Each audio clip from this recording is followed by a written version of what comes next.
Welcome back, folks. It is day 299, one day from 300. We're entering our review period. Right. 皆さん、お帰りなさい。今日は209、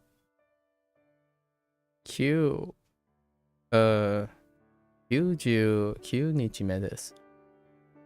Alright, so we did drop a few lessons here. So we're going to do our final recall for these units, wrap this up.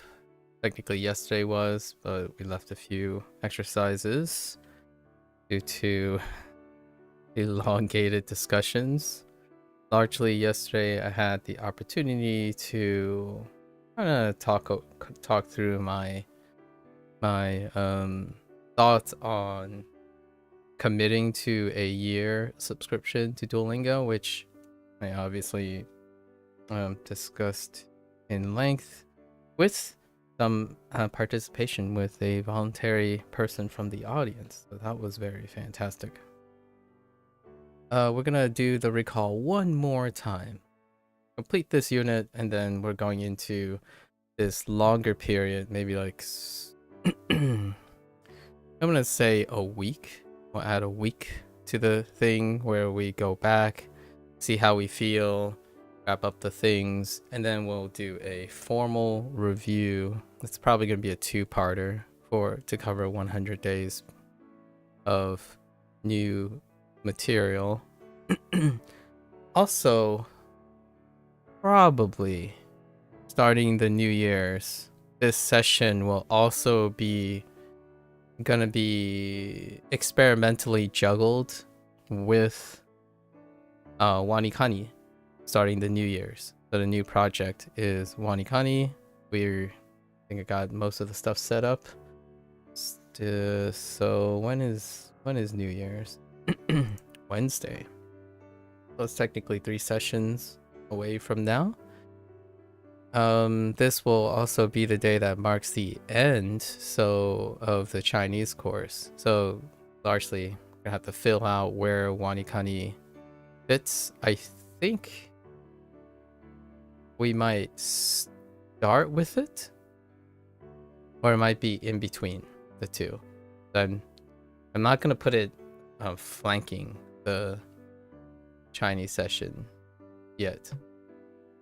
And meanwhile, we're going to be phasing in something else. So schedules are going to change, like the way it's going to be felt around. We're going to experiment with the order of things because it has been in a specific order for quite some time. So a little adjustment period. Yeah. Excited. Very excited. I'm pretty sure. We'll see. We'll see. There's something that I do have to say from yesterday's topic about hearts, right? Hearts and sessions and session lengths. We talked about how long someone would require to participate in the lessons in Duolingo in order to quote unquote get a selective advantage or monetary value out of Super, right?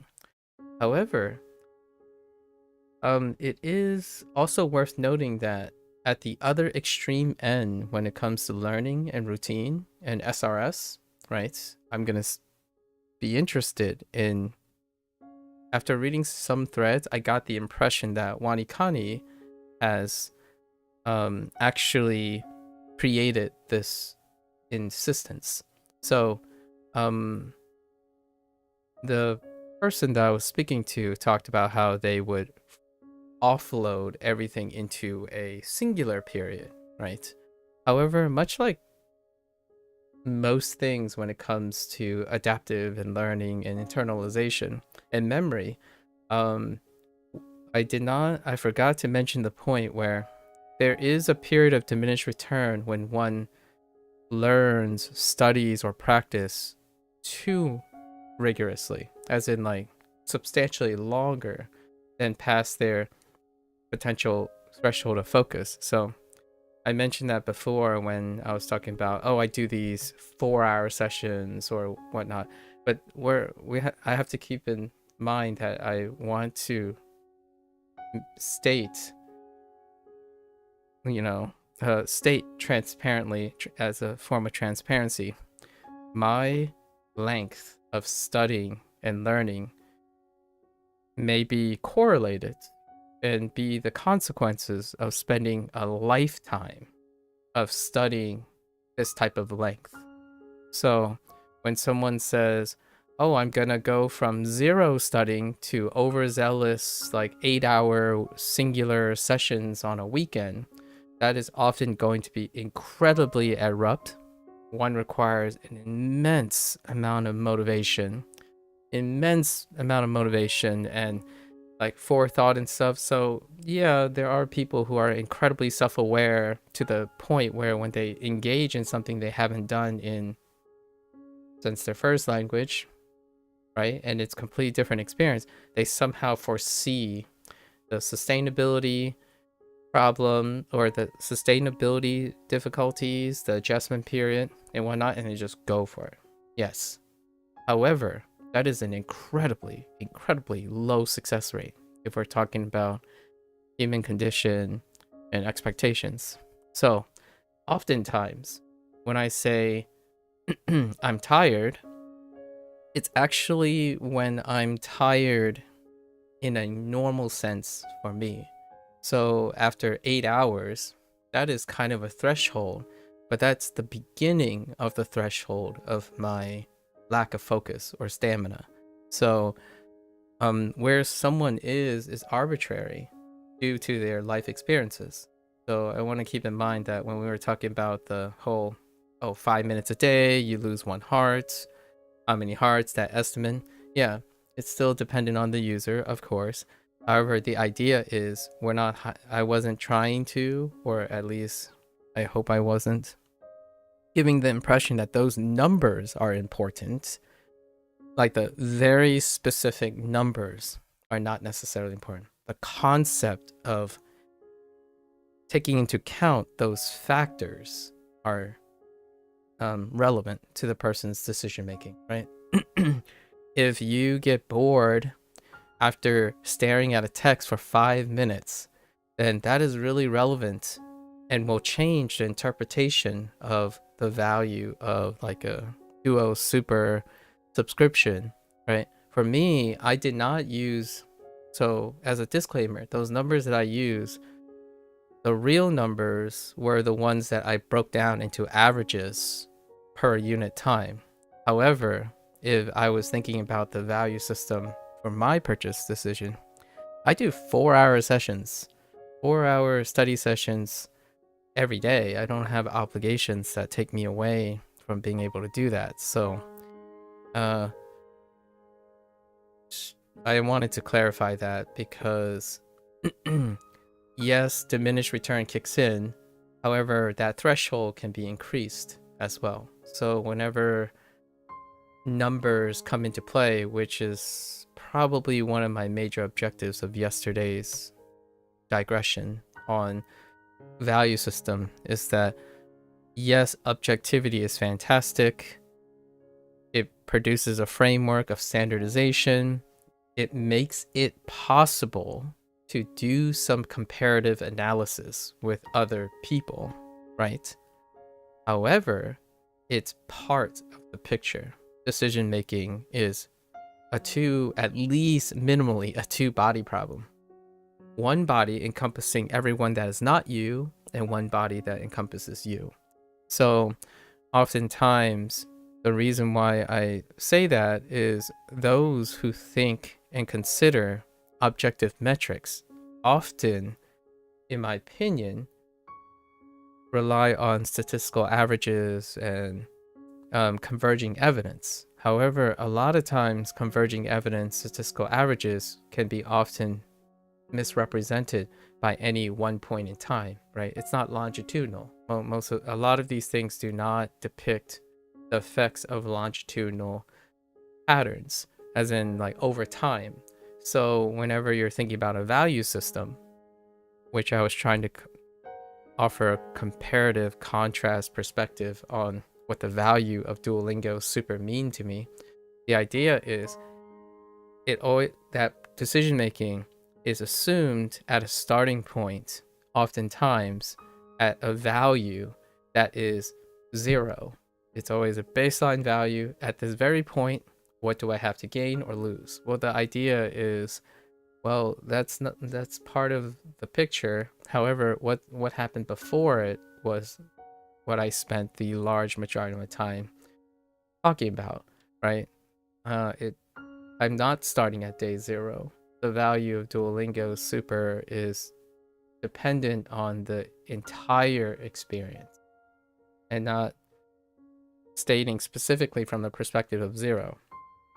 And oftentimes you might be thinking, well, what if it's someone who hasn't ever used a product, but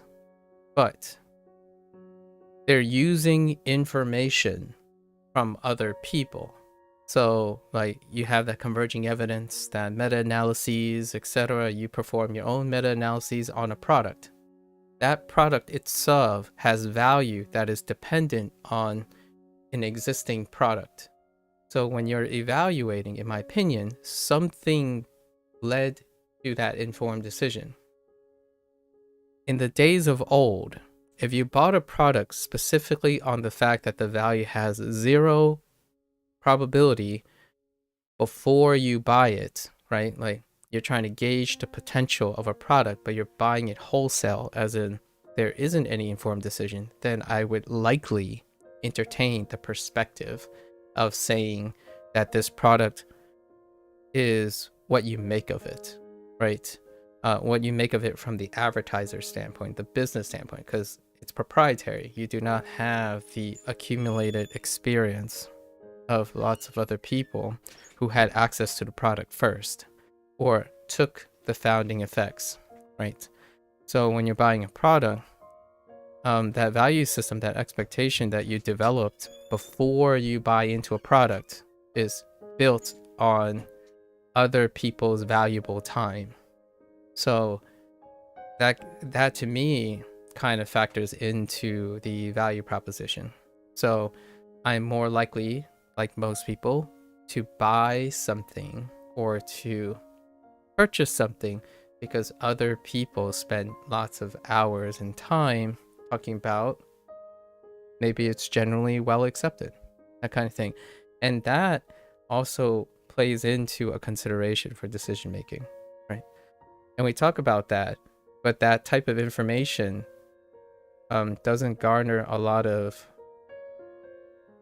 I want to say a leveling field. It doesn't level the field a lot of times for someone's expectations of the value. So, for example, when you buy something, you expect to get a specific value from it, but that specific value is assuming you have 0 knowledge of the thing, and yet you're making decisions based on existing knowledge. So for me, when I'm purchasing Duo Super, it's based on previous experiences, and this time it's one cannot counter argue me about lacking experience. I literally have the experience to make this informed decision now, along with converging evidence, right, from others or informed, critics and whatnot. So I thought that was a super interesting discussion because we were filling in lots of players and factors that may be relevant to someone who's making a decision on buying a subscription to something, right? And then with that knowledge, you can choose and pick which ones are relevant to you. We kind of covered quite a lot of things. I would echo what I said yesterday to Lotus at the end. We could be sitting here for hours talking about decision making, both the objective and the subjective point perspectives that weigh in. And I hopefully, in my opinion, it was not my intent. I'm not sure about Lotus, but it wasn't my intent to favor any particular factor. Those factors, how important those factors are dependent on the person who's listening, right? Who's considering things. Inevitably, inevitably the decision comes based on that person's importance. I think, to me, it's a little bit negligent, potentially irresponsible, if I focus on a factor, emphasize that it is the most important factor, and not disclose that I'm biased towards specific factors and listing specific factors, to encourage the person to understand I'm demonstrating myself why these factors are important. You, right, whoever you may be, has to determine or figure out if that is important as well. Oftentimes, the most intuitive way someone finds that is important can be in an erroneous way, per se. And what I mean by erroneous, I mean like it could lead them astray in a way that they ignore other types of factors. For example, if you really resonate with the person, that is fairly great to trust someone you resonate, right? Because ultimately they might have the same in subtext and background. So with that said, Lotus and I got into the thing about being multicultural and diaspora. So oftentimes my bias is I tend to discuss things on the expectation that there are fewer people in this world that empathize with me, as opposed to the vast majority, because I still believe that statistically and logically there are fewer people who are born into a multicultural state and reside in a place where their parents are not, or hailed from. That environment is far less frequent than a multi-generational family where you have a offspring that is from a settled family, from the culture that they are from, right? Like they share a common culture. So like a singular or maybe a restricted common culture. Just thought I'd highlight that. It was a really wonderful discussion yesterday. We actually entered a lot of different discussions lately. Anyways, let's get into our recall. Oh, right. What were these? These were the additional Japanese stuff, huh? No, not this. This was just Chinese stuff. Oh no, I don't know if I remember those. Oh, I'm gonna cheat a little.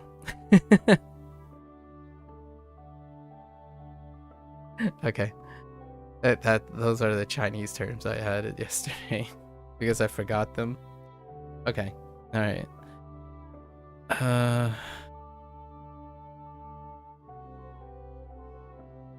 Unit 78. Yes, Unit 78. So what do we do on Unit 78? Adjectives. Mezurashi.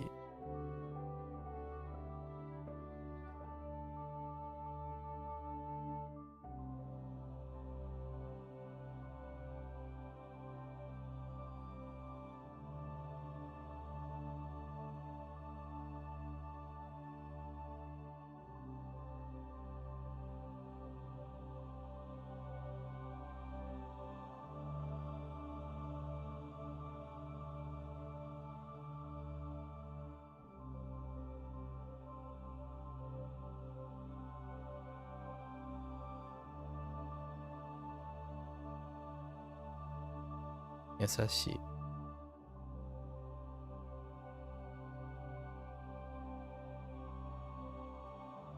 Sukoi. Sukoi.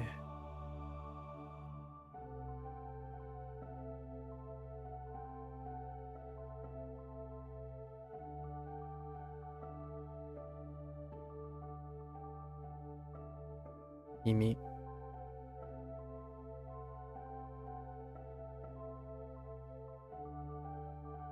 Oh no. I didn't check for the one term. Dang it. Stick with what we have.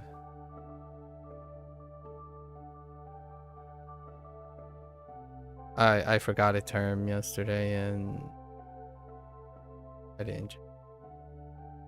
So it's not in my head right now. It didn't come to me. Yeah.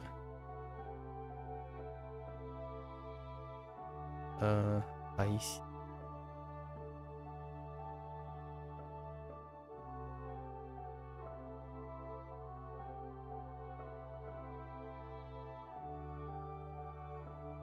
Oof. Yeah, it's warm.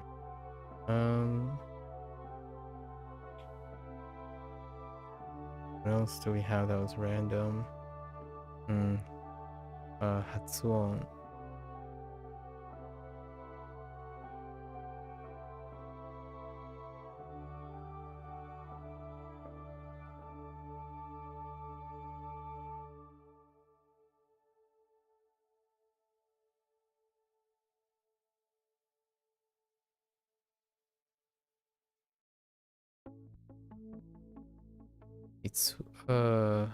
Itsuyo.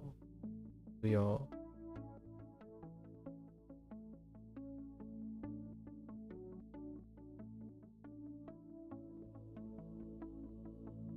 Yo.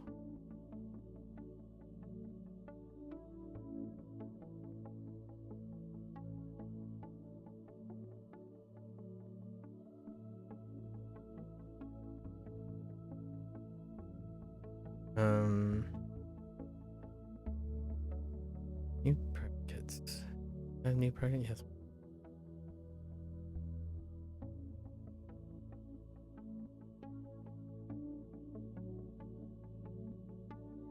Asu. This is not new. Yaru.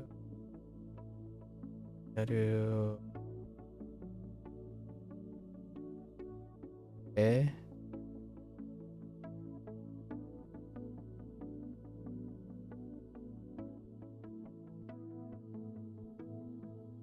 Tetsudao. Oh. That's a wobble. Wobble.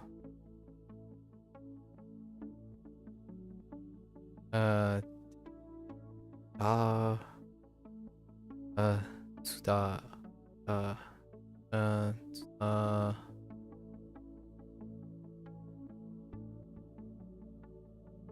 Oops, not do.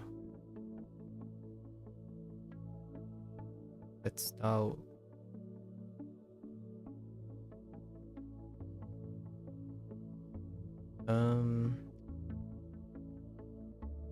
It's morao.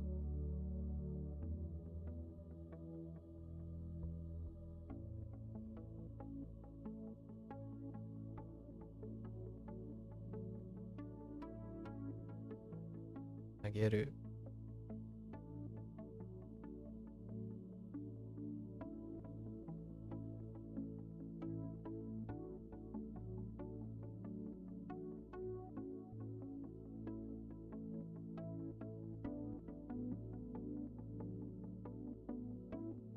Verb stem in the te form. The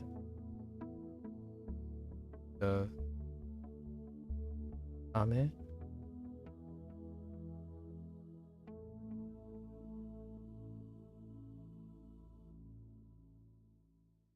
Me no tame ni. So kureru. Kind of a different way of expressing favors. A bunch of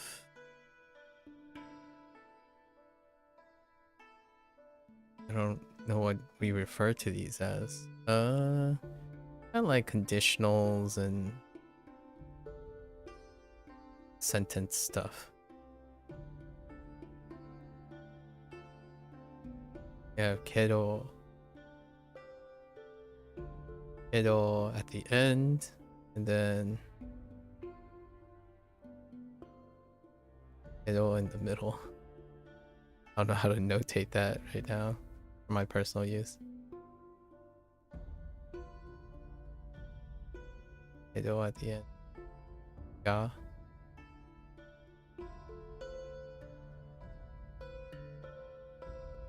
Sore de.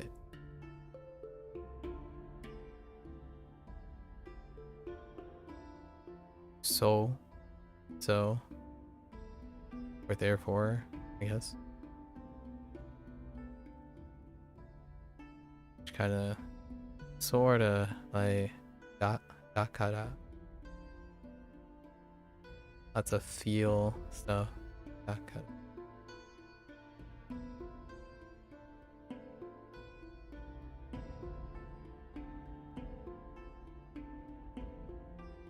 We have or. Sore tome. Sore tomo. Sore tomo.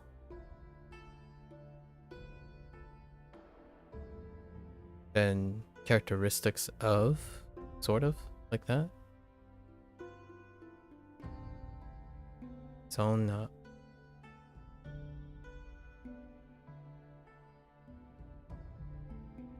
Anna.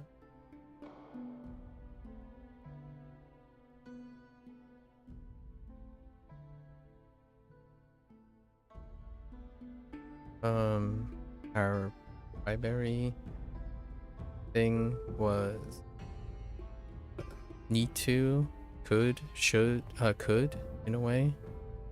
Oh no, not could. Could is the last unit. Like need to, and then not need to.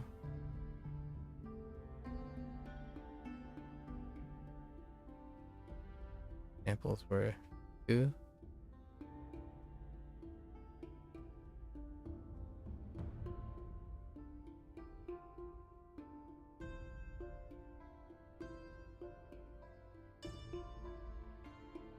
Kaku and Yomu.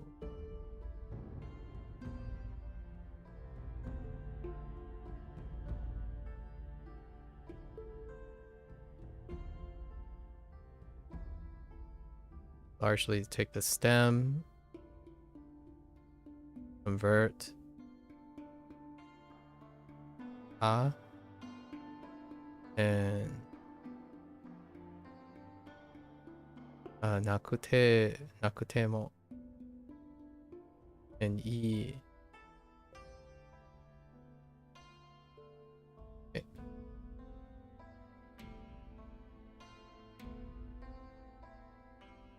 The term that I forgot was yubinya.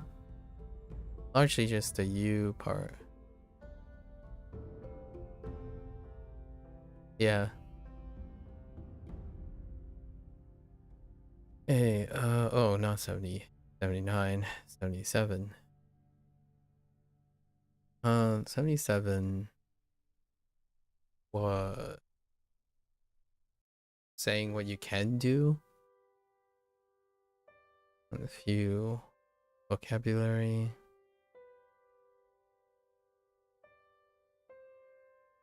Oto. Oh, that's a little crooked.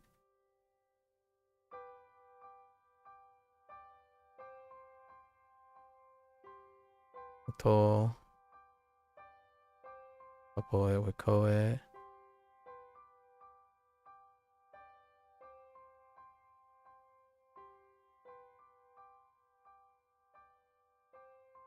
Naku.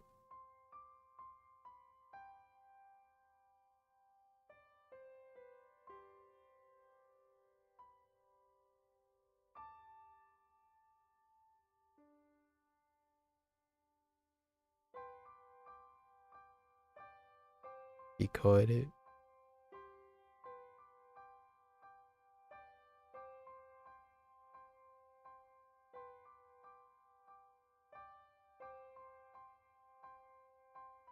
Wakaru.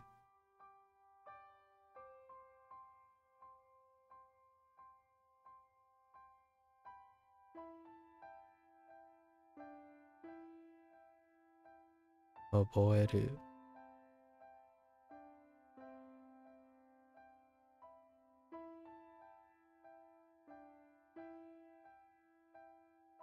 信じる。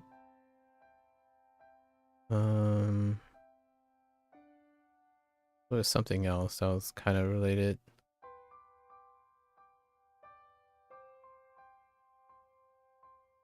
You, was it all these three? Dealing with knowing, I suppose.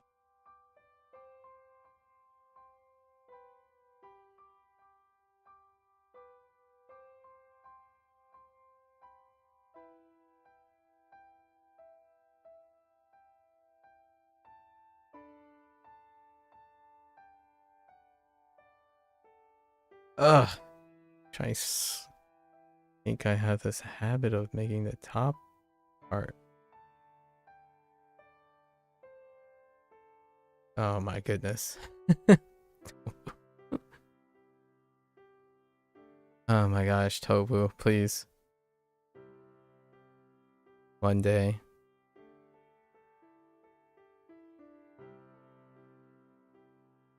Why stop early?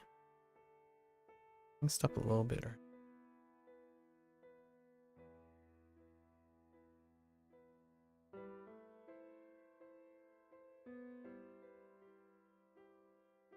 Tobu.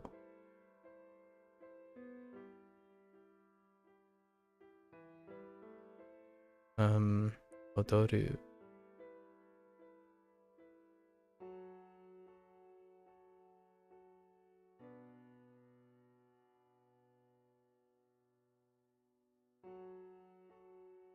Wait. Yeah. Actually. Yeah.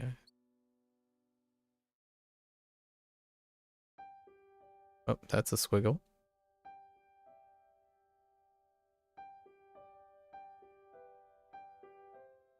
No, su.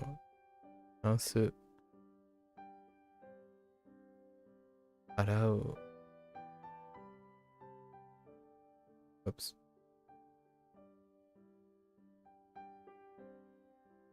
And then the major grammar related thing is the conjugation in the potential form.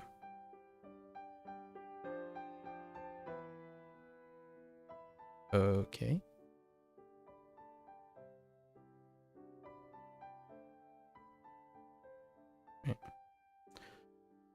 Ichidan and go. And largely you take the verb stem and you use e. Oh. I was thinking of go down. Take the verb stem.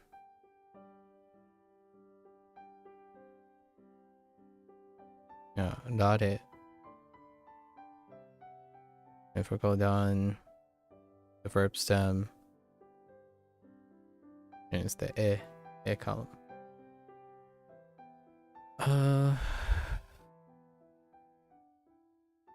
That's about it. Yeah, 77 was a lot more conservative than 78. Okay. So let's finish this lesson, and then we're gonna basically go back through our character section. And turns out, yeah, it's around 47 and 48. Unit 47 and 48 is 100 days ago. So we'll probably start there, fill in all the gaps. Or try to fill in all the gaps. Or like the next hour and a half. お手伝いします。お手伝い。お手伝い。手伝いします。します。I'll help you. 娘は私の車を洗ってくれた。娘は私の車を洗ってくれた。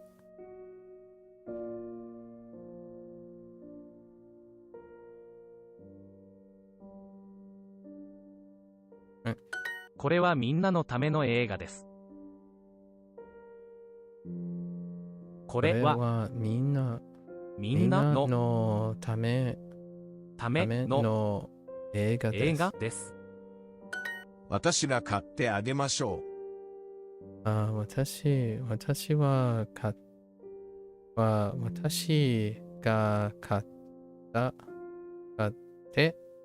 てあげましょう。あげましょ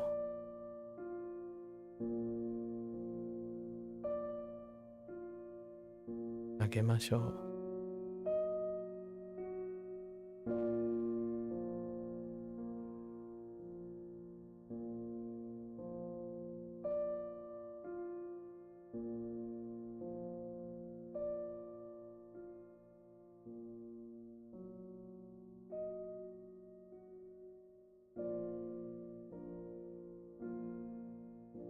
あ、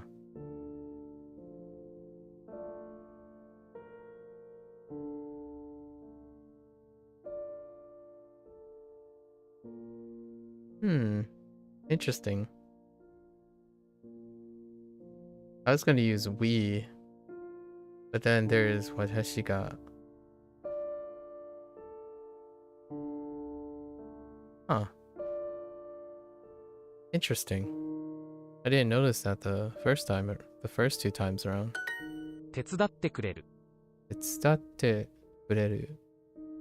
手伝ってくれる。くれる。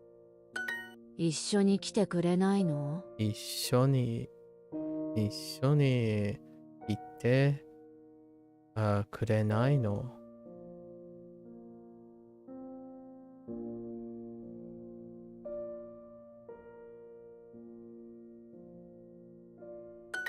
こんなに大きなダイヤモンドは珍しいです。この大きなダイヤモンドは珍しいです。とてもNo, that's fine.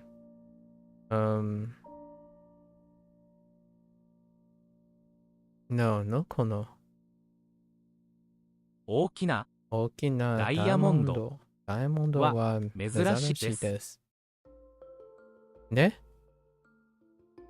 こんなに大きなダイヤモンドは珍しいです。Right. The new thing. こんなに Oh, wait. They did use こんなに along with そんな and あんな Alright. Fair enough. 選択してくれますか？ Hello, Tio. How are you? 選択してくれますか？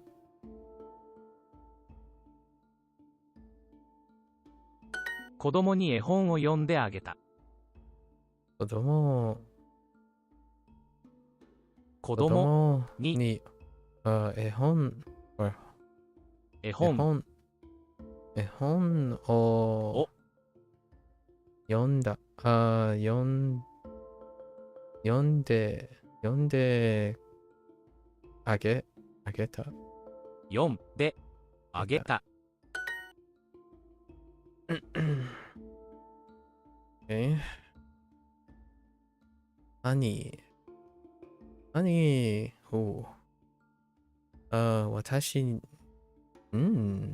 兄は私にプレゼントを買いました。or 買った。or for me. Oh, wait. Oh, yeah, this is the favorite thing. Yeah, English. Okay, so, 兄はプレゼントを買っ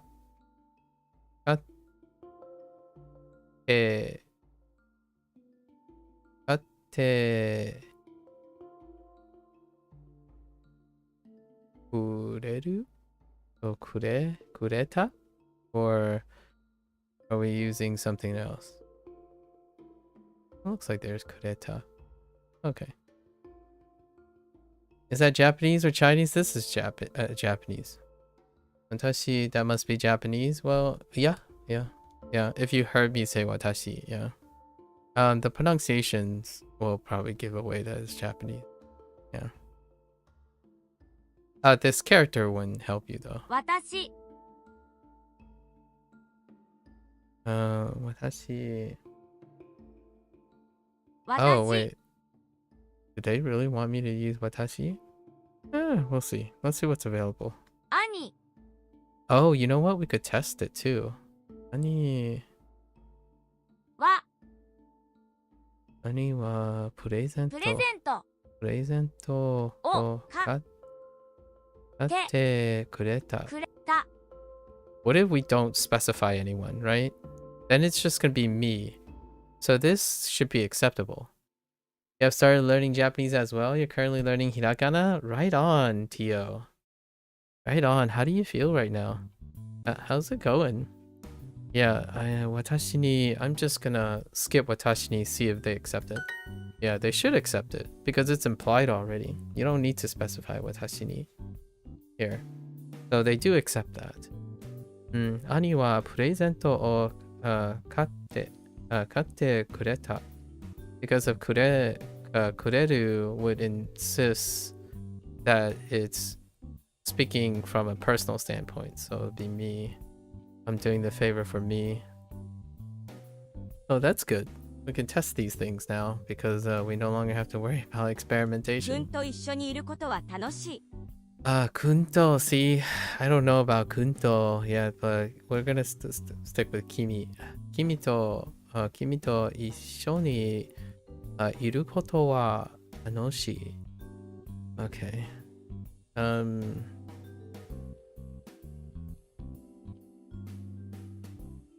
It's an interesting phrase.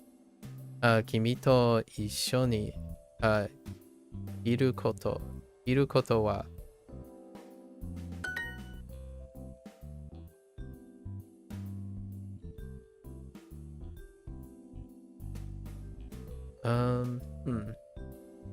I think we could get away with this too, unless, yeah, we're using probably kureta or kurete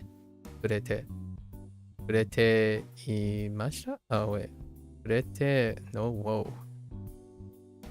Kurete arigato, right? Kurete arigato. Because you're thanking for the buying or for the doing of things. So the other day you found this Japanese guy's stream. He was learning English. We chatted for a while. You think he's very too bad he doesn't seem to stream anymore? Oh really? That's unfortunate. Did you ascertain as to why he doesn't stream anymore? Maybe he switched over to a recording format. Maybe you might be able to find the dude possibly on YouTube, perhaps. A lot of sometimes streaming is non-sustainable because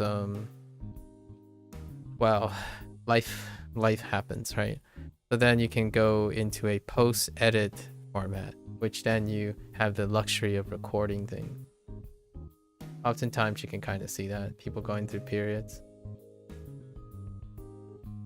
And or, you know, other things happen. That person became a professional or do other things, right? It'd be interesting to hear what had become of that person learning English. Yeah. Let's see. So how can I swap this route, right? Gyunyu, let's just say gyunyu o katte kurete arigato. 牛乳 Gyunyu o katte kurete くれて arigato. Oh Arigato. wait, that's all the choices. Never mind. You can't like simplify this. I hope you do your homework. Shukudai. Oh, your homework. We don't have to specify your. So, shukudai o tatsu? No, tatsuda. I will help you. Let's just tatsuda. Tatsuda works. Or could be using yoru. Do your homework. I will help you do your homework. So ooh. So tatsudaを so tatsuda って夜 so 宿題を手伝って夜宿題を手伝 oh 手伝 I said 手伝手伝って夜やろI mean oh yeah there it is やろう oh you know what wait oh no やろう no I didn't look up this grammar point yet やろう it's just やる but oh you know what I'm kind of curious would this be marked incorrect it would intriguing oh because it's not yaru oh my gosh that just says yaro yaru I was looking for yaru if it was yaru I think they might have accepted it because it would just be a casual I will help do your homework but yaro I still haven't looked up what the deal is with no yeah could you please tell me how the 3 Japanese ideograms work in a practical way? Why isn't hiragana and katakana not enough? What's the function of kanji? So I think the most practical thing that I enjoy, like personally, about the hybrid writing system that they have is hiragana is used for the read of when it comes like the reading aspect, right? Is for reading the internal Japanese grammar. And also can help with pronouncing kanji. Katakana is used for foreign elements. I say foreign elements, a lot of people would say borrowed words, but there are katakana phrases for elements that are outside, like culturally or like an animal that's outside of the country or something. That their functionalities for foreign elements. And then kanji is used to encapsulate the meaning and the reads. So when you put it all together, for reading purposes, for writing, because if you're listening to it, they will still sound the same. It's the pronunciation, right? Is that you can easily identify grammar structures and functional parts of a sentence as opposed to mixing it up with the predominant meaning. And then you can pick out all the foreign stuff too. So when you see a sentence, there's no katakana here. However, for example, I read a book to the children, so we have kodomo, right? So kodomo. This is kanji, kodomo, but then you're saying to the children, so you need a direction, right? So kodomo ni. So ni is in hiragana. Most of the elements of structure, grammar, and like sentence structure and grammar would be seen in hiragana. So you can easily distinguish where the major key words and meaning, and then the functional aspect of hiragana. So like when you conjugate something, the root verb stem is largely represented in there are exceptions obviously, but largely represented in kanji, but then the conjugation and stuff is going to be represented in hiragana. So you can, as a reading purpose, like a functional reading purpose, you'll be able to distinguish immediately after some time where the meaning, the principal meaning, compressed meaning is, and where the grammar elements are in the structure. When you're listening to it though, kana functions as a reading purpose. So like if you ever see kana here, it could appear something like this.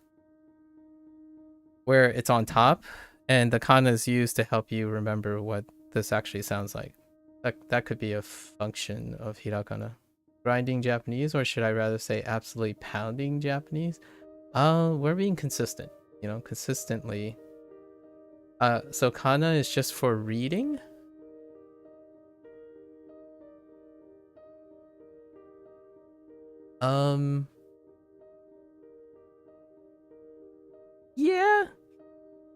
Yeah. Yeah, I would say 80% of the time, yeah. Kana is for reading purposes. Pronunciation reading purposes. Yeah. Most of the time. There are words that actually are commonly written in kana. So those are the exceptions. Like there are very common words that are written in kana. So they don't usually, you won't see them in kanji. So when you're reading, you get used to that too. You get used to the exceptions where, oh yeah, this word generally appears in kana. They do have kanji for them though. So that's why I'm saying like yeah, basically, yeah. It's kind of like if you read an English sentence, right? And they decided they only wanted to write an IPA. I don't even know what that looks like. But imagine converting the entire sentence into IPA. And then you read the IPA and you're like, oh, that's exactly what the sentence is saying, right? I don't have an example because I don't understand IPA. But if you wrote out the phonetics of the English and then you read it and it's like, oh, that's exactly what it's saying. Because once you read the IPA, you'll know what it sounds like and you know what it's saying, right? Of course, when you look at it like a sentence in IPA, you're like, what the, because we already skipped that. We already skipped that step. We no longer use that step anymore. You still don't understand what the point of kanji is? Kanji is the English sentence. So what we read every day, this is kanji. This is the purpose of kanji. IPA, if you convert all this into IPA, it's closer to the function of kana. So since you already know all of this stuff, you usually skip over the IPA step. Because we didn't, people who start with the language, they skip over it due to root memory, like exposure, right? You no longer need to say, I read a book to the children. You don't have to write that out. You already know that it's I read a book to the children. So you skip over this step. Kana is a natural step to get into kanji. And what you read then is the formal sentence, which the formal sentence is this. However, Japanese kept some of its functionality in reading using the kana. So their kana has additional features. Meanwhile, English has no features for the use of IPA or like phonetics.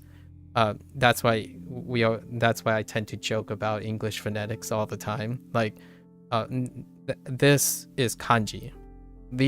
When you see child, you see kanji, because it does not tell you very much about its pronunciation. Like you remember it, that joke, you just know that's what happened. And then over time, I'm going to tell you now, I know this sounds like a waste of time. I try to negotiate this all the time too, and everyone else, like most of the people that I have encountered, also say the same thing. You're going to spend some time learning kana, and then at some point, it's going to lead to the growth of kanji. But then the reverse is no longer reinforced. So then it can be tough going backwards, as in like, oh, I see the kana, or I see the kanji. How do I write that in hiragana? And then when you see a sentence in hiragana, right, all of a sudden, you're like, wait, which kanji is that referring to? But in the context of the entire sentence, when you hear it, you'll be able to convert it. Yeah, so yeah, exactly. You're gonna say, but now you don't understand the point of hiragana. Hiragana is like training wheels in terms of the progression to kanji, to the original kanji, right? So you at some point you don't ever go back to training wheels, but it may be a necessity thing to get to a point, and then you don't go back, right? So it's kind of like kana is a bridge to kanji. You could start with kanji. You could do that. Like, it's okay, in my opinion. If you go to kanji, you're going to fall a lot. But if you don't understand the point of kana, then you naturally think that you don't need training wheels, or you don't need a bridge to it, and that's fine too. You can brute force kanji if you want. Largely, then you'll have lots of falls along the way. Yes, hiragana is another way to get to kanji. It's the natural way to get to. It's the learner's way to get to kanji. I'm not entirely sure how Japanese students. I think Japanese students do the same, where they use hiragana, practice the sounds and the building blocks. So then when you go to kanji, you have the building blocks built in. Like, you're ready, you look at this, and you see ko, and then you see domo. So kodomo is due to the building of hiragana, at least that way, and then it becomes under practice. Then literally reading hiragana becomes under practice. I thought I could be different, but no, I was very much the same thing, where now when I see a whole sentence in hiragana, in like kana across, I'm like, oh, okay, close my eyes, just listen to the sounds. Because when I listen to the sounds, I'm not visualizing the kana, I'm visualizing the kanji. But when I see the hiragana, it gets confusing, because then I'm trying to sort out the kanji that goes with the kana. I think it's a very relatable experience for a substantial number of people who are learning Japanese later in life. So it's kind of like a means to an end, I suppose. It's not a silly question. It's a very important question. Yeah, it's a question that I can tell you without fail has been answered by every single person so far, like I have met.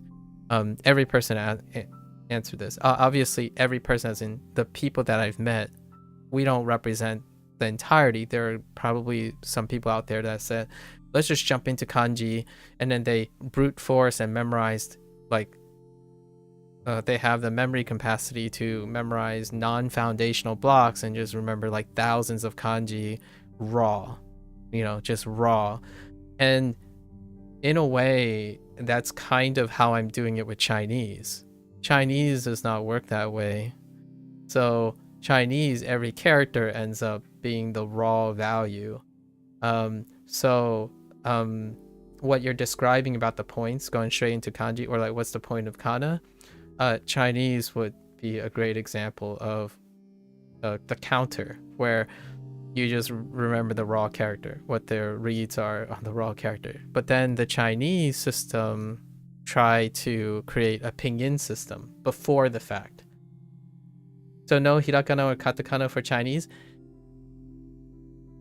Originally, yes. Not anymore though. There is a pinyin system, or like it's kind of akin to Udomaji, but there's also another system like kana. I keep forgetting the name of it, but it's very popular among like Taiwanese, and it looks like a character system like hiragana, and it's used to try to capture the sound of all these characters. So it's for learning purposes a lot of times as well. So they're not displayed when you're reading the sentence like IPA. Once you learn the sounds and whatnot, it can be useful to depict something when you don't know what it sounds like. For example, here's a functional use for me as a person who, or as someone who speaks to other people all the time in different languages. If I try to pronounce this word, right? And I can't speak to you like with a mic. I can't use my mic to try to articulate it. How can I tell you what this sounds like? I can't. There's no way I can, unless all of us know what kana is. Right? That's kind of one of the things that in terms of writing you can help. So it's kind of, and that's why I suck at English, because I can't do that. So how do English speakers do that? Well, they pick words that sound like other words. So you could try to do that, right? With kanji. You can try to do that with kanji. So let's say this, right? Ko. Where else could you find the sound ko? There are homonyms, or there are like homonym things, so you could find another ko and say, oh, it sounds like, I can't think of another ko right now. Like you would find another kanji that sounds like ko. Or you could go to IPA like in English, which then you go to kana and say, oh, it's this. This is the sound of this character, right? Instead of looking for swimming through thousands of kanji to find an example of ko. You will eventually be able to do that for sure, just like English. So that's what I do in English. When I tell someone like, how do you pronounce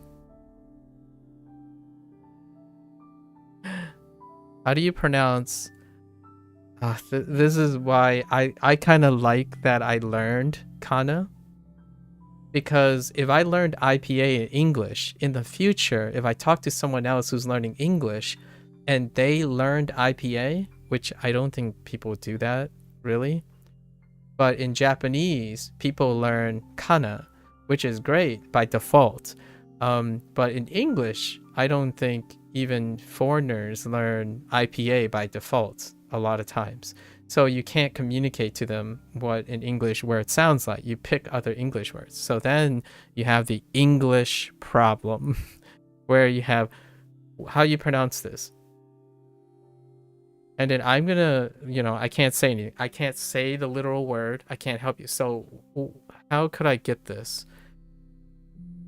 It sounds like, and you're stuck. You're legitimately stuck because I chose the terrible word. Yeah. And in Japanese, if you know kana, there's no confusion whatsoever. And then they created a kana. Yeah, they created a kana for other words. Yep.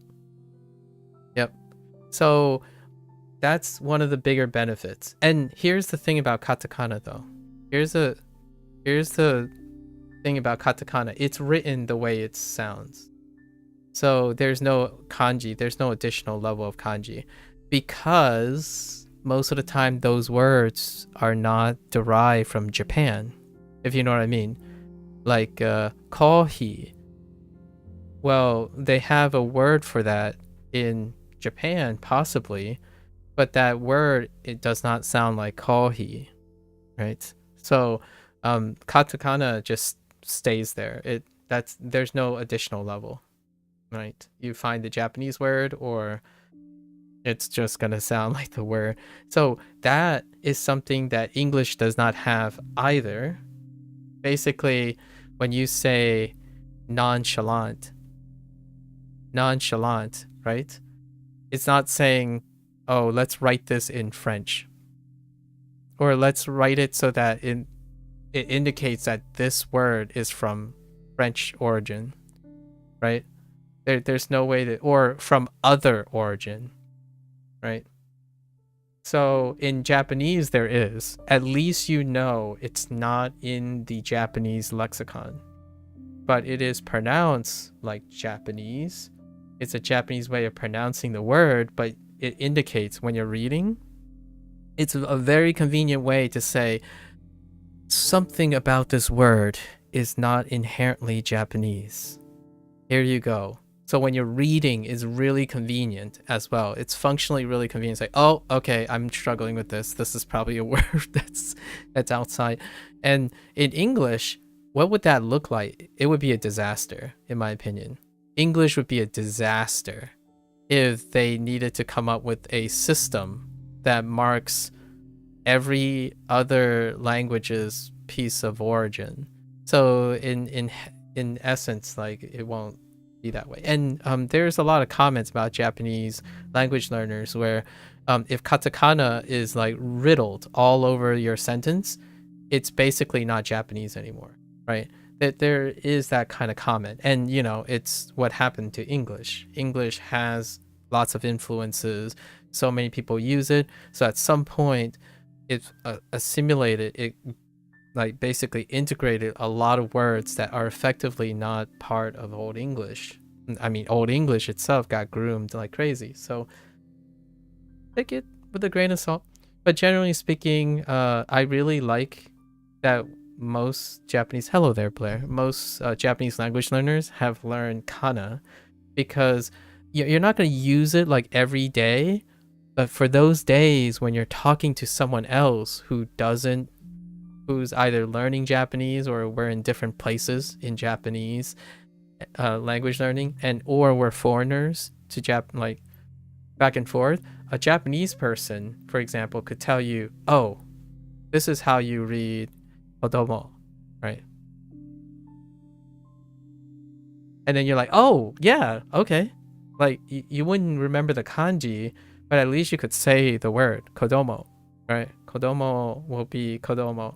So that's one of the things that you can't do with I can't do with English, because I'm a native English speaker and I skipped over IPA. Hear me out. It's a quote. Skipped over IPA. I actually, as a kid, I wasn't even taught IPA. So there was no way I would be able to tell a foreigner what a word is universally, so that there's no confusion between English speakers. So now you get this problem, or maybe not a problem. I think it's charming, but it's a consequence of English. When you ask someone,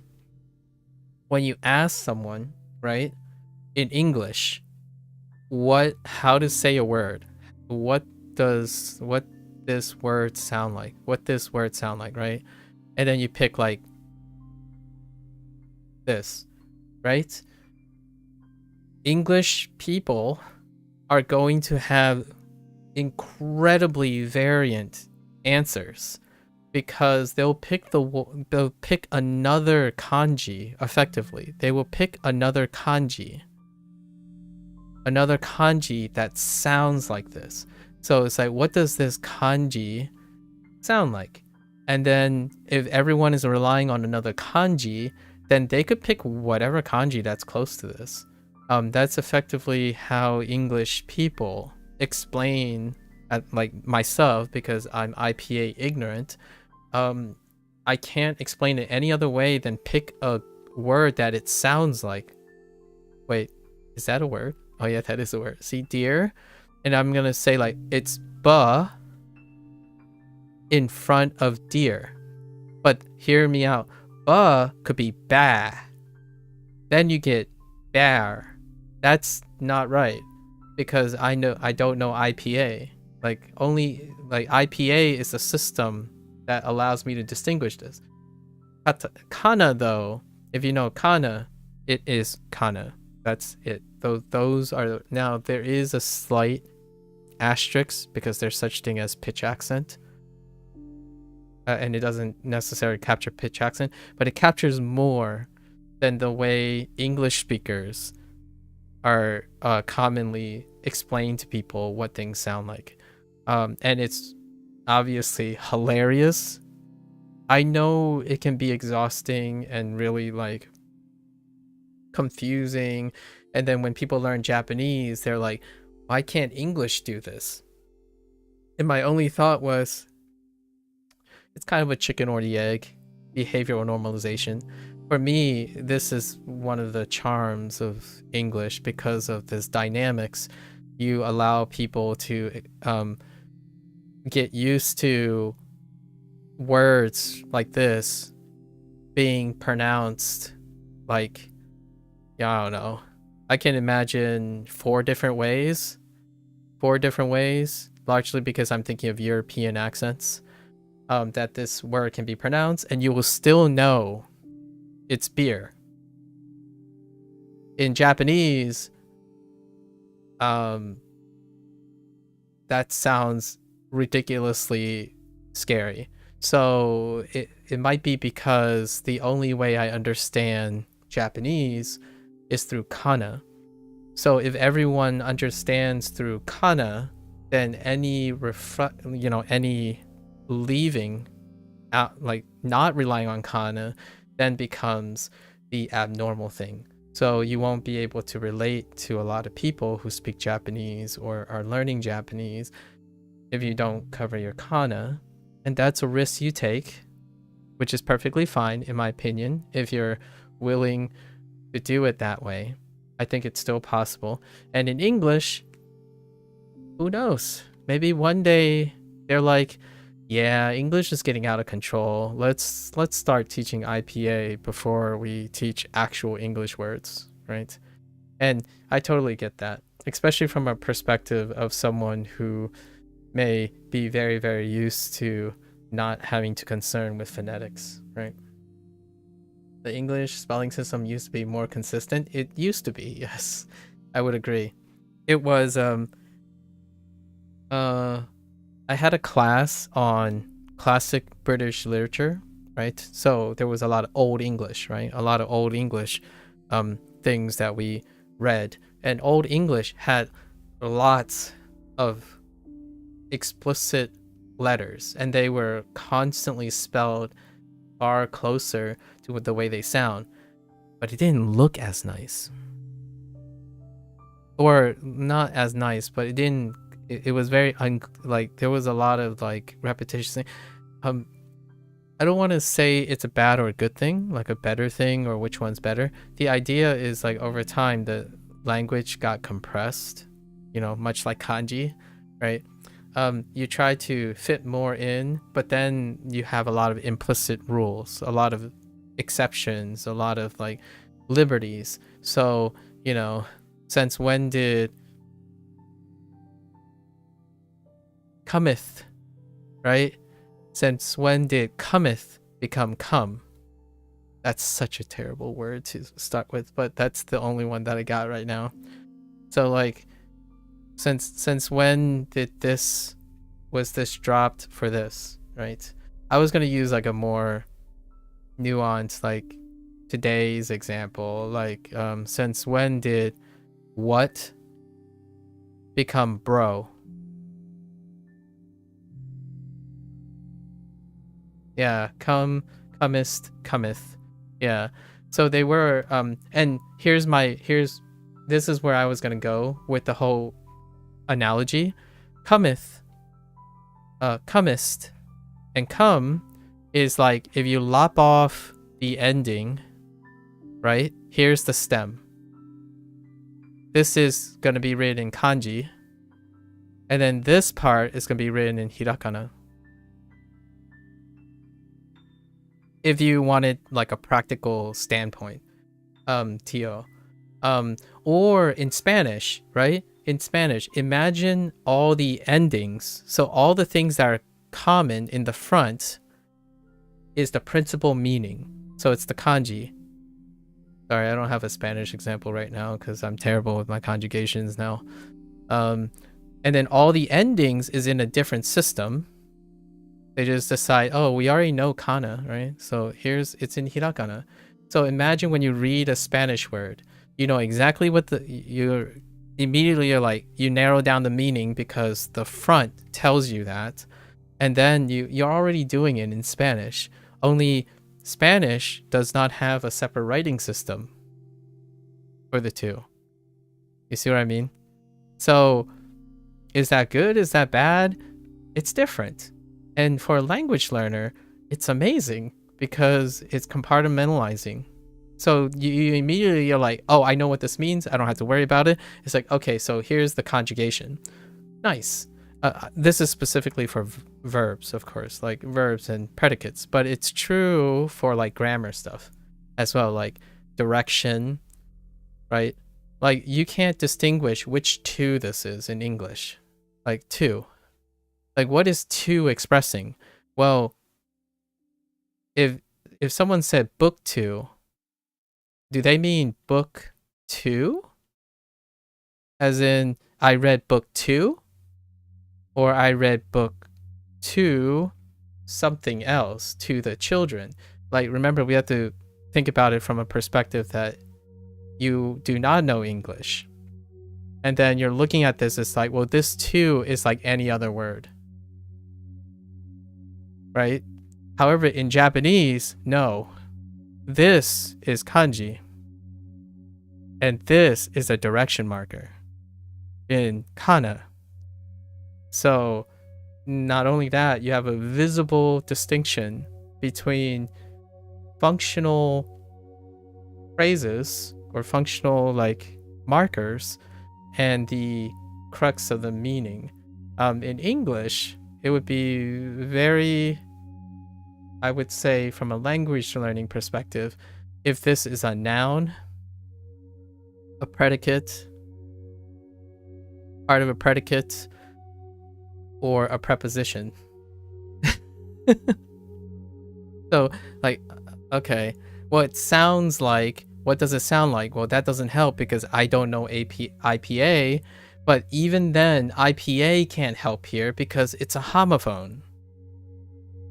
So that sucks too, because to, and to are all homophones, and that sucks even more.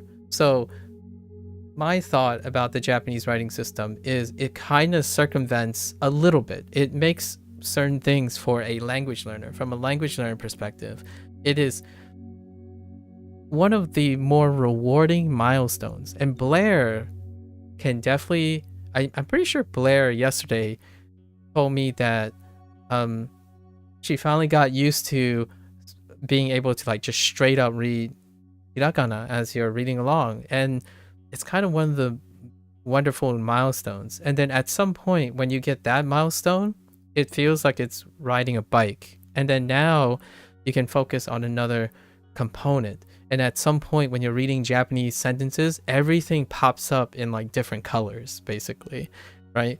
You just know like, oh, here's kana, here's kanji. And then it becomes like a thing where you start thinking, wait,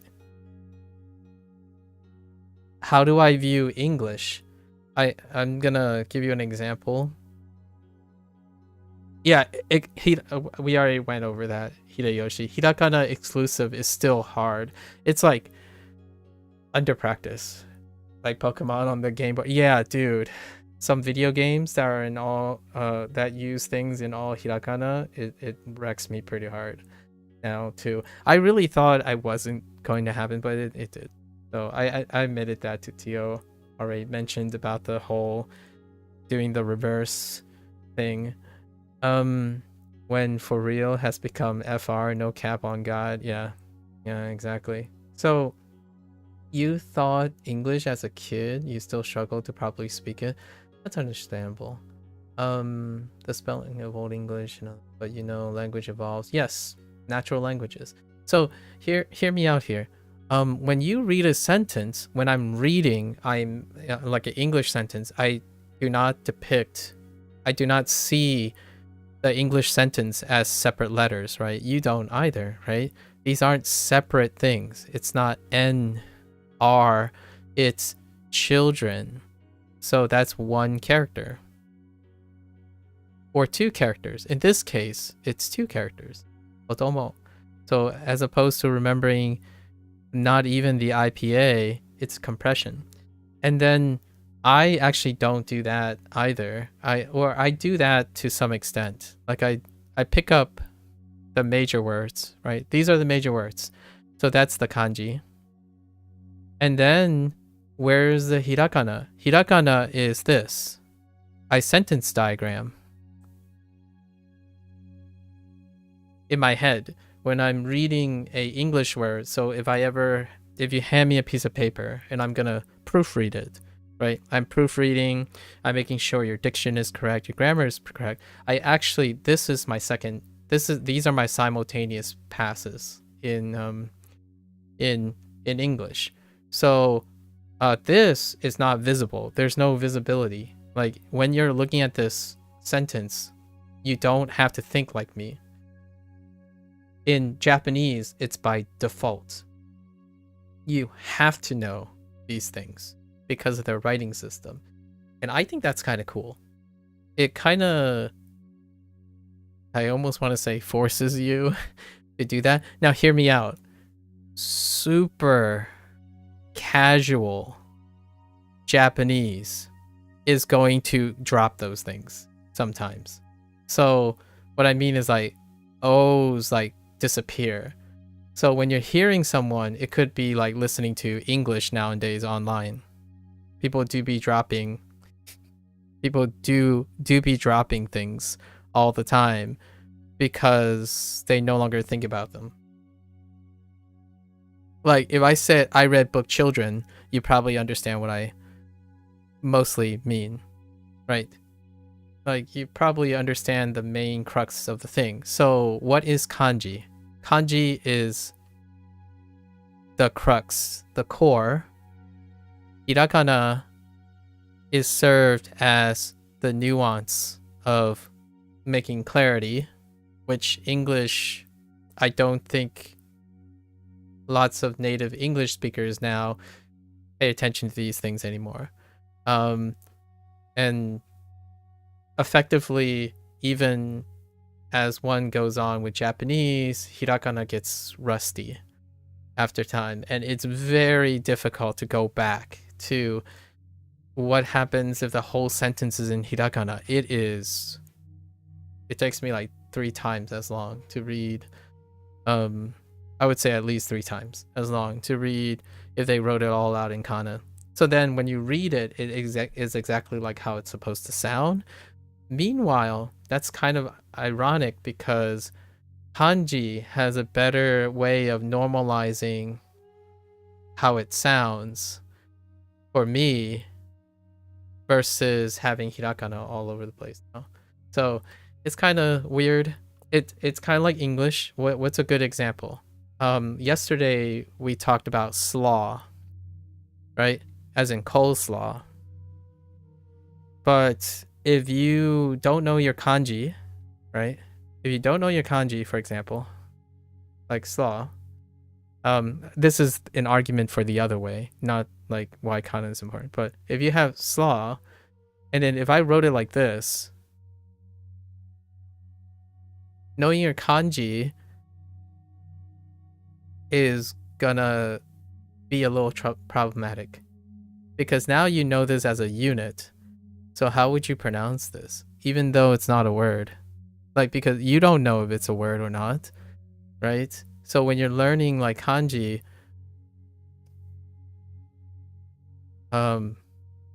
how? And then the unfortunate part is that in English, you just know. You know through repetition, right? There's actually no options here. You either know that that's a word or that's not a word, and you're going to try to pronounce it. And where do you start? Is it laugh? Is it slaff? Is it slaw? Yeah, so it's different, and I kind of love it for that. It makes me think of how to teach English or how to explain English in a different way. And I think that's one of the most beautiful things about learning another language. Like, you get to learn what's a different approach. What could language learning be like in a different way? And I think that's what Japanese have taught me. Like, one of the biggest reflections is probably kana. I even right now, Chinese gives me the feeling of English. And it's not a coincidence that oftentimes remembering English words through the rote memory that Chinese gets approached with is very transferable. However, Japanese, the way learning Japanese was incredibly refreshing to me. Like, it's like playing a different game all of a sudden. Like, you've played this game your entire life, and suddenly the game changes the rules. And I absolutely love that. It might not be for everyone, obviously. If you're trying to learn a language really quickly, the last thing you want to do is spend more effort discussing or finding out how to learn differently. My favorite part about learning is learning differently. So I'm very biased. So if I'm like really excited about talking about this stuff, it's because it's my favorite part. I like being forced to learn differently. Otherwise, I wouldn't feel as confident in solving problems, because if I only learn how to do the thing I do all the time and most efficiently, then the chances are I will fail when it doesn't fit that criteria, right? Like you don't have the criteria of that. That's kind of like talking to someone who you can't understand their feelings, but you're just going to talk to them like you talk to everyone else, and you fail by default, right? It sucks if you're too restricted. It doesn't mean you can't be happy for the rest of your, like, you can be consistently happy if you have the right company, the right environment. It's totally fine, right? We're on the internet, so the chances of that happening is kind of low. So here we are, language learning. It's fantastic, at least in my opinion. You will stick to mastering hiragana and kata, then and only then you're going with kanji? You can do both. Tio, it like brings a smile to my face because you are answering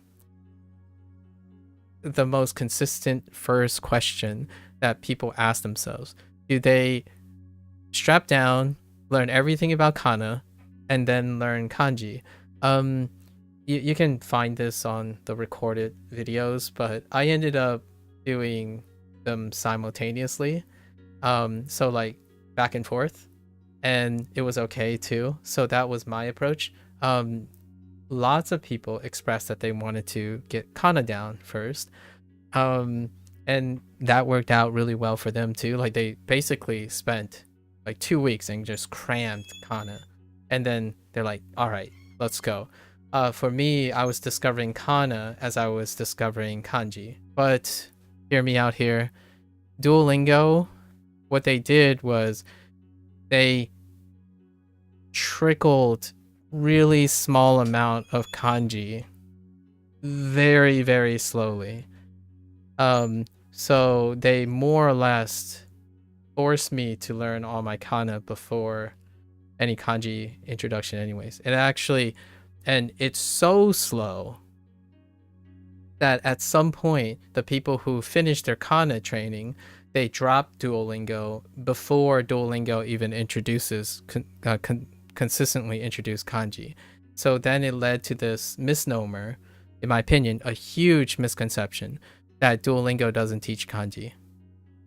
And that only happened as well before I got to the unit. And then after I got to the unit, people stopped, like a lot of those people, I stopped encountering people who say, oh, they only used it for like 30 days. And they said, Duolingo doesn't teach you any kanji. It's like, well, Duolingo taught me 1,000 kanji. So, I don't know what to tell you. 1,000 is certainly not 2,000, but it's a reasonable amount. Yeah. So keep on it, Tio. And you know what, Tio? Cozy's not here, and Blair doesn't really do it. Blair is very, very chill about her frustrations. But if you talk about the kana, I reckon you get it a lot faster. Like when I was like learning kana, I was like, oh, okay, well this one kind of sucks. Let's talk about this for a moment. It's surprising when you share your thoughts with someone else. This is my spiel, sorry, I'm gonna plug my spiel. But if you ever encounter like a thing about kana or katakana and stuff, and then we talk about it, like you can express whatever your opinions are and whatnot, you'd be surprised how much more involved you become. And then the kana and the learning process becomes a lot, in my opinion, a lot less stressful, and it requires a lot less effort. So hopefully that's the case, because I truly believe that is a thing. If you ignore Tenten, the weird, how many kana? Interesting. How many kana do you know?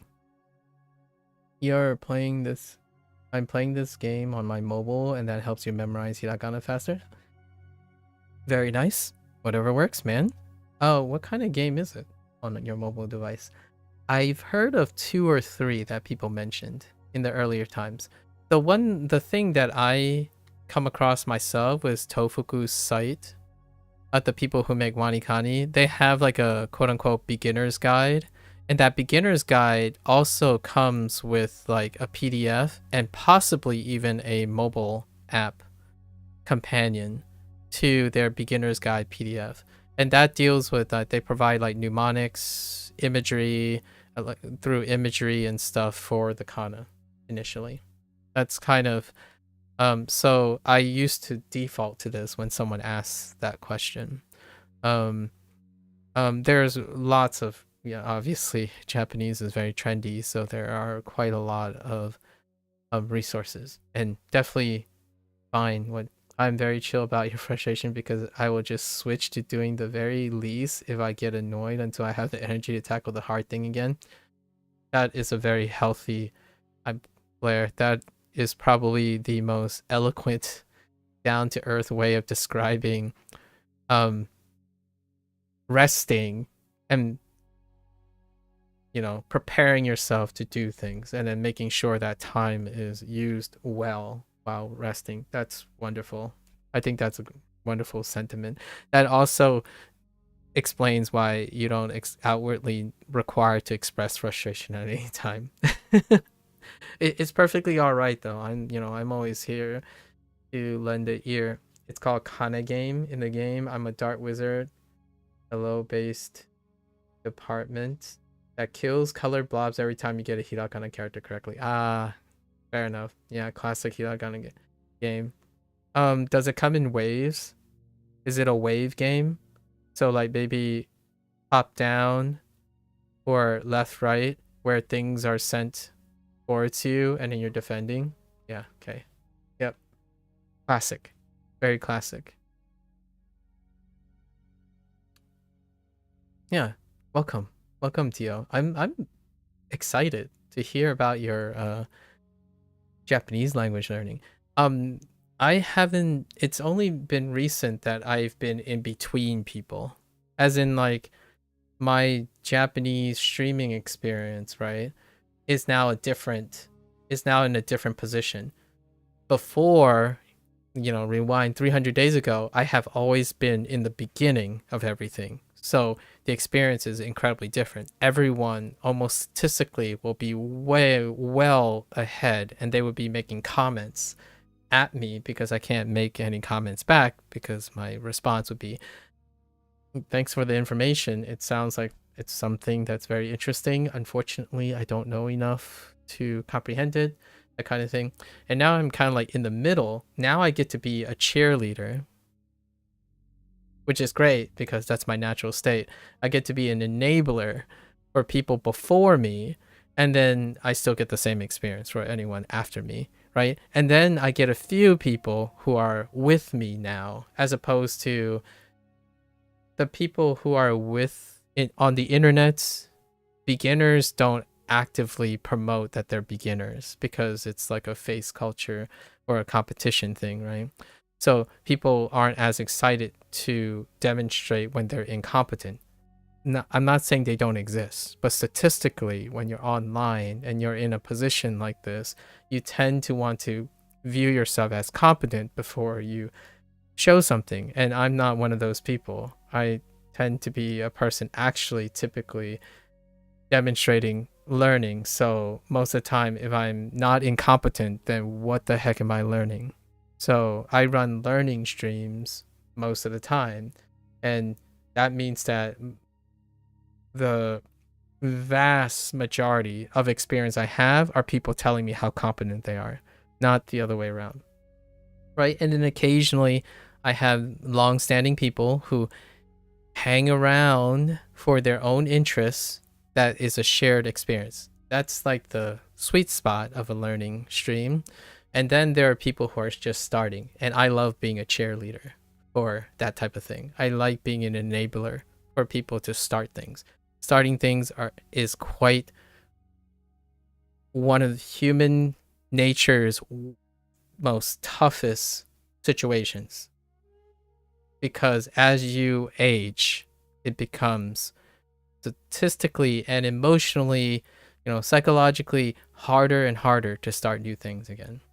And so how do you combat that? Well, you have a cheerleader, and I can be a cheerleader. That's my natural state. If you have someone cheering you on, it's electric, at least in my opinion. If there's someone that, like, here's my thought. If you have a significant other and they like getting up in the morning, so they get up and they welcome you with a smile and a breakfast every day, or like get you to go and make breakfast with them every day, that would most definitely lower the barrier to do so than trying to get yourself up every day because you're trying to get up early for once, right? And then it becomes 2 days. Now it's even harder. 3 days, 4 days, it becomes even harder if you haven't done it yet. So it's one of those things, right? And I like it now. This is like the sweet spot right now where I get to encourage other people and get, your 99% of the time where there's someone more competent than me telling me stuff to demonstrate how much they know more than me instead of telling me about themselves. That happens. Oh, by the way, you haven't given up on French. I gotcha. You're just splitting your time between 2 languages now? Yep. Yes, the book. I remember our discussion about your French history. For me, I think staggering a language, obviously it has an upper limit, but staggering your language learning reminds you of the early days, right? It's a different position in language learning. So what I mean by that is psychologically, humans will start with, like, say you start with 3 patterns of learning. At some point, some of these patterns are going to be dropped out and adopted for more, right? And then at some point, you're going to be all the way near like Y, Y and Z. So you've been practicing with this type of mindset for a while. And, it can get complacent. You can get bored. You can get demotivated. It can feel like you're spinning your wheels. However, from time to time, when you do something that reminds you what it was like, so that you know how far you've come and you know what is to come, it's incredibly rewarding. And sometimes it reinvigorates and reminds you, why are you doing this in the first place, right?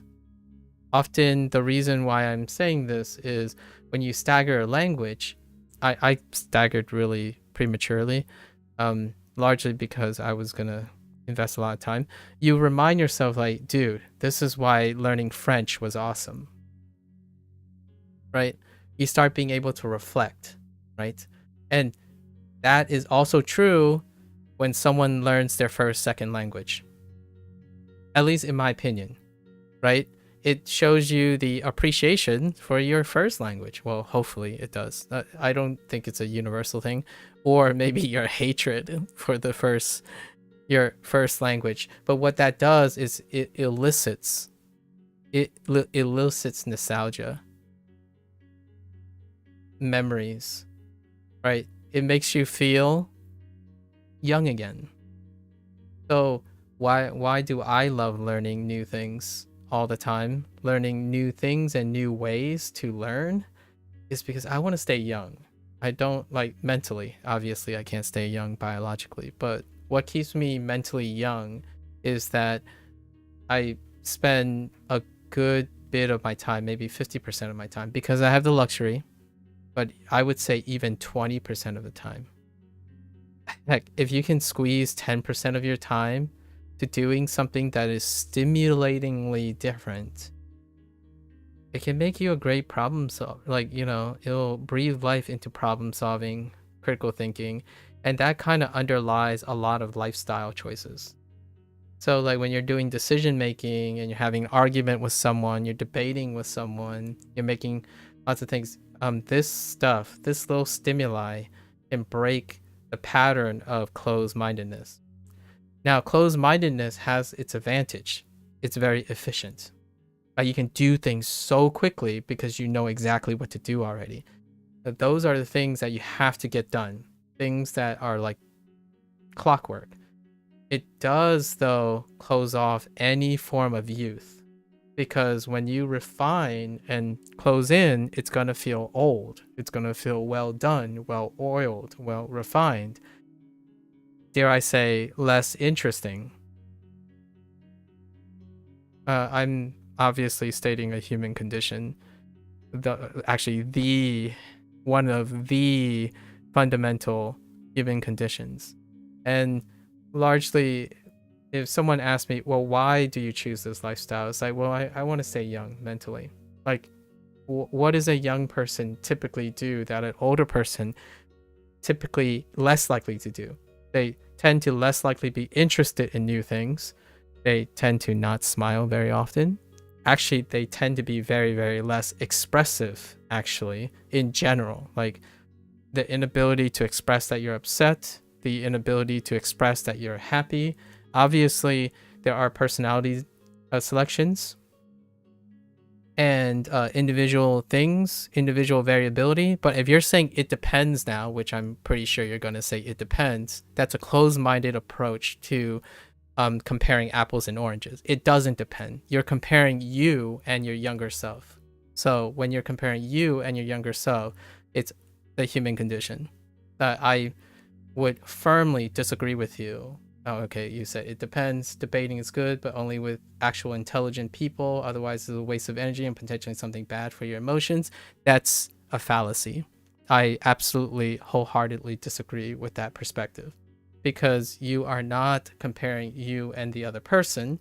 If you say it depends on two-body problem, actual intelligent people is an arbitrary thing. So whatever you just said also depends. So you no longer know if it's a waste of energy or potentially something bad for your emotion, but because you can't know, you already defeated your own cyclic argument.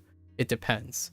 If you say it depends, then whatever you say is also invalid because it depends. Right? You can actually talk to stupid, ignorant people that you consider, and they can be your best friends. You don't know. You can also not waste your energy if you don't think it's a waste of energy.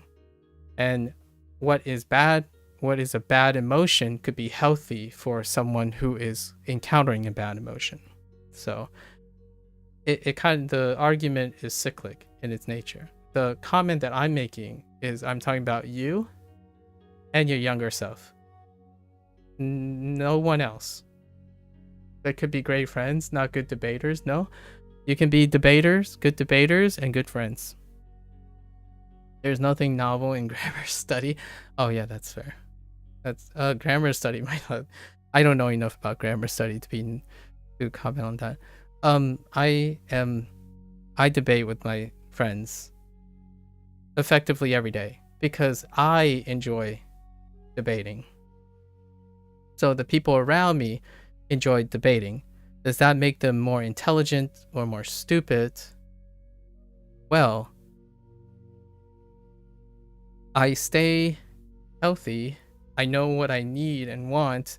So when I compare myself to my younger self, the odds of having proper friends is lower, right?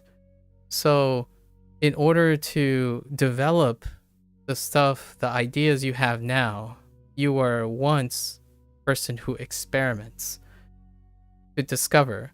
If you do not rediscover yourself, then how do you make friends if you're having trouble making friends already? So for example, for now, if you think you have intelligent friends, but those friends betray you all the time, does it depend on the friends? Or both, right? So, long story short, I would say it's likely it depends on both. It depends on you and possibly the luck of bumping into your friends. Now, hear me out here. Which one do you have control over? It's clearly not bumping into friends that meet your criteria.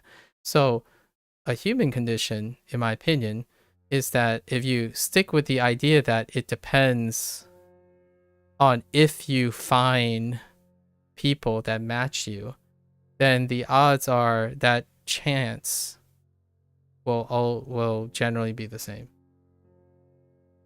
Right? And that's true. I'm gonna actually betrayed, yeah, it's a loaded word, but we're using it for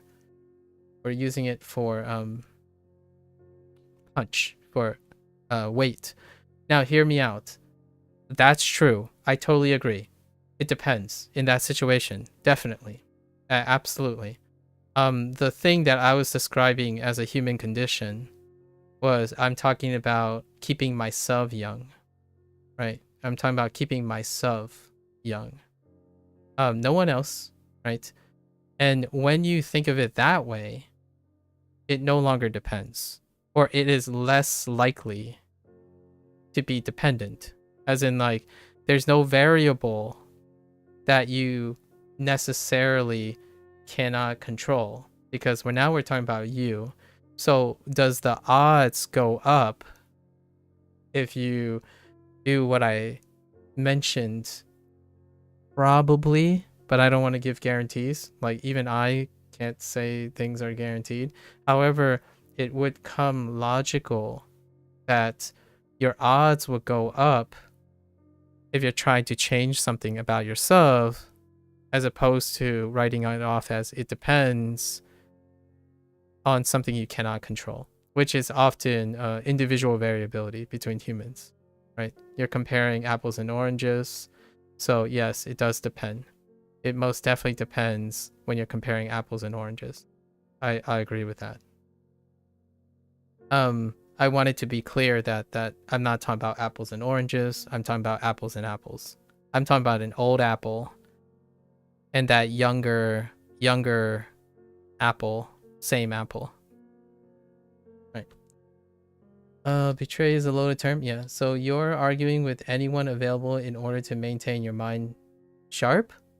No, you don't have to argue with everyone. You can be encouraging too. You can resonate. Or you can try to empathize. The opposite is possible. So for example, if someone expressed something to me and I don't understand,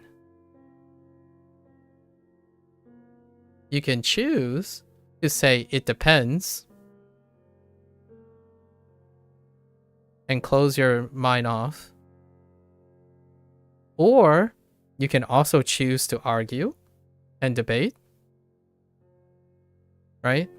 Argue and debate, but we're not considering all the choices. You can choose to join them unconditionally and try to understand.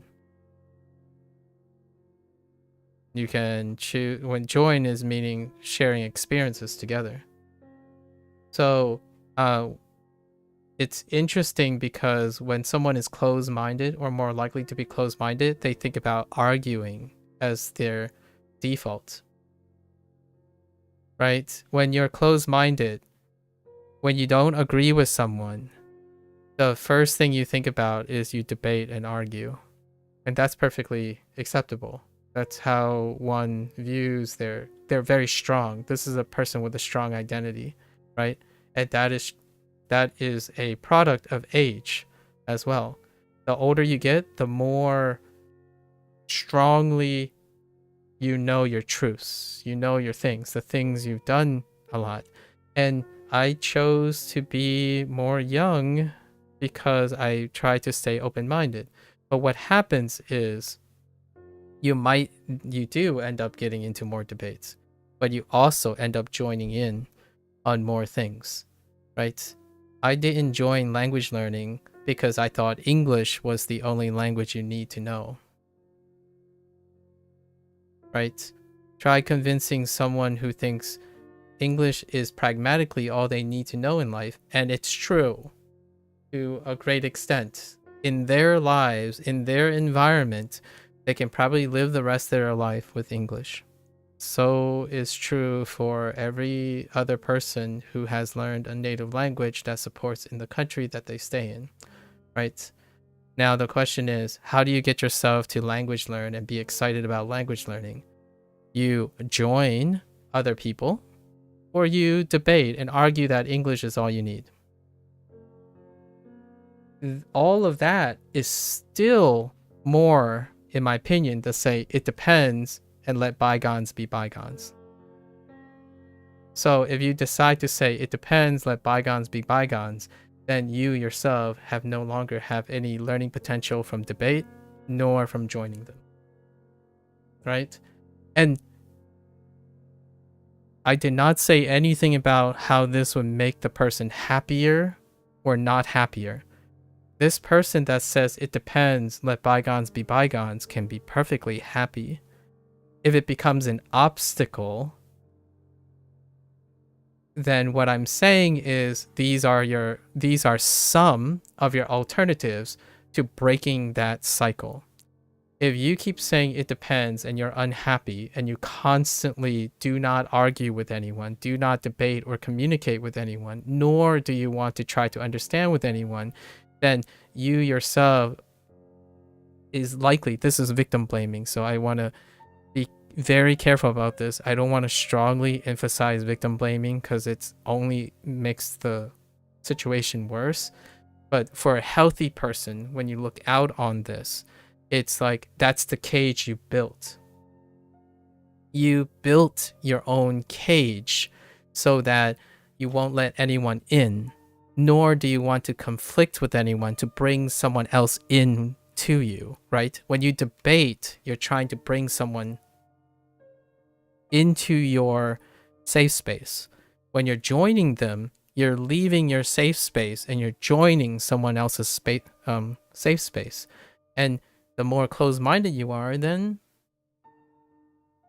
that's a choice. And I love the idea that you should have all these choices available to you. So when you are stuck and are really upset and you do not know any solution, you would at least go about arguing and debating at the chance of taking in new information, or wholeheartedly like, I trust you. Take me away from this behavior. Explain to me. Show me why language learning is fantastic. I'm going to sit here and commit myself unconditionally, or you can argue and bicker the whole way there. The nice thing about that is you are still there doing the thing. It's the thing that can change you, right? If you don't do any of that and keep saying like, oh, I don't have control over this, like, oh, there's too many variabilities, then you ultimately don't do anything in the end. And hopefully you stay happy that way, because that typically means no new knowledge goes in and no new knowledge escapes, right? You don't make new friends. You also don't gain new friends. You stay static. And if you're already depressed and diminishing, then you ultimately lose more friends or you're stuck alone, right? That sucks. And I don't want people to end up being like that. At least I try not to. Hey, thanks, Bertha. Thank you, thank you. You're equating self-actualization to in-group behavior and denouncing iconoclasty? No. No, I disagree, but that's fine. You can jump the gun and think that. I'm not equating anything. I'm trying to show a stepwise process in how they are related, not equating. I think equating would be an incredibly strong word. And then, using esoteric commentary like iconoclasty, that kind of makes it so that you're trying to be a little esoteric when I clearly did not use terminology like that as well. So that to me is more of a projection of your own leap of logic, but I take the consequences of that, and I would like to clarify that I'm not equating those things. Self-actualization is very different from identity. Like, identity is a far more nebulous term, so I used identity over self-actualization. The point of self-actualization is seemingly like a realization point, right? You're using it as a point in an event. Identity is fluid in terms of like knowledge and closed-mindedness, being enlightened. That's dynamic. So if you're telling me that I'm saying there's an actual specific time and space, then no. Saying leave your safe space is ultimately the rejection of self to satisfy the crab mentality of the community. I disagree. That is an incredibly closed-minded, like zero sum perspective on leaving your safe space. And again, you're still emphasizing that leaving your space is a one-time deal or not a dynamic process in a larger scape of things. When you leave your safe space, it's not a singular safe space. There are characteristics of that space that you're leaving and characteristics of that space that you're not. Like, for example, being cautiously optimistic about trusting someone. That is not leaving all of the space. It's not zero or ones. It's not a zero-sum game. You don't leave everything. I could have clarified. That is my fault. So let me clarify. The analogies and terminology being used here is viewed from a mosaic standpoint. There are characteristics that you leave, and there are characteristics that you don't, temporarily and spatially dynamic. It's not a you leave and you never come back, or you leave, enter in the same event. It's part of the process, not a goal-oriented switch that goes unidirectional. When someone is closed-minded, they can become open-minded and then closed-minded on various things related to the same space. So, rudimentarily being reductive in that nature is literally, in my opinion, ironically, the crab mentality you are talking about.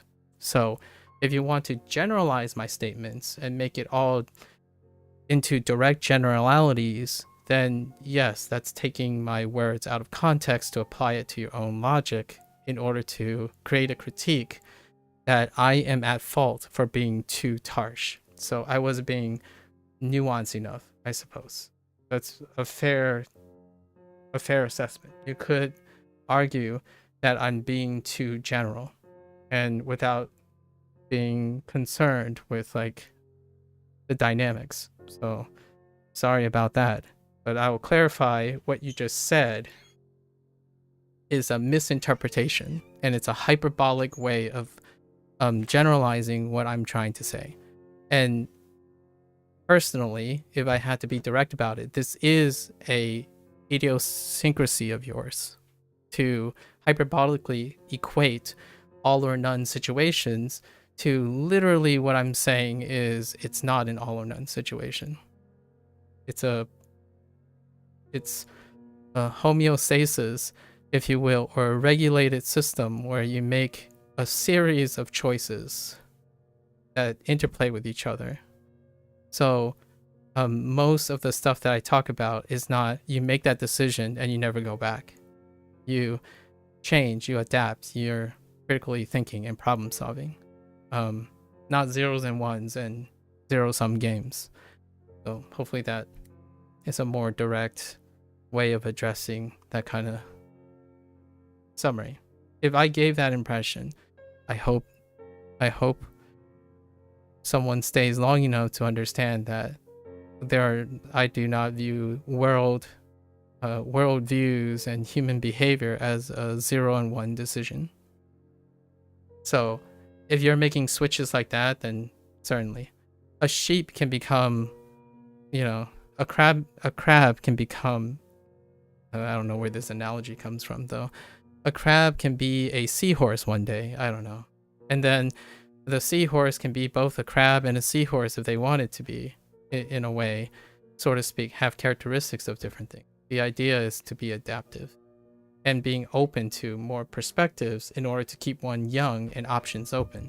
If you don't require that anymore, then you can end up being a crab if you want it, or a unicorn somewhere. That's perfectly fine. And I've consistently emphasized that is a choice in the matter.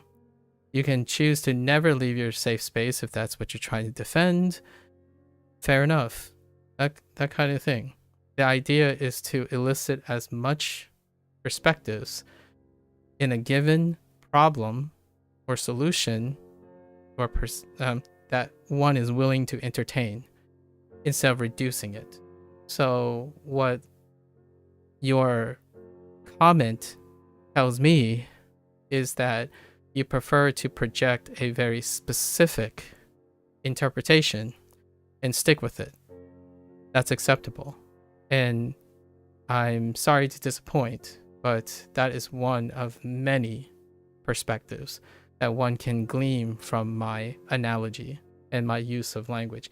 And that's what makes the internet daunting, in my opinion. Someone can come in and say, no one cares, this is not important, because I'm always happy and I do the things I want and it makes me happy. And I don't need to leave my safe space because down with conformity or something like that. I'm like, okay, that's acceptable. Are you happy? And are you harmoniously coexisting with other people around you? If the answer is yes, then you don't have to listen to anything I say. Right? Just thought I clarify that when we suddenly changed our lexicon into something more complex, which is what happened like 2 days ago with the guy that was trying to explain to me about 知 over and over again. And that person definitely didn't back down. That person was wholeheartedly trying to tell me that they can't add human touch to their commentary when talking to a human being. So that was very humbling experience because I couldn't connect with the person. I tried as well. We may never connect. Who knows? I think I accept the reality that obviously I can't connect with everyone. And everyone can't connect with me. Actually, sometimes I feel like I'm a little bit more pessimistic on that end. That I have this pessimistic, a little bit of a pessimistic worldview that my perspective on life is less likely to be resonating with people I meet online than people I meet on the streets or in a bar who's looking for anything to happen. Like they're making themselves available for any emergent event to occur. I think the idea of aimless discussions, debating as without getting to a point, debating without growth is a waste of energy and time. Many, in my opinion, the free time that I have, I actually do that intentionally because it's a time for exploration. It's that 10% or that 20% time you liberate to be, I guess I would call it free-spirited, right? And it does have a chance to encounter a larger range of events. And that larger range of events could be both negative and positive, right? However, it's a minor portion, but it gives you an experience that you don't spend 80% to 90% of your time being in your comfort space. You still have the solidarity of your comfort space, your defined routines and habits to rely on. And obviously, to echo Tio, it depends where these levels are. And for myself, I'm using makeshift numbers. I think for me, I spend about 30% of the time trying to be free-spirited. It depends, right? And then 70%.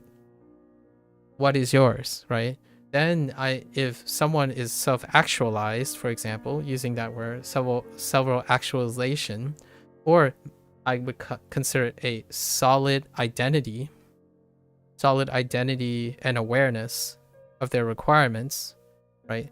If they have a solid awareness, I can ask them, how do you feel? How often do you want to be open-minded or closed-minded?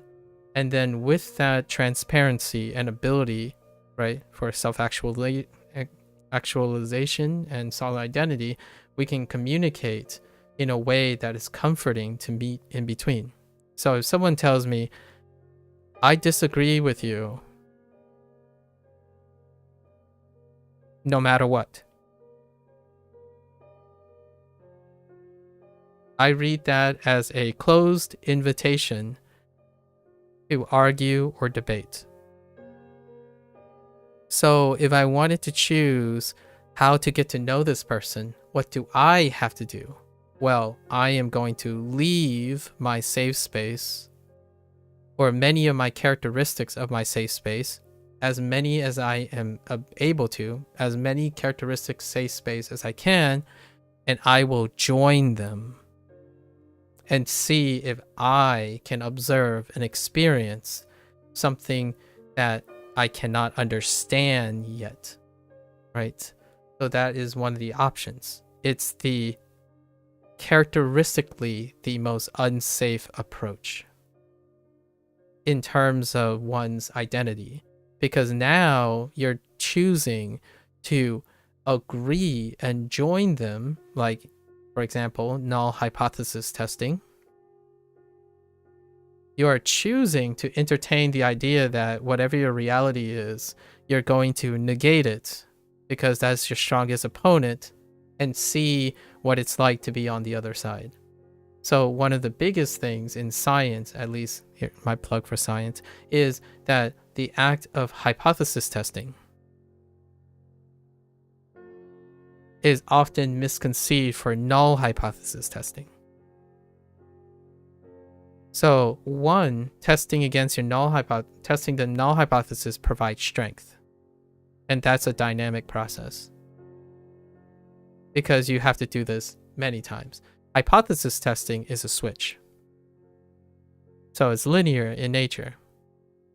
And the idea is, I'm saying both of these exist.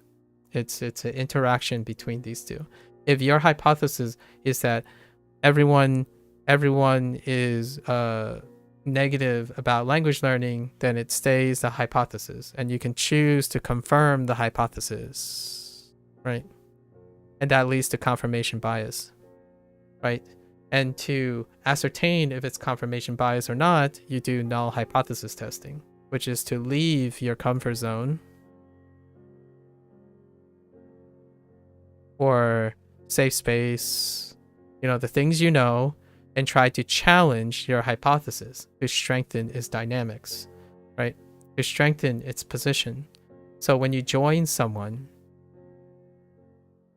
and then find out that you came to the same conclusion and trying to not be biased, but it will happen, right? To some extent, to some limited extent. The idea is you're actively trying to join them.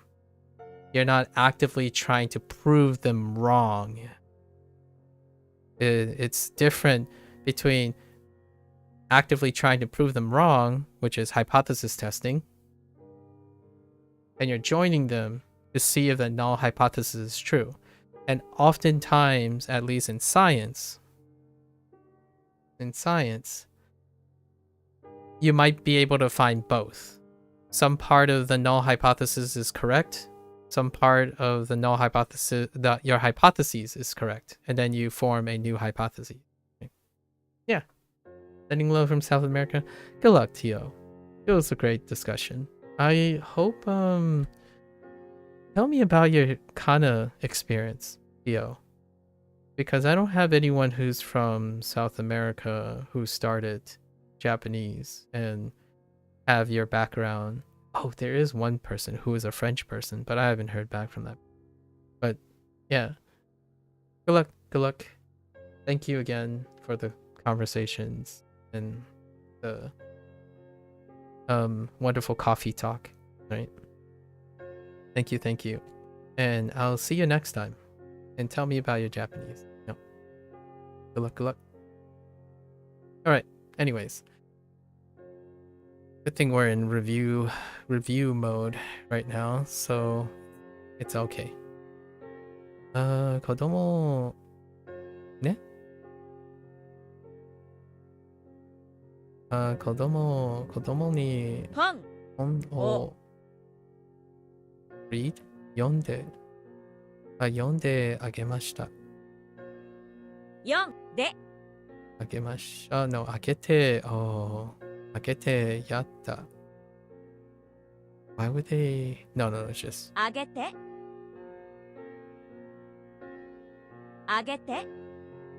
Oh, it's just やっ yatta. た Right. So they did the reading. They did a reading of that. Okay. I'm looking for the train station. 駅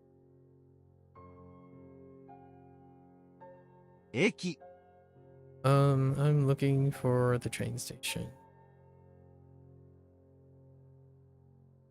So we're using Sakatsu. 駅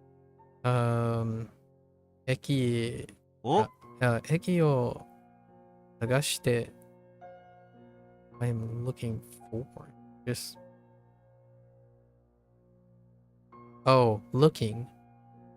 So 探しているがねWhat?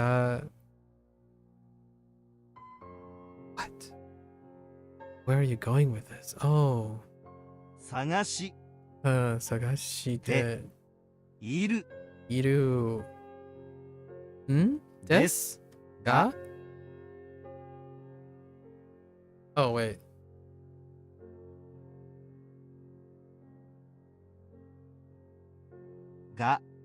Wait. です This should be acceptable.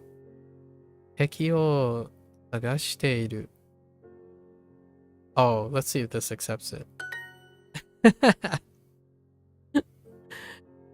What did they want? 駅を探しているですが Okay, yeah, that's these are choices, but we don't really need the choices. But it's good to know this though. So des. So they went with it des and then ga.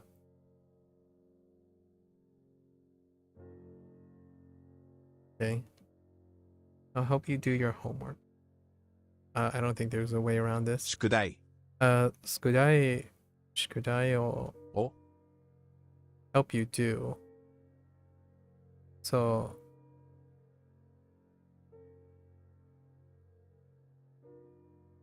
Tetsu, so Tetsu, Tetsuda, Tetsuda,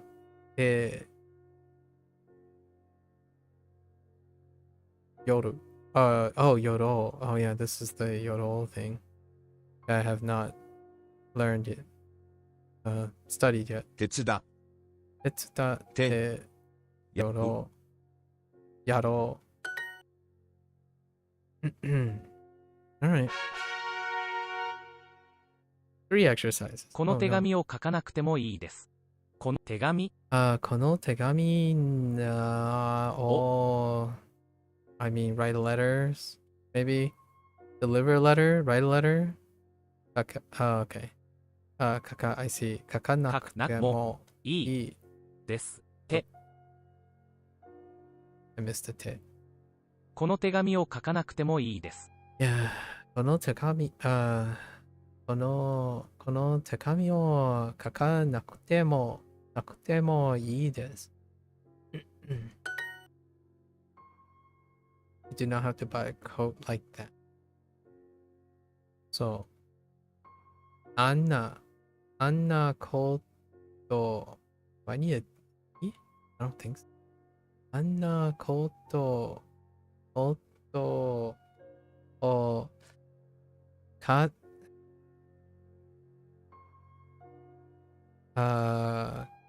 書いたの、oh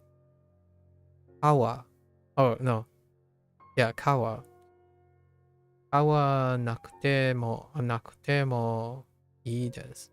Right? Because wa is the yes. So, アンナあんなコートを買わなくてなくてももいいいいで。ですす。難しい本を読まなくてもいいです。What was the first part? 難しい本を読まなくてもいいです。Right. 難しい難しい本を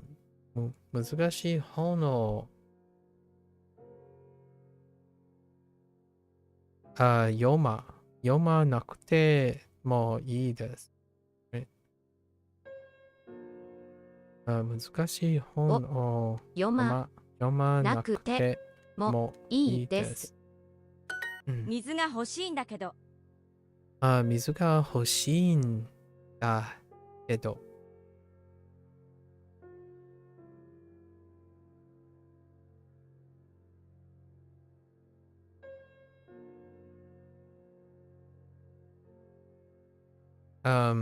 Would you like some?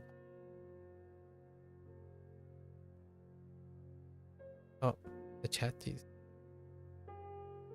Oh, I would like some more.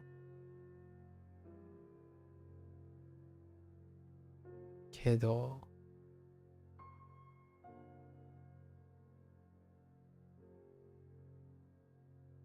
Yeah, I need more examples of kiddo like that. Don't quite. I feel like I don't quite know. 手紙をもらうのが大好きです。手紙の手紙のね何大好きです。手紙をもらうのが大好きです。手紙をもらいね Oh no wait, that's not. 手紙をもらうのが大好きです。もらうのが大好きです。大です。Right, the no here, nominalizer. The no threw me off. I don't know if I'm ever gonna feel the koto. Gotta keep in mind, koto and no. 手紙をもらうのが大好きです。That is not true.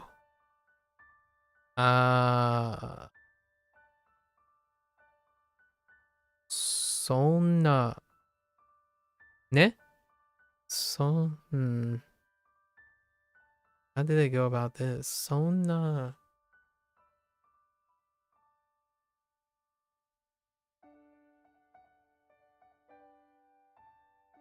そんなことないよ。そんなことないよ。Or something like that. そんな There's そんなこことないよ。よ Okay. So something like that, or that something. The characteristic of that something. Nominalize, I guess. Oh, actually, maybe it's not. Because there's no particles, so maybe I'm missing something about koto. That thing? That matter. Okay. So it is using it kind of like that. Maybe. Yeah, I'm treating it that way. So sure. That sure. So sonna, yeah, sono koto naiyo. And naiyo is just like, no, it's not true because it doesn't exist, right? It's not that. So it's not of that nature or matter. Or of that circumstance, etc. So koto is still being used as that koto. Okay, right. And then sonna. Sonna koto nai yo. And then yo is just this. この言葉の発音はすごく難しい。この言葉の発音はすごく難しい。Suon. このこの言葉の発音は難しい。は難しい。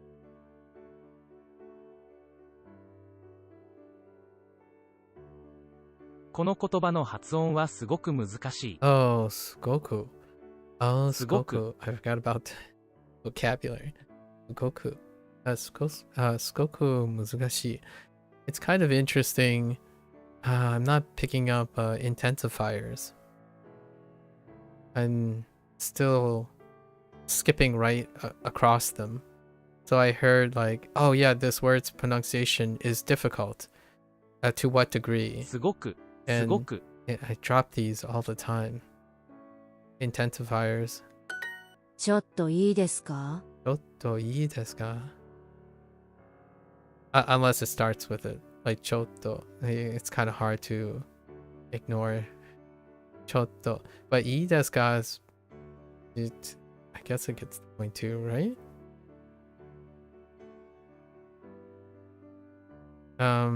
Wait. Right? No, it doesn't actually. Actually, no. I need ちょっと here. You can't skip that meaning. ちょっといいですか? Oh. May I have a moment? Why did I... Oh my, why did I do it? 病院に行かなくてもいいです。Okay. 病院に行かなくてもいいです。病院に... I don't need to go. 病院に...行く. So... Yeah, wait. 行く so 行かなくてもいいですか? Or ですか? Yeah, いいです。Was it a question? Probably not. 病院に行かなくてもいいです。いいです。病院に行かなくてもいいです。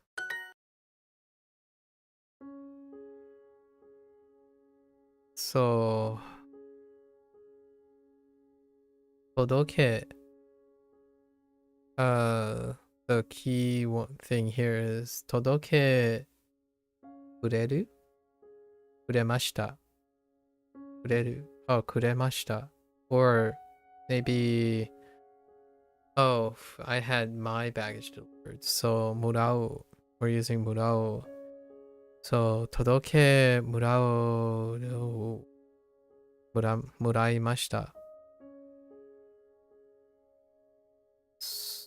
So, 荷物を届け。届けて、no.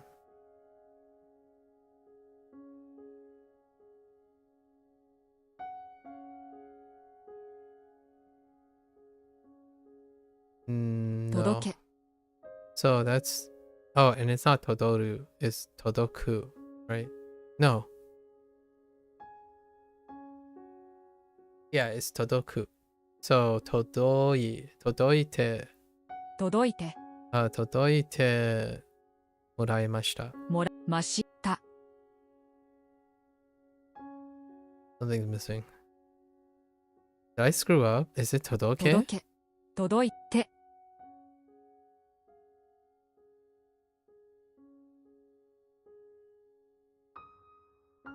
So if you have todoku,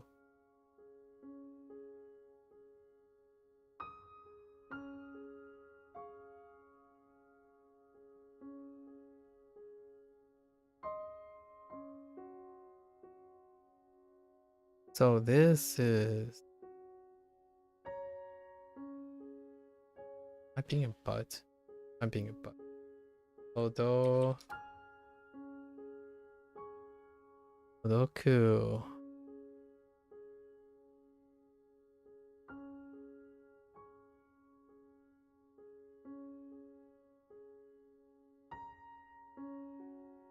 I think I'm screwing up on conjugation.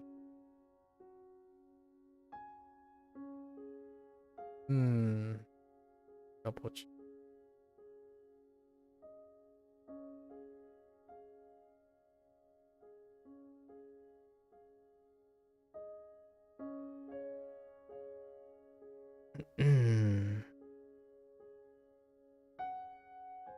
What am I looking for? The te form? Todoite. Oh no, I'm not looking for the... What? I thought I was looking for the te form.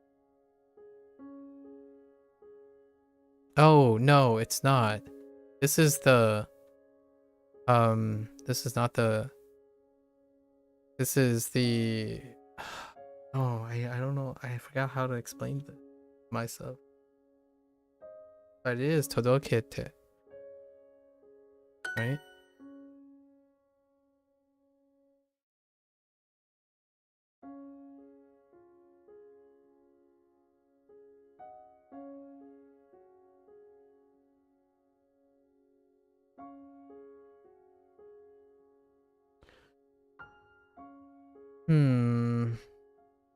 What I'm thinking here is...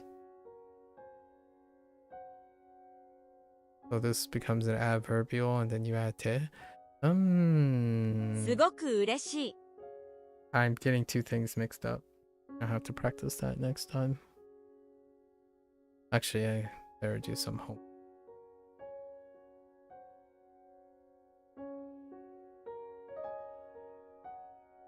Okay. So... Okay. Hold out.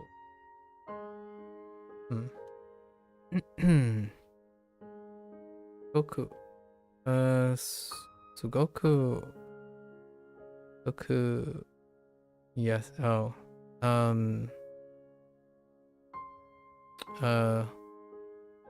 Ureshi?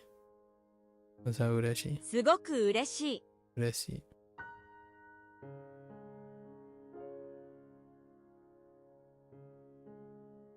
So happy. You still need this. Need this. これ。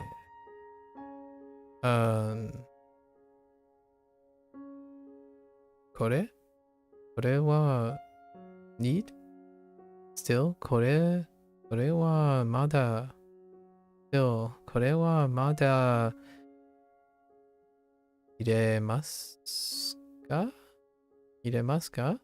ね? What are you guys sticking with? Now I'm really curious if I can just type これは入れますか? mada iremasu ka? What were they going with? これは wa まだ mada. Oh, 必要 syo.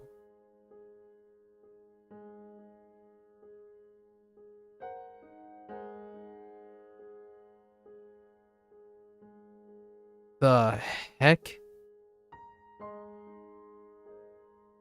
So do you still need this? Yes. あげなかったの The heck? Oh, wait. あげなくれなかった I'll come back. There.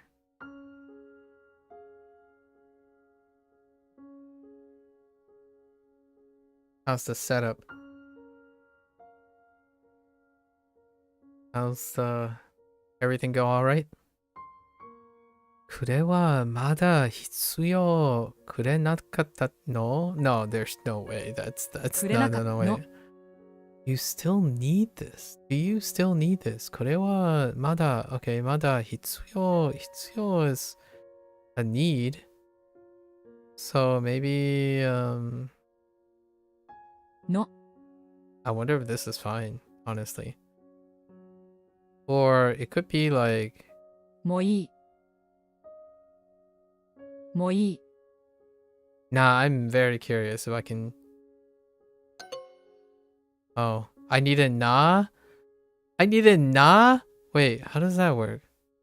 Oh, because it's modifying no. Oh, wait. Oh, because hitsuyo is a na adjective. Let's see. Oh. I get na adjective.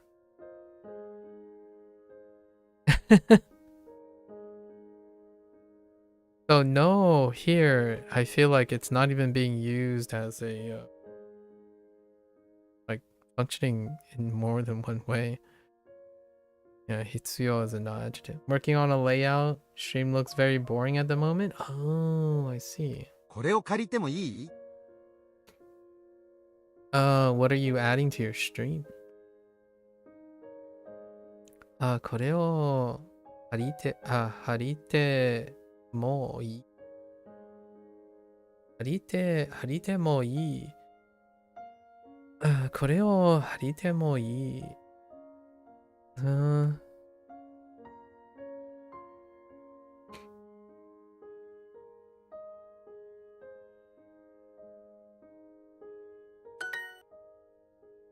I don't know why I'm drawing a blank on that. 届けてもらう thing. I thought it was the te form, but it's not. It looked like it was.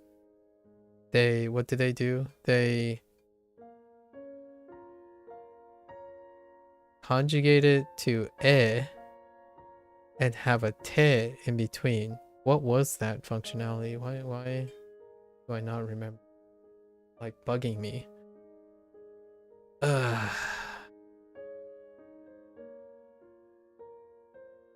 keep it in mind. 毎朝、毎朝. 父、 I don't need. Oh, right. Right. This is so the favor is being done for you. So I've gotten this wrong both times so far. So 毎朝 が、父が私を、私を wake up. So 起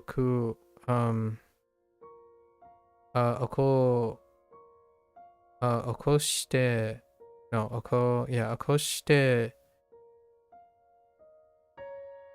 起こしてくれた Okay. Yeah. Most of the time I keep putting chichika over here because I thought the person doing the favor is next to the predicate, and then the action is what the favor person did. Yeah. ピザを配達してもらった。ピザを配達した。No. 配達してもらった。ピザを配達してもらった。配達してもらった。Okay. You just starting soon screen needs more branding and such? Oh, okay. Got a ピザを配達してもらった。Got a pizza delivered. Okay, so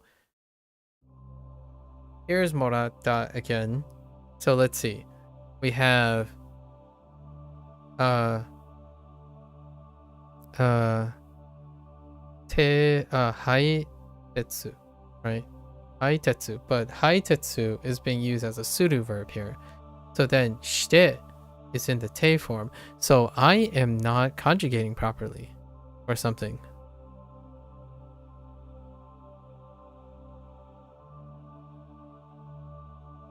No, I could have sworn. Yeah, no, that's Sudoku. So it would be todoite instead of todokete. And this is shite. Oh, it's kind of hard, but it is a pseudo thing too, though. Because shite.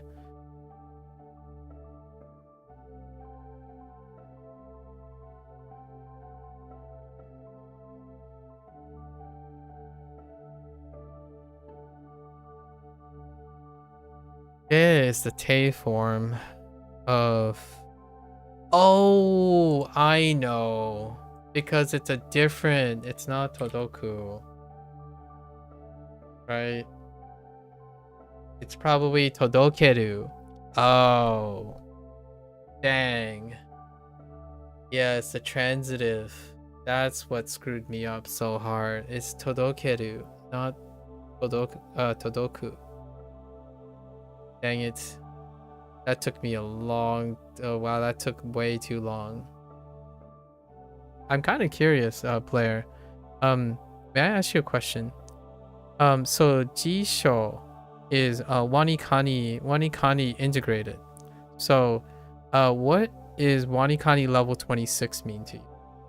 Is that like high, low? Like, where is that? Like, is that a couple months? Like, I don't know what, like, how levels work in Wanikani yet. But is 26, like, fairly deep into beginning? That's a lot? Okay. Just curious.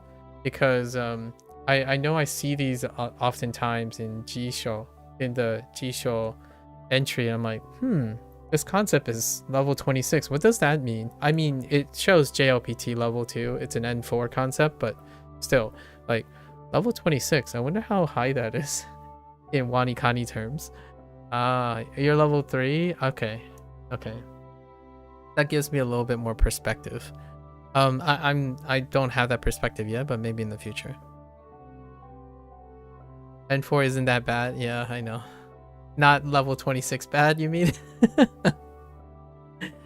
I guess. I don't know how Wanikani sorts their stuff, but I love seeing this like contrast. Like maybe Wanikani has a lower priority for Todokeru than N4, if you know what I mean. Like it might be like a different scale, but I kind of like that Jisho shows different types of scales, right? If you have like a really popular standard and then there's multiple different standards, those standards could help inform each other. Like which one's more effective, like comparing and contrasting the standard. Like obviously, where is Duolingo in Todokeru? Todoke Todoku and Todokeru is really far into Duolingo, like really far into it. I don't think you probably encountered Todokeru or Todoku yet in Duolingo, because I remember the first time it was actually introduced as a kanji, so it was like 3 weeks ago, roughly speaking. Todoku and Todokeru was introduced 3 weeks ago. So it's kind of like where Wanikani is. But then when you look at JOPT N4, you're thinking, it's a little compressed. It's more compressed. Huh. Interesting. At least that's how I feel. Obviously, I can't comment on either of them. Like, I don't really know this relative scale of how long it would take me if I was studying for the JLPT exams, as opposed to choosing someone else's, choosing Duolingo's curriculum or something like that. I'm sure they make an attempt to pick some sort of standardization, but oftentimes the apps and stuff, they try to do it from a reflexive use case approach, as opposed to a scholastic academic base. The contrast being that I feel when it comes to scholastic scales and stuff, these are meant to be under the assumption that you will have comprehensive knowledge of sorts already. So at some point, and you're already committed to that. So it's not trying their darndest to make it a culturally use case scenario. And at least I remembered that Wanikani is scaled from an English speaking perspective, pretty sure, and not even from a perspective of a younger audience, but a more average. So most of Wanikani's like curriculum and exposure is probably different from those people who are making JOPT exams, right? So it's interesting to see that show up in something in a scale that I have no experience with in either of them, which is funny. Yeah, you have the N5 stuff printed out as a guide of here's what they recommend at that level. Yeah. I really like how they're different. Because it definitely shows a contrast, at least for the N5 stuff. And I reviewed the N5 and N4 stuff every once in a while just to see what concepts were covered so far in Duolingo, right? Every 30 or 40 days ish. As a form of practice, like, oh, I recognize this, and all the stuff that I don't know, I simply write it off as I don't know. But you get the idea that there is one N5 concept that was introduced 2 weeks ago, but already more than 70% of the N4 concepts are already introduced. So kind of like one of those things like, oh well, okay. There's still N5 concepts that are missing. So that's a really interesting way of getting some perspective on how they differ. ちょっといいですか? Oh, I didn't say this. I said this earlier, Blair. We're gonna start Wanikani on New Year's Day. So we'll start that project on Wanikani New Year's Day, because I'm pretty sure if I had to pick something, I'm pretty sure Wanikani does space rep with actual spacing. So it's something that Duolingo doesn't do, largely due to their Super Duolingo subscription stuff and whatnot. Yes, there is a possible benefit for doing really long sessions, but you have to know where your limits are, right? And for me, I kind of want to know where Wanikani puts their limits. I'm pretty sure if Wanikani is an SRS system, they often have a metric in ways that they're saying, hey, okay, you've done all your stuff now. Now you don't have any more lessons. No. You want to do more? No. You have to sleep or something beforehand. I'm pretty sure Wanikani would implement something like that. Much like Duolingo soft suggests this by using a heart system. But then you can remove the heart system, right? And then there's the idea, I know people don't view it this way oftentimes, but there's when a lot of programs or apps, when they're on a subscription base, they don't strongly encourage you to keep on playing, but at the same time, they also don't strongly encourage you to take breaks, because when it comes to learning, you have to actually literally have spaces between your exercises. Like, yes, I'm doing 4 hours a day, but that's 4 hours for me. Like, I'm okay with 4 hours because I spend most of my time doing more than that. I study and read like 8 hours a day. If I did not study anymore and I did a job and whatnot, I would study like maybe 30 minutes a day, and I would stop at when my focus is left. Then you let it consolidate. You have to consolidate. Otherwise, it's just short-term memory. Most of the time, it's short-term memory. It's going to be gone if you do not space. And so the time you spend resting is also a time that you will engage again in learning, right? The last thing you want to do is go really long hours and you feel like it's a grind, right? The front loading everything to one specific time point is nuts, and doing it consistently is even more likely to fail.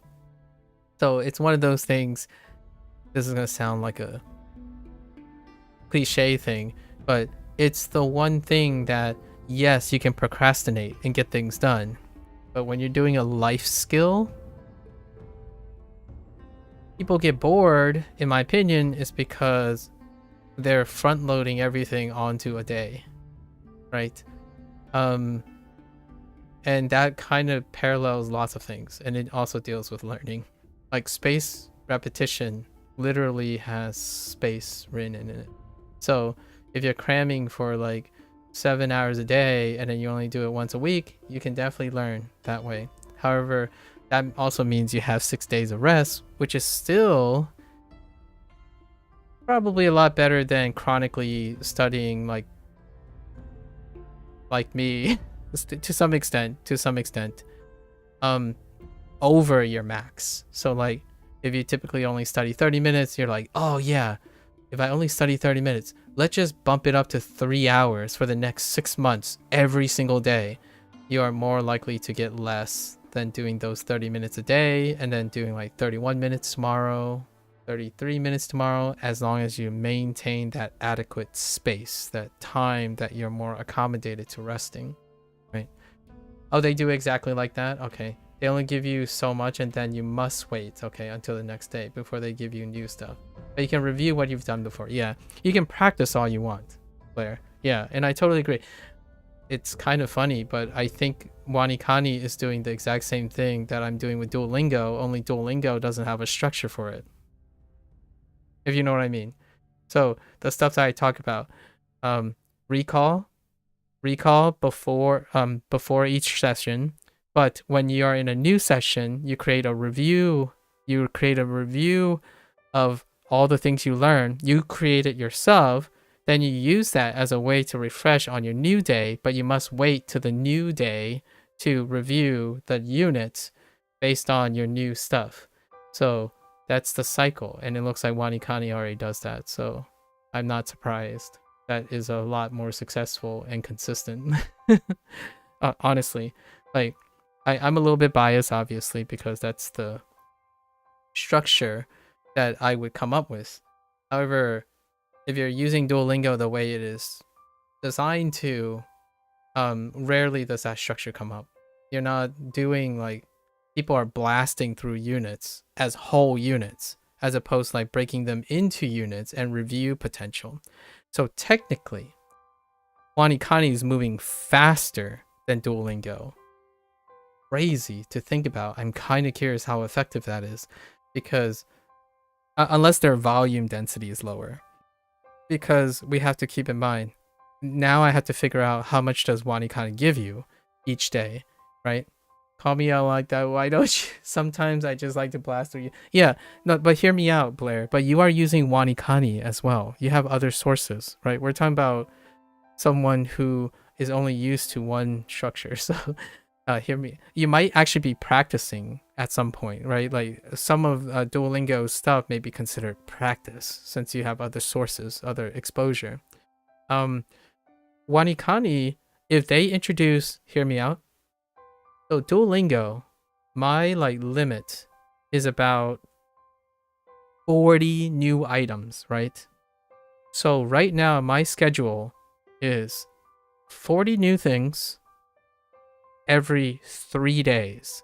So that actually means by the time day 1 is gone, I practice exclusively with Duolingo for 2 additional days. So I'm in the Wanikani, at least I'm picturing this, on the Wanikani structure, I would be waiting 3 days. Like I would be adding 2 additional days of review and not touching the new session for another 2 days, because there are 40 things I need to remember, right? And then I even carry that into the next lesson, and I would review those concepts for another 3 days. And then 2 weeks down the line, and then 50 weeks down the line, and then 100 days. Oh, it's not 50 weeks, 50 days down the line, and 100 days down the line. So Wanikani, probably I like to think would keep it on a lower end. So maybe like 10 to 12 things, if not less. Try to overlap some stuff, stagger some stuff. Because if you want someone to come back daily and still have to rotate new things and then still give them enough time to review and practice the things they learned, it would have to be a manageable volume. So I'm really excited to see what Wanikani ends up doing. Like, how do they balance the numbers and whatnot?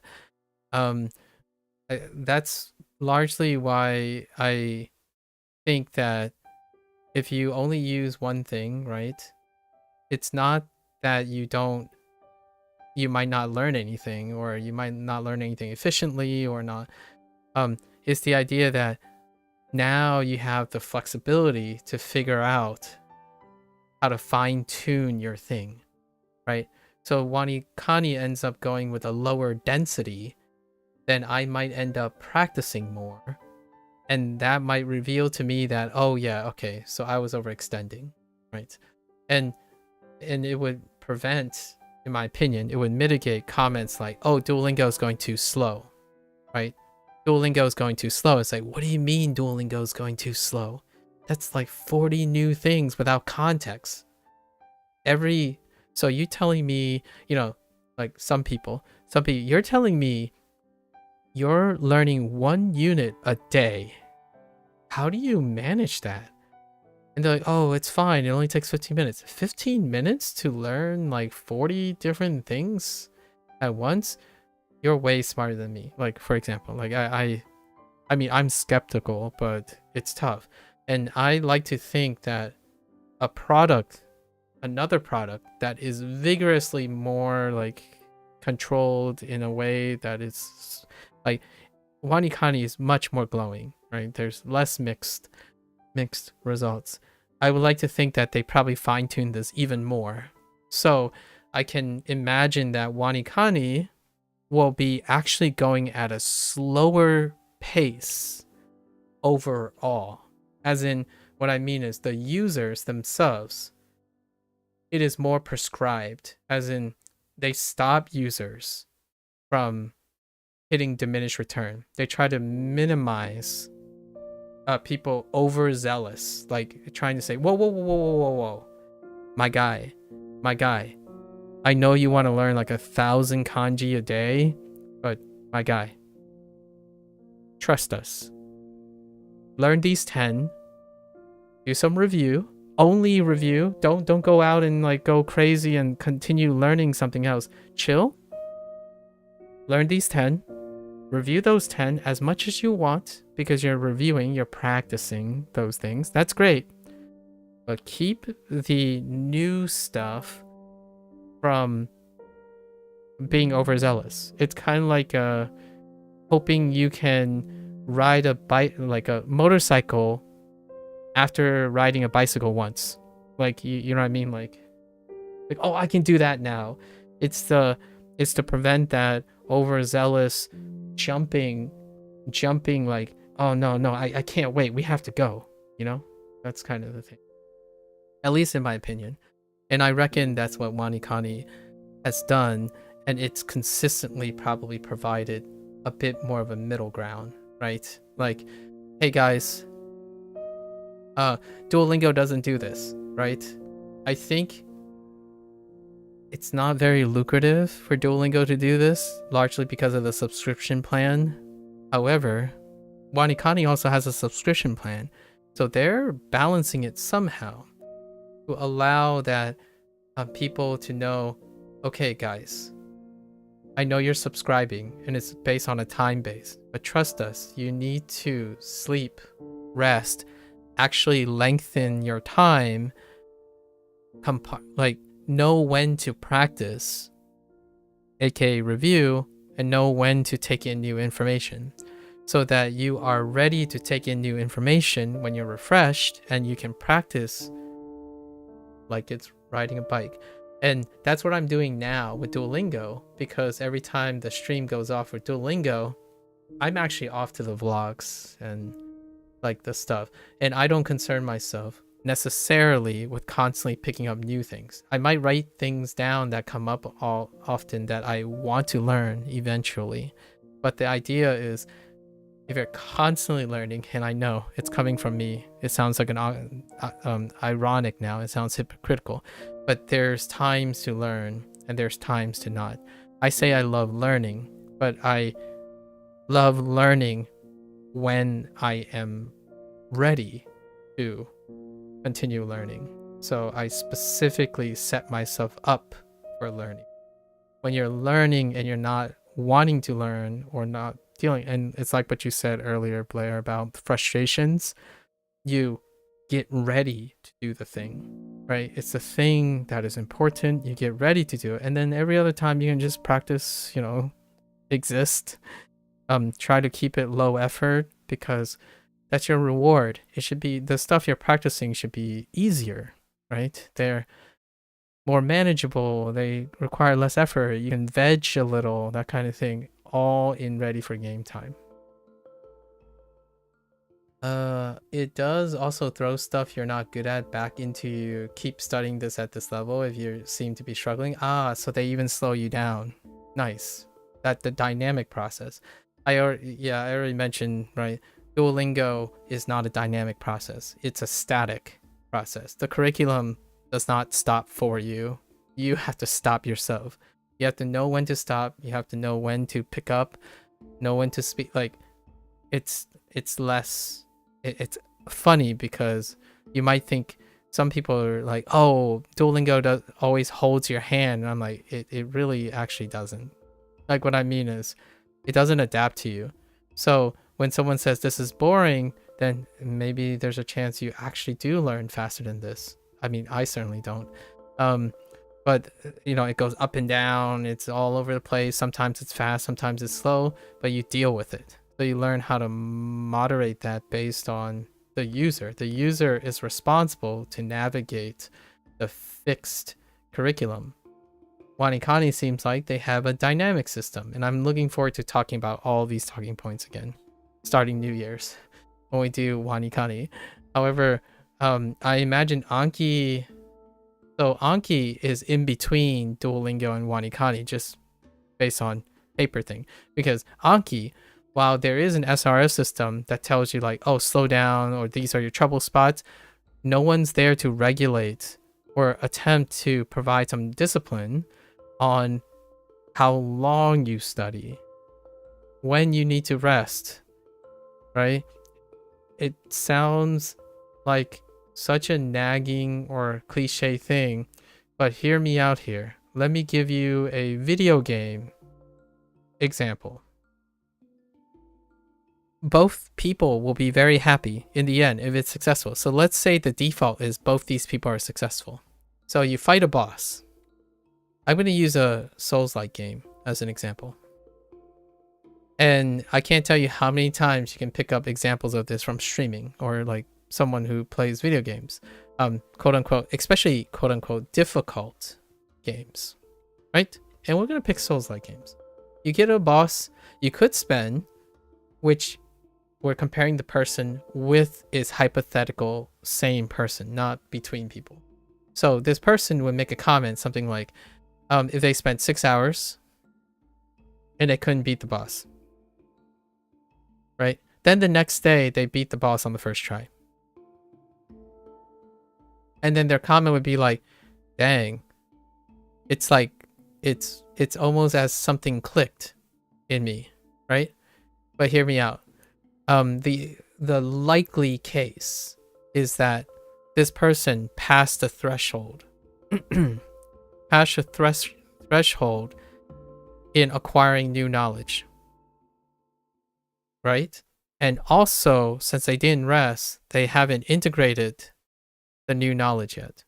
It's in short term. So like there's nothing like, there's no consolidation. There's no consolidation yet. So the likelihood that they went from 6 hours trying something, and a lot of times the comments coming from the idea that this is contiguous, as in nothing has changed from the last time they attempted after the 6 hours and the next try. Lots have changed.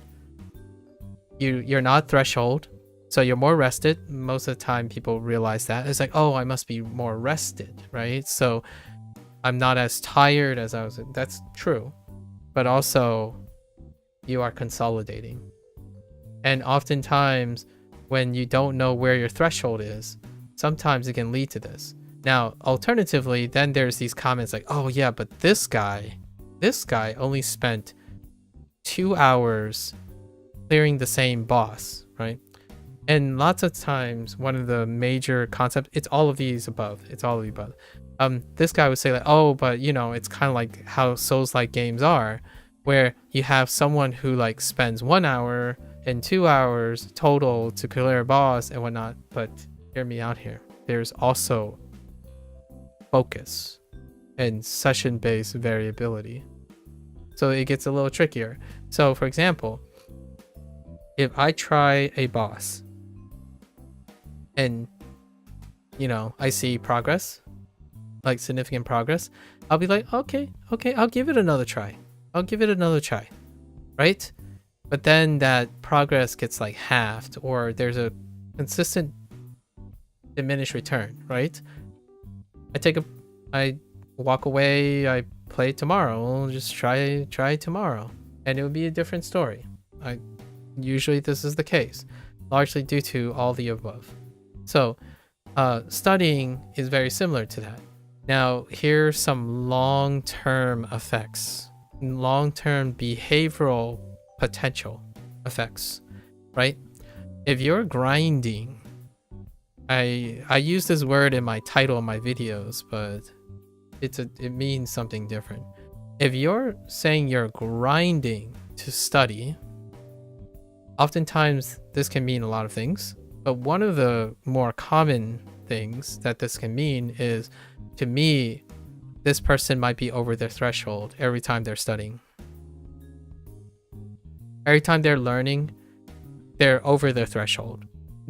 By how much, it depends on the individual, but it is over the threshold. It is very, very likely to be over the threshold. So if it's substantially over the threshold, I did not write that. If it's substantially over the threshold, then yes, it will feel like a grind.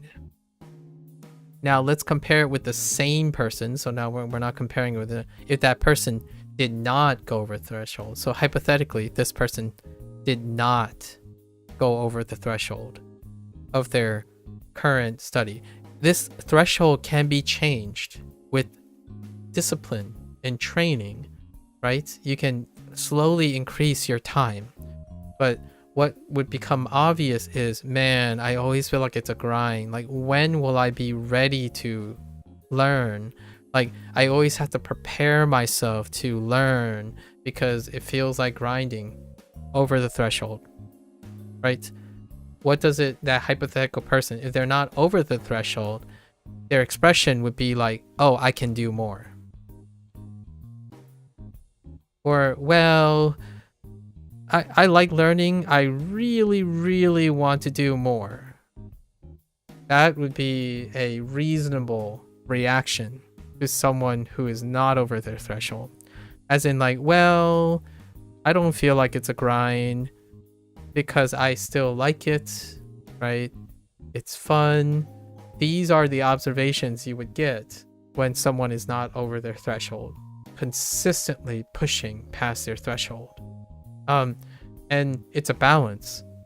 You can push the threshold to try to change it, right? That's progressive overload, right? Progressive over threshold, over progressive overload.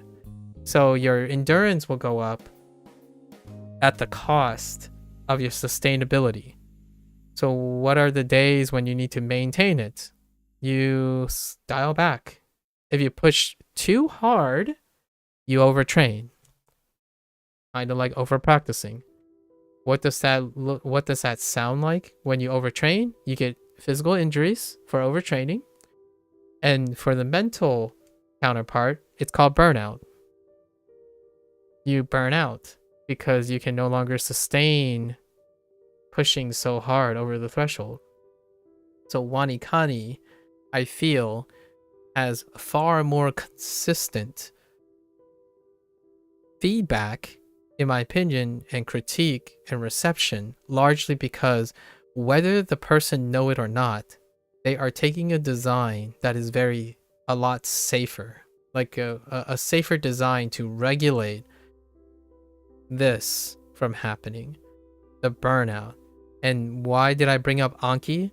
Anki does not have a burnout protection. So what is one of the most common complaints about Anki, or moving apart from Anki? Burnout. It gets boring.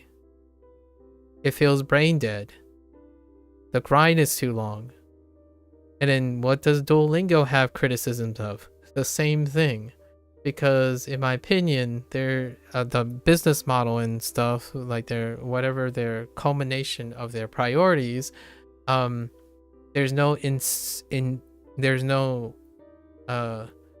regulation or moderation of the intensity that I would say very passionate people forget. So like, yes, sometimes that video game is so good, you just have to finish it, right? You have to keep playing it, that kind of thing. The problem is, the dissonance here is, while video games and movies and stuff have a temporal finish, right? What I mean is they're temporally, not systemically, years and whatnot. So yeah, you can afford to have 4 overnighters playing video games. There's an asterisk, there are live service games now.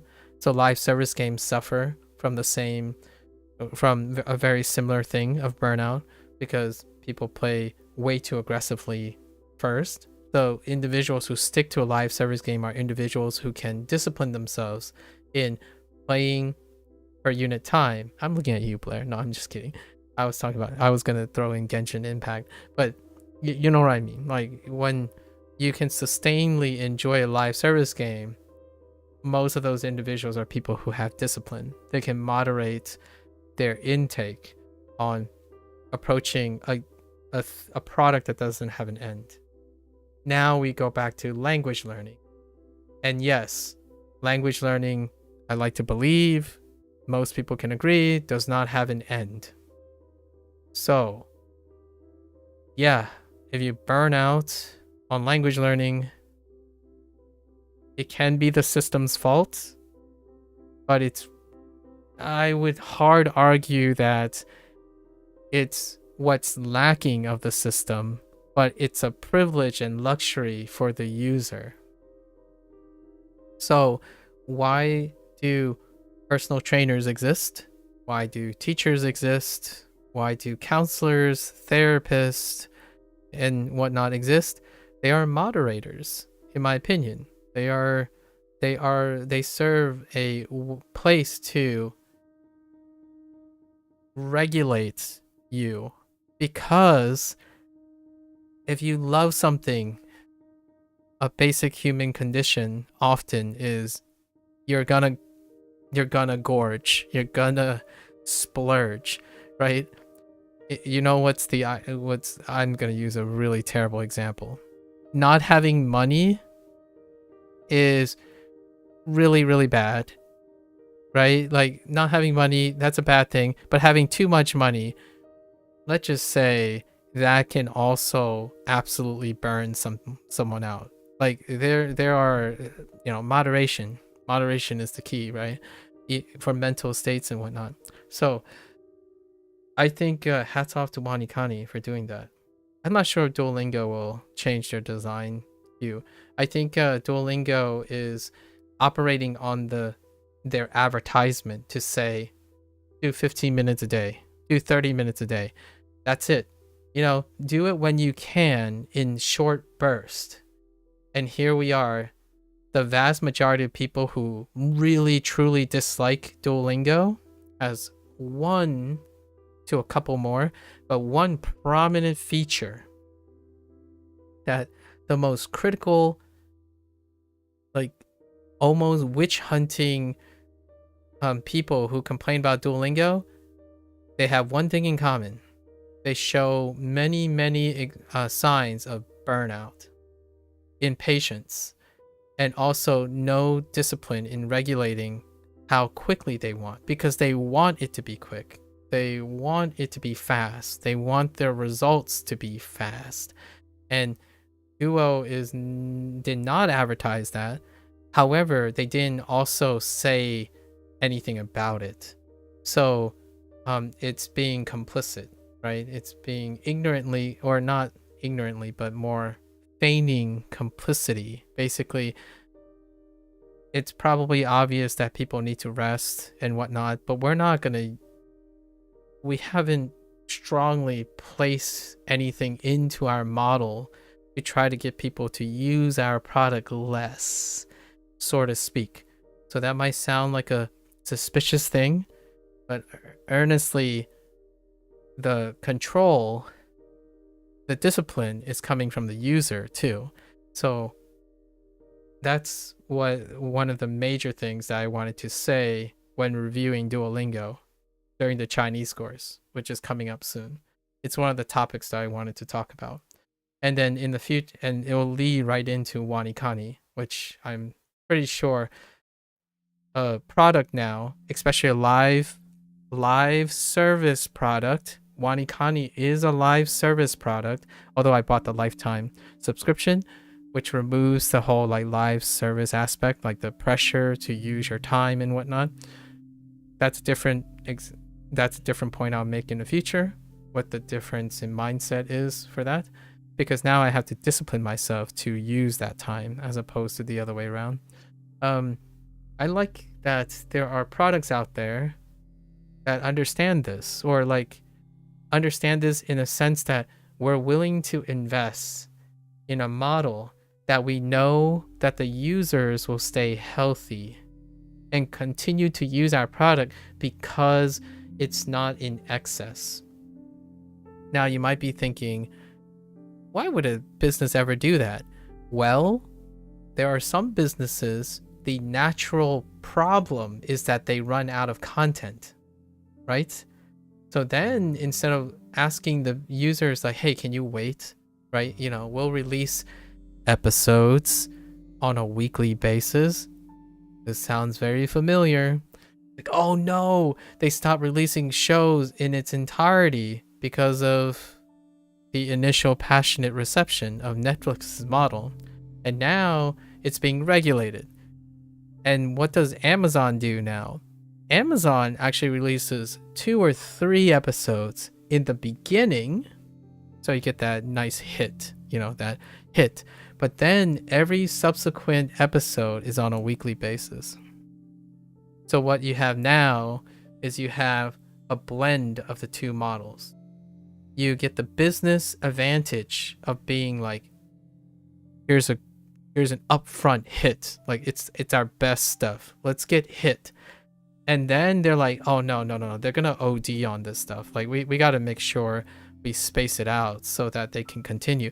And you might be saying, oh yeah, that's devious because it's a business model, right? Like it's selling a thing.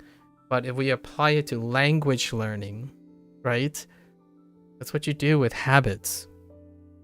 In the beginning, you go to the gym, you're super overzealous, and then life slaps you in the face and you can't get out of bed because your legs and arms feel like noodles, but your body's telling you, yo, you need to hold the front door, like you need to chill, you need time to adapt to this. If you think this is the intensity level you're going to have for the next forever of your life, you're sorely mistaken. So that kind of thing goes with, in my opinion, the mind as well. And that's kind of funny. I think all of this stuff is so fascinating. Brain maxing if you do a whole unit review in 15 minutes perfectly. Oh, dude.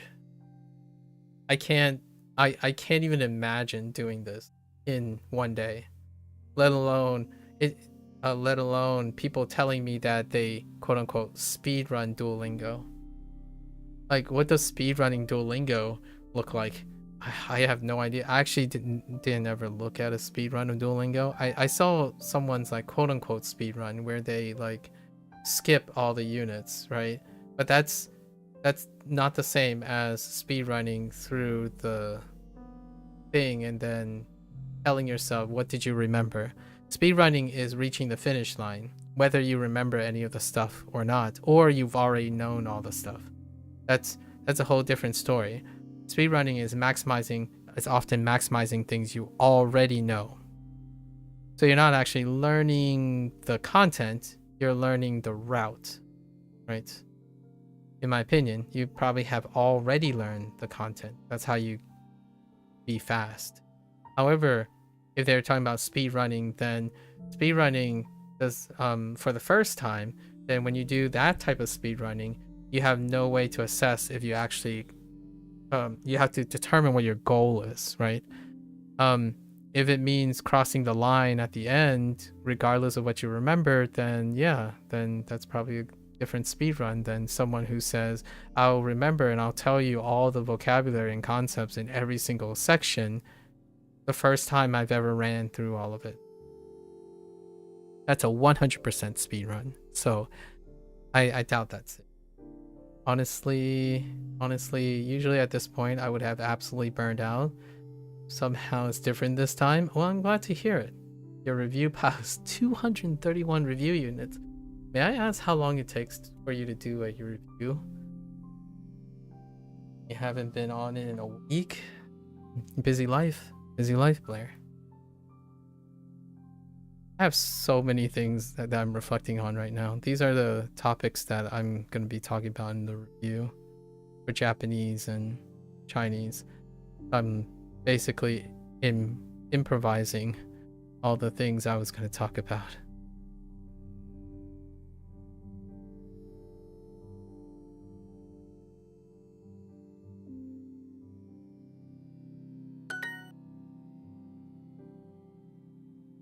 So much to reflect on. これ Kore, how did this work? は Oh, yeah, right. Itsunano. まだこれはまだ必要必要なです。必要な。な。必要なの。の。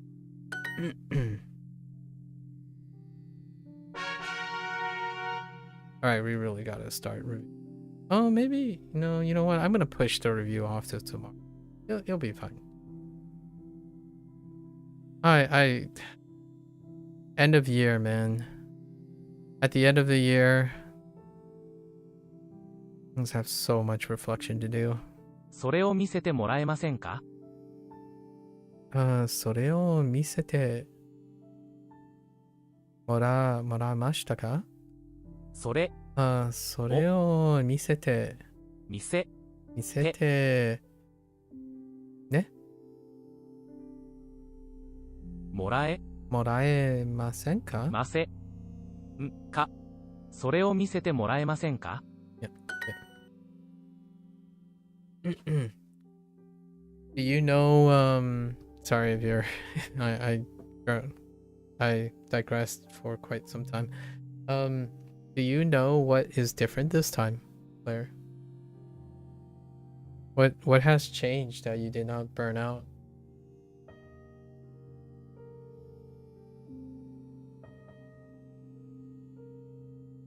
Did you do anything particularly different? I take all the credit, by the way. Kidding. Kidding. 君 君必要発音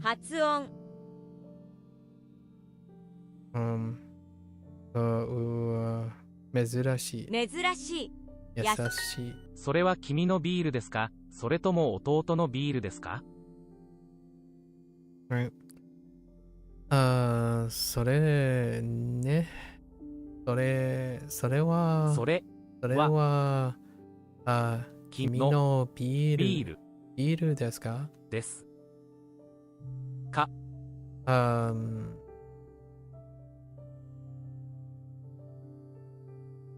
じゃあ弟 Oh no way. いや、弟のビールビールでですすか。けどOh no. それともそれは君のビールですか？それとも弟のビールですか？ No, just actually stuck with your dailies. It might actually be in part credit to you since I consider having a buddy in a friendly competitive sense. Listen, Blair, you think we are competitors? Get on my level, Blair. I'm kidding.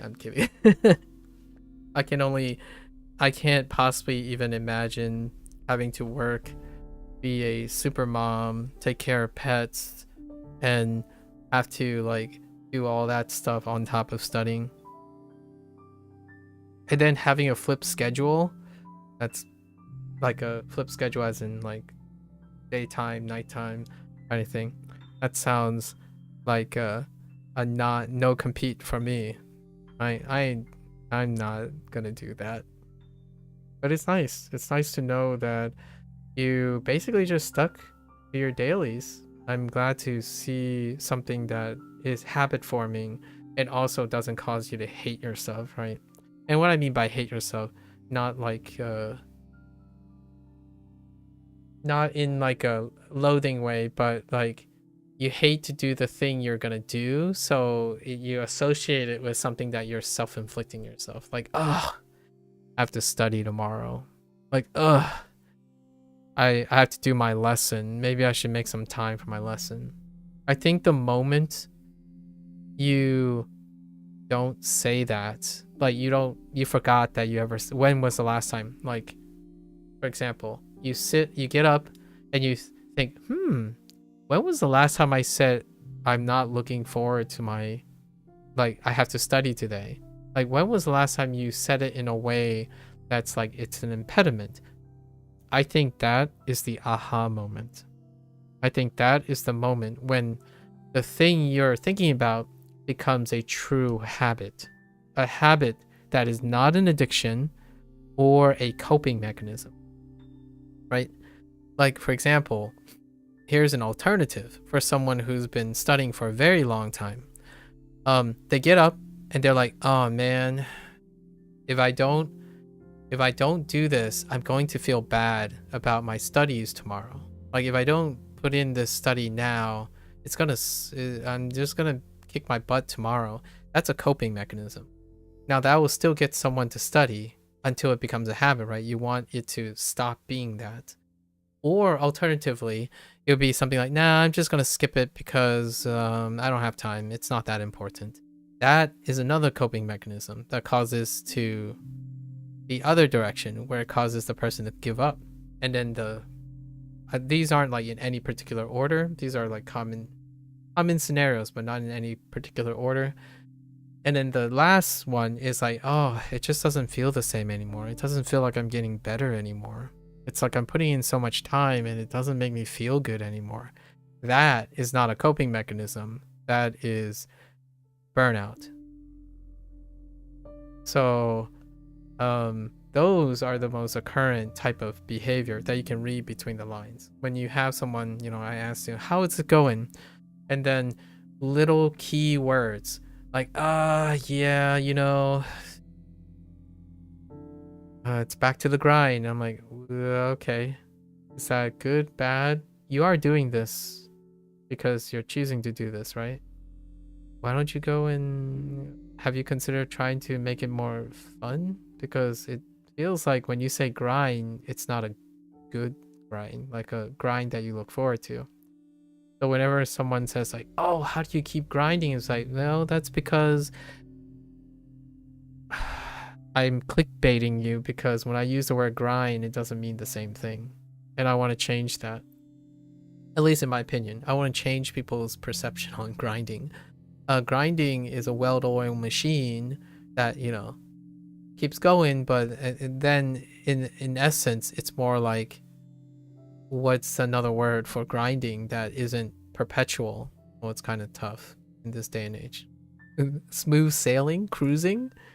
I'm cruising, and then people are like, oh, you think Japanese is so easy, you're not grinding hard enough. It's like, well, no, I don't have to grind to learn Japanese.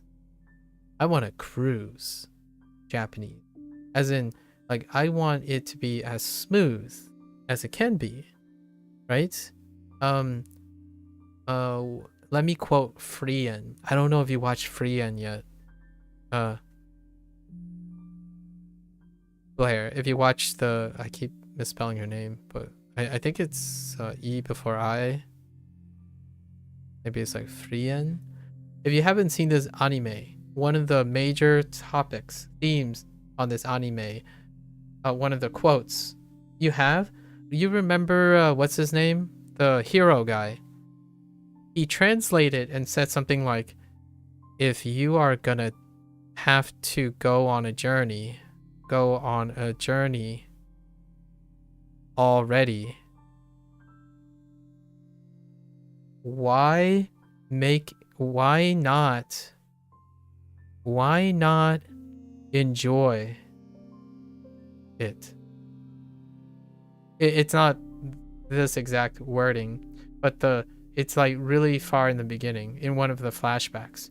Like Frien, was back then was more like, oh, but that's not the most efficient way, or that's not the, why do you care? Like, why are you stopping at all these places to help people, right? And or like, why would you do this for me, or why do we need to do this? It's like, yeah, Hemel quotes are so good. Like, hey, if you're gonna do it already, there's no pride, in my opinion,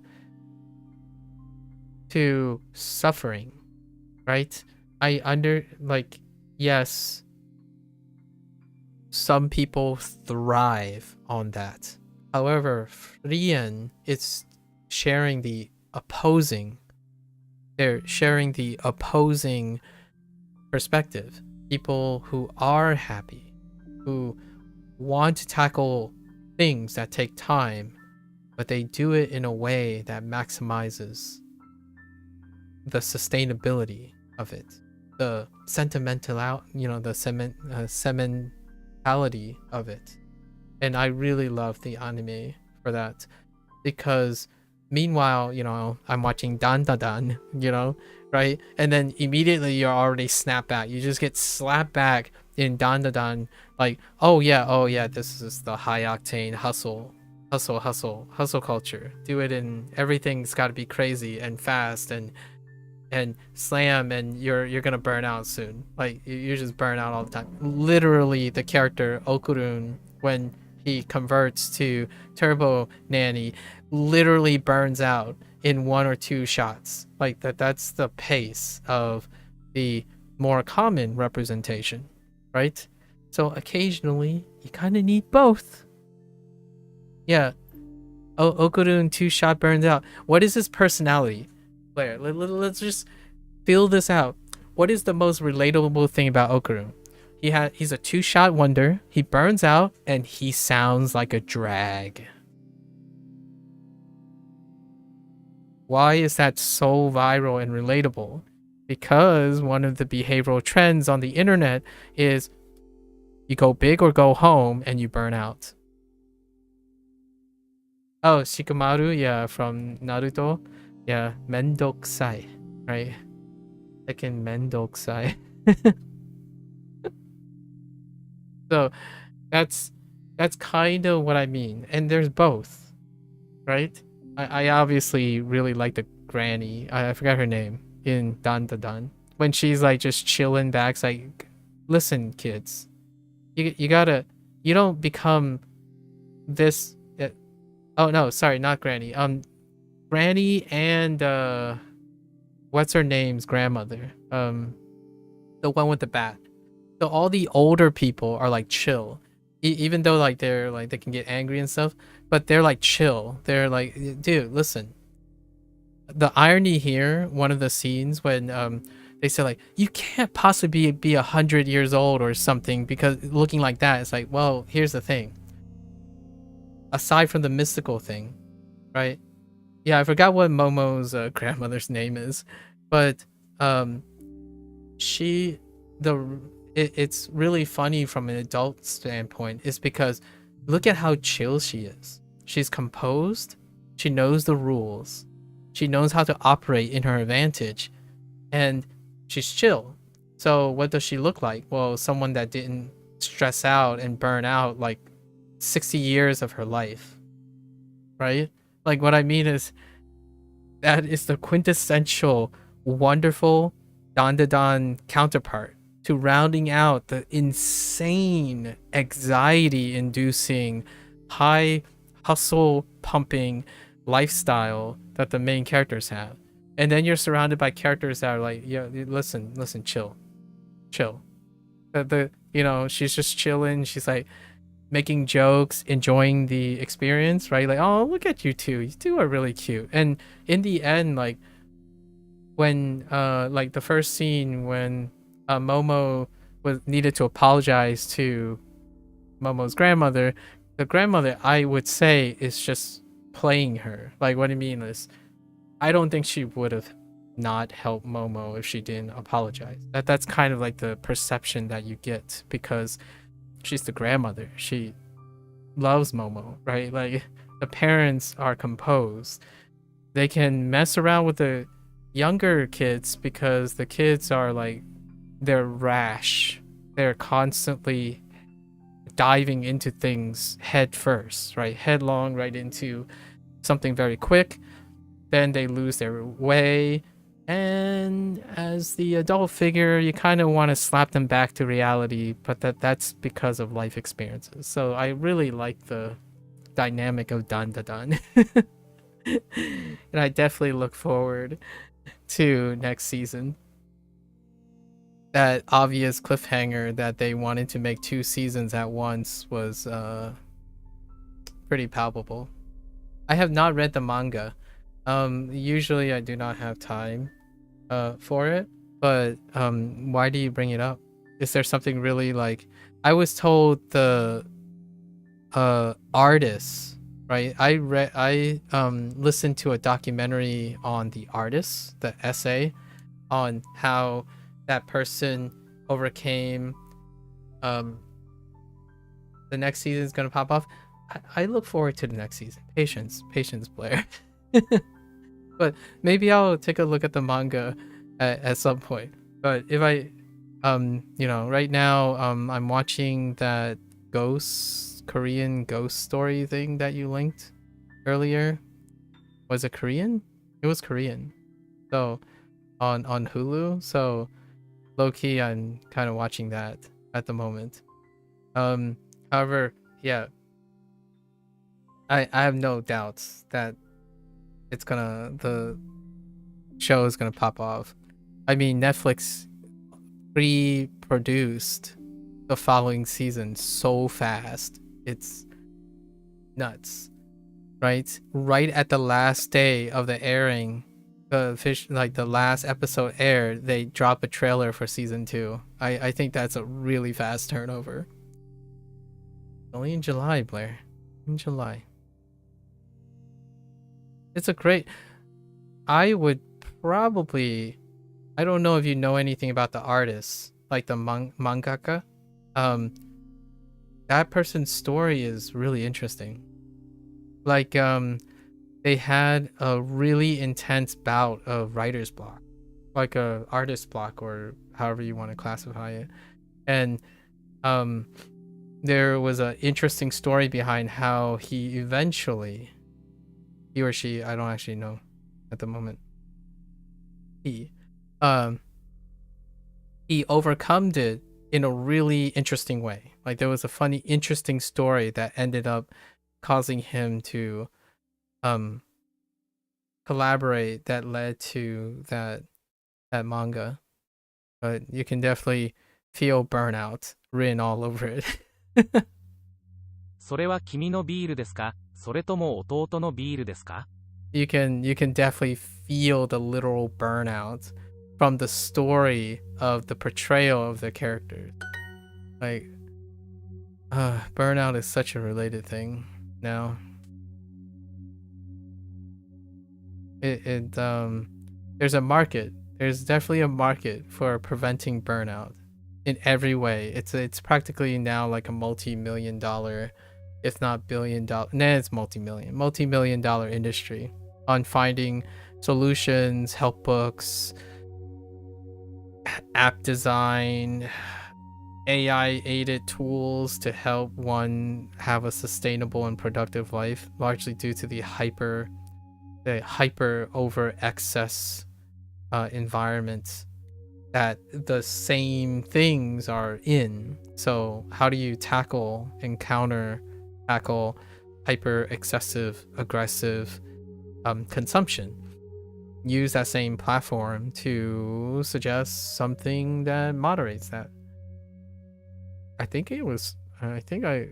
The last time I talked about moderation and clarifying what moderation was with Tio, actually, who was here earlier. Gave me an opportunity to talk about this kind of thing. Speaking of moderation, I should really listen to myself every once in a while. 彼女 I'll be taking a break here and there in the close future. Not right now, but gotta take a break. These digressions are my break from studying. 彼女は彼女の Oh, は彼女 so 思いました or 思いた彼女 I thought that she was そう彼女は彼女は優しい人と思いた思った Oh, we don't need 思いました Oh, they might accept this 思いた Wait 思う Oh no Wait No it would be ta ta if we're doing oh no ta it's past tense so we can't get away with that Machi. never mind ta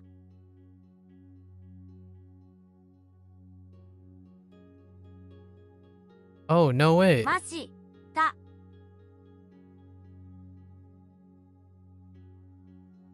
ました She was a kind I thought that she was a kind person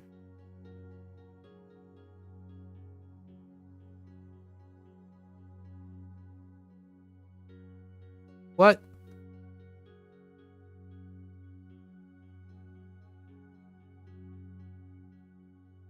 I'm conjugating something incorrectly. So, omo, right? Or, yeah, omo. Oh, wait.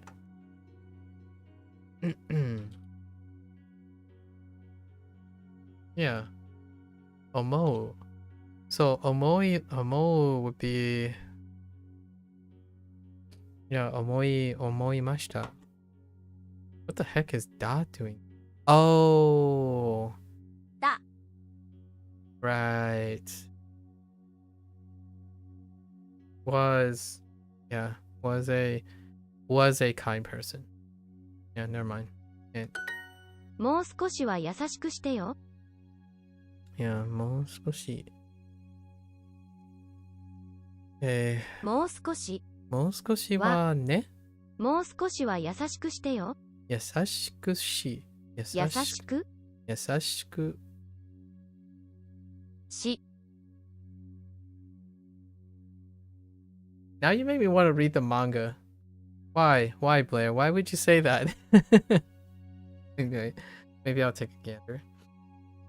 Oh there, Jack. What did I say about burnout, huh? What are you trying to do? Burn me out? That should be the new catchphrase. Like, what are you trying to do? Burn me out? Because the art is fire? Yeah, I'm gonna probably read it for the art. Like what I mean is I want to see the art because that guy's the screenshots of the person's art is incredible. Oh wait. Did you ever see this? There's a artist now who took Dan's art, and the whole trick was they were trying to illustrate how amorphic Dan's art is, right? So they started their shorts on how they like draw the characters. They would do something like this. And then they would like fill it in and it would look fine. Because in Dan's art, whenever they're doing animations and stuff, it's like heck you at anatomy. And I feel like that's one of the biggest charms from an art perspective of Dan's like animation things. It's like, yeah, this is a pose. That's it. That's pretty much everything's like a stand, right? Like, oh, you're gonna draw them running? Okay. Let's see. Strutting. Here we go. We're gonna strut going this way. That's the character. That's the character's strut. Or something. And I watched a bunch of this guy's thing where they like slowly fill in each of the details, and I'm like, oh yeah, that looks like Dan, all right. Like every one of those scenes, like you don't have a normal like posture. It's always like extra exaggerated, and it kind of reminds me of way back in the day with like Looney Tunes and stuff, where whenever you have a movement, it's filled with warping. Like there's lots of warp movements, and if that's incredibly refreshing. What?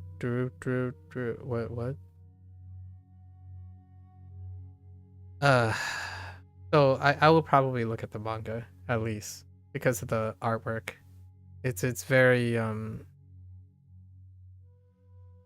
if the animation is any indicator, this whole it was made for you. Are you song lyrics? もう少しは優しくしてよ。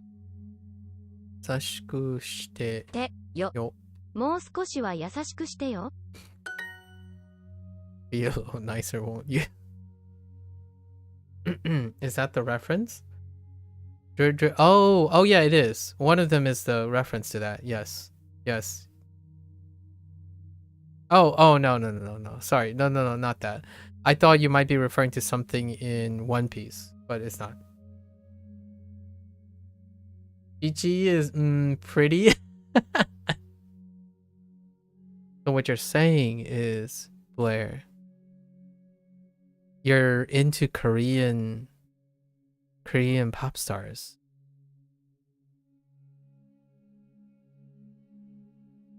I'm kidding, I'm generalizing, but that's the GG archetype. I know it's an anime and you could make an argument for Japanese like J-pop stars, but what is topical now is the hyper presentation of K-pop stars. My BTS bias would be shut.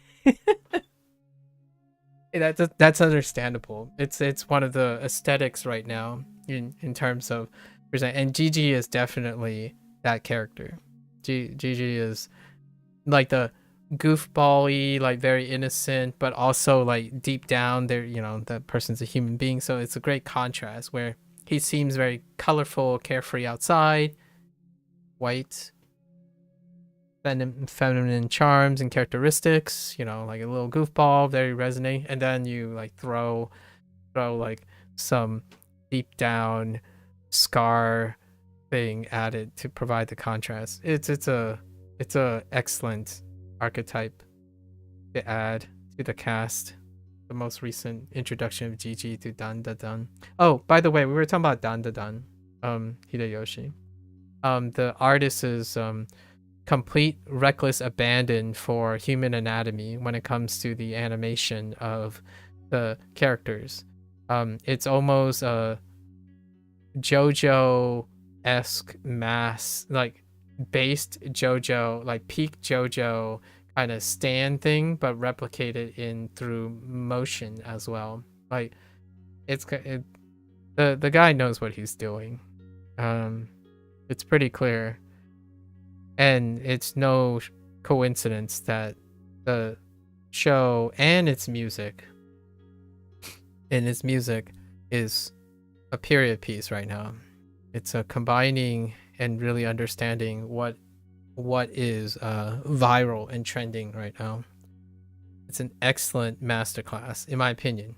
And I'm not saying anything about quality. Like, people will have their own opinions about quality and whatnot, but the numbers, that type of thing, is an understanding of what is topical at the moment, right?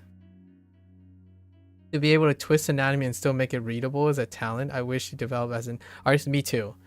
I feel like one of the things that has been lost sight of, like, don't get me wrong, right? Like, I don't want to, I'm not going to comment on realism, okay? I totally get that. Like hyper-realism. In fact, when I was doing Inktober, the vast majority of people say they want to work on hyperrealism, right? That's their goal. And I'm like, yeah, let's just say I'm not good at drawing hyperrealism. Like, I think Oscar is fantastic character. Look at this guy. Look at his look at this guy. That's charming to me. And I'm not saying hyperrealism can't be charming, right? There are wonderful artists out there, but for me, Dan Da Dan speaks volumes. Like, this is why I liked anime. This is why I still gravitate towards Disney stuff and Pixar stuff. Like, what I mean is animation produced charm that realism cannot capture, like, or are confined to not capturing. You can do other things like live action performances, words, sounds, like nuances. That's a different field, but in terms of an art thing, I love bending the use of animation in the way that it escapes realism. So oftentimes when I'm always drawing and stuff, rarely is it like some hyper realistic scene or something. Even when I'm drawing it an actual location, it would be something unnaturally pleasant or unnaturally dark, or can it stop looking like Silent Hill outside for one night as a oh, is it that gloomy outside? It's really warm here. Is it warm there? Like, I kid you not, Claire, today when I was running, I'm already sunset. Oh, it's foggy. Yeah, like, is that Fahrenheit. 56 degrees Fahrenheit. Like today, at night, I woke up and I went out running, right? I went out running and I was like, okay, the sun's down, it's probably cold. You're north of me? Oh, okay. For me, it was 65 degrees Fahrenheit at 5:30 p.m. That's like nearly pitch black. Heckin. Oh, Albany. Yeah, you are north of me. Man, dude. I was like, what the heck is happening? Like, that is, so we had a spring day 3 days before New Year's Day. Yeah, you have a Stewart's what? Yeah. It's probably 60 to 7 degrees Fahrenheit right now. We've had so many tornado warnings. It's almost January. Nature, please. Yeah. Yeah. Like, I'm used to like preparing myself. I have to prepare myself to run. And today I was a little bit late, so I just ran out the door without looking at the temperature. I was like, what the heck? I stepped out, I was like, oh no, I gotta take this hoodie off. Like, it's way too warm. Like, around this time, I'm used to preparing myself to run under freezing temperatures, right? Below 32 degrees Fahrenheit. For like the next month, I'm expecting to run below 32 degrees. But no, today was like twice that. It was actually hard to breathe. It was slightly foggy, but it was already night, so it's kind of not.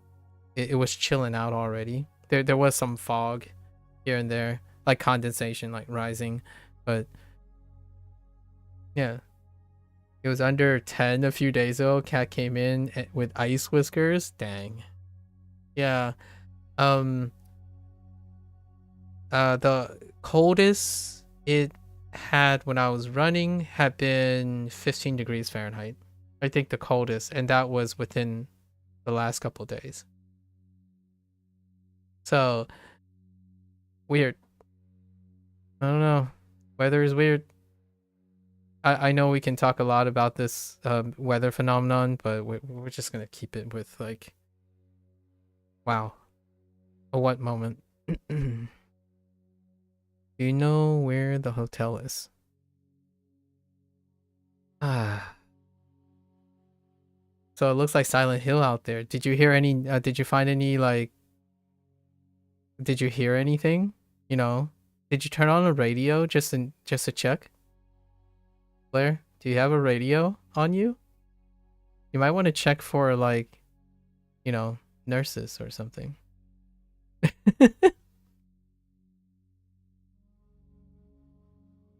Do you have a analog radio on you? それ それ where's do you know where the radio? Do you know where the hotel? ホテル hotel.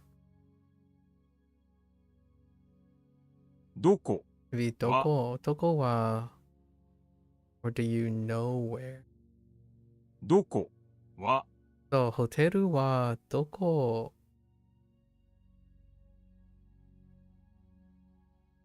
どこかか知してしてやっていますか?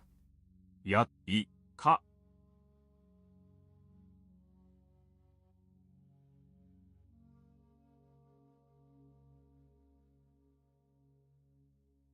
or やってますます no, this makes sense. This is actually a Chinese B2 grammar point, but it's trivial to realize on your own. Oh, this thing?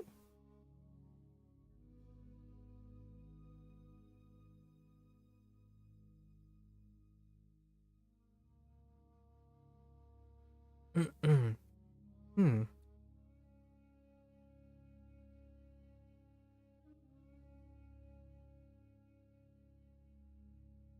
你知道在哪儿吗? Oh yeah, I can see that.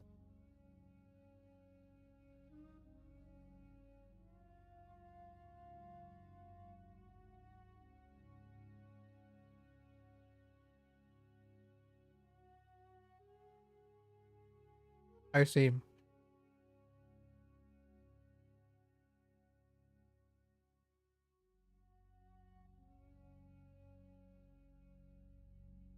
I probably don't know what the grammar is, but I know what it means. And it's a very common question. So, yeah. Probably don't know what the grammar is. You just know the phrase.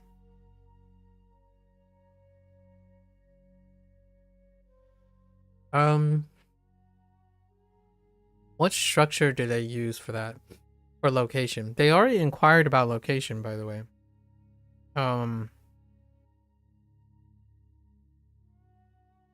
They would say the location and then just say where it is. Like, you know, why am I drawing a blank on hospital? Ian 在哪儿, right? Ian 在哪儿 kind of thing. As opposed to like asking the person themselves so they know where it is.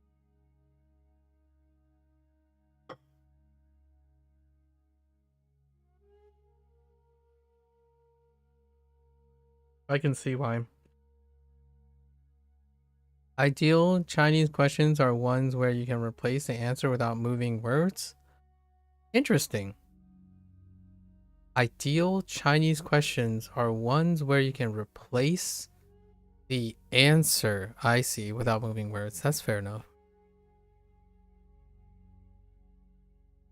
Ideal, huh? Interesting. I didn't realize there was an ideal format on that. It does seem very pragmatic and very Chinese.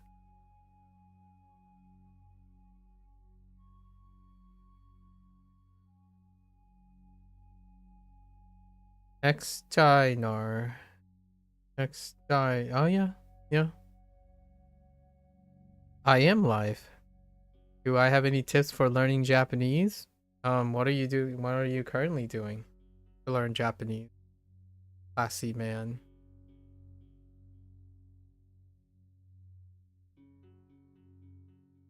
That's okay. Yeah, Yoshi. I understand what you're doing. Algebra.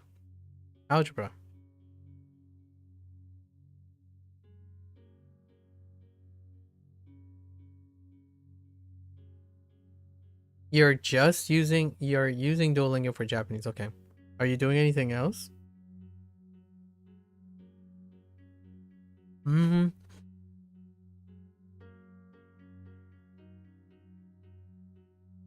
I've said this before. The quickest version I have. This is my quickest version. When it comes to tips, I need to know about the person. However, so with that aside, right? Nothing else yet. You must learn so you can pull in Japan, man. Okay. Well, I'll try to make this as serious as possible. So tips. I need to know about the person. So let's assume I don't. So I'm assuming I don't, right? In this situation, so we just met. So the quickest thing is to make observations about what I have done that is distinctively me, so I could offer something that is different from other people, because you'll probably encounter a lot of other people, right? So I will share an observation from my own personal experience. So this is personally anecdotal, as in, like, if this doesn't work, one can use it as an inspiration or something. The thing that I would say when it comes to the tips that maybe is identifiably me is the idea, and I'm not currently doing this at the moment, but at the end of every session, So you want to engage in active construction, right? Active construction. So say you're learning Duolingo, right? The first lesson set, that little first button, right, in each unit. That day, when you do this button, you're gonna be introduced to a number of new things. Once you're done with this session, you want to I construct and link all the ideas. So let's say they told you how to say, I don't know, dog, cat, and then suddenly is run, walk, right? And notice how I wrote them. I wrote dog next to cat, and I wrote run next to walk. So at the end of the session, now you're no longer being exposed to it. I make a construct. Basically, I try to relate as many things as I can to each other, and it can be very tough. So you got to get creative. However, this time spent making this construct, then the following day, you go to sleep, or play video games or do what you want to do. The next day, remember all the vocabulary or whatever, all the concepts. It could be like dog, cat, run, walk, past tense.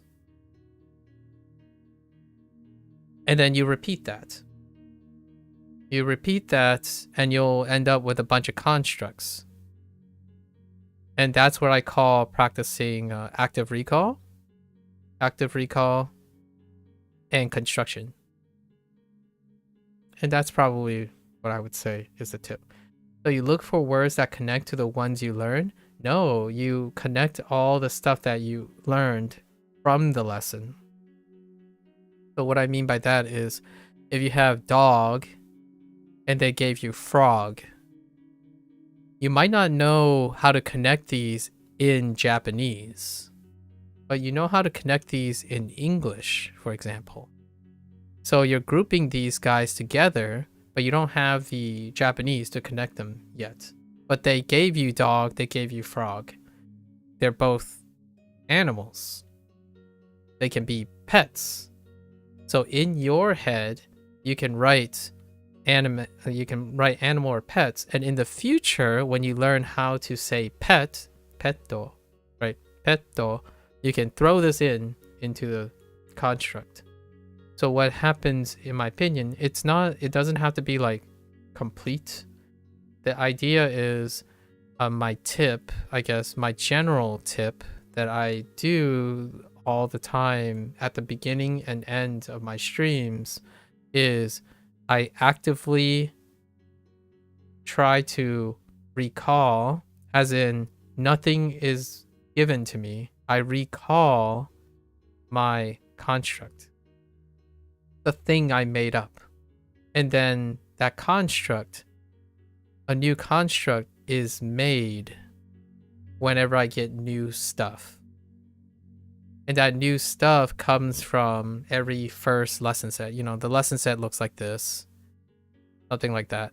And then the unit, right?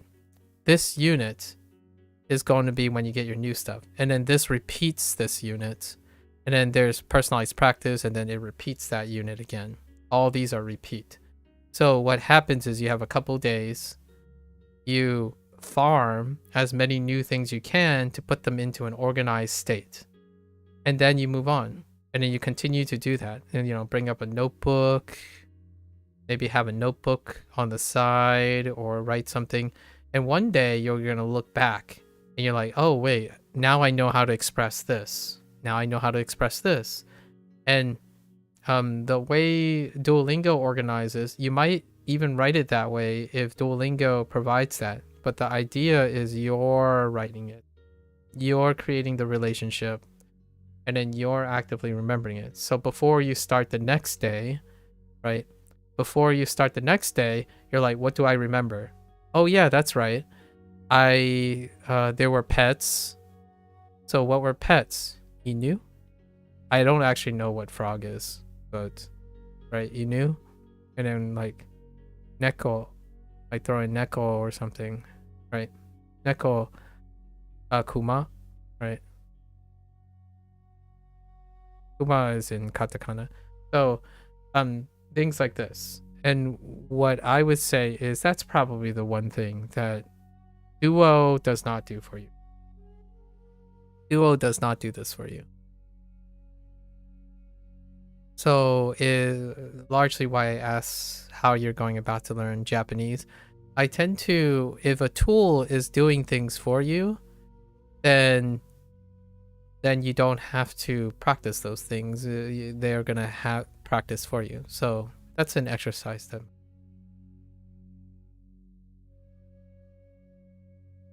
Yeah, classy man. Good luck. Turning off Domaji was such a good idea. In due time, right? In due time. Yep. Blair. In due time. Today, Tio asked, what's the point of hirakana when you can just go straight to, insinuating a little bit that you can just skip to kanji. I'm like, well, you can do that too if you want when you're ready, right?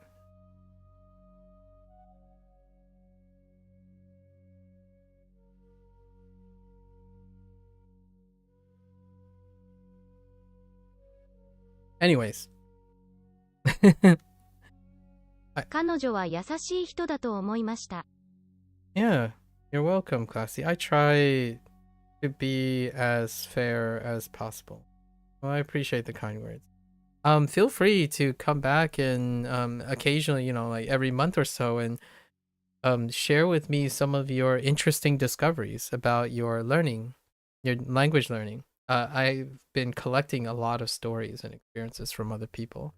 I think I'm collecting these stories and sharing them, and then encouraging other people to share their stories, make it so that you care about your learning, you care about your language learning. Having someone to listen or wanting to express something to other people makes you invested. In my opinion, it encourages you to be invested in your learning. Not having like some sort of upkeep on that, sometimes one can become a little burned out and jaded and be a little bit stuck sometimes. So we want to keep that at bay. I think that's one of the biggest things you want to keep up, right? Your motivation and stuff. What days do I usually stream? I stream almost every single day. So I might not be learning Japanese all the time, but you can talk about Japanese. Anything's fair game. I could be playing a video game that's in Japanese or something every while. But yeah, I usually stream almost every day. I give people a heads up if I'm gonna be absent. You like having hiragana as a good base? Yeah, Blair. Me too. Until you become so rusty because you stared at kanji for all day. I'm kidding. I'm kidding. Yeah, come back every once in a while, Classy. I would love to hear what you've learned or what you've done or what you've discovered. I'll be starting Wanikani in like 3 days, so I might be able to share my thoughts about Wanikani as well. But 彼女は優しい人だと思いました。彼ら wait. 彼ら彼女は優しい人だと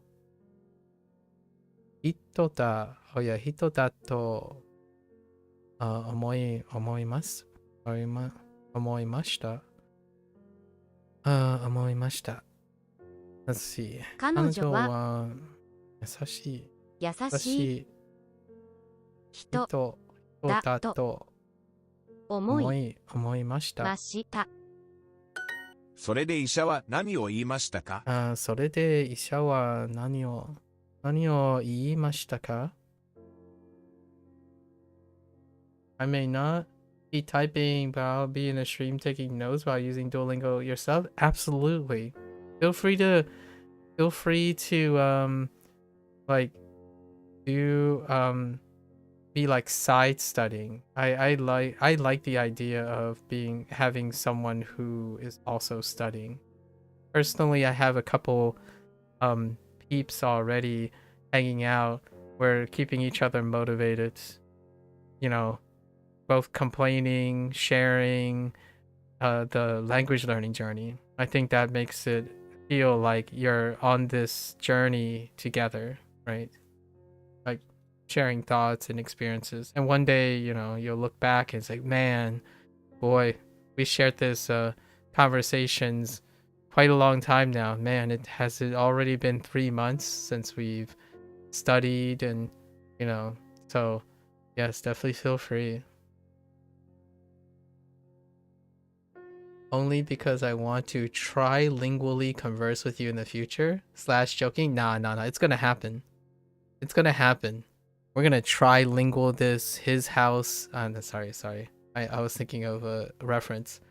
We're gonna totally try to trilingual this at some point. You've been on this Japanese journey for 6 months. Yeah, imagine, Blair. Think about it, Blair. I almost feel like it was yesterday that you told me you were studying Korean now because you took a back seat to Japanese because it didn't work out.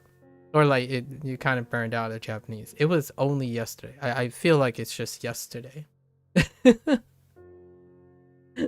When the first conversation we had was that you were picking up Korean because Japanese, you kind of burned out Japanese, so you were taking a break. And then somehow after a couple, it took a couple, like after a couple of weeks, we were talking about Japanese and all that stuff, that you're like, oh, I'm on Wanikani now. and like I added Wanikani to the Duolingo thing. Just already 6 months. It's already been 6 months. It's not crazy. Oh, flamingo at the window? Yes. The flamingo at the window. Dang. Yes. Heckin' flamingo at the window.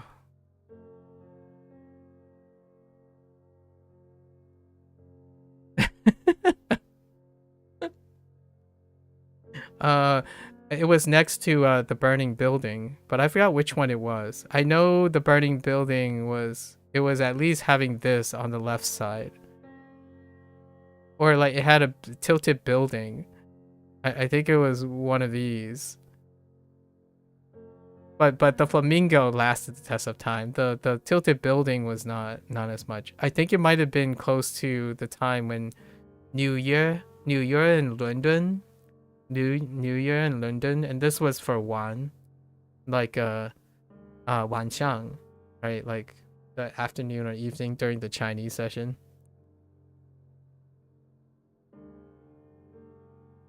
Flamingo at the window. それで医者は何を言いましたかそれで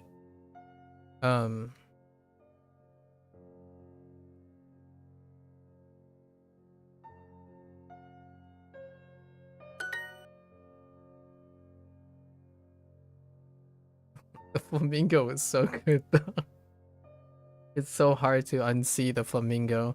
And I'm sure now, like if we're reflecting upon it, this pattern happens a lot.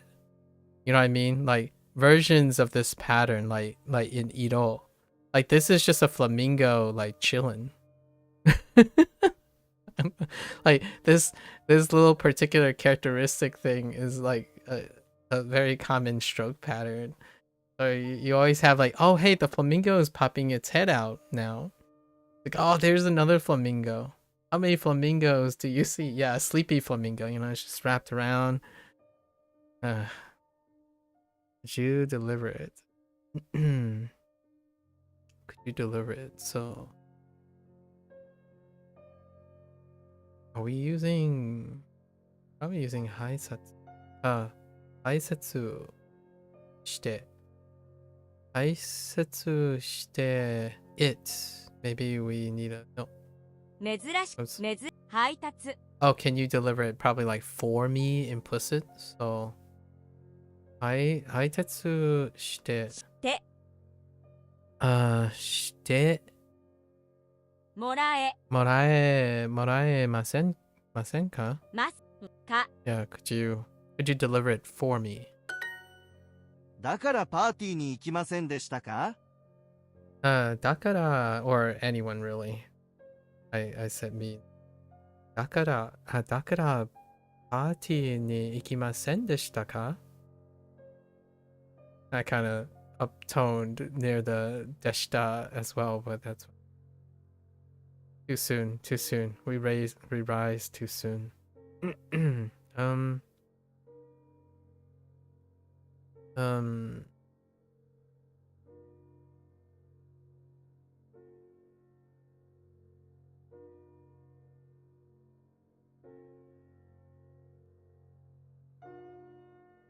If you had told me 6 months ago, me, that I would be able to follow along with these lessons, I would have laughed at you. I think that's the beauty of being open to experiences without having the greatest of expectations, but having fostered a level of trust, right? Isn't that that's kind of one of those things that I was trying to talk to that guy from 2 days ago. Like, there is a lot of merit and beauty into aimless discovery, or like emergent property when people are together, right? It is one of those, it's commonly one of those things that are absent in today's internet world, right? You choose the people you want to interact with, and so did we. However, oftentimes that's where it ends, right? Where, okay, well, I only show up when it's relevant to me. However, with even the slightest possibility of interacting with someone, whether you agree or not, or like you have self-doubts or whatnot, sometimes that 5% and 10% can lead to things that you say things like that in retrospect. Like, honestly, if you asked me 300 days ago, would I have become jaded and cynical a little bit, or still be digressing and stuff? I would say I had some inklings, but I wouldn't know what that looks like, you know? I wouldn't know what that looks like. And I couldn't possibly have predicted the topics I would talk about. I feel that I have a pretty good sense of self-awareness, and I had a great plan. Like, my plans are still happening. They're happening right now. Everything is actually pretty prescribed to me. I've had this plan. The next 3 or 4 months have this plan. However, it pales in comparison to all the things that happen that I did not plan for. And that in itself summarizes why I stream, right? I'm looking for expectations. I'm collecting stories. I can't possibly predict what kind of stories I would collect, the problems that people have, because I haven't talked to people about this. People haven't talked to me about this. So I basically low-key farm the heck out of everyone's stories to get a better picture, a better experience, like a better perspective, like a more representative perspective, so I can leverage all of that when I'm talking to other people. So in the future, when I say I know Japanese because I learned Japanese in a way, I can also say, here are some of all these experiences that also aren't my experience. It's vastly different from reading a statistical meta-analyses of things.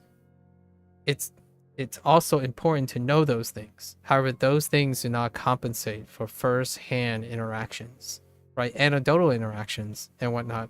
You build intuition and practice through experience, and this is a contentious point with someone who's well studied, because that's what happened a couple of days ago. A person is clearly incredibly well studied, but they spoke and talk about other people and other things as though it's fact. And I myself had a hard time believing it because I was trying to communicate how I felt and my anecdotal experience, and it was fallen on deaf ears, right? And that's kind of the idea of having an expert, semantically well researched, but have, in my opinion, a very apparent lack of enthusiasm with interacting with other people.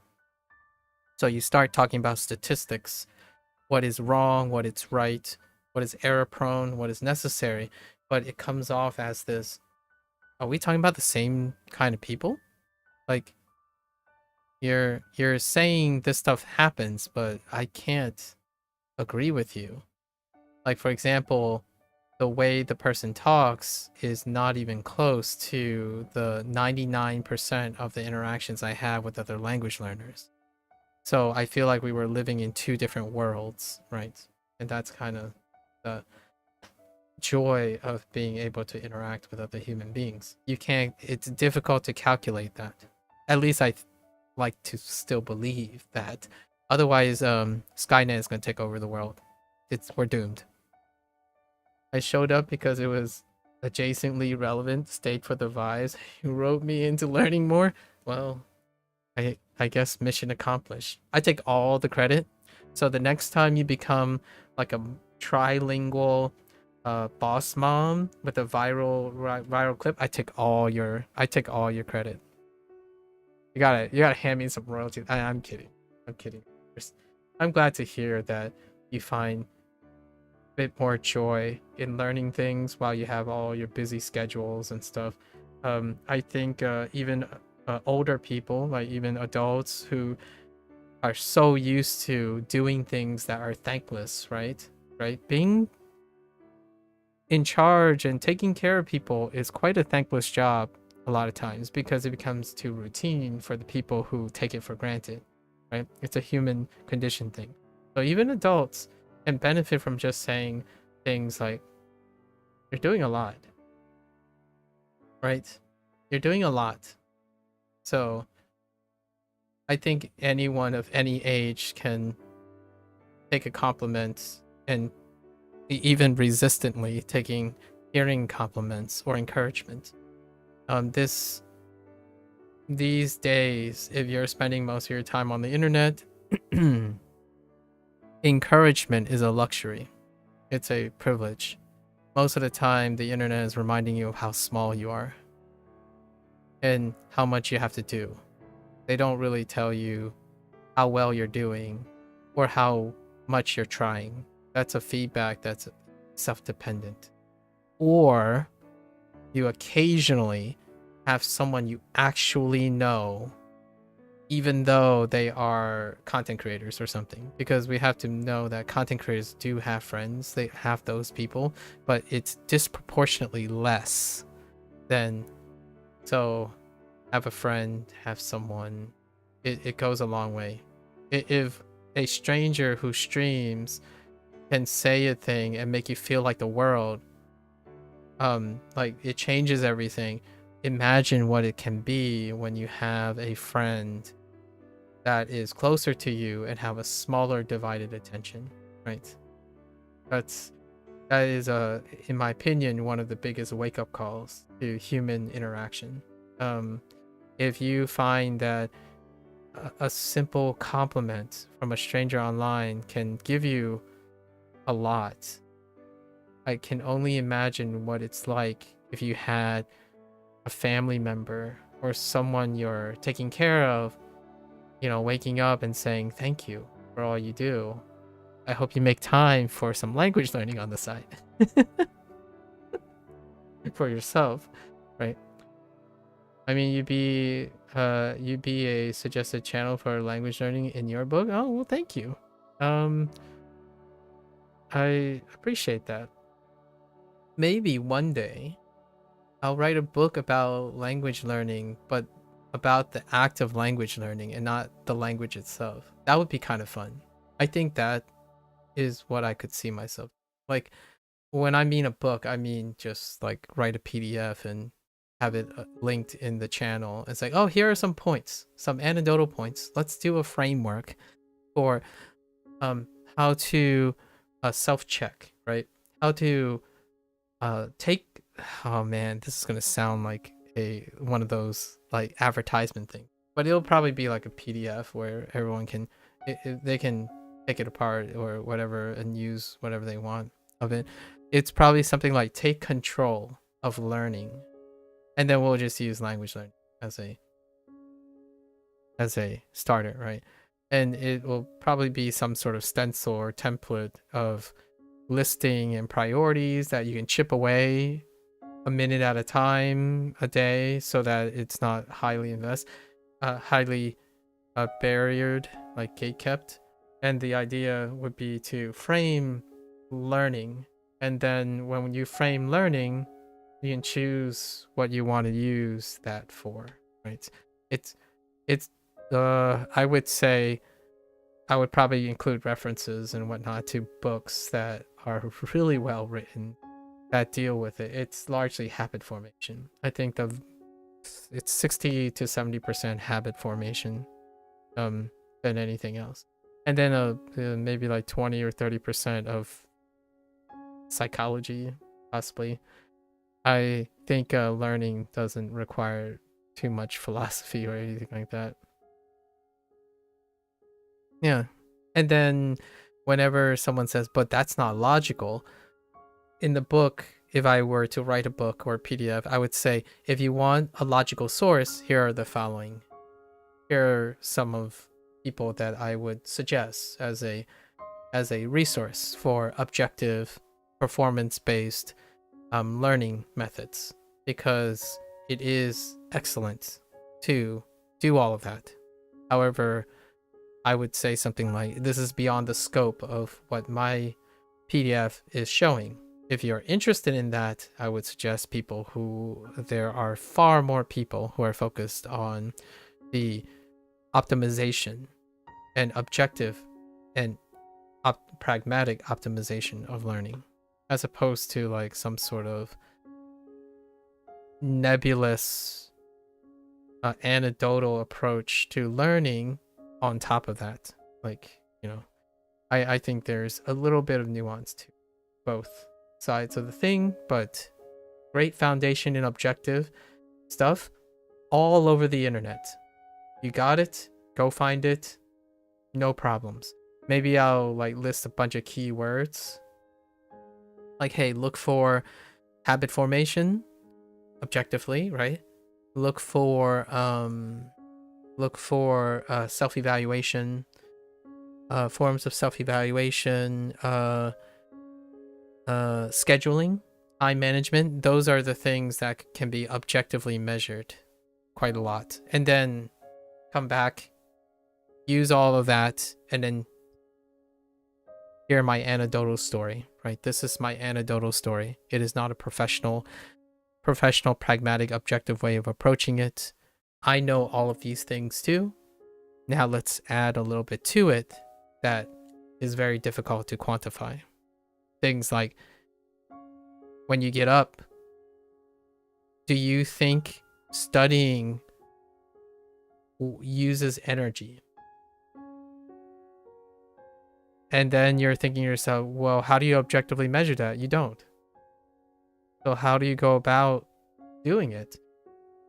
Here's my story. And I hope it inspires you to find out how you measure that. Because in my opinion, like I said earlier, when you go to do something you choose to do, and the first thing you start thinking is, this is gonna waste my time, or I have to make time for this, then we're talking about a whole different perspective. A perspective that may not be sustainable for language learning.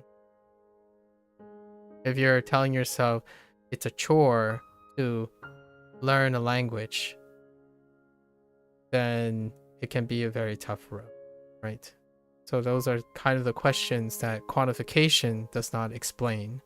It does not tell you how the people feel while achieving these stats, right? Like, how do you know this person isn't miserable but still mastered Japanese? The results can still be the same. The two people can be successful at becoming fluent in Japanese with wildly different quality of life changes to them, right? One person could learn a lot of kanji and another person can, but one person's happy learning all the kanji they care about, and then the other person could be learning all the kanji, but they don't care about any of the kanji, right? Or most of the kanji. It's a very different, and both of them could be happy about it. So those are things it's very difficult to quantify. I think that's where the reason why I can talk about these things is because usually people don't have an agreement on this type of thing until it becomes a science. If it becomes a science, then whoop, I'm out of interesting things to say. These are some other resources if you like to look at these other ways of doing this. Yeah, etc. Yep. Know that the things I talk about Duolingo, the criticisms about Duolingo that I earnestly have, and like Wanikani and Anki, is that the users who use those products make it sound like those are the only options. Like the most fervent ones, the people you hear most often, the loudest voices that you encounter are individuals who identify with the product, not identify themselves. So what I mean by that is they're one and the same. So when someone says, have you used Anki? A lot of times they themselves are Anki users, right? And then when they're Anki users, you want to ask them, have you used anything else? Like, what are other things you have integrated into it? Are you only an Anki user? Because when I'm using Duolingo, the question I get most of the time, and they think that way too, is, do you only just use Duolingo? I think once or twice someone says, may I ask what else you use for Duolingo? That's someone who automatically presumes the other way, which is interesting too. It's an entirely different discussion the moment someone presumes that I do something else, but I don't think that is a social norm these days. What you see is the only possibility most of the time, and most of the questions and inquiries are dependent on what is witnessed and not what is deduced outside.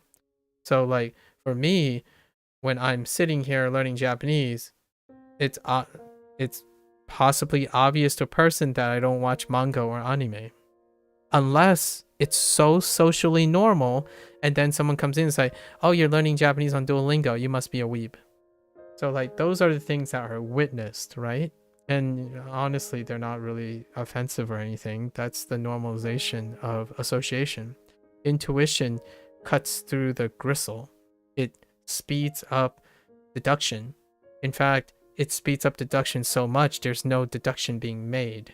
You didn't collect converging evidence. You know corollary data, right? So you know what is the best effective way to learn language based on statistics. Is it the best for you? That is something that is literally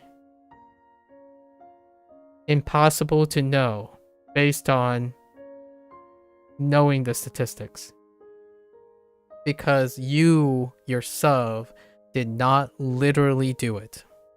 So there is a very, very distinction between someone who has both knowledge and experience versus someone who only has knowledge. And a person can be both, right? Can be, or may be both, due to the availability of time.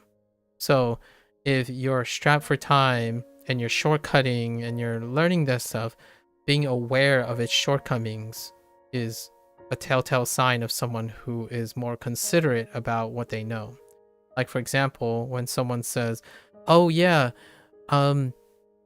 I think it is the case that language learning is hard. Like, so how do you know that? Like, well, I read so and so. I read a lot of these things. Okay.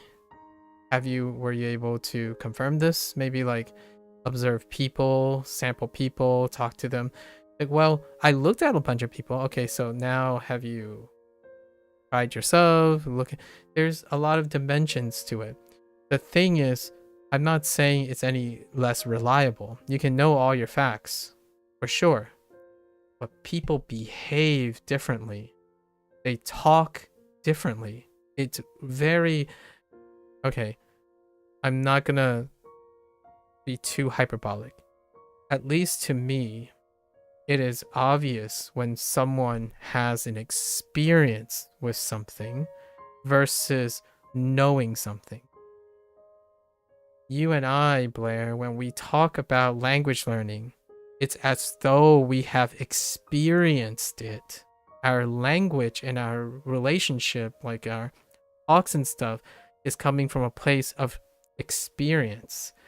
When someone doesn't have experience, well, they're going to say, well, you know, statistically, the likelihood of resyllabalization in a language is concordant with the occurrence of an increased trend of users of this particular language. I'm like, okay, I agree. That sounds like a great observation.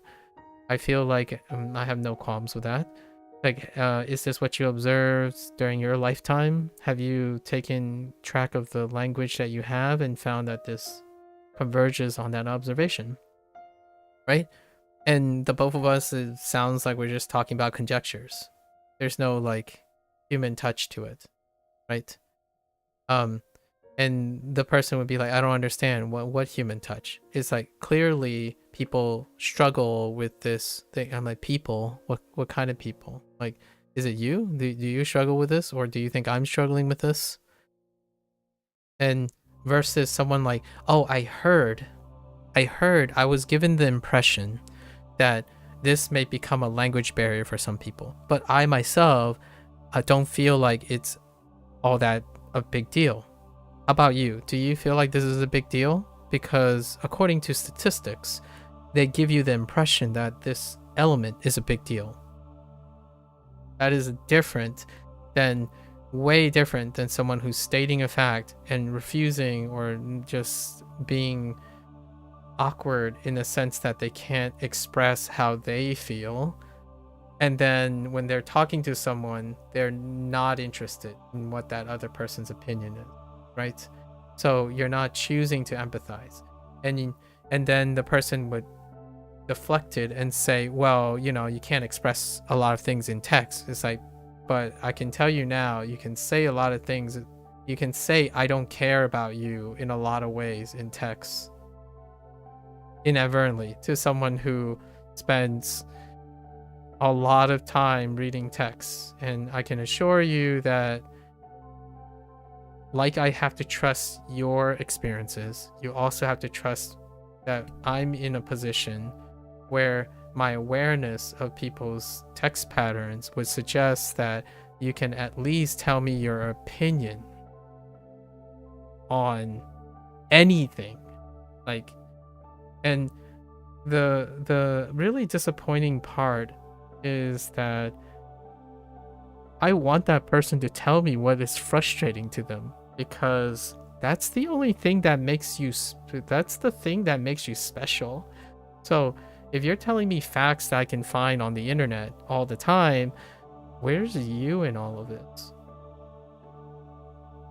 In fact, if you don't care about your own opinions, then why do I have to care about it? I know that sounds really awful, but if you don't care about your own opinions, how can you convince a stranger to care about your opinions? At least personally for me. That's not true, though, for other people. For me, it's hard to care about something when that person speaking seem like they don't care about it either.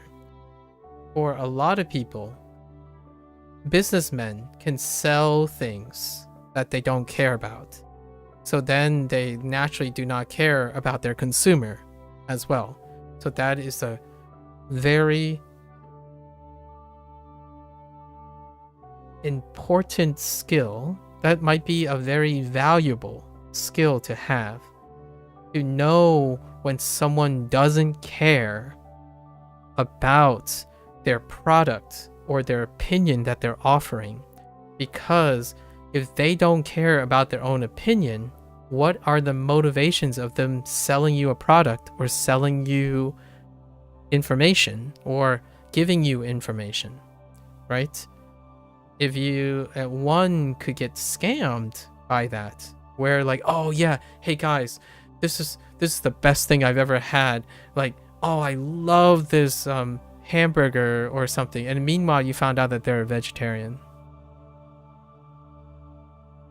Like, well, oh, maybe they just really like the idea. Now you might be thinking, oh heck, that's a red flag. However, this is an actual situation. I'm not making this up because I can't really make this stuff up. When you found out that person's a vegetarian, when they interviewed, they were able to explain why they can still support selling like a hamburger that's made with meat products and also be a vegetarian. And the difference is that this person have a well thought out way of expressing the connection. So, you know, that's awesome. I don't think you get that too much. Confidence is what I need the most, not arrogance. Is that a quote from somewhere? I talked about confidence in my own terms once. When someone called me arrogant and stubborn, they used a bunch of words, so I wanted to qualify. Stubborn and arrogance, right? So I have been called the latter two as opposed to confidence, right? And then, you know, someone with low self-esteem. But let's talk about the connection between like stubborn, arrogance, and confidence. I am on like an average scale, so I'm gonna give myself 5 out of 10. I am stubborn and arrogant 50% of the time. However, the other 50% of the time, you can break my stubbornness and my arrogance, right? So it's a coin flip. You press harder, you can break my stubbornness and arrogance. How does this relate to confidence? Well, I define confidence in a way that I feel secure in situations I'm unfamiliar with.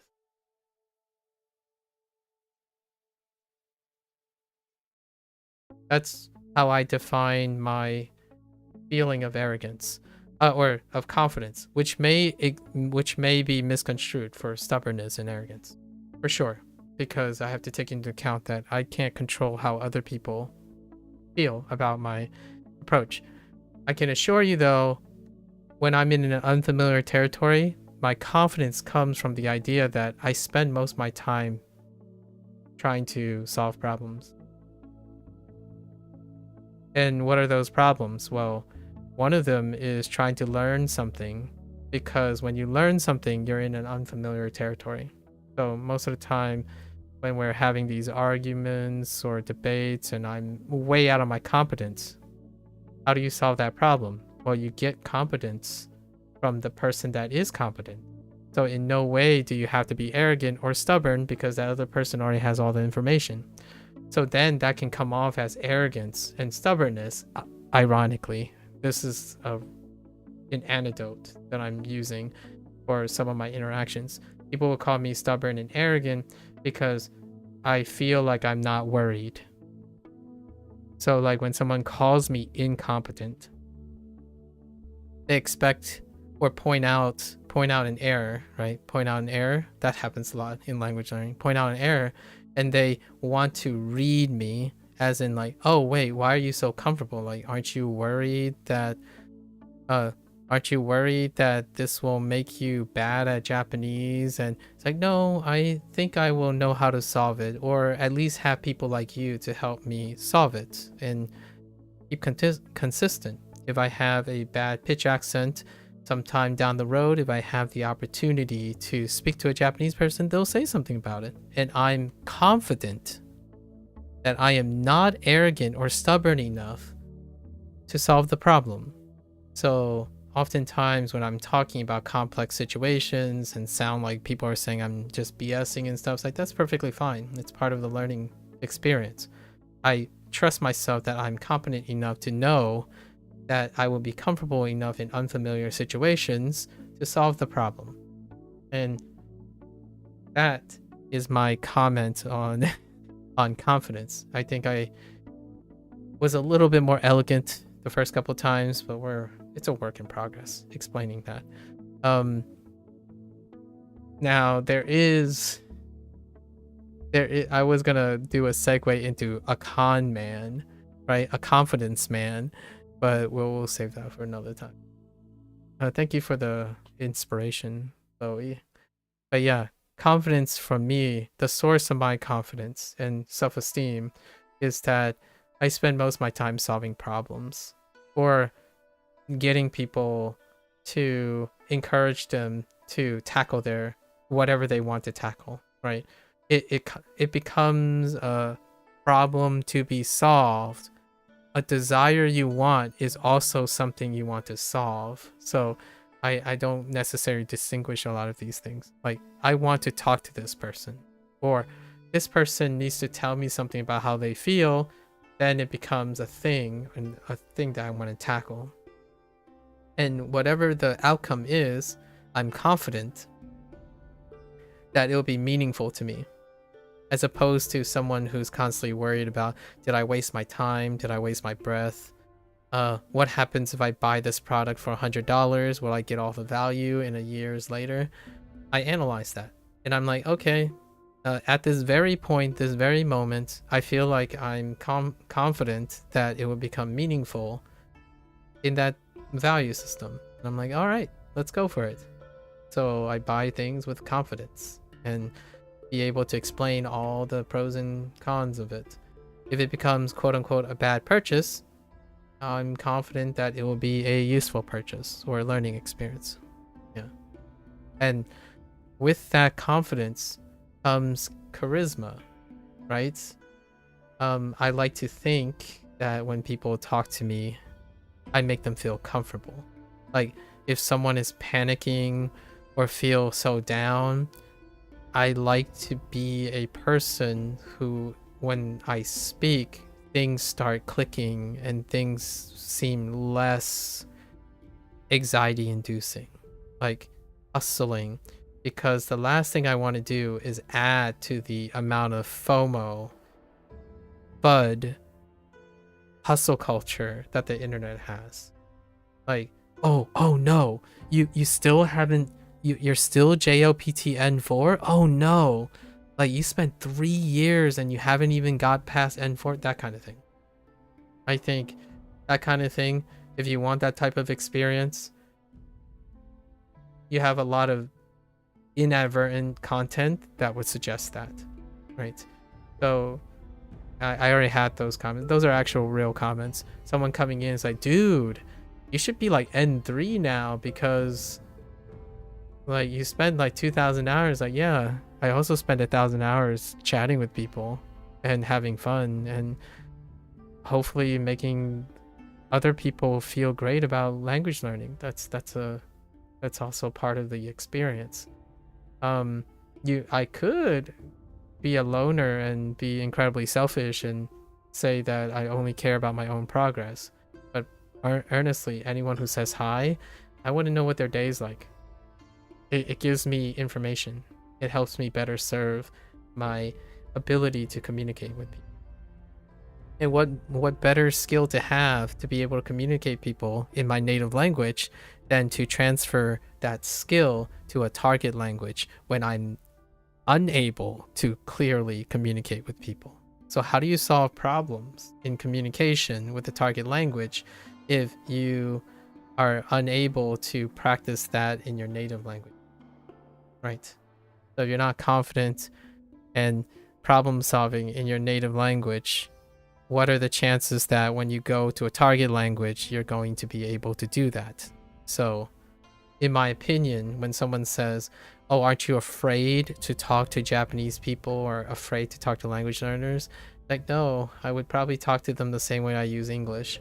If I can't express it, I'll try my best. And I smile, make sure that I feel like I'm properly charismatic enough, and know that the other person maybe don't understand a word I'm saying, but I have the body language and the attempt to make it seem like I'm a person who's committed to that conversation.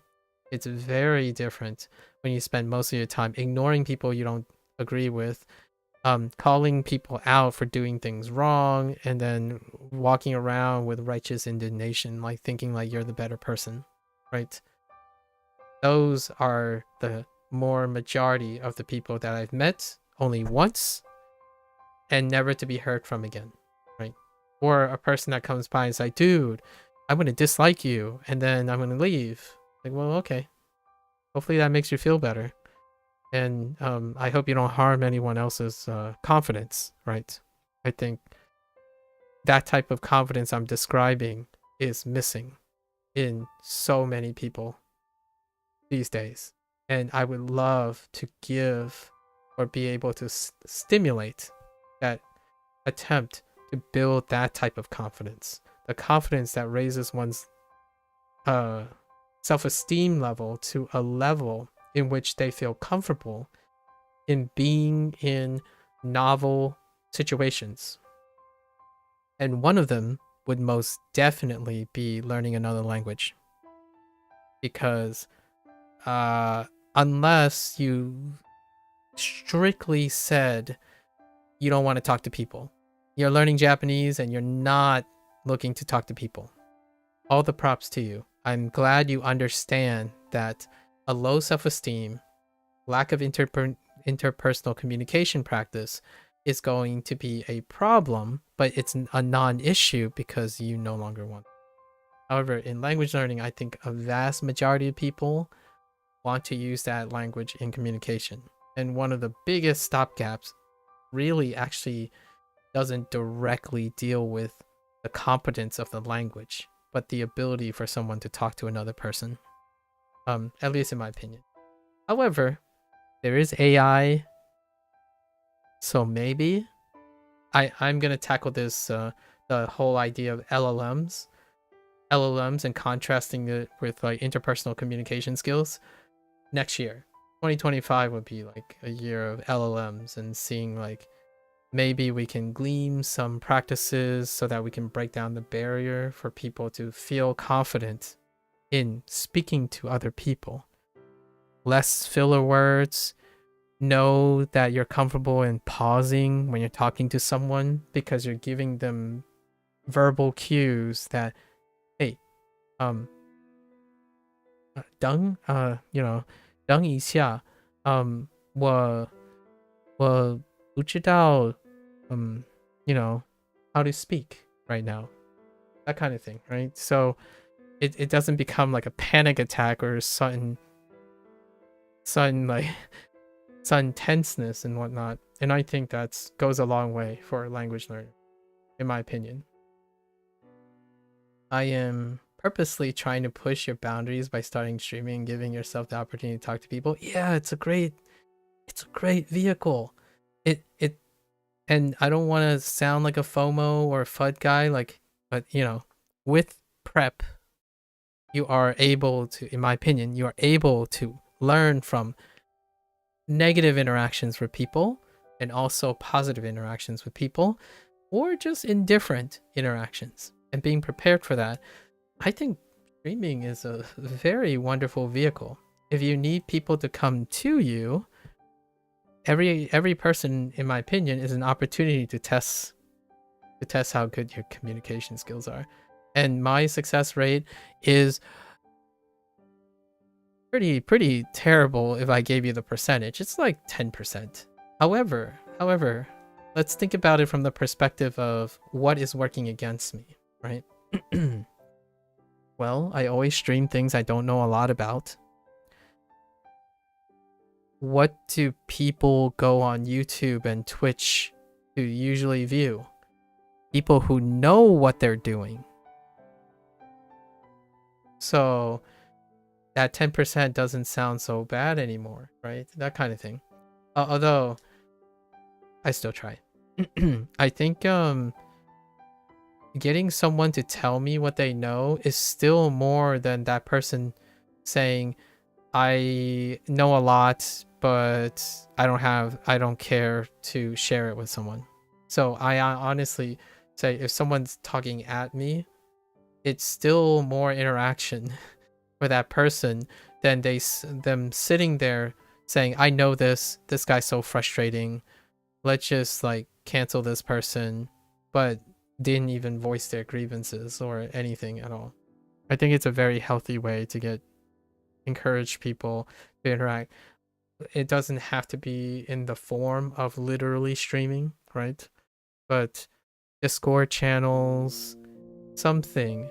I think the normalization of comments, one-sided comments, have kind of somewhat dubiously degraded the one thing that makes humans so incredulously beautiful, and that is having conversations, not just arguments. Having aimless conversations, like feeding off each other, right? Like, oh yeah, that's great. Oh yeah, this anime is so awesome. It's like, oh yeah, you know, this scene, like this specific scene, oh that hits so different. It's like, oh, you know what? Yeah, and this scene, like these conversations rarely happen, at least in my opinion. You know what the type of conversations I see more often nowadays, anecdotally speaking, is when someone says, oh, this scene is really cool. Wait. You gotta see this show. This show is so much better than the show you're talking about. That is the type of conversation that is more common on the internet now. It's a competition. There's competitions about being miserable. You know, they're like, oh man, you know, I asked someone, how's their day?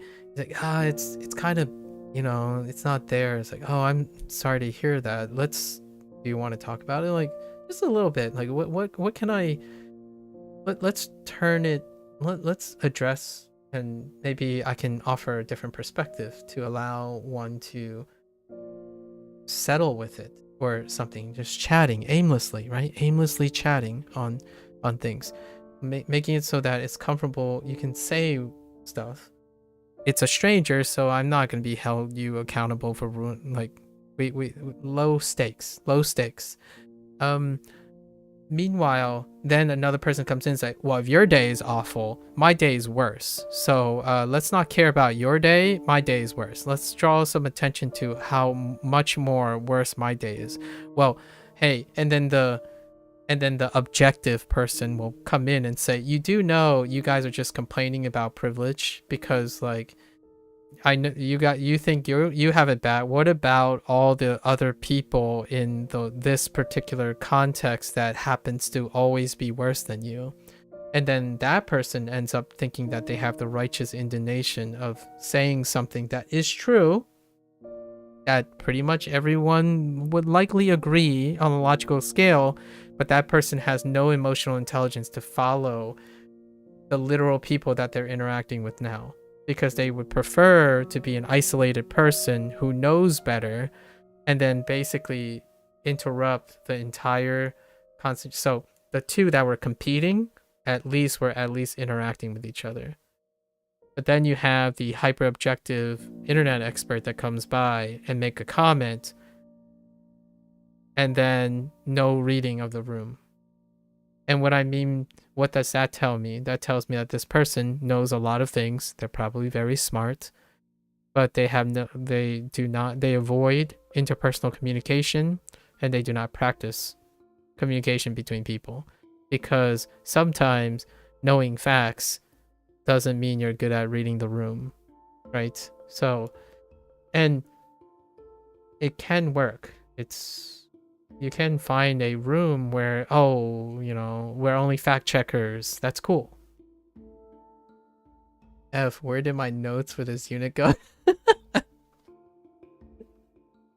But anyways, I thought I'd share. It's there. You can, the whole agree to disagree. Agree to disagree. One last, hot take. Agree to disagree. Let's add a little bit of nuance to agree to disagree. Did everyone express their opinion?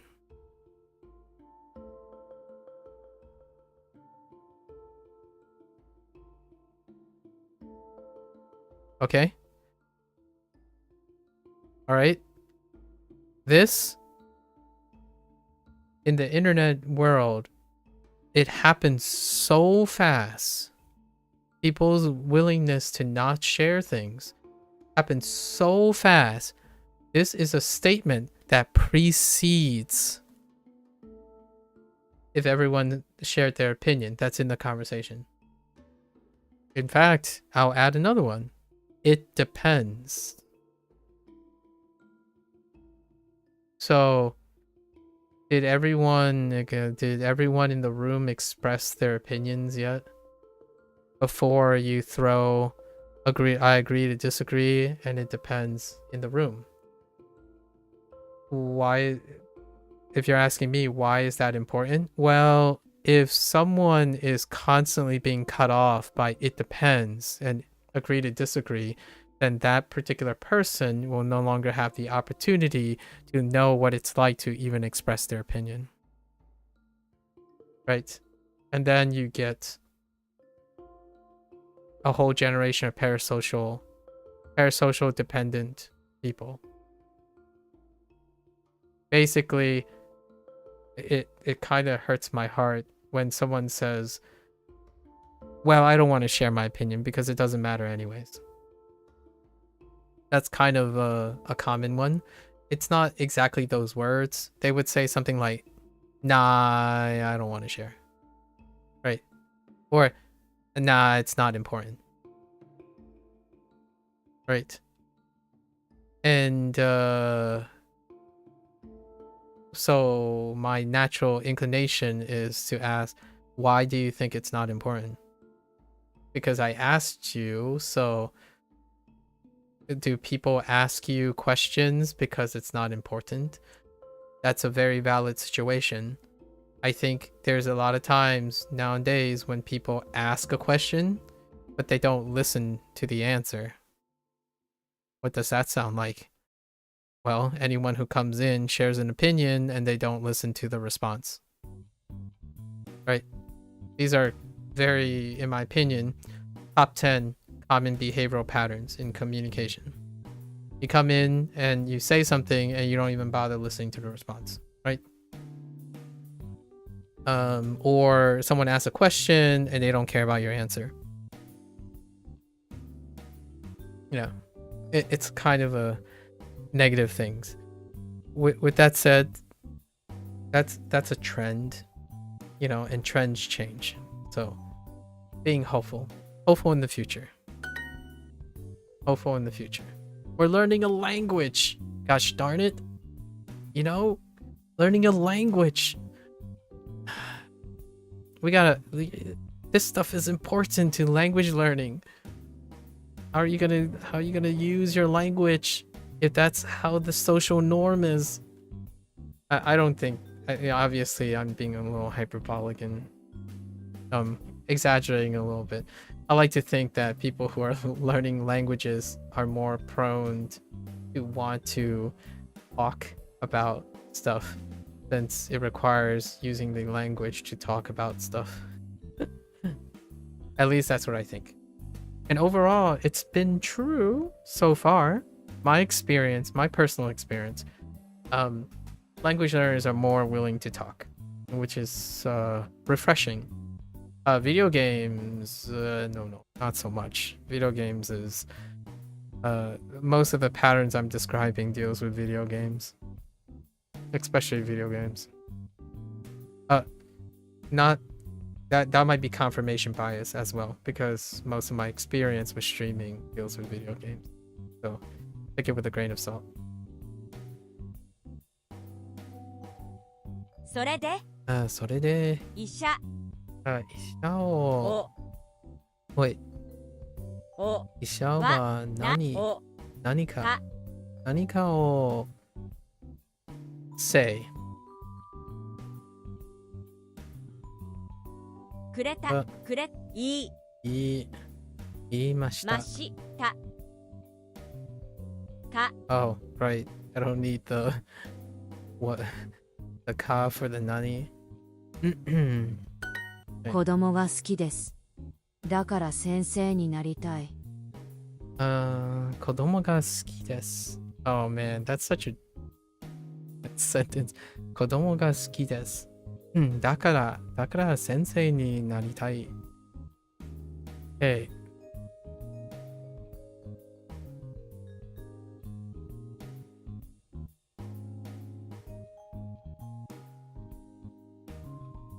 Oh, hey. Hello there, Kozu. What are you doing today?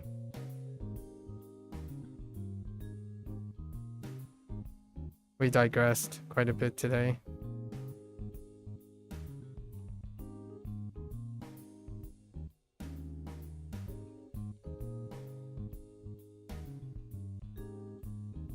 What the English?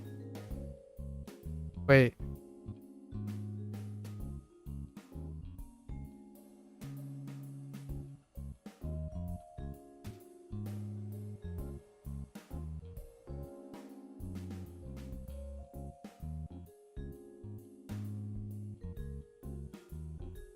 Oh, there's no punctuation.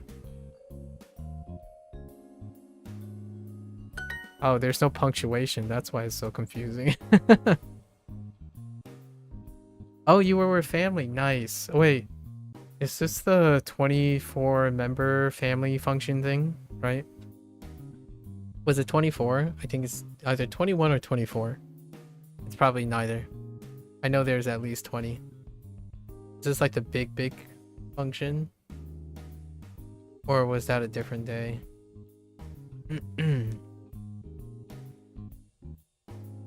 Be a little nicer, won't you? Sorry, I'm reading this. Prompt.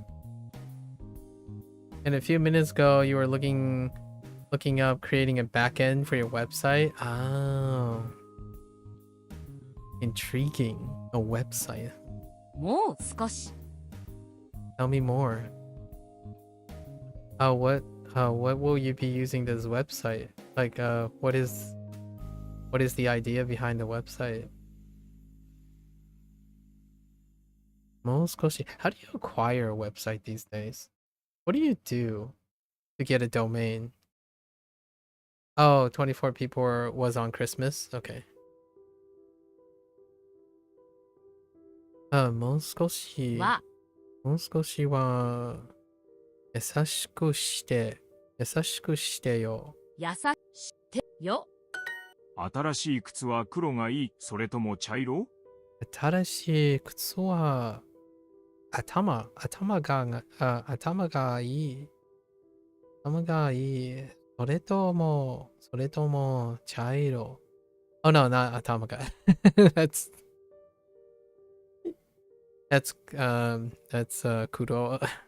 黒がいい。新しい靴は黒がいい、それとも茶色？黒がいい。それとも茶色。茶色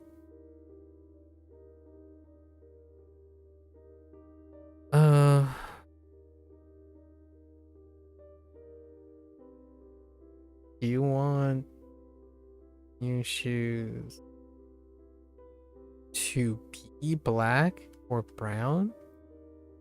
Do you want your new shoes? I guess. あの人は誰か知っていますか You put on it about me, your service, contact info, projects you've done. Oh, your career website. Nice. I'm glad to hear that you're working in getting closer and closer to that independence that you've been talking about, from working towards getting out there, finding a source of like professional productivity, right? And then striking it out. And then you have an app in progress, yeah, because of the coding. Excellent.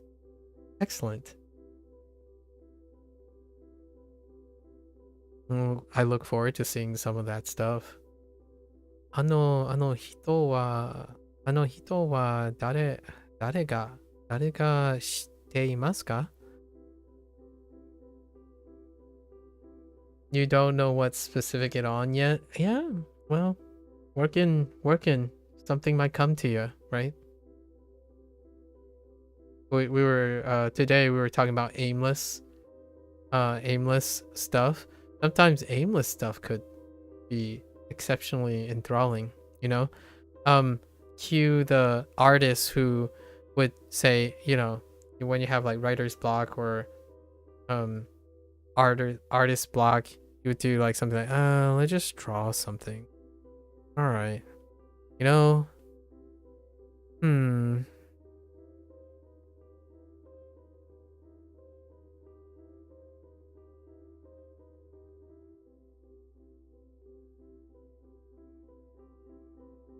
it's a grape. It's a bundle of grapes. I'm sorry. I was gonna draw a house. What I was gonna do is I drew a bunch of these circles, right? The alternative was gonna go like this.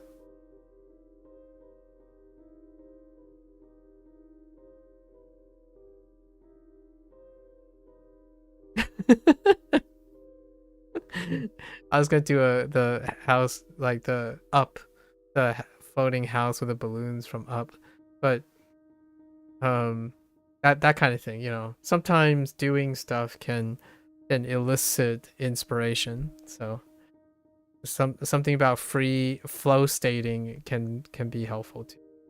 So much data it needs to pull from API. Oh, okay. Yeah, that's what you thought? Yeah. There's sometimes doing things can be very, very inspirational and cathartic even. It also makes one a little less anxious, right? Sometimes waiting on a idea to come to you and then you're just it can build up quite a lot of anxiety. So like knitting is great and whatnot. A lot of drop down lists. Yeah. I'm already seeing it now. You know, you have the website and then there's like a terms here. It's like, but then how much of this menu is going to expand every time you click on this right at the top, and then you have your like a content area.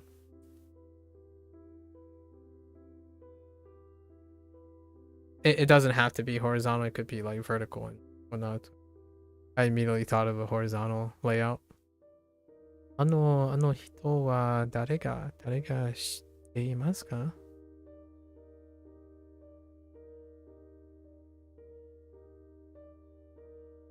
Do you know who that person is?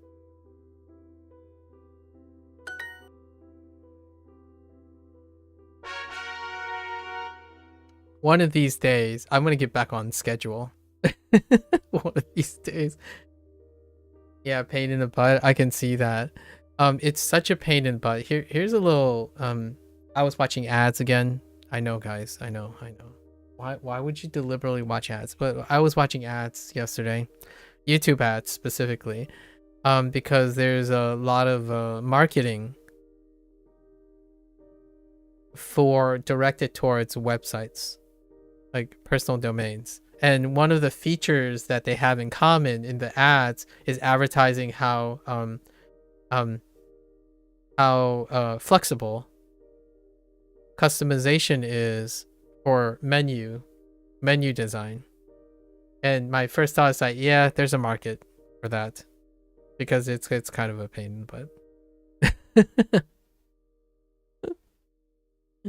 and it does also explain how a lot of the layouts are remarkably or suspiciously similar. And then when you scroll to the bottom, when you're scrolling to the bottom, you're like, yeah.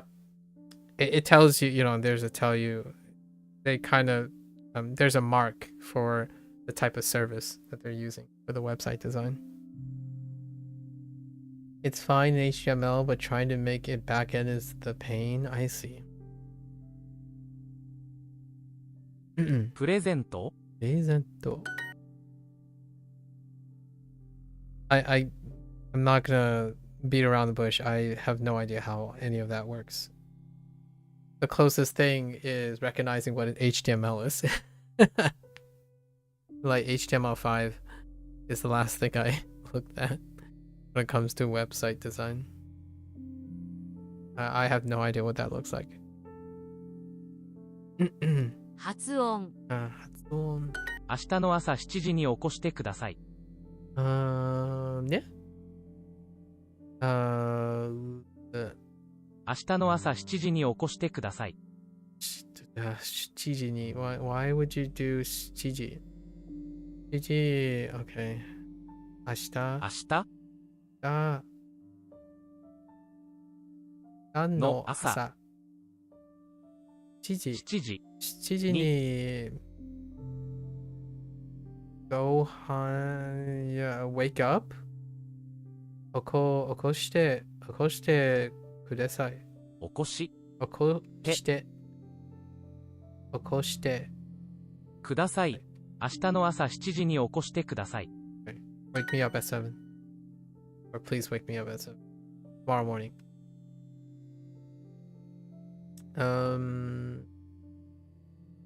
くれますか？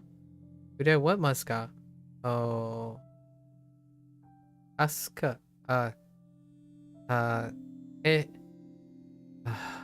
手伝ってくれますか？手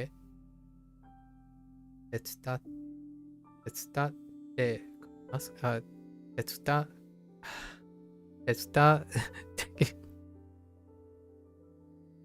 伝ってくれますか？ Oh my gosh, that's such a weird stop there. Anyways. 娘は私の車を洗ってくれた。Something about my car. I don't remember anymore. Let's listen to it again. 娘は私の車を洗ってくれた。洗ってくれた。Okay. Okay. So, 娘、私の車を洗ってくれた。Oh, it is just くれた。Whoops. There's no pause. When you get the sentence almost right but forgot made before the word, oof. Yeah, that I feel that. I actually did that earlier today. I'm pretty sure I missed the intensifier. Or like a frequency. Either a frequency or an intensifier. I missed those quite. That feeling. Yeah. The free code can't backend suits are screwed because the new system they have. So I was looking at references on W3 schools. Okay. I'm familiar with W3 schools resources on those things. Largely because I know a silly goober who's right now currently in university for coding related things, and we kind of went through together on the lessons. W3. Not sure if that led to anything, but it did give us an opportunity to see. It gave me an opportunity to see how this little silly goober thinks through things, like exercises and whatnot. The references were decent. Very nice. Yeah, I found the W3 schools as a resource is quite useful. Like, it's definitely a nice resource to have for coding related things. For my brief use for like C++ and Python, we were largely reviewing together. There's some things they lack on though. Yeah, it's free though, right? Largely, I think there's a support link or something. So that can be a tough thing to balance. At least the last time we used it, I don't think he didn't mention anything, or I didn't see anything blatantly for monetization. 手伝ってくれてありがとう。Wait, yes. 水が欲しいんだけど。Explaining on some things? Yeah, I can see that. We brainstormed together, so it's nice. Well, two heads banging together, solving a thing. I was trying to be. The idea was basically whenever this silly goober says like, "Hey, do you know how to do this?" It's like, I have no idea. Do you want to do it together? And then nowadays, though, it's kind of funny because when the last time the silly goober asked me if I could help, I'm like, I have no idea. And he asked, do you want to like solve it together? I was like, yeah, heck yeah. Easy, you know, that's kind of the idea, initiative. And no bash scripting or bash commands. I have no idea what that is, but that's understandable. No, are there other sources other than W3 schools? Sweet. Let's see. 水が欲しいんだけど欲しいんだけど Oh man. 水が欲しいんだけど。だけど Ooh, excuse me. 水が欲しいんだけど I like some Wawa, please. Or I would like some Wawa. I would like some water.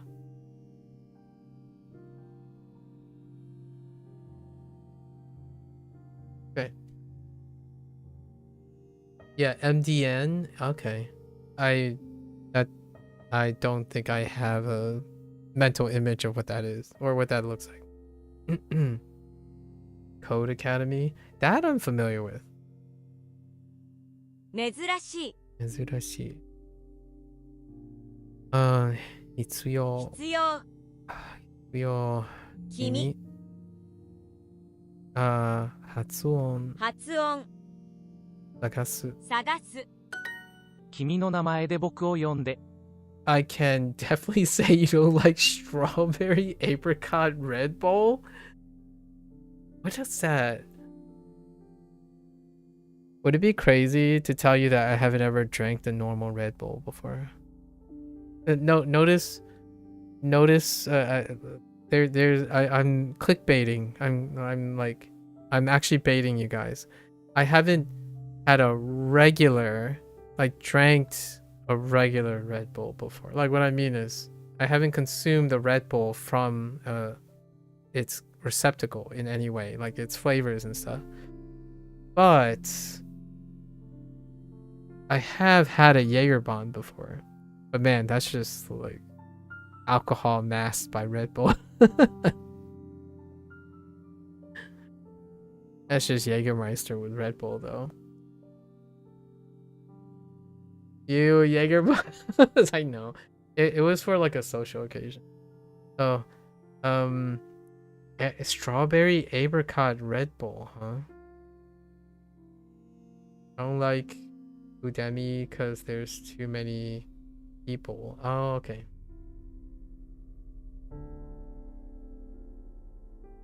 That's the I know Red Bull is most definitely one of the most universal energy drinks. And maybe I'll grab a Red Bull if I don't have a heart attack from drinking it. But I should try a Red Bull. I haven't really. Apricot is a bad flavor when it's sugar-free. Oh, it's a sugar-free strawberry apricot Red Bull. Intriguing. You would have a regular Monster? I don't think I've drank a Monster either. I am really weak. I think the last quote energy drink that I commonly consumed, I'm not sure if some of the videos have it, but I used to drink Celsius products. Some of the earlier Celsius products. Very specifically the watermelon kiwi one, I think. The watermelon kiwi and maybe like something with dragon fruit. You stopped doing regular Monster a long time ago because it's so acidic. Oh, I can imagine. 君の名前で僕を呼んで。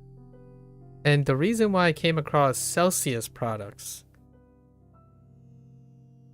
this is gonna sound like such a cliche, but when I was running in Tough Mudder, right, one of the sponsors was Celsius. So, you know, at the 6 mile mark, there's usually like 3, 6, 9, and 12 mile mark, there's usually breaks, right? You get like protein things and like hydrate to try to get you through the rest. And they had Celsius products, like they had you can like cups of Celsius products, and I was like, oh yeah, this tastes fairly good. And then, you know, at the finish line they give you a can of Celsius, and I'm like, this is pretty nice. And then I was looking at the profile of Celsius, like, all right. So yeah, the regular Monster gets so flat. Wait, Monsters is carbonated? Oh, I didn't even realize Monster is carbonated. Celsius products are not, the normal Celsius is not carbonated, but they do have sparkling ones. But I didn't realize that regular Monster was carbonated. The lemon Monster is nice. The white can, interesting. You guys are connoisseurs of these energy drinks. You like the OG lemon rehab Monster? The names of these, the names of the drinks. 君の名前で僕を呼んで。君の Kimi no mae. Kimi no mae. 名前 I did have somewhat of a palpitation from drinking energy drinks, so I'm like low-key not kidding when I mean I don't know if I might get a heart attack, like I might so there was a time when I had a bit of a heart palpitation from consuming energy drinks, so I do have a history.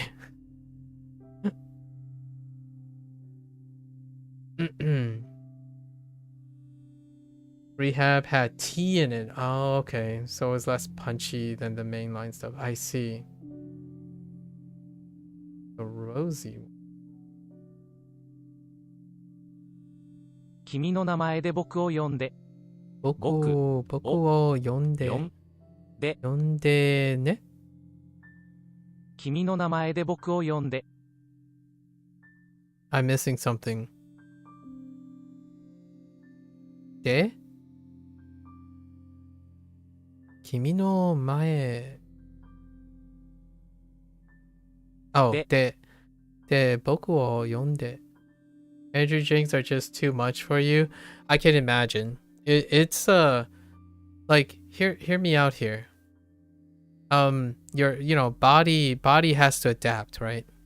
There's adaptation. Body has great adaptation, but nowadays the difference between, like, I don't know, drinking tea, like what I mean is like just tea, or like maybe even coffee nowadays, and the average energy drink, the gap is so big now. Before the gap was smaller, like there was a smaller gap, right? So oftentimes you have time to kind of adjust, and I know it still means that you're consuming increasing caffeine, but it's not as a big shock to your system. So when I had like the heart palpitation once, it was largely because the energy drink that I was having was not the energy drink of yesterday.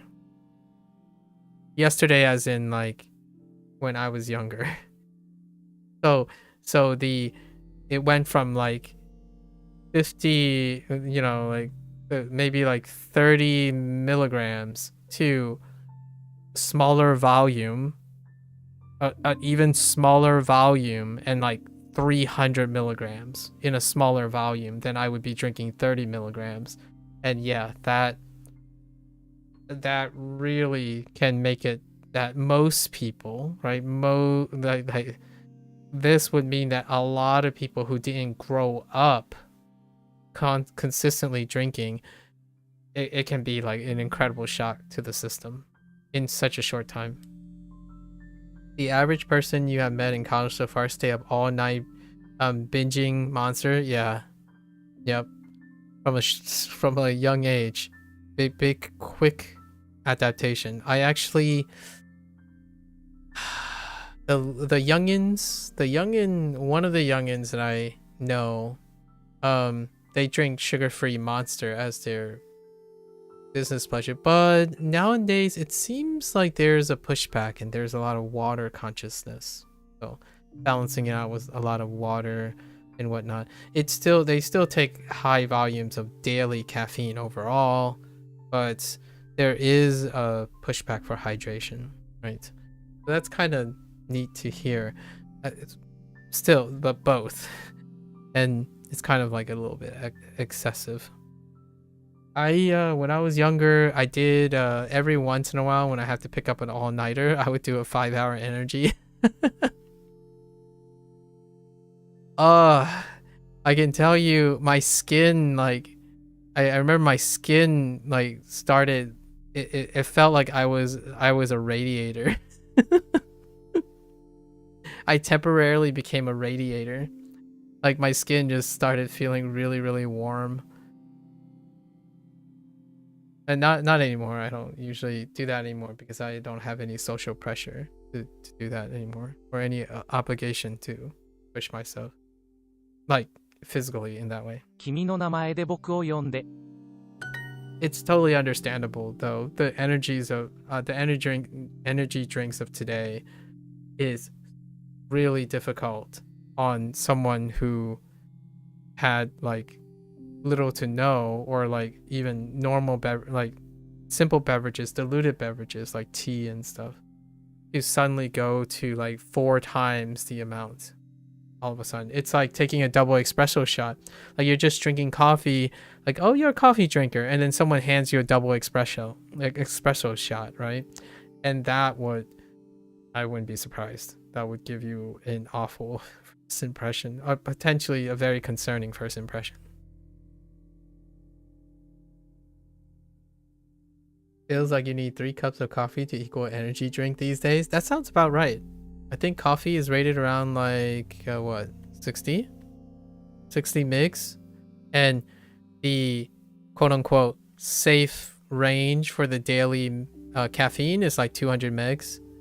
And then extreme forms of energy drinks, it's a max of 400 megs in the US standard, I think. The USDA standard, I think this is the max in a specific volume, and those energy drinks are hitting this. This would be the daily, and then I think sodas and teas and coffees are between the range of 30 and 60. I think those are reasonable numbers. I think they might be a little bit off because I don't remember anymore as well as I do, but this is probably a fairly decent ballpark. Yeah, energy drinks have the cap and almost double the maximum value of what it used to.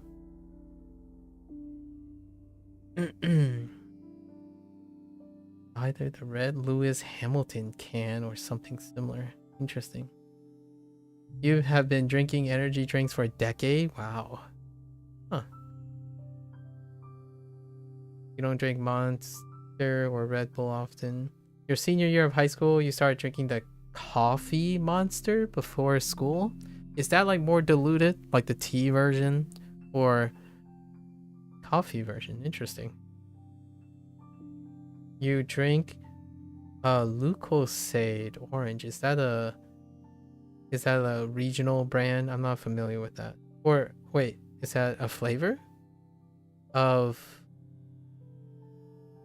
something? Tea with 2 sugars and coffee mochas when you're out. I see. Your husband has one in back. Oh yeah, you can definitely confirm that. 踊ります。踊ります。信じます。信じます。君 What is 珍 that? しい。 Urashi. 探 Nagasu. これを借りてもいい？ Okay, hear me out here. I don't drink energy drinks because I have trouble sleeping already. So, that's the reason. If you having caffeine in moderation is it can be like a very great balance, compromise between things. However, I have sleep issues.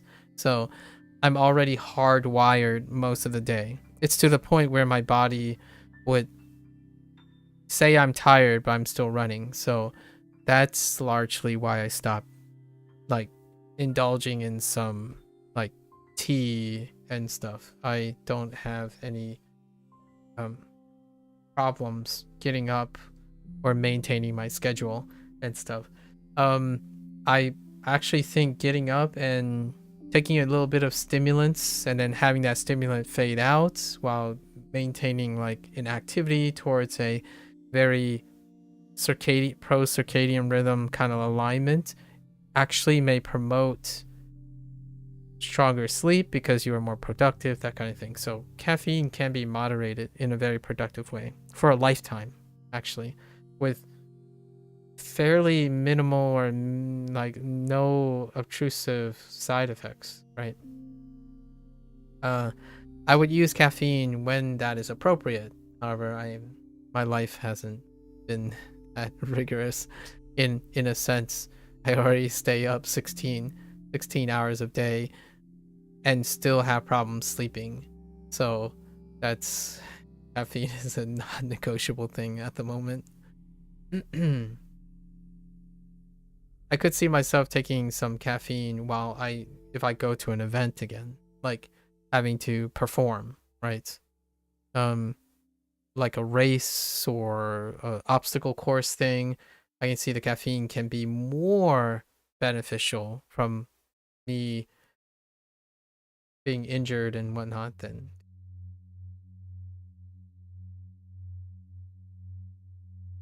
there's decaf. It's 145 mix for 11 ounces. Wow, that's a small can. Yeah, 145. So it's below the 200 mix daily. And 11 ounces is quite a small volume. Yeah, it's quite a small volume. 11 fluid ounces. Oftentimes, having a larger volume is kind of a makeshift way to dilute how much caffeine in a fixed amount of time.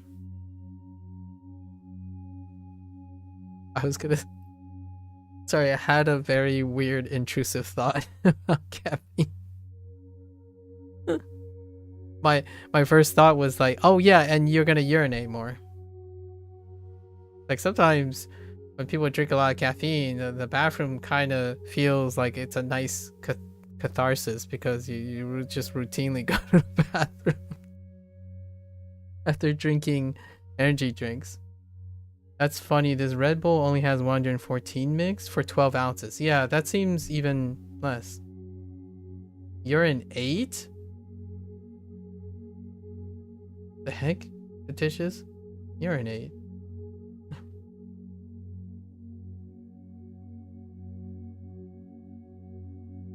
$114 mix for 12 ounces. That's actually kind of reasonable too. I think Red Bull is pretty conservative if it's only for 114 and 12 ounces.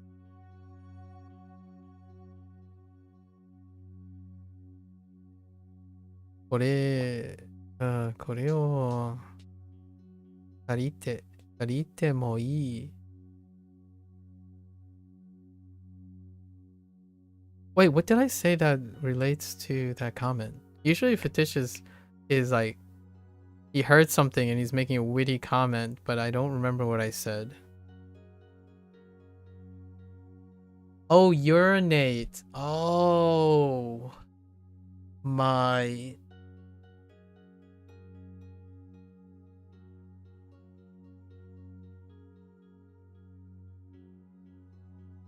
Cheers.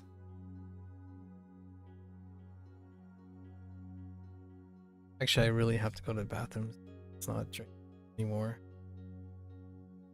I've been listening to too many ligmas. I should not have gone that so fast.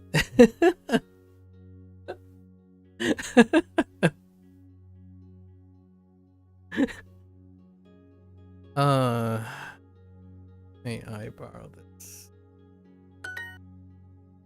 This is the thing I was looking for. This is not the thing I was looking for. I'm not looking for year and 8. 探し、 探し。こは、これは探して、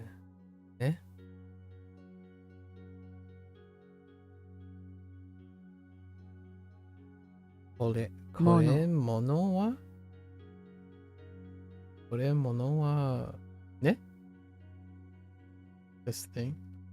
Okay. これ、いや、これものは探して、い、た、です。です。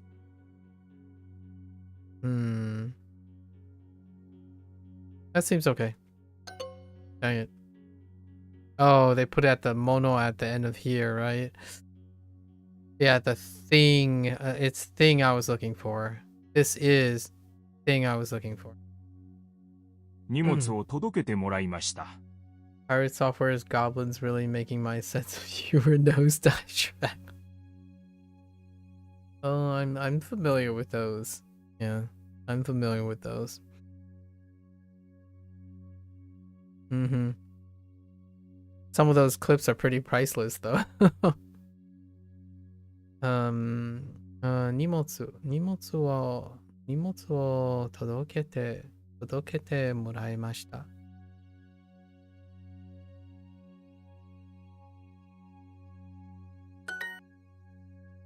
Walk the dog for my wife. 妻、妻に犬の散歩をしてて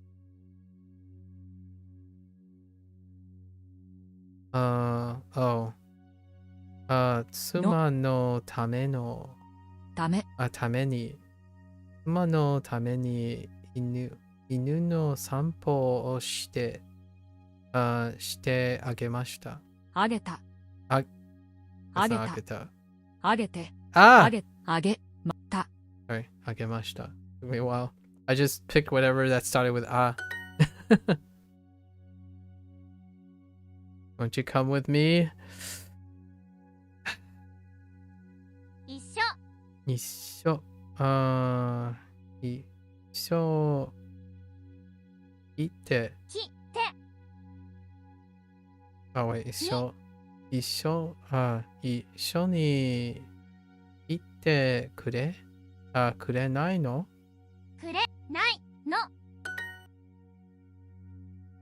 This is the thing I was looking for. How did I screw it up? Oh, yeah. これは探していたものです。これは探してたもの。Oh, wait. Yeah. 探していたものです。Okay. Alright, we're finally done with our Japanese portion.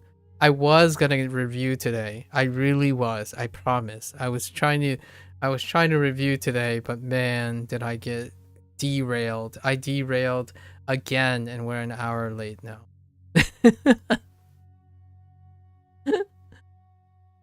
Oh, that's 4 days in a row. Tomorrow can't happen, by the way. Tomorrow, it cannot happen because tomorrow is Monday and we're going to do Neverwinter. So, I'm just saying, tomorrow's not going to happen. Today was supposed to be the first day. I guess it's kind of convenient for so starting the day after, right? Starting the day after, which actually that might be also the start of Wanikani. No, it's not yet. So starting the day after, I'm going to go back now. I'm going to go back to Unit 48. We're just going to cover everything possible. Maybe try to spot review all these things, and then we're going to do a 2-part review of the last 100 days for Japanese. Then in Chinese, we're going to do a 2-part review for Chinese, right? And then we'll be introducing Wanikani in the midst of it. And then after we do our 2-part Chinese review of the last 100 days, we are going to play again in the Chinese slot, Like a Dragon 8, the Chinese playthrough of the main story quests. Main story quests in that regards. And then we're going to play the Japanese one in that time slot. All before February 13th. It's either 11th or 13th. Rolls around so we can start playing Like a Dragon Yakuza Pirate. And only after that, hopefully within like 2 or 3 weeks, we're going to start Spanish in Duolingo. And somehow, some way, I have to throw in some Chinese lessons. But it will be something like finish Wanikani lessons, right? Because Wanikani lessons are probably regulated, which is good. We might skip review, and the review is practice for me off stream, so it'll be Wanikani lessons. Then we do our Duolingo. We might have to like tweak it a little bit. Then we do the Spanish, maybe, and then we play the video game in Chinese. But first English, then Chinese, right? Which I still have to finish Cobalt Core. So that is kind of the plan. And sometime in April or May, we'll do LLM practice in Chinese. Those are like the kind of like the first half of 2025. So that's kind of the tentative plan, unless something really derails it. When am I starting Wanikani? I'm starting on New Year's Day. That's when Wanikani, the first Wanikani lesson, which apparently is probably on Radicals. I remember Wanikani advertising that they go over Radicals, which I didn't study Radicals, but I did learn Radicals based on a first-hand encounter. So I'm looking forward to how they introduce Radicals. So Wanikani will be starting on New Year's Day. And I can show it in any way possible because I own a lifetime subscription to it. So Wanikani can flex anywhere. There's no time limitation. As full disclosure, I have monetarily invested now in both. So because of the New Year's sale, Wanikani's lifetime warranty, I would just want to make this transparent to everyone. I'll probably say it a bunch of times. It's $200. I thought it was $150, but it's $200, right? Lifetime subscription instead of your usual $300. And Duo is $60 for a year because of New Year's, and it auto renews next year at that same price, as opposed to if you do 1 month each time, it's like it ends up being like 150 or something. So it is 60, but we'll see what happens in 2025 about keeping the subscription.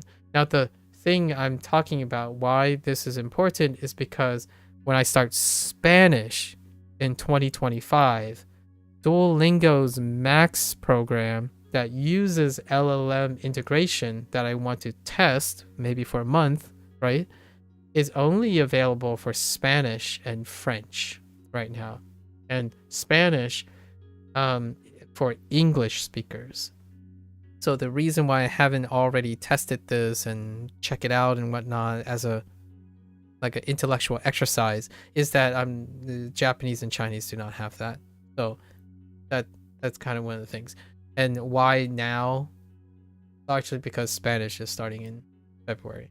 At least maybe either around my birthday in like early March, that kind of time. That's probably the plan for now. Yeah. So Wanikani, it'll be great. As far as I know, Wanikani is fine. So we're probably just gonna stream in a section that is okay with other things, and that'll be it. It'll be interesting.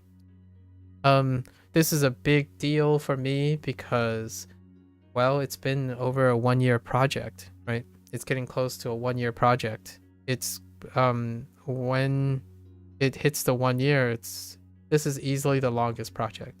The Like a Dragon project was 6 months.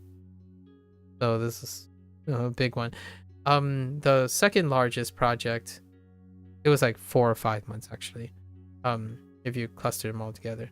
The Chinese course is ending today, which is what we're gonna do today. We're gonna finish the Chinese course, and it will be the end. You're doing Spanish right now, Jack? Oh, I can't wait to start sharing. Like, we start bantering about Spanish and how Spanish and English interacts. It'll be great, a great time. I look forward to it. No more Chinese? No. We're gonna do Chinese, but not a Duolingo wise. We are gonna do the daily refreshes, so it's gonna be more like Wanikani.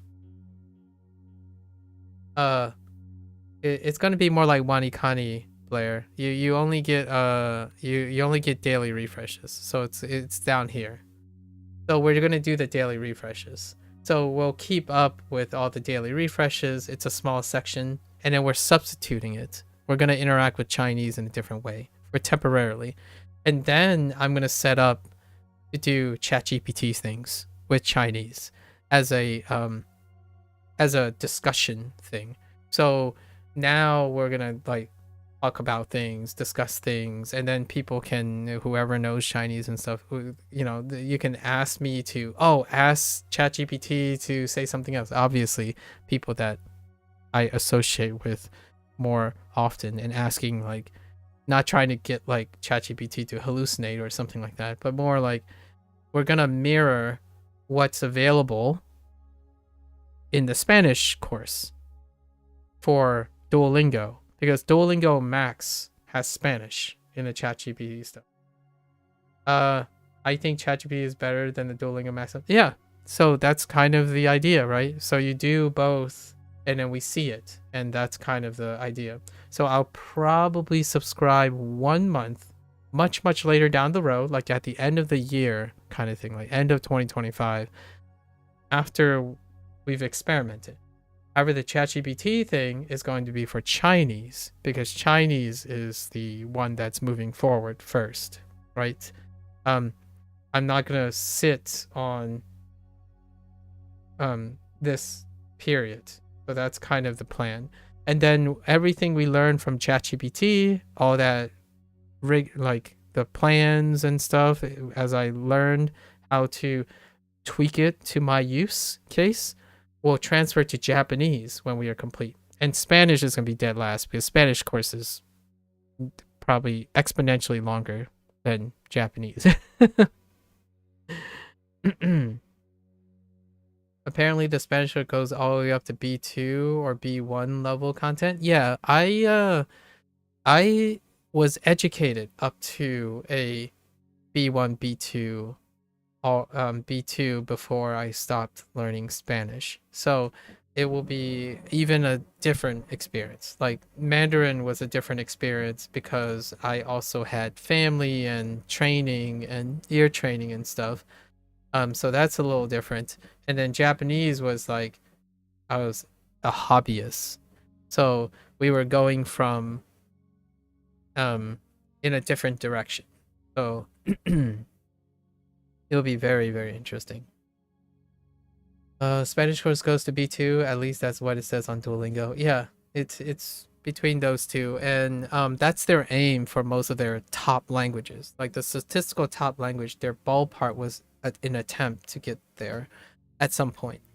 And let's not forget, I was also a former musician, and I was also very good at, pretty decent at math, but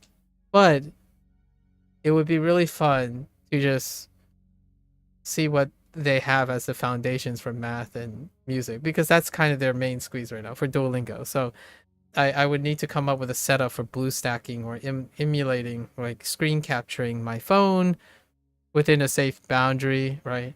So That might be a project sometime in 2025. Possibly. We'll see.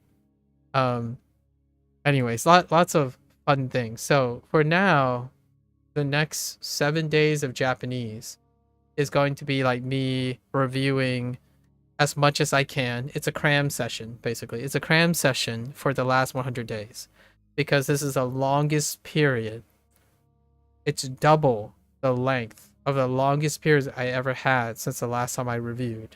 As in, literally sit down in a canvas, run as many things as I can. The last time was 50 days. I did 250 days and then 25 days. So I'm trying to extend the amount of time before I have to sit down and review. The idea is you want to make sure that at some point you're internalizing this and then you know the things you want to know enough sufficiently, and then all the other things you can be reminded or there's enough context, that type of thing, just to keep myself honest, since no one is giving me exams or something and whatnot. And I know some people say, well, why don't you just take the JLPT? It's not guaranteed that the way to reflect what I know and learn from Duolingo by using a standard that is not reflective of what Duolingo's curriculum is. Duolingo does have one for English, that's how they vary, but to have a standardized exam for all of their courses would require that they have tons and tons of investors and, you know, people who are equally interested in all of these things. And let's keep a realistic tempered expectation. Japanese is very popular in a very specific sphere. Chinese even less so compared to English and Spanish and French. So, and it was already revealed, like in many interviews, that is the case. So expecting to be realistic that those type of TLC stuff comes down, probably not. So we'll use other resources, right? We got plenty of resources. In fact, I don't even know how long the Wanikani project, there's a chance that will exceed past our project. It might be a 2-year project or a 3-year project before we see the conclusion of Wanikani. You want to learn Tagalog through Dual via their English for Tagalog speakers course? Oh, interesting. I don't know if that's I was going to do that. That was one of the projects that I was going to do, where after I complete a course, I wanted to do the reverse. Or like exchange the idea. Like what I mean is mix match and use your target language, or use a target language to do stuff. And that's I think that's a great idea, to like still engage but forcibly engage backwards. Is using more with less. Like you're doing more with less. So I like that idea, and I have thought about it as well. And we might squeeze it in somewhere, right? Do I have I did see someone demonstrate this to me a little bit. I watched someone that I know from chat. They did the Cantonese course using, you only have access to the Cantonese course through the Mandarin speaking. And since my Mandarin's okay, when I was looking at it, it's like, wow, you have a lot to work with. Like, what I mean is, like, even the instructions can get used to it. Like, what's the meaning of this? Like, you see instructions all the time over and over again, which can be very helpful. Like, in video games, back when I was, like, a teenager and whatnot, I used to play Japanese video games. And I just look at the characters and memorize the characters because they always occur in specific places. So you can play video games. I played a JRPG. I played Final Fantasy. I played Final Fantasy in Japanese. And after the Final Fantasy, I didn't learn any Japanese. I learned what they look like and what they do. So I knew visuals and consequence. So in a way, that can aid in your learning. So definitely not a dumb idea. Not a dumb idea. There are things you don't do when you change up the conditions, right? So engaging in different ways in getting yourself to be active in your learning is a win-win, in my opinion. Like, it might seem slow, you might be worried about time, but there's something very intuitive, even if you're not analytical, about trying to find different ways to engage with the content, right? Anyways, good point, Jack. I'm gonna walk away for a little bit. I gotta go to the bathroom, and I'll be back for my Chinese lesson soon enough. So if you're gonna watch this later, we're not gonna be back tomorrow. We're gonna be back the day after, and it's gonna be 7 days, right? 7 days before then. Por supuesto. What does supuesto mean? Yeah, playing Final Fantasy in English as a kid helped me read better. Oh, maybe you should play more games. Ooh, yeah. So we're doing that for Chinese. But yes, Final Fantasy in English. Okay, so I'm gonna take a quick break. Right, if you're gonna watch this later, arigatou gozaimasu. Right, until for all the Japanese enthusiasts out there. Mata ne, ja ne, minasan. I'll be back. Gotta stretch. Gotta get some glucose. Knock down 3 monsters. I'm kidding. And then I'll be back for the Chinese lesson.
All right, folks. Welcome back. It is day 195. 欢迎大家回来。今天是第195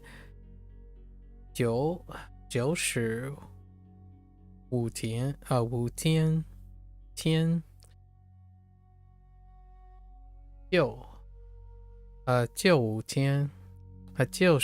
天。This is our final novel like learning day. We finally reached the end. Oh, I realized I actually left I left it from the review thing. Okay, so one last recall in the normal sense of the thing, and we'll see what the daily refresh is like if we have time. I'm at fashionably late again. Can't help but want to constantly be like sounding like that nagging person to get people to like, hey, you know, invest in your own growth. Sometimes life is long, but sometimes life is too short to not invest in oneself, right? And then surround yourself with wonderful people that want to be around. I sound a little bit sappy and retrospective and like long digressions, and now it's because it's the end of the year. 2024 is almost over. The last couple years of stream, near the end I often get a little bit very long-winded.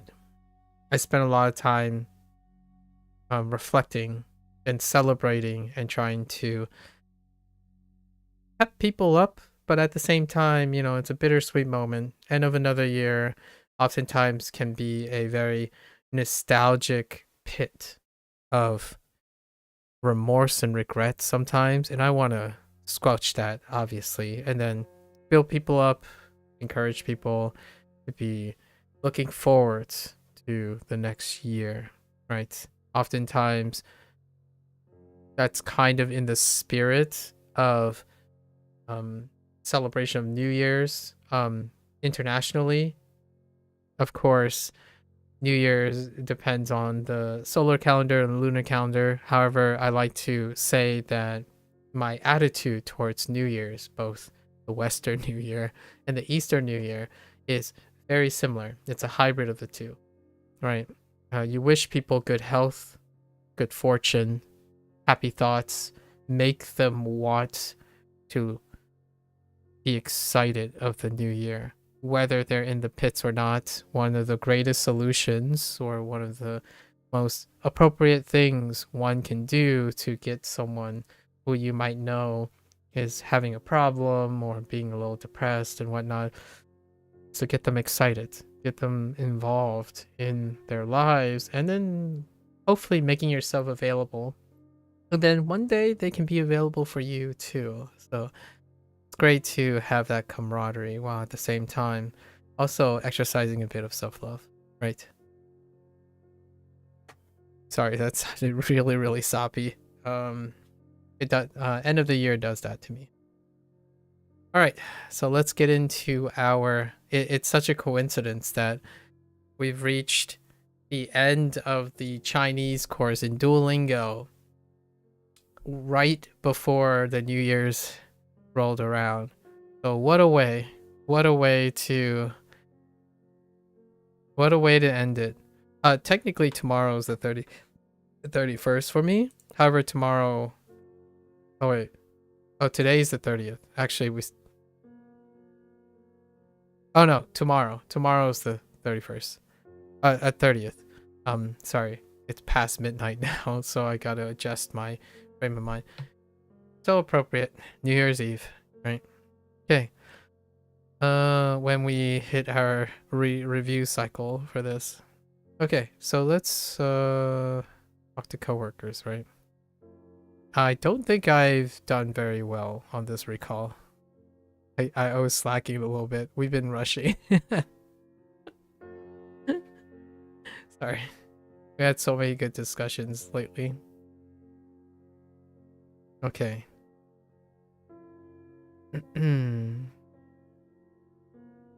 So unit 11, our final unit.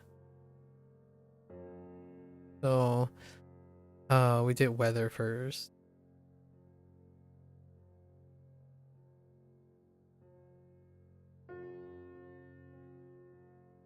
When do.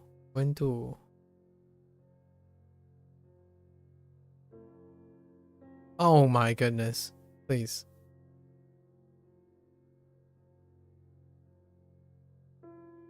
Alright, that's just gonna have to be acceptable. Oh, I have trouble with this sound actually. Nguyen, Nguyen, Nguyen. Yeah, Nguyen. Yeah, Nguyen. Nguyen.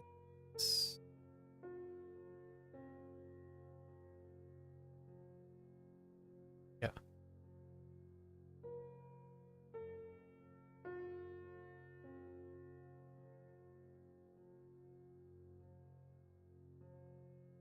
Nguyen.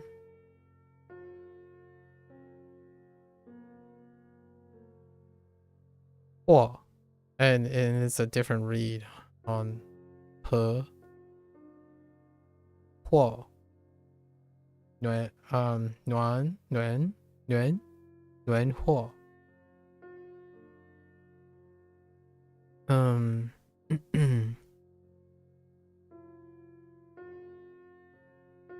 2块，2块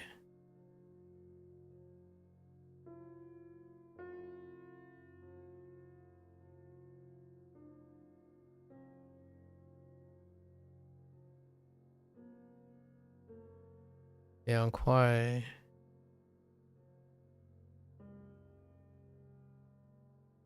Dry, 燥 something 燥。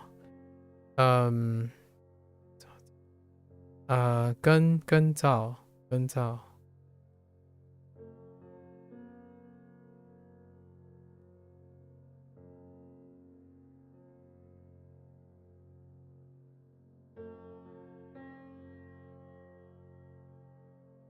干燥。Alright, now we switch over.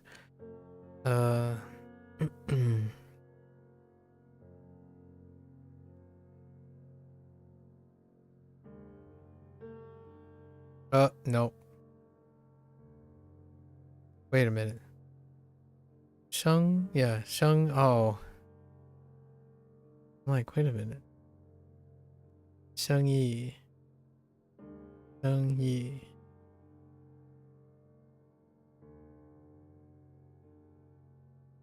Sheng Yi.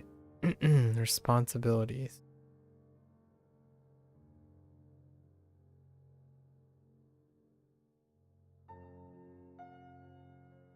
Responsibilities.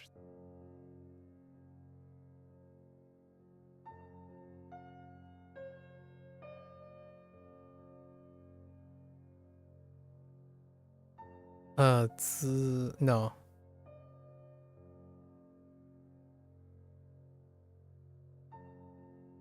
Hi.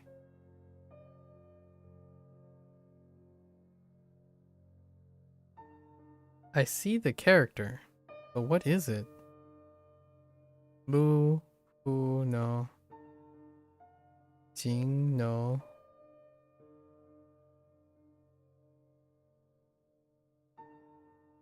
Not Fei. Oh, 责任。责任。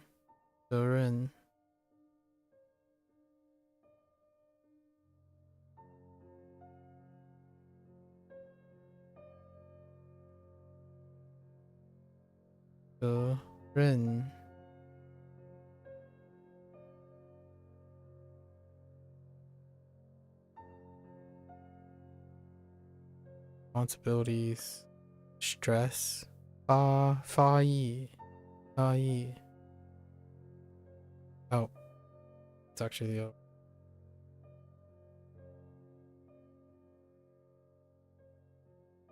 E. Oh no, fa li. Fa li. Li is fa li. We have responsibilities. Oh, not responsibility. Wait, yeah. Yeah, responsibilities. Then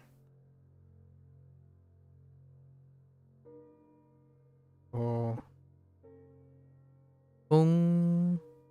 工资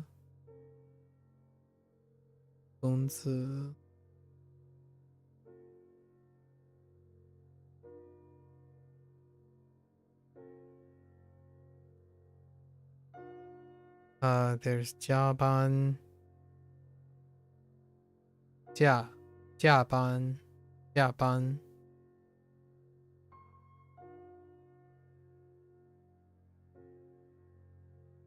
and bonus 金奖金奖金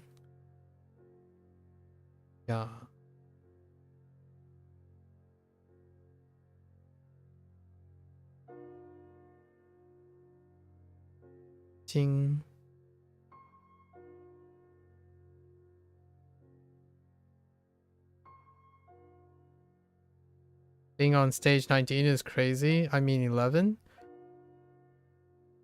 This stage this on stage 19, stage 11.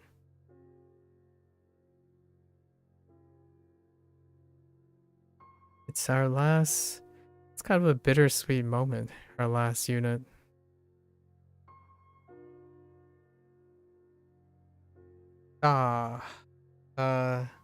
Approximate.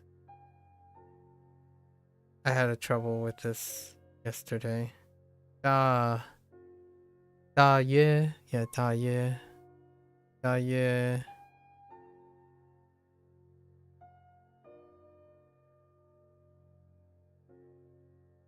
Okay, 大约商量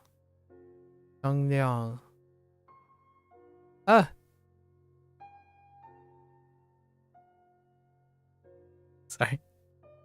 Every time I make that noise, I don't know if anyone picks up on when I'm making that noise like uh. It's a very specific thing I'm doing.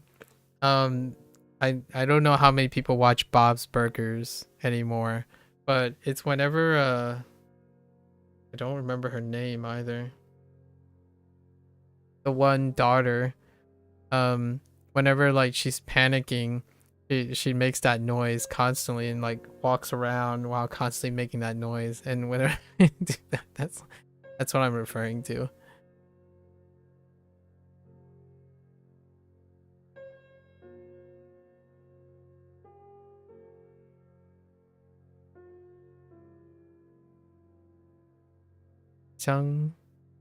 Yeah, 香亮.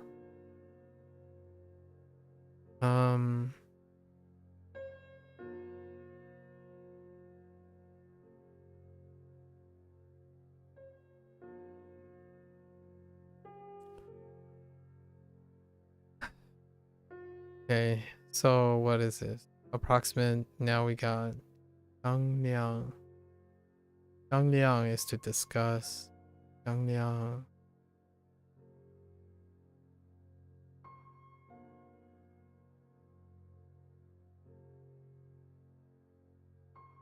Oops.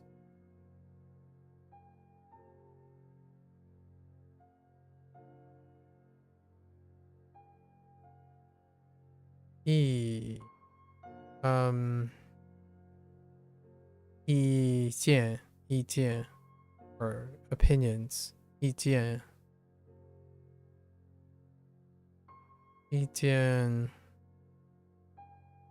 misunderstood. 误会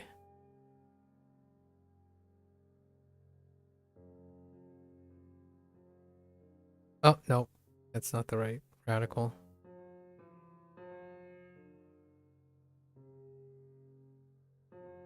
Yes. 误会.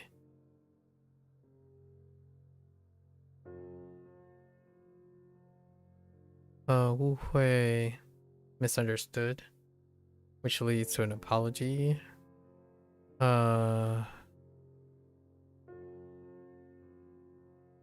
Is this the one that I wrote the wrong character? Yeah, I wrote the wrong character last time. 不是谁的错包谁的错包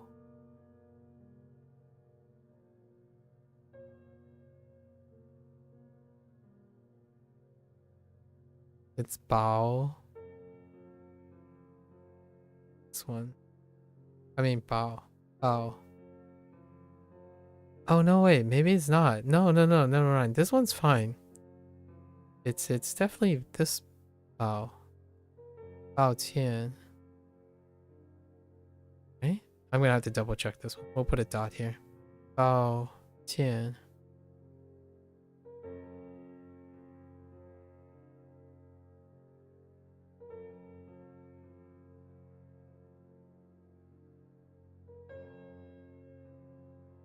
Oh, I did it again. Wrong radical.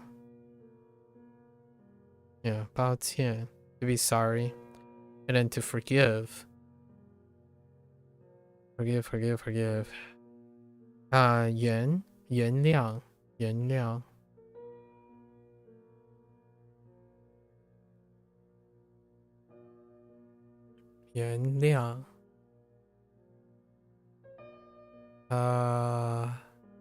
yeah.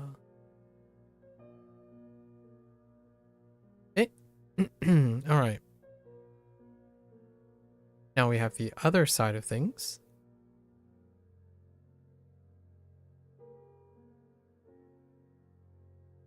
从不. Oh no. Oh wait. Oh no, I don't know if I remember what the character is. I think it's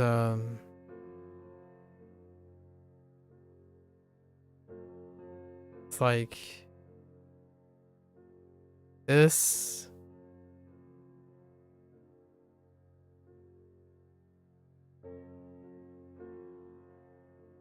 No.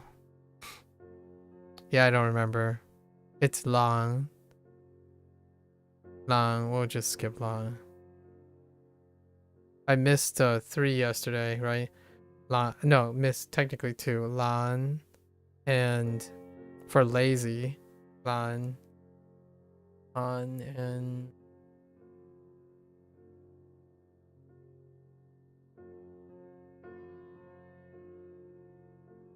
don't remember. They're just gonna fall by the wayside for now. We'll get in the review. Okay.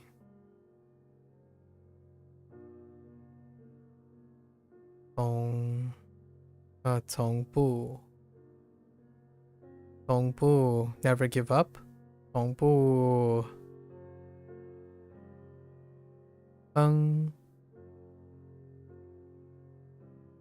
放弃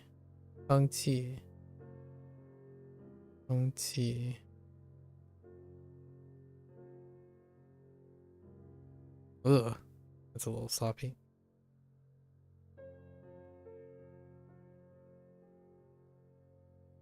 It's fine. We'll accept it. Ugh. 放弃. This is where we bring in dual and duar. If you're wondering who duar is, this is duar and duar. The other phrase is encourage. Oh, what is encourage?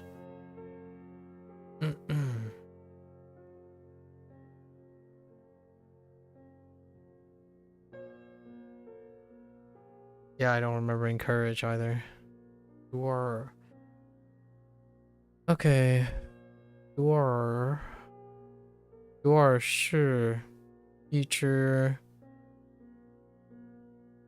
猫。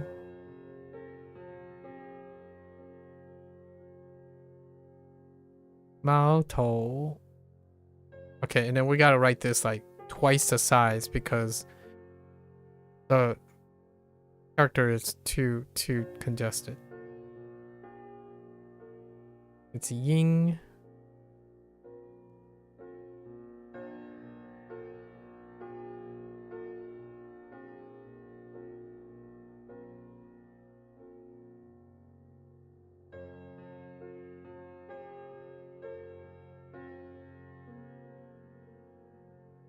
It's gigantic. Owl. Owl. 猫头鹰。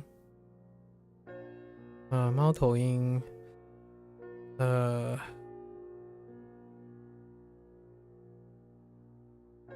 forgot feet too.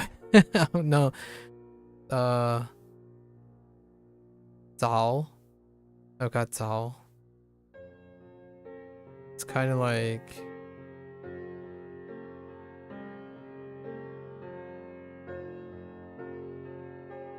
that kind of looks right. Dal. This left radical might not be correct. Those are the 3 that I missed yesterday, so I guess I need more. Let's do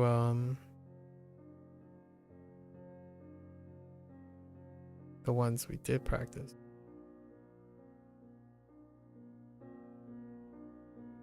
Yu Mao.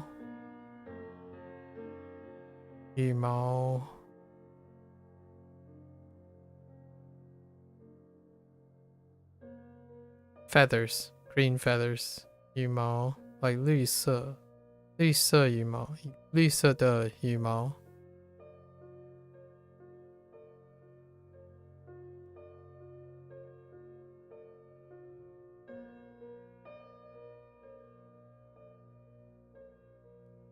They basically described door, and mouth, 嘴巴, 嘴巴, 喂,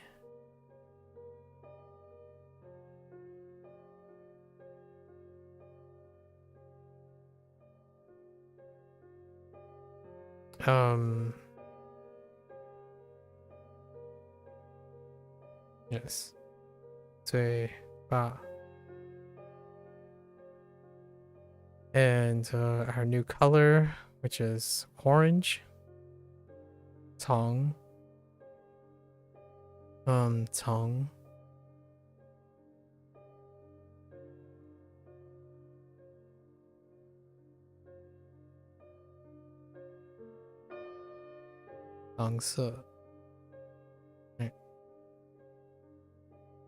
I told myself I was going to review the 3 new additions, but I obviously didn't because we went really late. Alright, Unit 10. Last time, discuss business. How does one discuss business? What did we do? Oh. 公司 公司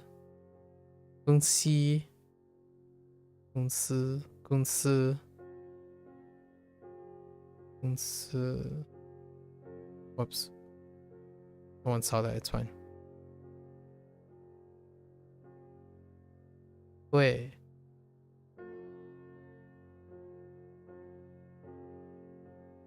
Our flamingo at the window. 免贵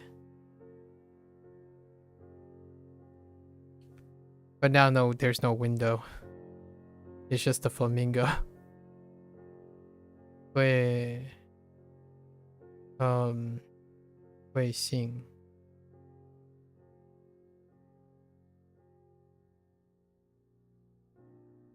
Oh, yeah, 贵姓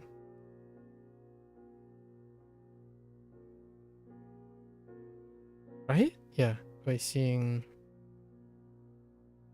company So company investments.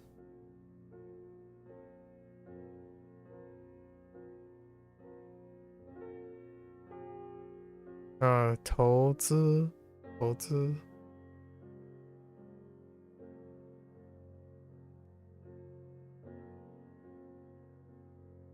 哦。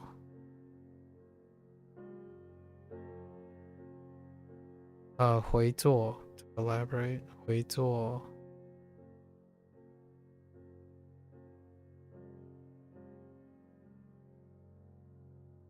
keep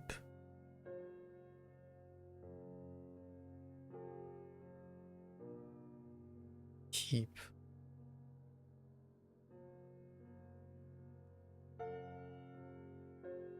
吃 yeah it just says 吃保持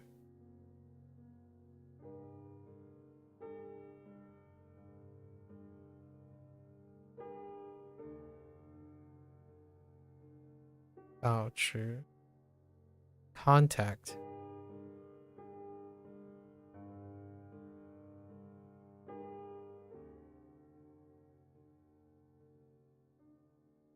联系联系联系联系联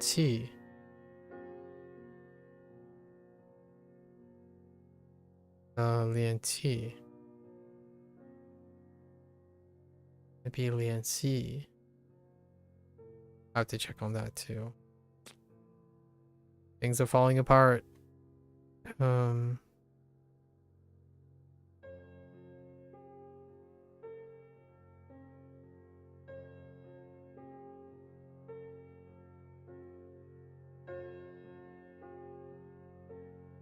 Yeah.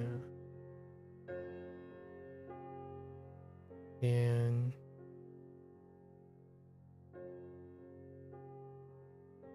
we'll put a dot here. What else we have? We have insurance. Oh, this is the one that I made a mistake. This is 保险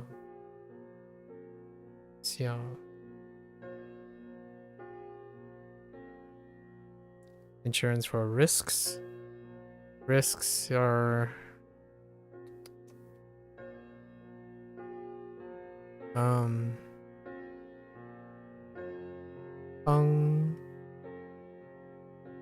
风险 right? 风险 yes. And what type of risk?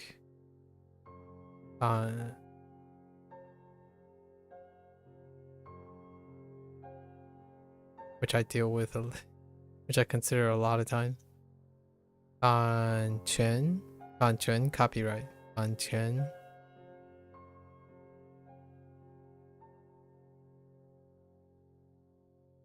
版权 okay.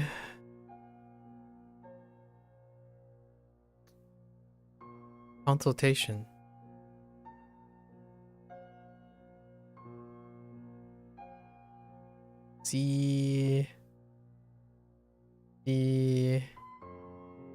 Oh, I guessed on this yesterday. G something. G Tian. No. I know the characters though.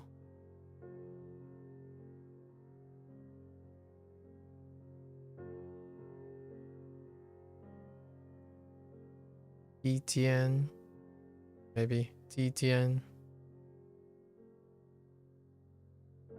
Kind of looks like a Jian. Tian, Jian. It's either Jian or Tian. It's kind of Tian sounds nicer. Jian. And Lu.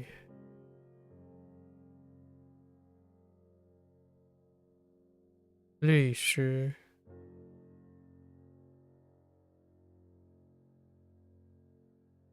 Okay. Now we get into other stuff.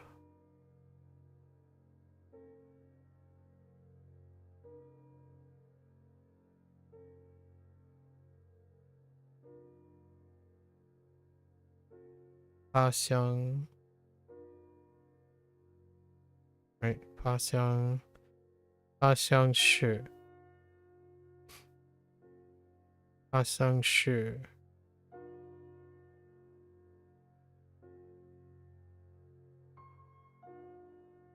Paxiang Shi. 没事. Nope. Nothing happened, right? No problems. Nothing happened. 没事. 还是有事. There were problems. Something did happen. 有事. And we can go with 很重.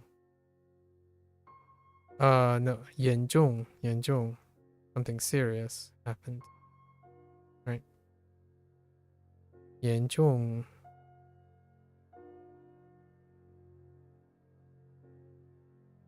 Ah.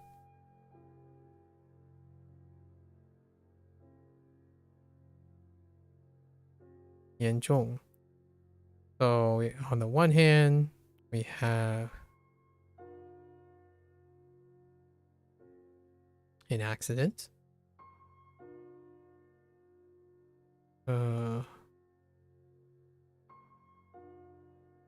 Why?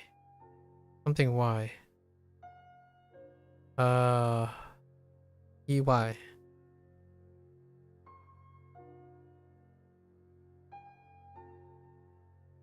EY.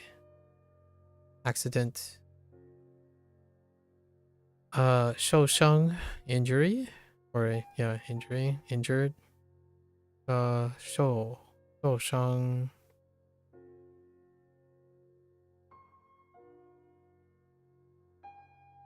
伤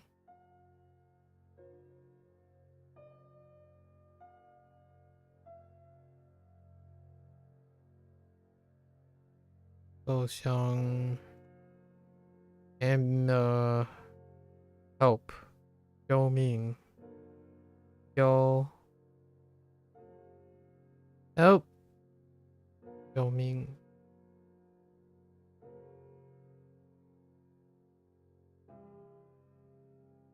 oh no not it.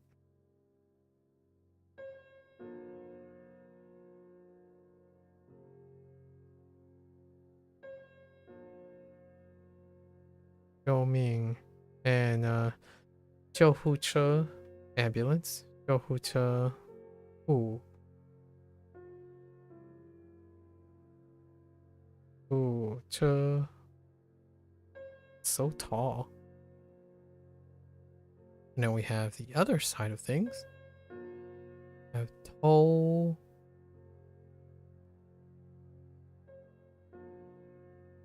Toll. Steal. Toll.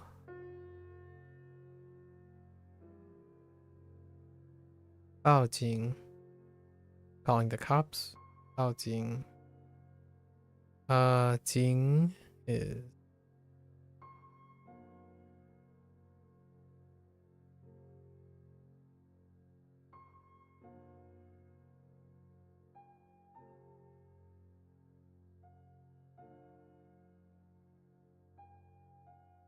Baojing. 警察 police.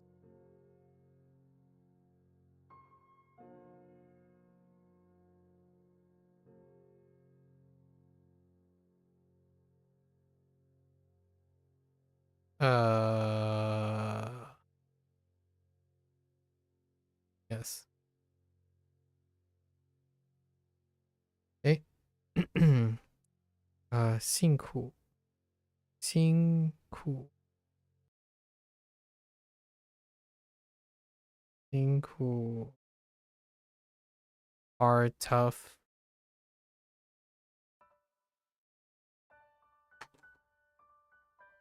Okay.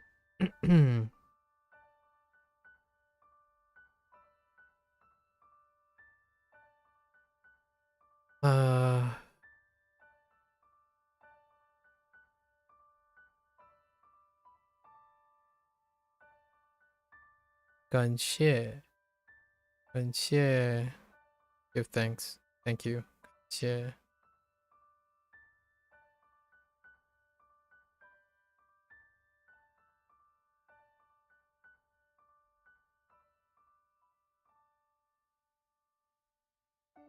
and 愉快 happy 愉快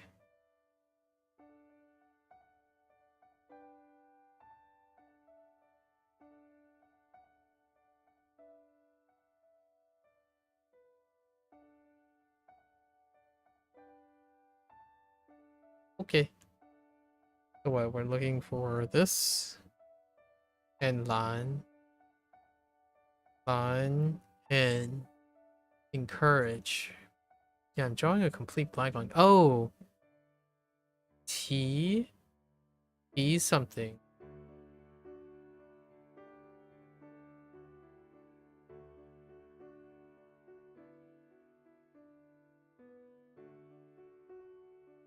Like T Liang or T Ling. T Qing. Oh, T Xing. Oh, T Jing? T Xing? I think it's T Xing.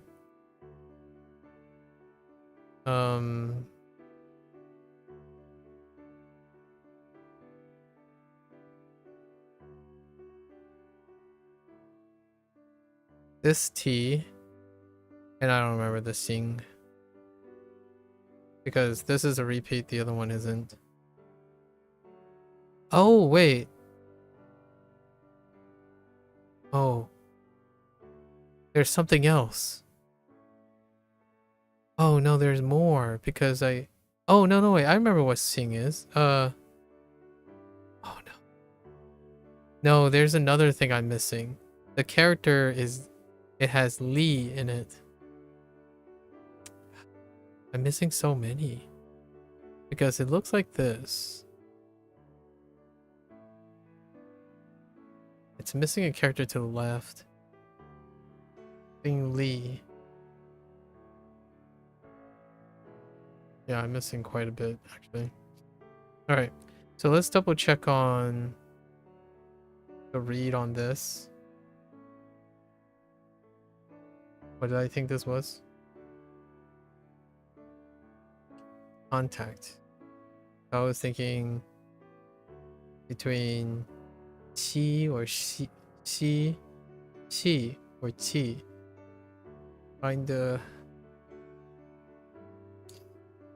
Kinda feels like 联系 or 联系. I feel like it's 联系 联系 联系. And I don't remember if this bao is correct. Bao. Let's go look. Oh boy. Boy howdy. Oh, it's this one. 提醒. Oh, 提醒. Dang it. 提醒. And then the other one is the drunken star. Oh, it's the drunken star. Oh, okay. Okay, so 提醒 and yeah, this is the other one. That's about encourage. 鼓励. 鼓励. And then Lan. Is Lan here too? No, Lan is not here. We have to see it in the lesson. We're about 鼓励. Dang. I miss 鼓励. Okay. All right. Let's try to get some Chinese in. And then see what the daily review is like. 我们的工作一样，为什么工资不一样？我们的工作一样，为什么Oh, that's interesting. 工资不一样。Interesting. our jobs are the same, why are our salaries different? 别给他太大压力。别给他别给他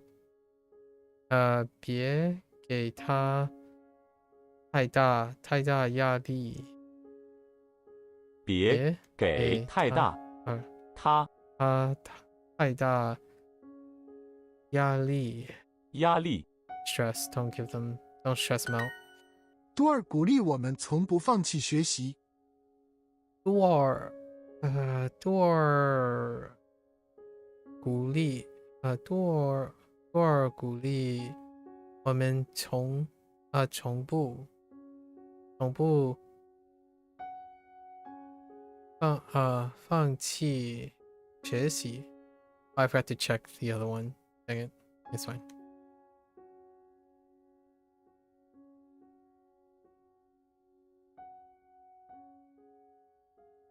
Never give up. Never surrender. 最近我的工作压力很大。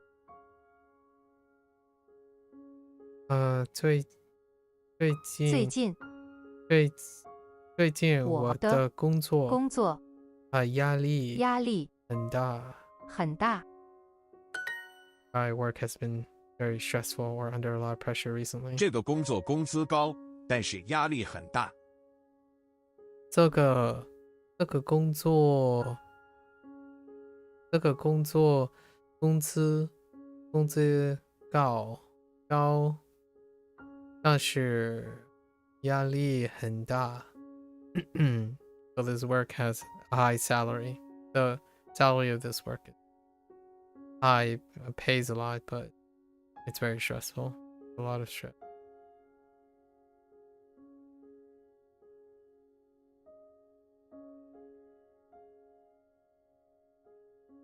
A lot of pressure. That's 明天会比今天暖和。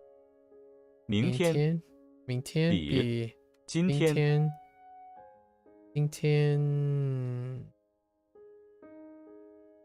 hot?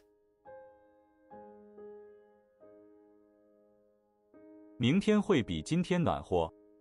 会暖和。Yeah, 暖和。Tomorrow will be warm. 多尔鼓励我们每天学习。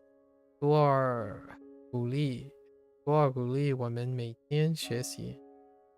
Or encourages us to study every day.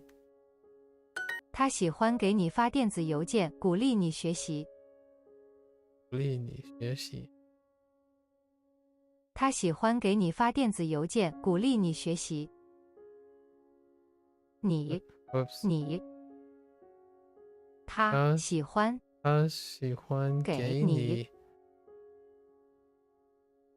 他喜欢给你发电子邮件，鼓励你学习。电子邮件发电子邮件。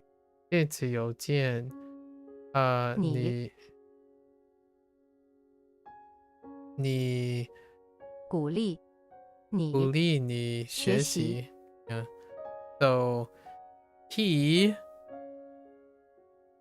Duo likes to send you emails reminding you, email notifications remind you to study. 他喜欢给你发电子邮件，鼓励你学习。鼓励你。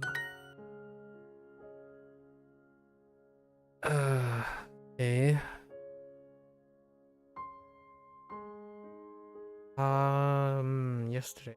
他昨天加班和太 maybe 一定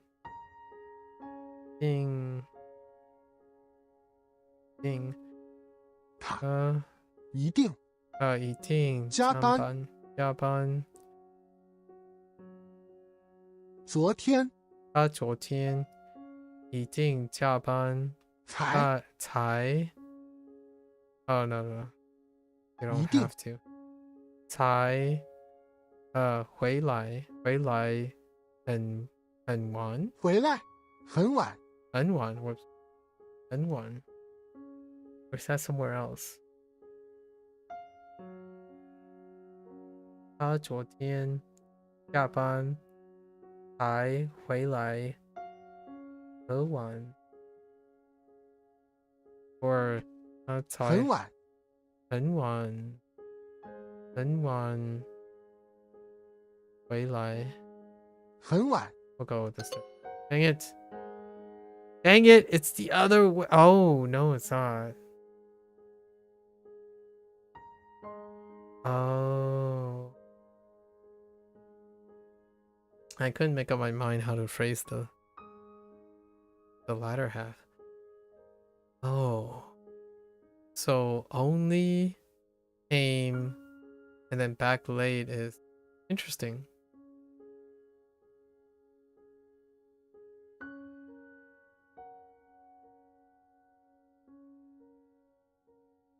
我的老板上个月还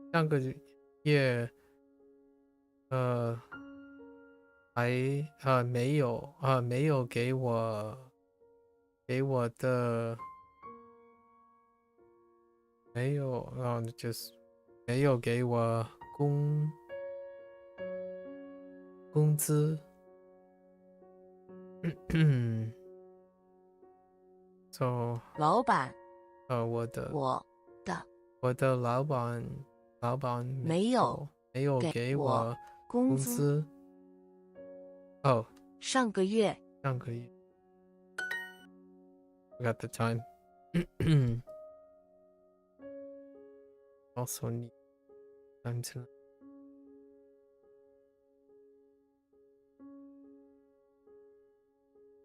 今天他今天晚晚上也要 overtime 加班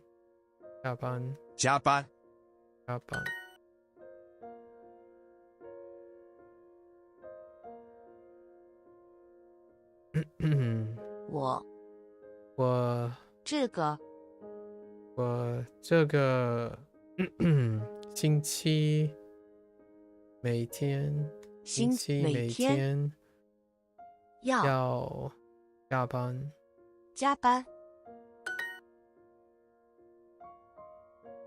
How do I screw this up? Oh, 才 and then 很 okay.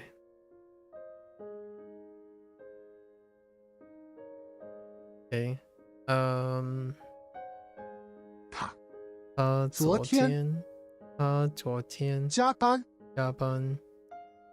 很晚才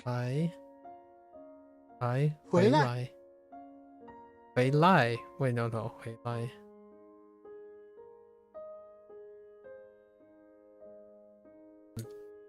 Oh, that's just neutral. It's marked as oh, that's interesting. 回来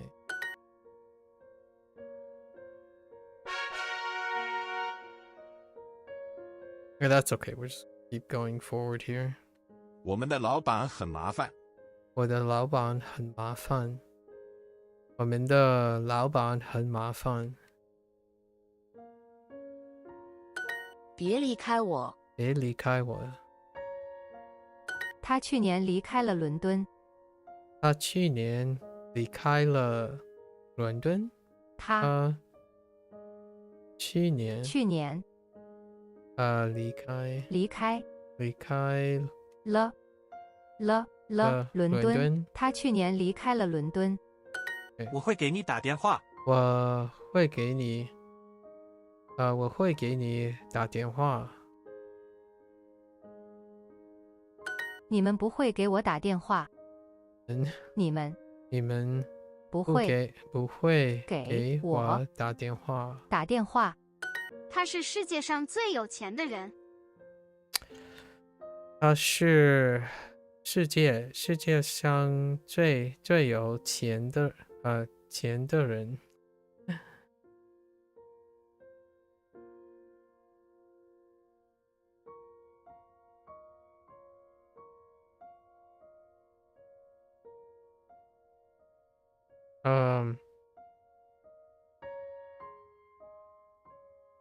English 星星，安静，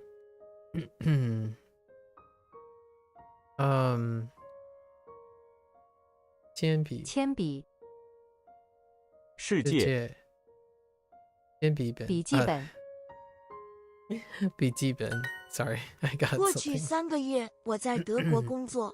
过去3个月我在德国工作。对。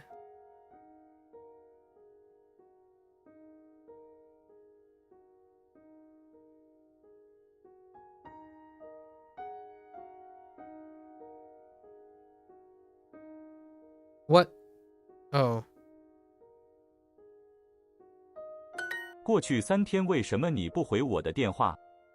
过去3天为什么？你不给我no 你不跟我过去3天为什么你不回我的电话？不回我的电话。长江比黄河长吗？长江比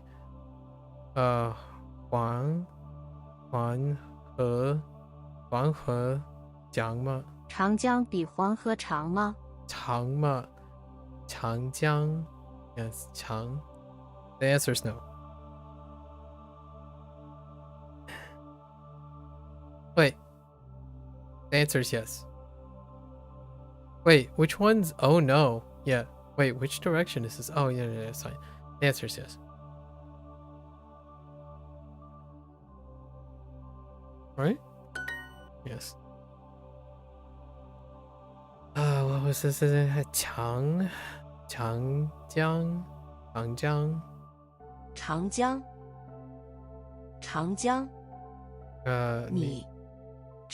你知道长江在哪儿吗？你开车来要50分钟。你开车来要50分钟。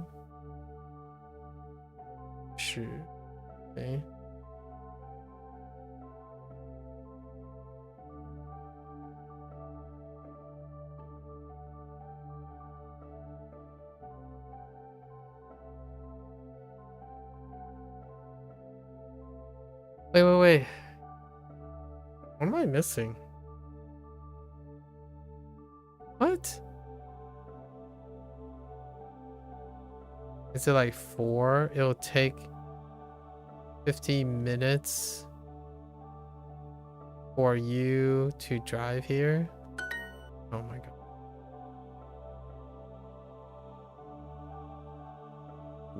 我每天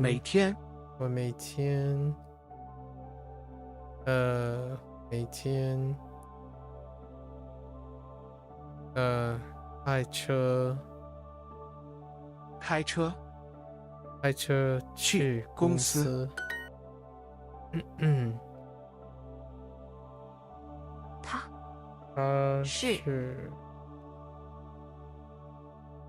世界上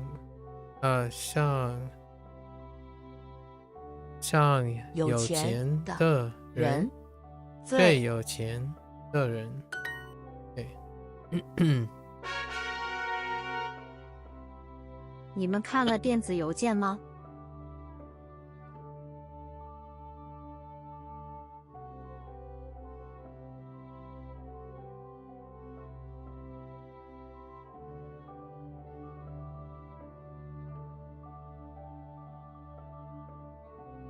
你们看了电子邮件吗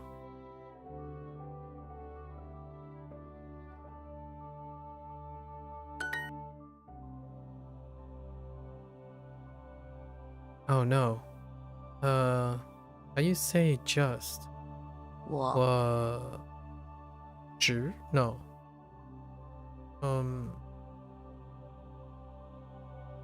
刚才我刚才给给了你发or 发了给你发了 Oh no, I don't know where the la is supposed to go. 电子邮件 Okay, it's at the end. Fine. 你什么时候要出差？你什么时候要出差？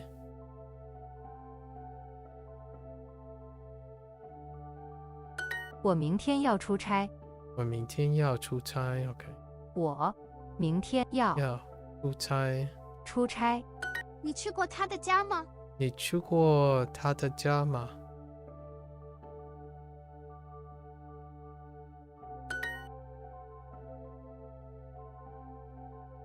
你 into our 来过我们的商店吗？他会马上回你的电话。他会马上回你的电话。OK。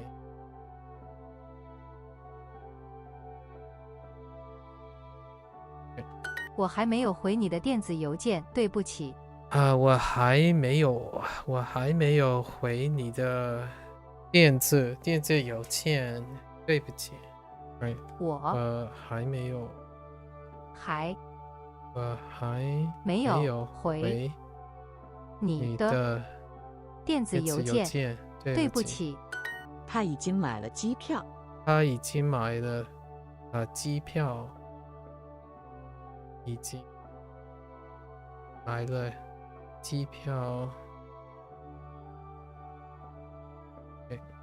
去意大利的机票太贵了。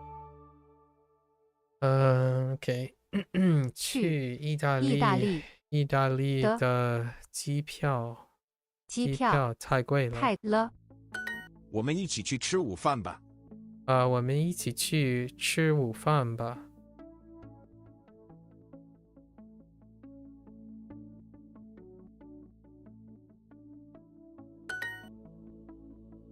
鸟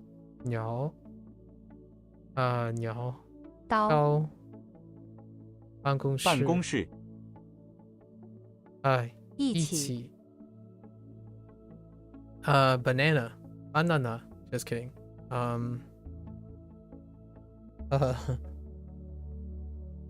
香蕉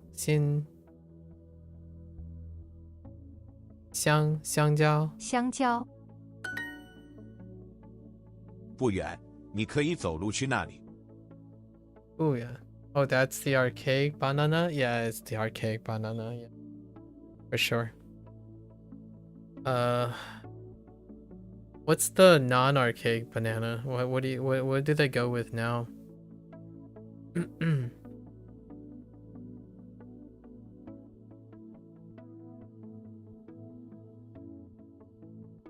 Oh, they do keep it that? Okay. Because that's the one that I'm used to. Sanjiao. Yeah, Japanese uses banana. I know. Yeah. 不远。你可以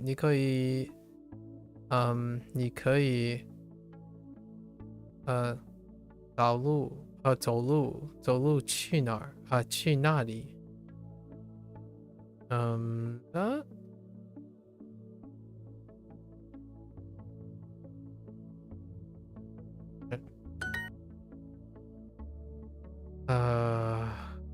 Oh no.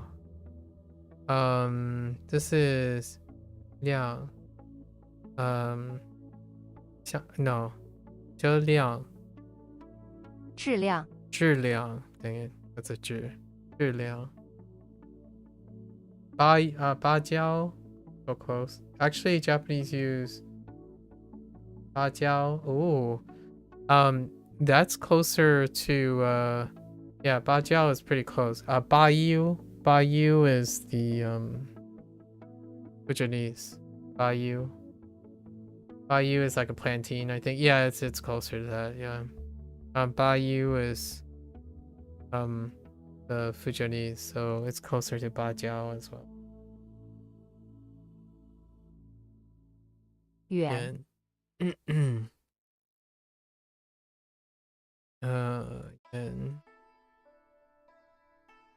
T-shirt shirt 枪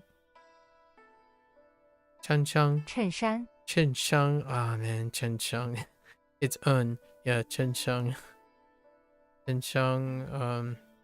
眼镜眼睛not 眼镜眼镜 is you stopped and think about every agricultural product now 小费 let's watch a movie together next week 我们我们明天我们下个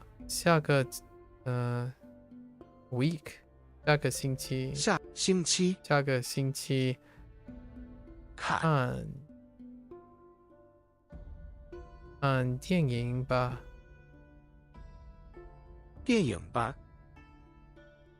Wait, I'm missing something. 一起看电影吧。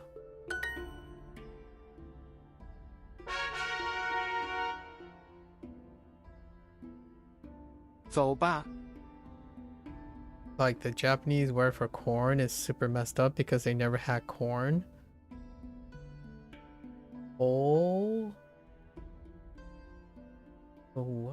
Omono. Koshi.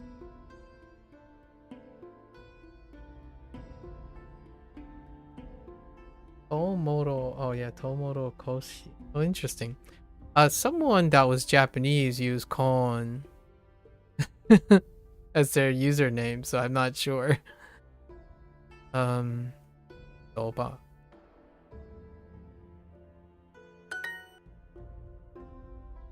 Go traveling Spain next. 我们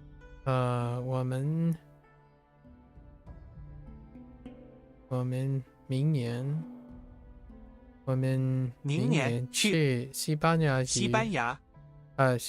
旅游吧。机场离这里远吗？机场离这里机场离这里远吧？远吗？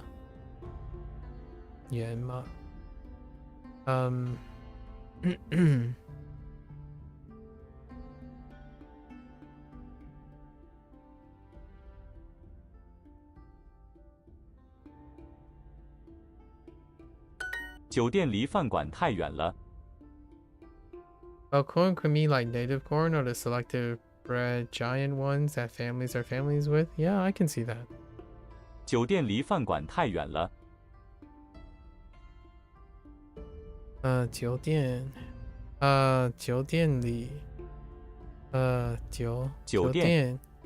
离这里离饭馆。酒店离饭馆。far 太远了。酒店离饭馆太远了。停车。他们什么时候去上学？我们什么时候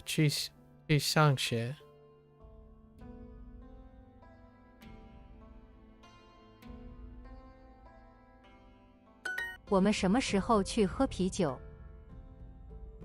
我们什么时候去喝啤酒？你的西班牙语水平提高了。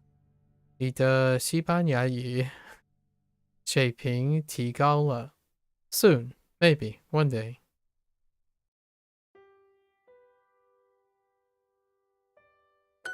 请靠左边停。请靠左边停。请靠左边停。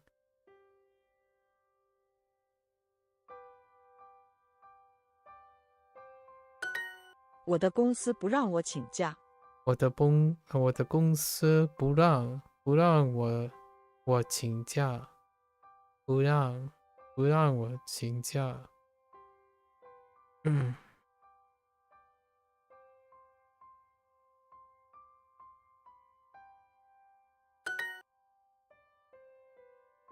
Okay, she said that. Okay. 我的公司不让我请假。请假。为什么黄河是黄色的？ It's a good question. 为什么？为什么黄河是黄色的？为什么黄河是黄色的？ Why is the yellow river yellow? Do you really want to know? 黄河为什么黄河是黄色的？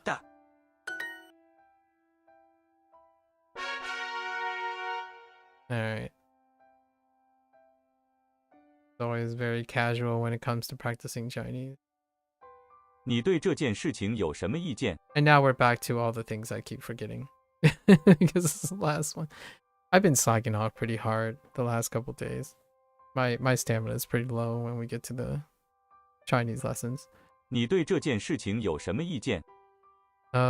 什么意见？你对这个事情 no 这件事情有什么意见？有什么意见？误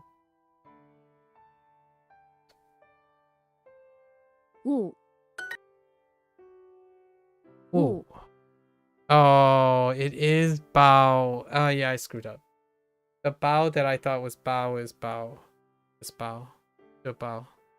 And I wrote the wrong bao. I wrote the other bao this time. I wrote bao. I wrote bao.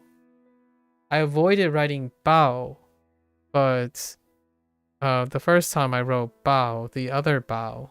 And then now I wrote the other bao, the bao. And I'm looking for this bao. Oh, boy. 报 Cover the gauntlet. Okay. 暖 暖 暖 鸭 则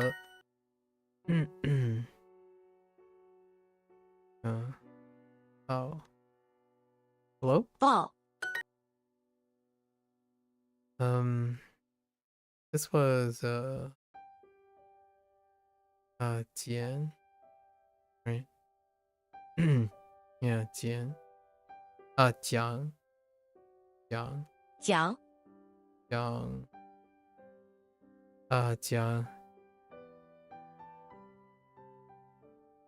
指直抽床鸭我觉得你误会他了。我觉得你误会他了。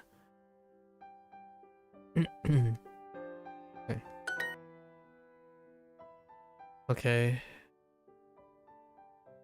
我们的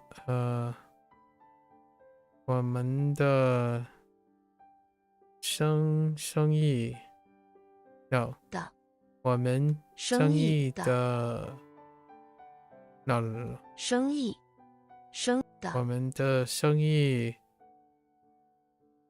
不好。哦，我们的生意现在不好。天气很干燥，你要多喝水。天气很干燥，你要多喝水。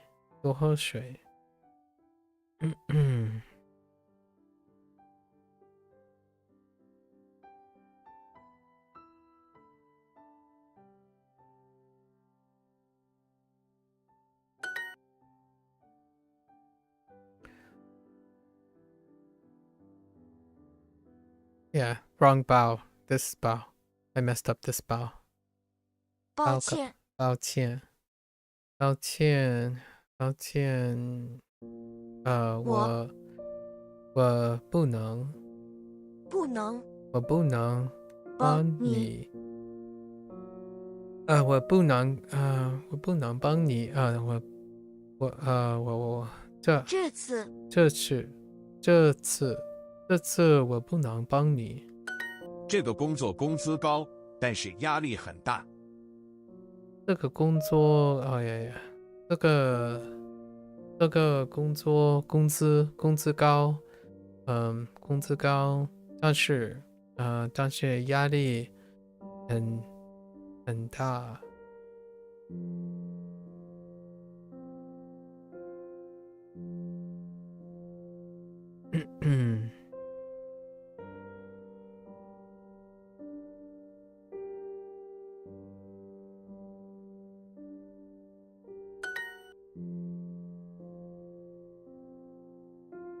It is warm today. 今天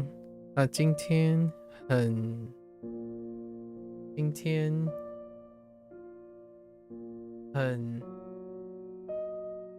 暖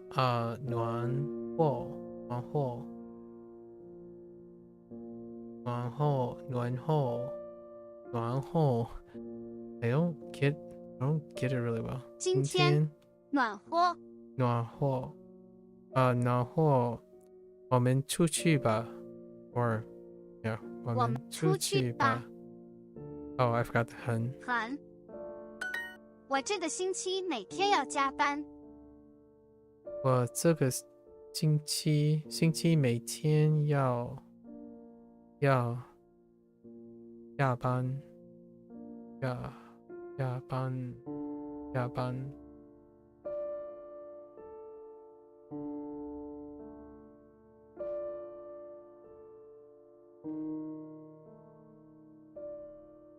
Right.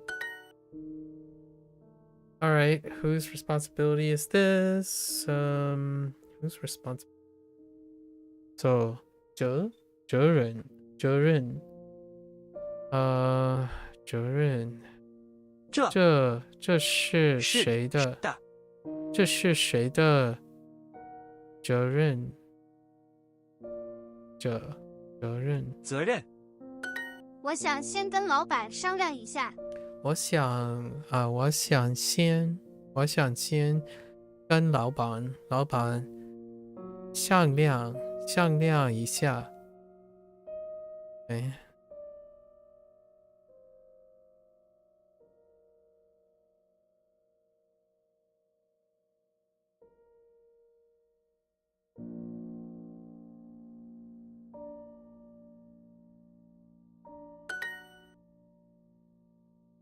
When does the company play? 什么时候公司发bonuses? I thought 加班 was Japan. Oh, that's a good 加班 Japan. Oh, I get it. That's actually pretty funny. I didn't even cross my mind. Japan. Like I tuned out off the page and just heard it. I do hear Japan now. Japan.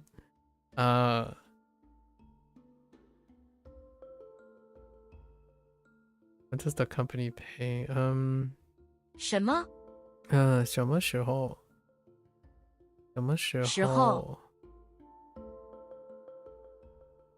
公司发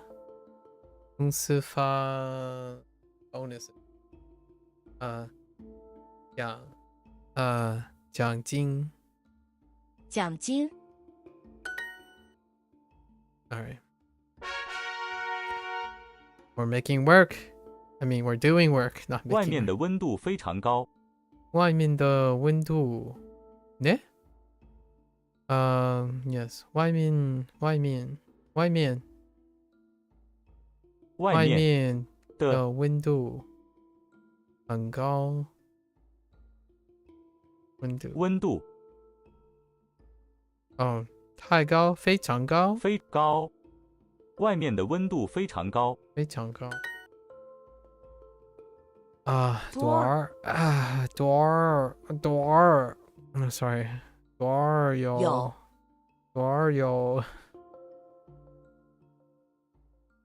sorry door 有绿色的羽毛 or yeah wrong tone on the 毛羽毛。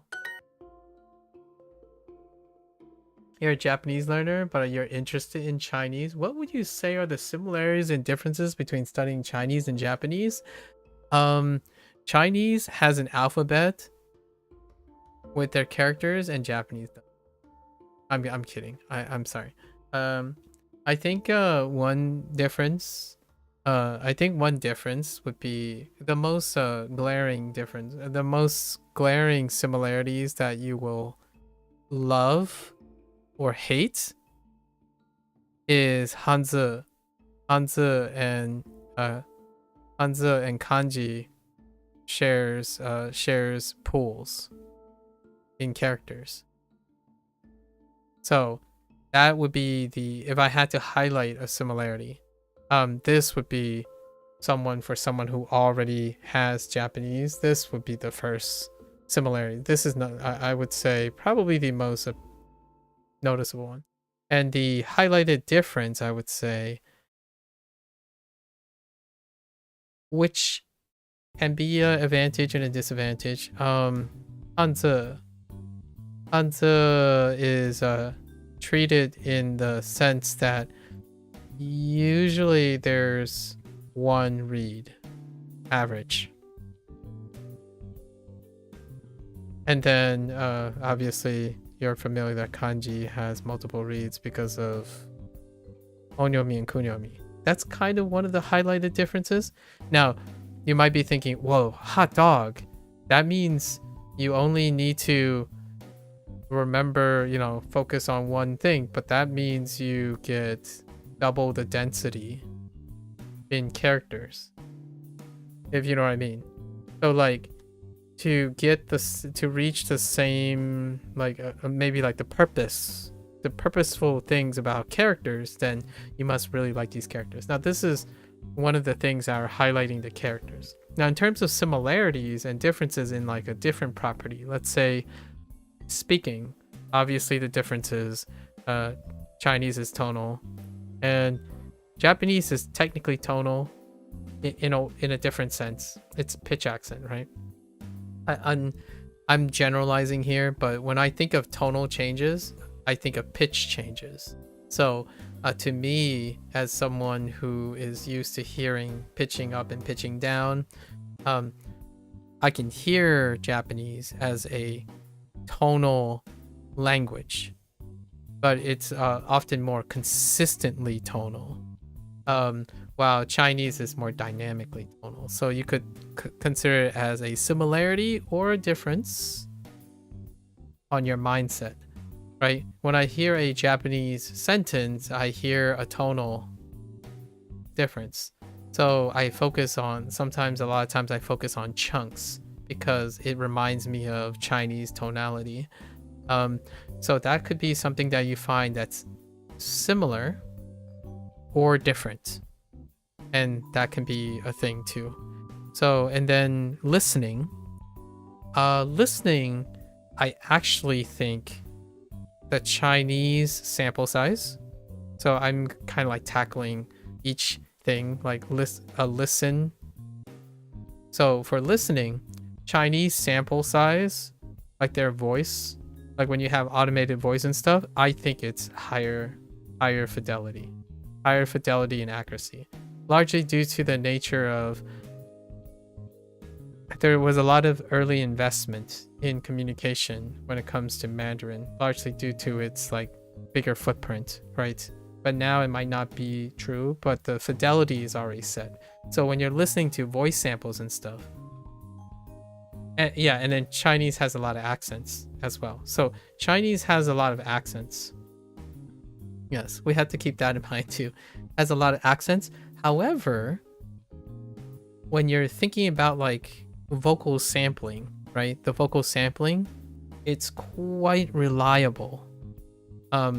It's not as subtle. So I think one of the things that contribute to Japanese criticisms of like automation, right? Like Van Cleef says, it's subtle. Pitch accent is incredibly subtle, right? And you create that little contrast of, do you have to worry about your pitch accent and whatnot? This might be a similarity or difference when it comes to listening. And then you also have speaking, right? Speaking. So this would constitute as involving speaking and also the idea of tonality. If you think that's a similarity or difference, it would impact speaking. And then when it comes to reading, we talked about Hanzi and Kanji, and then the sharing a common pool and one read average wise, and then multiple reads. So that impacts reading and writing, right?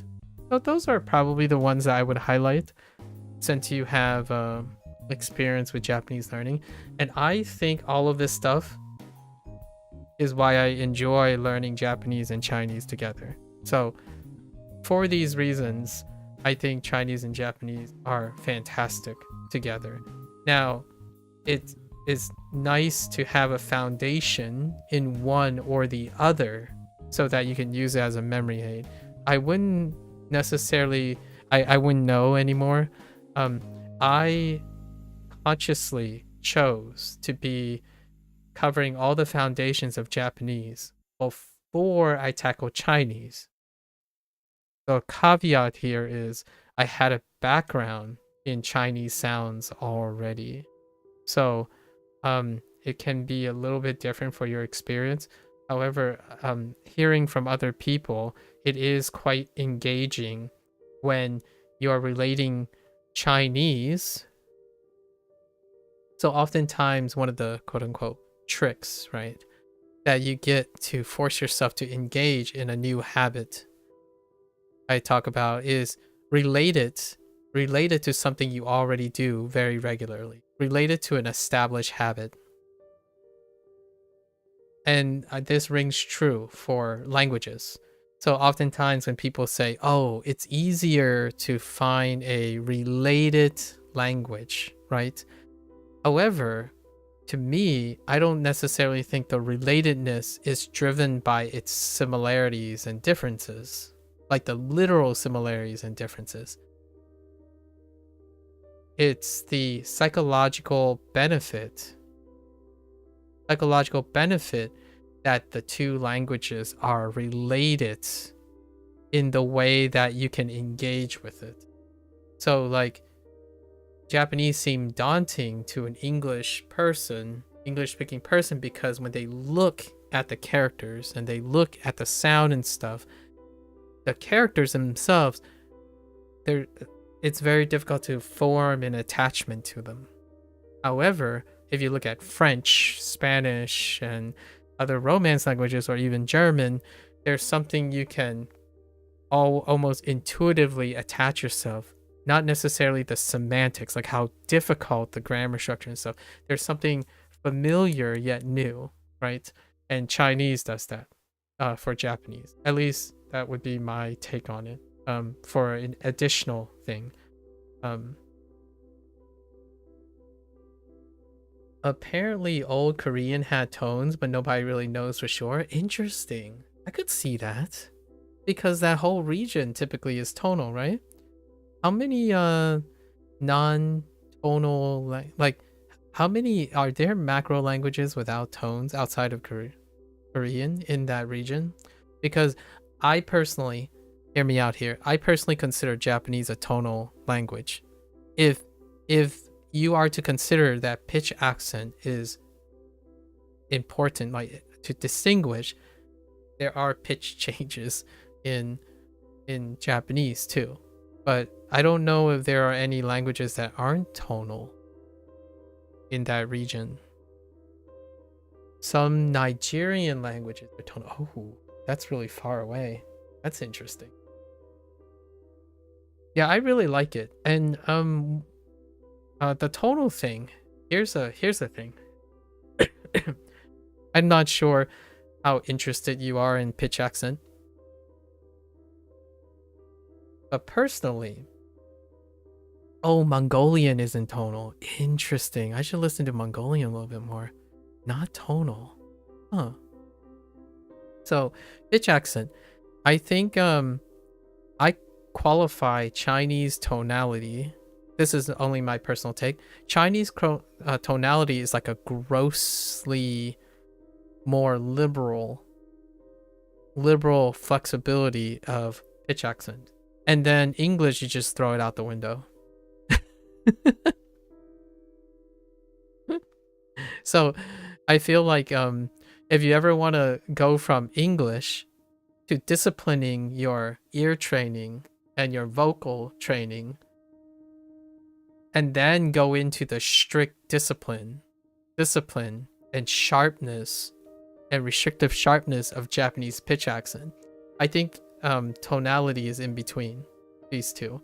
Like English, you can do whatever. It's the Wild Wild West. Like you just emphasize anywhere, elongate anything, right? So you technically, as an English speaker, you probably have all the capacity to make those changes.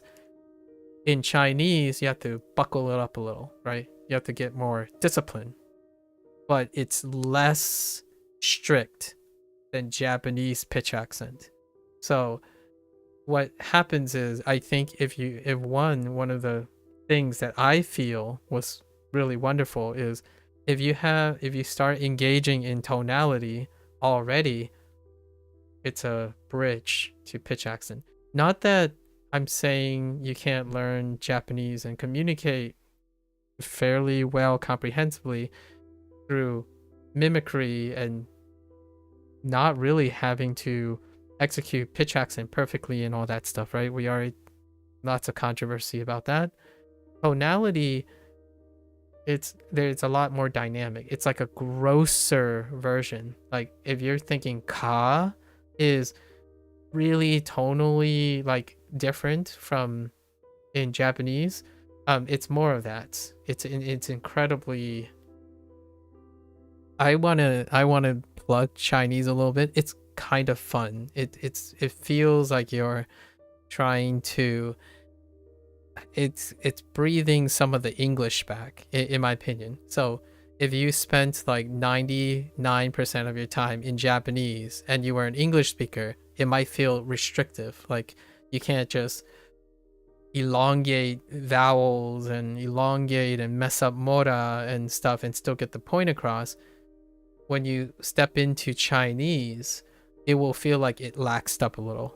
Like what I mean is now you got some of the English back, as in, oh wow, oh that's what I mean. Like, or you can just say, oh wow, that's what I mean, right? It's so now it has a functionality which English does not, right? Well, it does, but it's kind of like pitch accent. When you change your stress accent, those who are incredibly skilled at communication techniques, they tend to use volume, stress, elongation, pausing during words, right? With uptone, downtone, that type of thing, to elicit an intuition about English. Like what makes someone sound exciting, or like what's an exciting sounding teacher versus, hello class, this is Math 101. We will be reviewing the fundamentals of algebra today. For the next 3 weeks, we are, right? So you could baseline English. However, most of the charismatic speakers would elevate it. So technically tonality in English is useful. However, it's not necessary. And then it's kind of like Japanese. Some people may argue pitch accent is not necessary. However, it's really nice to be able to do that. And tonality in Chinese, you kind of need a level of degree of tonality. So it gets you flexing, in my opinion. I think one of the biggest difference between my English when I was a little kid, like easily adjusting. I was quickly able to adjust to tonality in English, like how you sound charismatic, sound excited, you know, project when you want, slow down when you want to, you know, speed up every once in a while. That's kind of the thing. And it's kind of a weird coincidence, but a lot of the bigger speech coaches happens to also be people who either learn more than one language, or they happen to be Asian born, like diaspora, like second gen people. Because generally I would say there's a lot of flexibility to tonality. However, that function is lost in English. However, Chinese can give you appreciation for tonality, and it can be refined to a sharp knife in Japanese pitch accent, which I'm obviously not great at that. Ainu has pitch accent. Oh, interesting. Wait, isn't Ainu the... Are we talking about the region in... No, we're not talking about the region in Japan, are we? Oh yeah, the Hokkaido? Okay, yeah, we're talking about the Hokkaido peeps. Okay. Yeah, they have pitch accent. Interesting, I didn't know that. You know what's funny? Duolingo introduced Ainu to me. Like I wouldn't know of that group's name without Duolingo. I didn't realize there was like a specific name or a group of people. Yeah. Anyways, that might be something to ira karate. Ira karate is konnichiwa, man. Iran karate. What the? Even look Japanese. Ainu can have CVC syllables? Oh, they can. Okay, I see. That's where the RAP came from. I see. Interesting. So it's written in extended katakana. Ah, okay. I would have to check that out. That's actually pretty neat. I'm kind of curious if the Japanese in one of the games had Ainu accent or not. Now that I think about it. Because they did go to Hokkaido a little bit. Huh. What is that? Okay, so they say ira ka kara pu, but the pu is like little. Ah, okay. I see how they get the P sound. I see. Interesting. Thanks for the share. Liang is this? Liang. I'm such a... I feel like I'm being... I don't want... I feel like I'm being really biased, but I really like learning Chinese and Japanese together. It's kind of a thing. I didn't think it's one of the things that exceeded my expectations. At first, like a lot of people, there was a very real concern about confusion and like mixing and matching and writing and stuff. However, my experience dispelled most of my people's concerns that kept coming up. Like, are you going to confuse Chinese and Japanese and whatnot? And it turned out to be almost quite the opposite.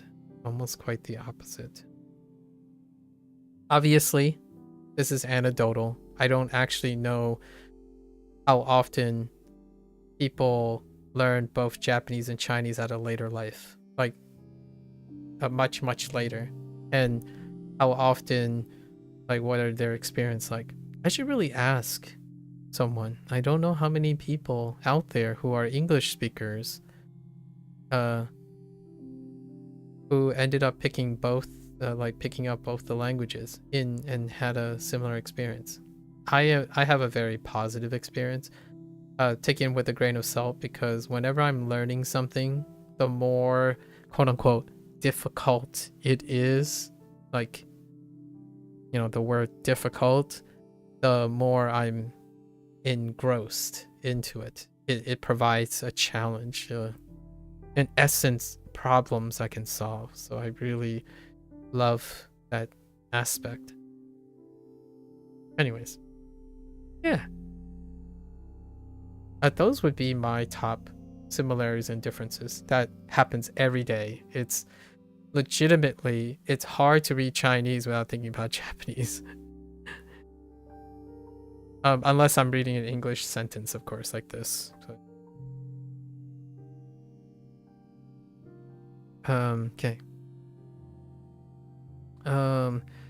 Yeah. Yeah. Oh, I didn't remember. Did I check the? I didn't check the read on this. So we're gonna go with. Oh no, this is fun. 放弃。别放弃。加油。加油。对。圆。I think yes, this course, like this particular one, this Duolingo course, I'm going to be talking about this in after the next week or so, but I think the criticisms that I've heard about this course is quite hyperbolic, in the sense that I feel, yes, it doesn't have the bells and whistles of other courses. At the same time, I think this type of speed and density almost matches people who are using Anki. So surprisingly, I feel like the pace of this course reflects all the maybe unwarranted criticisms about the Japanese course being quote unquote too slow. And I've already expressed multiple times that I can barely keep up with either course in density without delaying my time. So perhaps I don't consume stuff as quickly, but I like to say I'm at least intelligent enough to pass an oral exam for a PhD in biology. So I would say at least functionally I'm intelligent enough to hold on to information enough. And I still feel that it is very difficult to remember everything wholesale.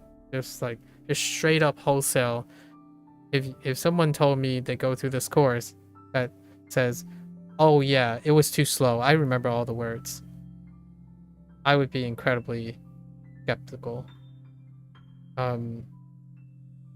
Maybe if that person is incredibly intelligent and somehow not intelligent in the sense of knowledgeable, but intelligent in the sense of incredible raw recall, because most of the time I'm investing in trying to connect the dots, largely due to the nature that Duolingo does not have context-oriented learning, right? So it's even harder. So the really scary part, or the thing that I'm most skeptical about, is when someone says Duolingo doesn't teach you anything. The last thing you want to say next is it's too slow, that's why you don't learn anything.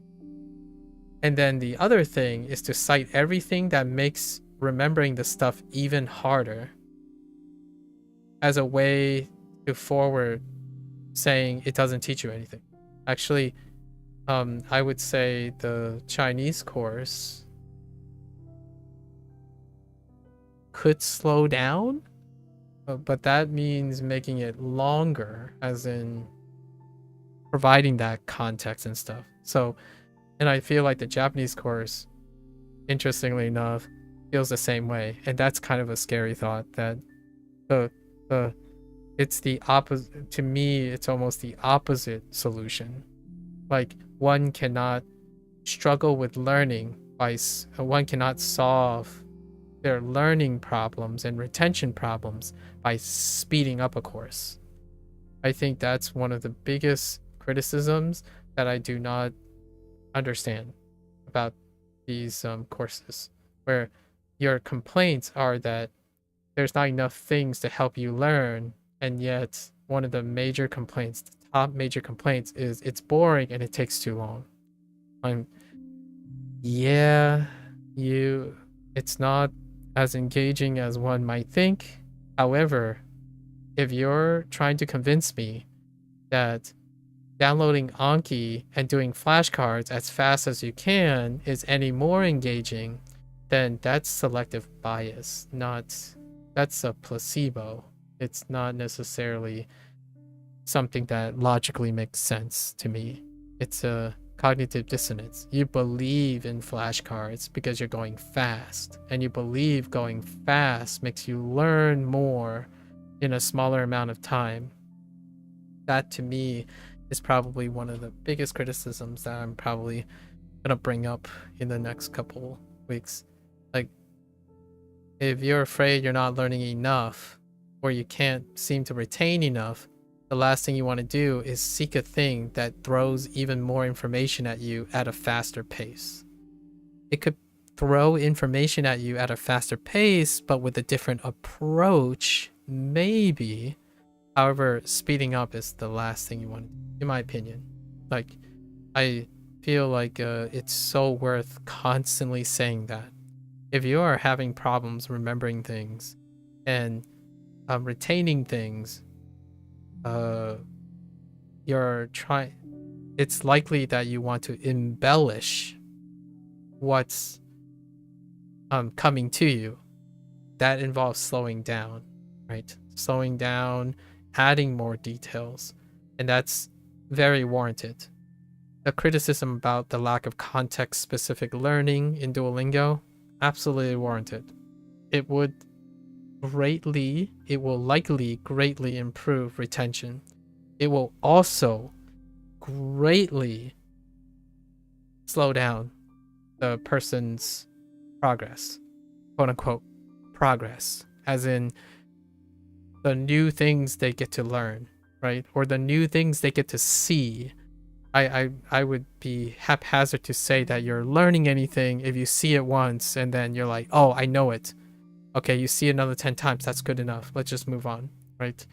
I feel the Chinese course, too few examples. Even for exposure therapy, like even being exposed, it's probably too few.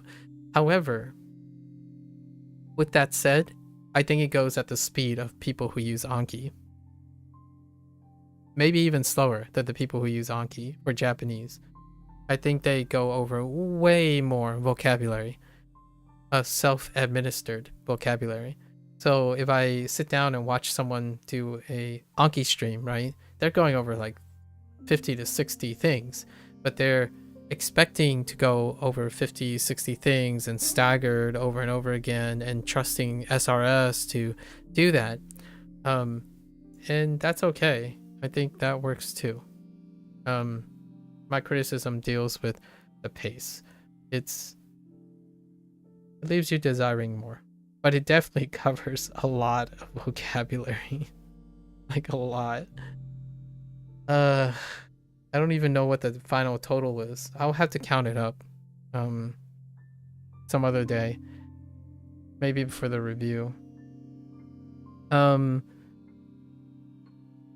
I had about 200 characters in the Japanese course on Duolingo after getting through like hirakana and like kana, and then it started switching over, right? By the time I got there, this is how long they're taking their time to give training for Japanese. You have 200 characters.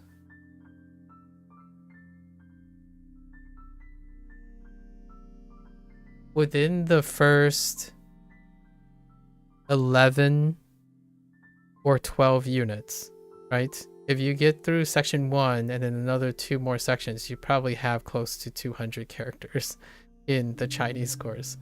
And in Japanese, it's half that. If not, like when they switched over to kanji, I would say still it averages about 10, right? It averages about 10. And Chinese, the Chinese course, since it's so condensed and stuff, it averages about 20 to 30 characters a unit. And then we're talking about 20 to 30 characters, new characters. Okay, that's an upper. We'll say 15 to 20. And then the other half is assigning new meaning to all those characters. So all the previous characters get new vocabulary words with the new characters. So at the same time, you're constantly juggling because there's no kana. There's no repurposed characters. The characters are the characters. So that's kind of like a fun swap up. I joke about it a lot, but when I look at these characters now, most people say, oh, you don't remember the reads, you remember the words, and then you know the words, then you read the characters. I actually, because of the way I learned Japanese, I did it the same way. I learned Chinese like the English way, where I treat these all as different sounds. Someone came at me and said, like, you know, the whole point of kanji and hanzi is to like develop meaning. And I'm like, I get it. I mean, I'm doing that too, but at the same time, when I'm seeing these characters, it's like I know their sounds, like even before like knowing what their words are going to be, right? Like sometimes I forget what the words part of, but I know the characters. The Hangul language are neat, but you inevitably reach the topic of the fact that they have like 0 words. Interesting. A language that have very few words, huh? Anyways, a little extra engagement. Yuan. So this is part of Yuan Liang, right? Yuan Liang.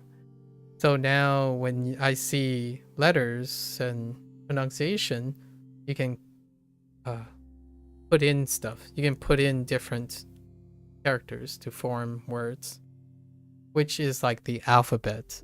So I made a joke earlier, but it's only a joke because there's an ounce of truth in it. I actually treat hanzi like a Chinese alphabet. And I actually think you get so engrossed into these characters that at some point, much like Japanese, a Japanese vlogger that I watch a lot, they were talking about like pronunciation. Do you have to remember all the kanji or all like the... So sometimes you get to the point where you feel the characters sound, right? Well, Chinese will definitely get you there very quickly because they're largely unique reads with like special exceptions. It's more the exception than the rule to have multiple reads. So effectively, after a while, you're like, that's a qian. It's like that's either a qian or a jian. And then if you know one of the sounds and you plug it in onto another sound, if you have more than one character, you are more likely to get them because you'll adjust the sound of the characters. Like I didn't know about yuan, right? But what could yuan be next to? And yuan liang sounds good. So it's pretty neat. And I think it happens with Japanese language learners too, only it's a lot messier, like a lot more dynamic because of onyomi and kunyomi, right? But I still do the same through Japanese. Like I cycle through the reads, the different reads, and I cycle through like, okay, all right, what about this put together? So, but it translates even better. Like the Englishisms of learning Japanese, which is probably not very appropriate. Some people say, no, you don't do it that way. It's not very fast. I'm like, okay, that's understandable. And I can logically appreciate that. It's even less so in Chinese. I severely I have so much fun guessing what the characters sound like before I learn them. And then after a while, it's like, oh, I forgot this, but let's just improvise. What sounds like it? Let's just put these two characters together, and maybe it's something close to this. And sure enough, you get to a point where it feels like the alphabet, where you're saying like, okay, well, how do I spell serene? So you're just gonna be like, it could be an I. It could be an E. It could be an N-E. Obviously, I'm thinking of serene. But then in Chinese, I'm doing the same now. I'm like, oh, well. 派对. Well, I know I don't know the exact pie, but I could just pick a pie and then remind myself later. It's like, oh, that's this pie, not that pie. And that's kind of fun. It feels the same as saying, right?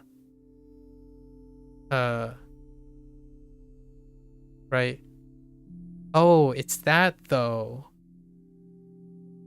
Right? Oh, actually, that's a bad example. But what I mean is a part of the word is different, right? So, oh, that though, not that like versus oh. Right? Oh and that's kind of this. Where like, oh, okay, that one character, okay, it's the other character. Right? They're similar, but they sound different. I really like that feeling. It could be a personal bias since my parents are Chinese, but for the most part, I think Japanese does not feel the same in that way. If I had to describe a feeling, because onyomi and kunyomi, you still have to cycle through quite a lot. So it took me less time to feel at home with pronunciation, like getting an idea of pronunciation, than Japanese. I think that's a good difference. It's a feel difference, I suppose. 他一定不会原谅你。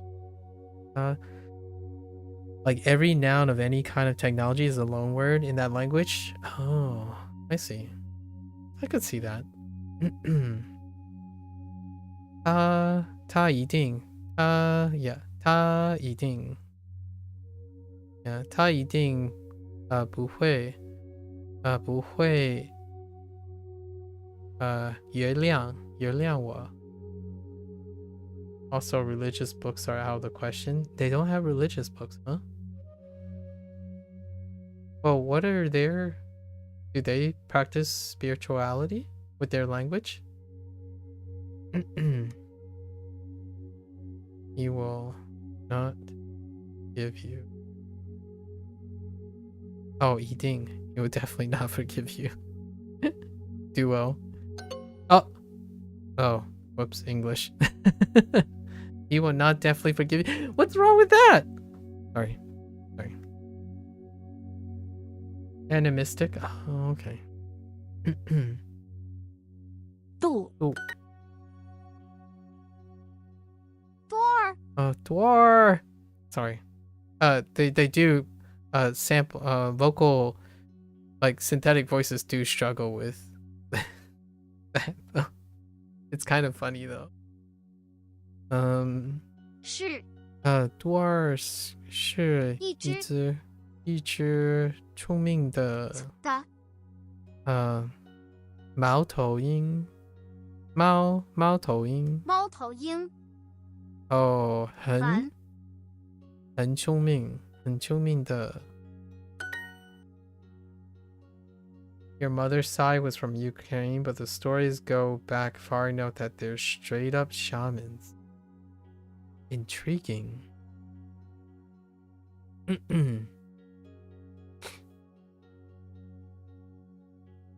Oh, so this is a family thing. Is that where the interest comes from? Liang.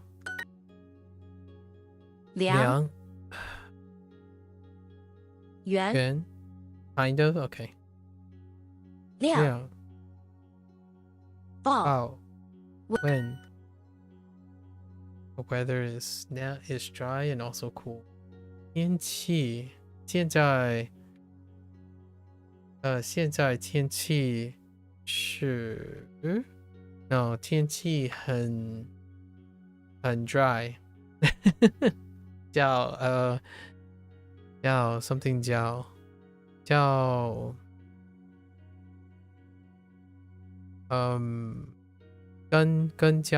跟叫也和凉快很凉快 or 也很凉快 or just 和凉快天气现在天气很干燥也很凉快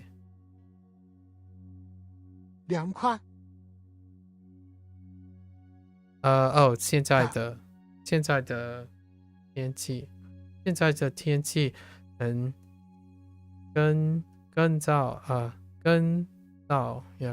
和很凉快度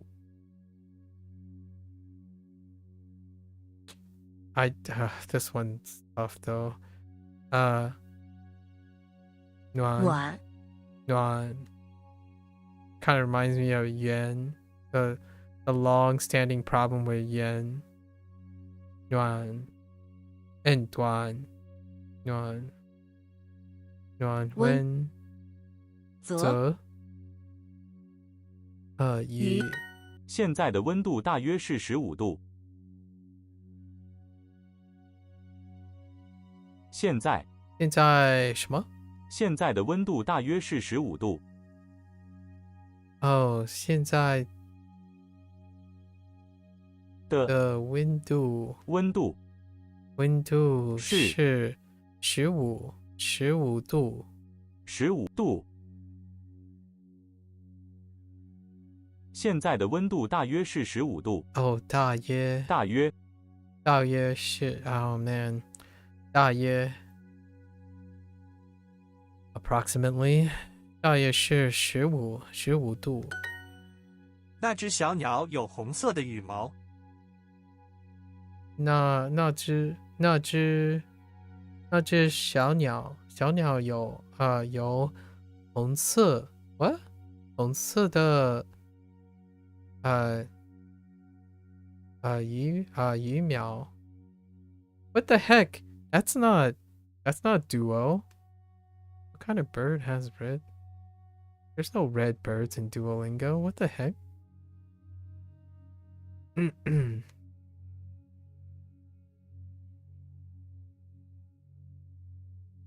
what kind of bird are they talking about okay现在的温度是大约15度 right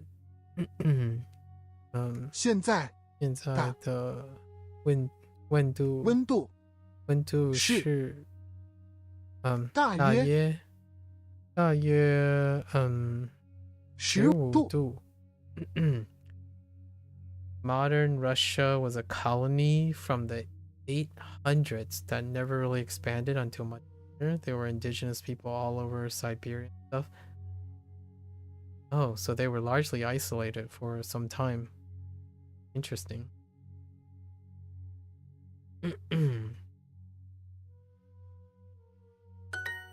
他一定不会原谅你。 How does that relate to, you know, the group around the, what is it called? The Strait of Gibraltar? No, that's not it. Right? That's a entirely different thing. The Barren Strait. My first thought was the Strait of Gibraltar. Sorry. Yeah, the Barren Strait. Strait of Gibraltar. Oh my. That's not even in the correct hemisphere. Might be connected to the Ainu. Okay, in Japan. I see. Okay. 他一定不会他一定不会原谅你。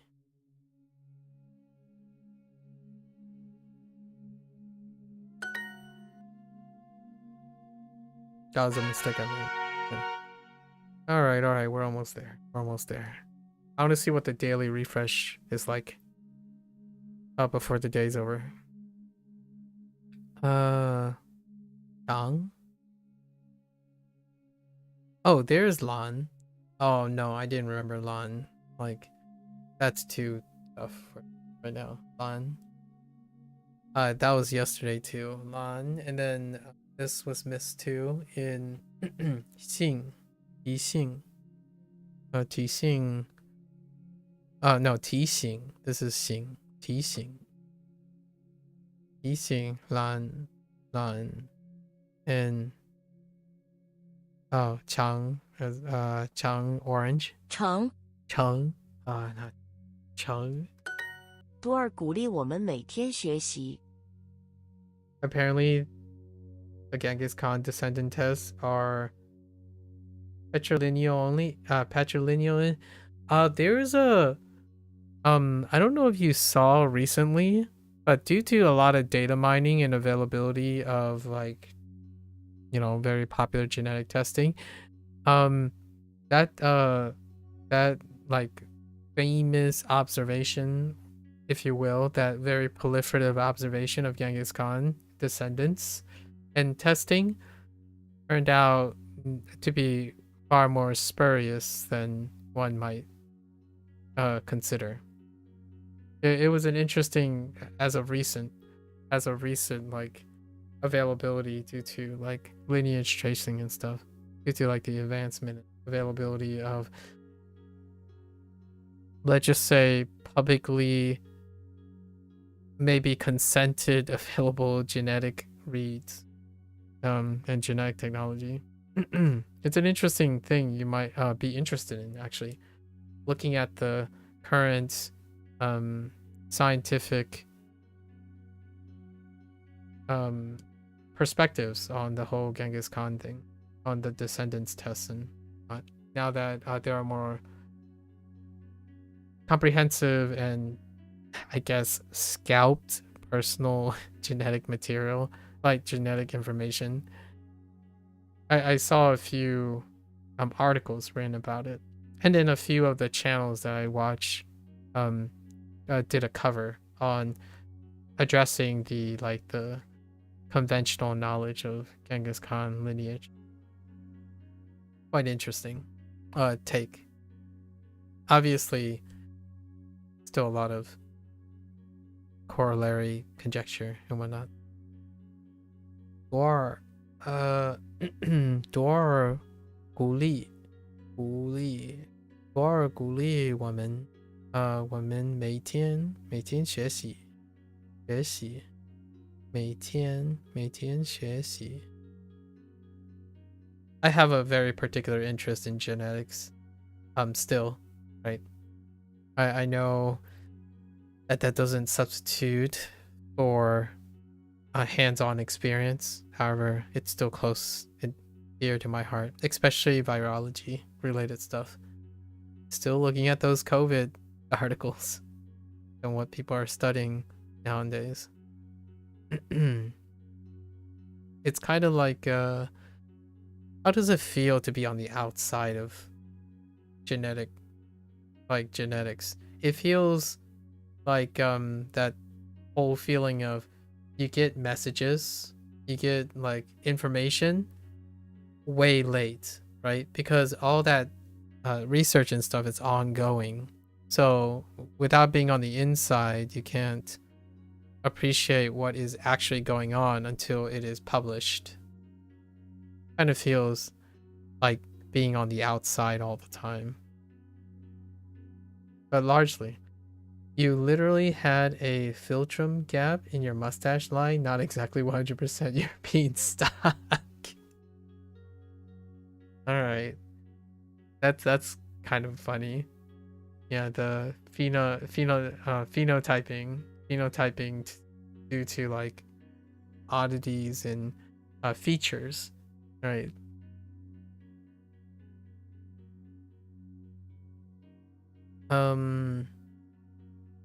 What was other things like a widow's peak was a thing, right? But there were some still some phenotypic things. Epicanthal fold. I don't remember what that refers to. Let me get an image. Ah, yes. Yes, that's right. Yes. Yep. That is one still. Yeah, the eyes. Yeah. That is still one. A really good one.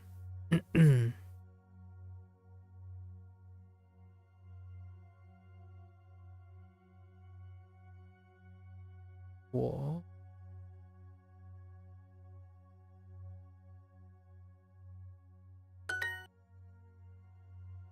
Xing. Xing. Xing. If you are lazy, Duo will cry. I had a like a late night talk to myself about if you are lazy, Duo will cry. About how it didn't dawn on me earlier, but how this type of program like Duolingo and stuff, that's kind of how Chinese education feels a lot of times. What I mean by Chinese education, I mean like Chinese cultural pressure, right? Oftentimes fear of disappointment and guilt is one of the major motivators. So when you're thinking about like educating a kid or motivating a kid to do something or like to not be lazy, oftentimes the parents would refer to some source of guilt or disappointment. So like I was going on expounding upon the idea that when I was a kid and even a high school kid and going to college, the last thing I want to see is my parents giving up on me. So I prefer that they keep yelling at me and telling me to do better than watching them like just sit there and be like disappointed or even heck even crying and stuff, right? So this is very real. When I read this statement yesterday, I was like, man, that kind of hits very different. Don't quote me on this, but I'm pretty sure Hui gets thrown out in classical Chinese. Oh, really? Oh, I can kind of see that though. It's kind of just implied everywhere. You know what I mean? Like, if you whatever you're gonna say next, it's Hui. If lazy dual cry, yeah, you don't really need to say will cry. And in English, you don't even need to say will, really, but we have helping verbs. So will kind of trends with like helping verbs and stuff. It's obviously will is not necessarily a helping verb, but the idea of verb phrases, I'm like, yeah, okay. Yeah, you lazy, dual cry. Like sometimes you don't even need conditionals. Like if lazy, you just say you lazy, dual cry. And then let the person figure it out. They just assume future tense dependent on the verb, like hope. Oh, I could see that. Yeah, I can see that. 如果 let's see 如果如果你很懒 oh dang it, not lung 懒多尔会哭 That's a little light for, I think cool is typically higher than that. 懒 鼓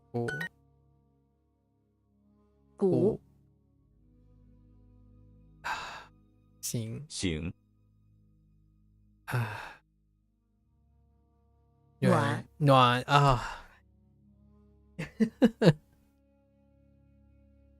Because I keep thinking of like yuan, right? Yuan, but this is nuan. I keep thinking of yuan and duan. I'm not thinking of duan. I need to start thinking about duan for nuan before I get used to it. I'm picking the wrong final. Okay. Lan. Lan. Cheng.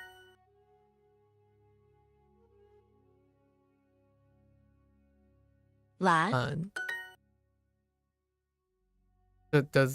Am I crazy, or is there anyone that feels the same way? When something gets like hard or you make a mistake and stuff, it kind of makes you laugh, and then you're like, I'll get it next time.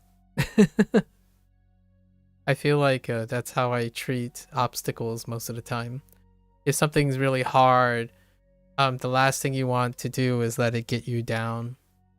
Maybe I'm just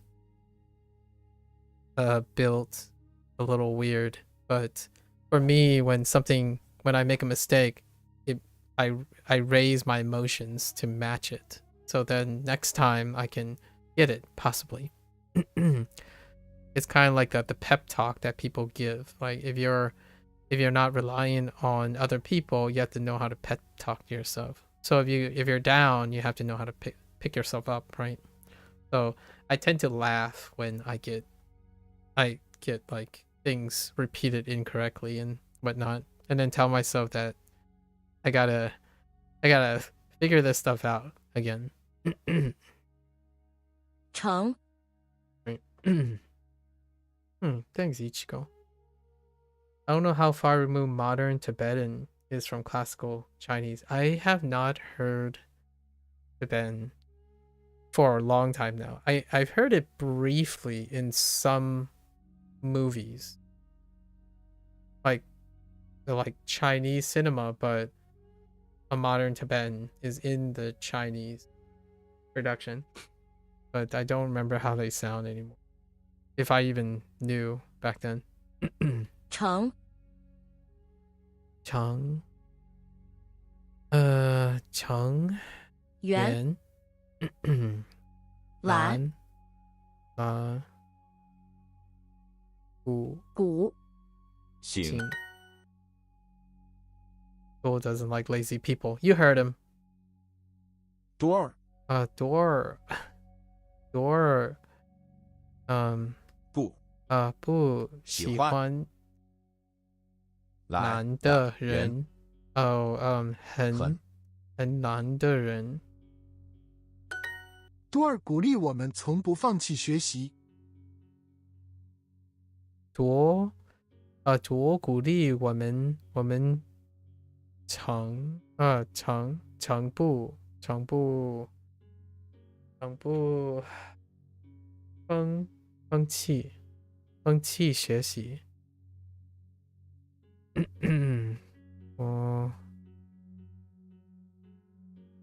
Encourage us never to give up, never surrender on learning. Never give up on learning, folks. It sounds so cheesy, but you can choose to switch to things. So, you can give up on many things, but I feel it's optional. I actually don't really believe that, but I like to encourage people that the last thing you want to give up is giving up on learning, because without learning, you can't improve your situation, right?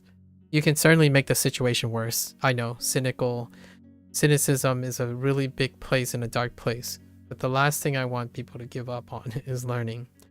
You can give up on Japanese, Chinese, you can give up on various things, but giving up on learning is very fundamental to being human and being able to improve your situation. This is very real to me. It's a very important concept. There are a few moments in my life that I'm comfortable in saying something that has never in it or always. Few absolute phrases. One of these is never to give up on learning. Let's see. it also this is such a conventional, like, there's a link, right? There's a lot of association between keeping one healthily learning and the predisposition or occurrence of dementia. So if there's anything that can scare you into keep on learning, then maybe dementia is a thing. I don't know. You know? So that kind of tactics is more like a FUD tactics, fear, unknown, and doubt tactics. So that fear is a very aggressive and almost double-edged kind of motivator.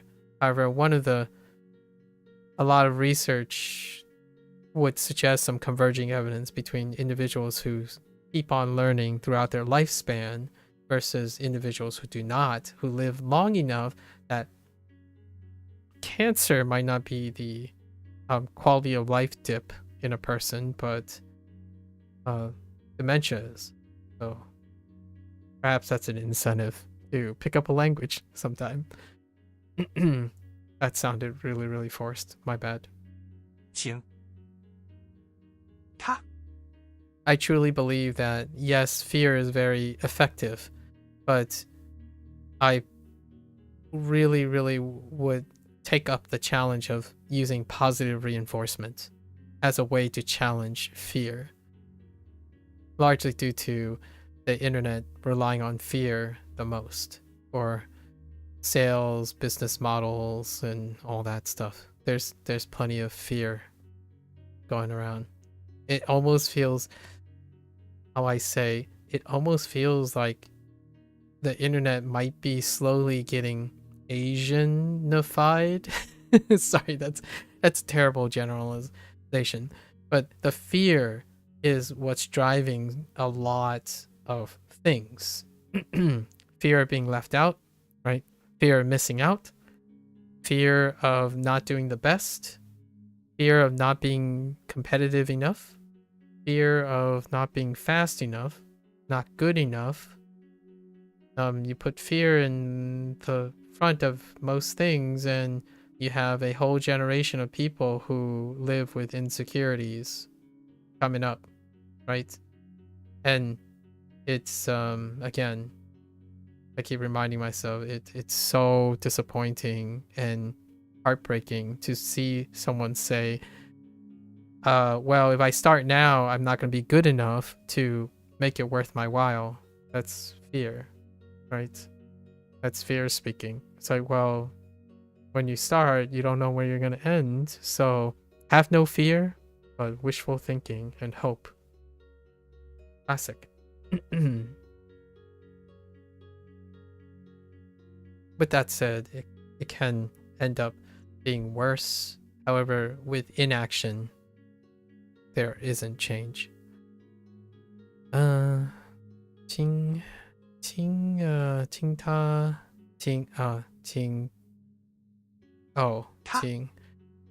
remind 提醒请提醒他吃药谁喜欢给你发提醒电子邮件？ I sound so much like a panderer and a life coach near the end of the year. And I'm not sorry about that. I want everyone to pep up. Have a good year. Wrap up 2024, and slam 2025 and say I'm ready. If it means me constantly sound like a broken record, I think that's worth it. Yeah. Get going. Prepare for 2025. Famous last words, I know. You might think, what if 2025 is awful? Like, slam it. You got this. 谁喜欢给你发提醒电子邮件？ 谁 gosh. Wait. Totally missed the first part. 谁? No. 你? 谁?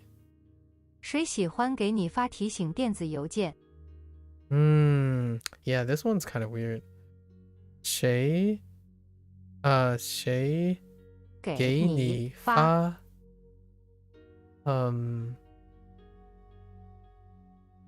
fast 电子邮件，电子邮件谁喜喜欢欢给你发电子邮件？提醒，提醒谁喜欢给你发提醒电子邮件？ ，yeah 提醒。So it's like a notification, like an email notification or a reminder. 他他也他也有有它也有橙橙色的橙色的小角。I think I got the left one incorrect. Yeah, I got the left radical incorrect. I thought it was this. Yeah. It didn't feel right. But yeah, it's okay. 小角. We like to send you email. Who likes to? Oh yeah. 谁？谁喜欢给你发提醒电子邮件电子邮件 sorry 它也有橙色的小角，它也有橙色的小角。Itty bitty orange feet. Okay. Oh, one more. It's fine. We're good. 狼多尔今天吃了一个橙。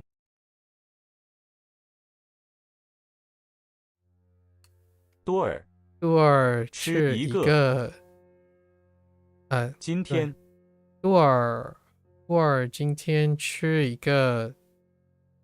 了一个橙啊，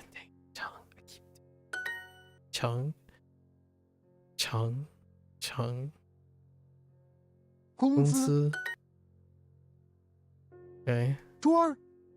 It's I think it's really comical that the last unit in the Chinese course is talking about duo encouraging you to never give up and study every day.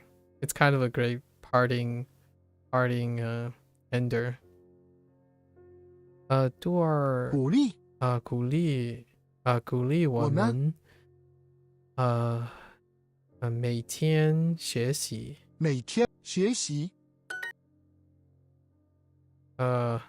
放弃 Don't put too much pressure on him, says to Duo. 他别给他太多太大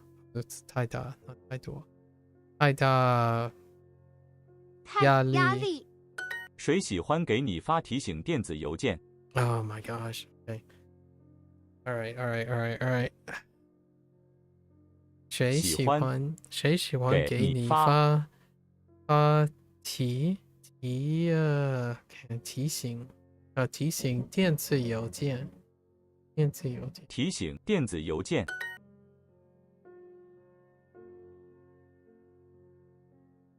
You're about to go full conspiracy theory at 3:30 a.m. on how Tibetan and Sumerian are possibly linked. Sumerian, like from like the Mesopotamian, like Fertile Crescent. Sumerian? And then how they... Wow, that's a really far distance between Sumerian and Tibetan. Huh. Interesting. Full conspiracy theory. Maybe one day you should write these into like funny essays or something. Kind of like not like entirely similar or dissimilar, but not entirely dissimilar to like food theory and like style theory and stuff. That would be kind of interesting. They're both ergative absolutives. Ben has weird determinative post fixes. I'm not even sure what that means. I see. I will leave you at that. I don't know any of the terms that you just mentioned. 项目项目项目报告报告报告偷商量商量 Oh, right. 商量 And what are you?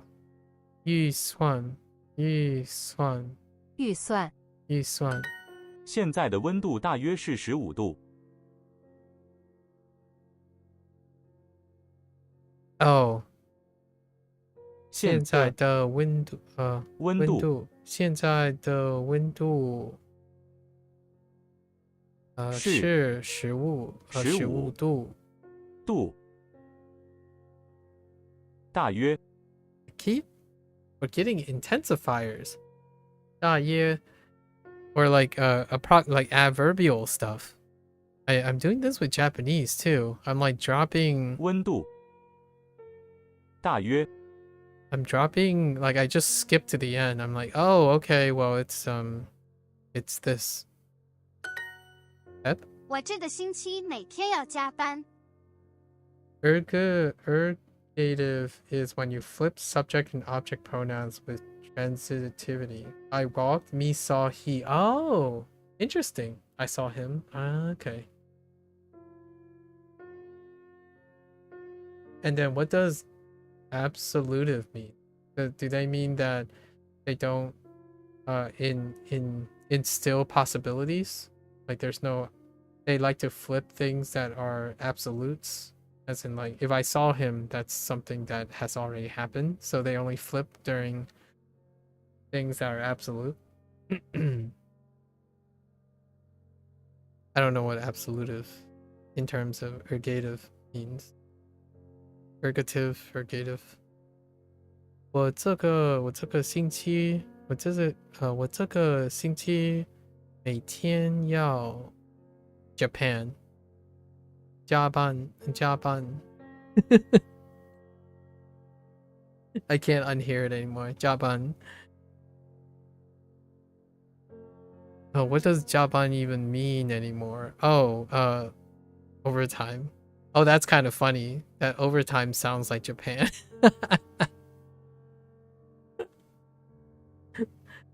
Oh no. Oh no.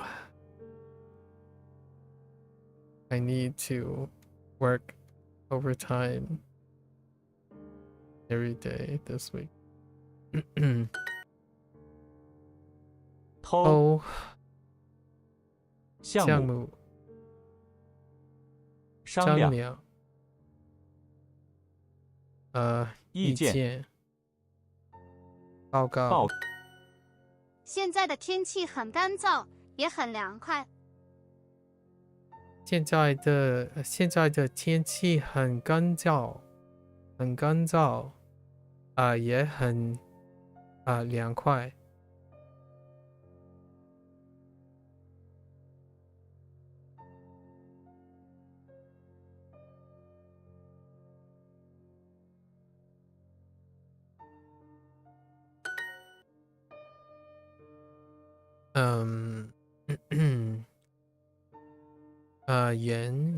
原谅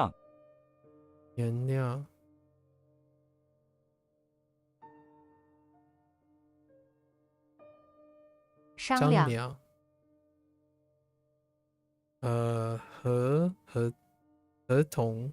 合同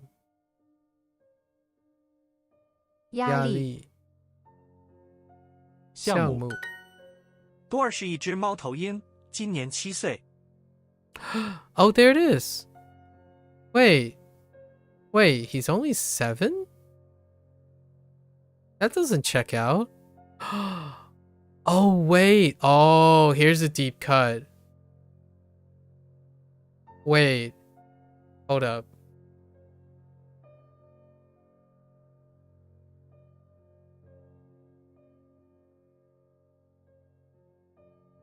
Yep. Got the deep cut right there. 多尔是一只猫头鹰今年 right 今年七岁 right 7 years old. So Duolingo is 7 years old. So if it was 7 years old, then the Chinese course was introduced in 2018, which I just double checked. It was launched in 2018. Because Duolingo is 7 years old.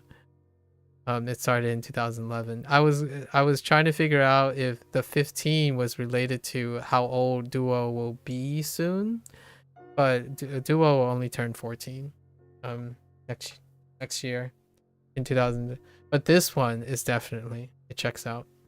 That's kind of cute. Duo is an owl. Is an owl this year. He's 7 years old. Oh, he's at 7 years old this year. Okay, fine. Tomorrow will be warmer than today. Okay. 明天明天比今天明天会比今天 Yeah, like for this exact example, dropping 会 that to me feels so natural to drop 会 here. 会 Because tomorrow is like, well, tomorrow, like the will and going to be and stuff is already implied here. But 会 in order to make this complete, you have to use 会. So 明天会比今天what warmer? 暖和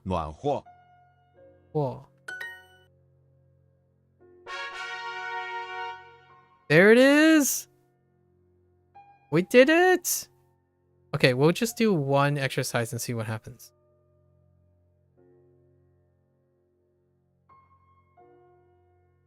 Oh, interesting. Oh, so they're just personalized practice. Oh, so that's what that looks like. I beat Chinese. I completed the course. At least the course. I didn't finish this stuff. But yeah, we're in our daily refresh. That was the last one. Today is the day. It's right before 2025. Okay, so they're just personalized practices. That's fine. We'll start the following day. Actually, let's just click on this. Let's see. 我弟弟像妈妈一样喜欢穿黄衣服。 Yeah, so it's pulling from different things. I don't know all the Chinese from Duolingo. We'll find out though. Did I ever get ba, like the ba that you were referring to? What was the ba that you were talking about? I don't think so. I didn't get it. No. Yeah, it's the one you mentioned like within the last week, right? I didn't get it. I didn't use that ba that way. Yeah. So maybe in a different source. We'll see. Yeah, so that's it. That's a wrap, folks.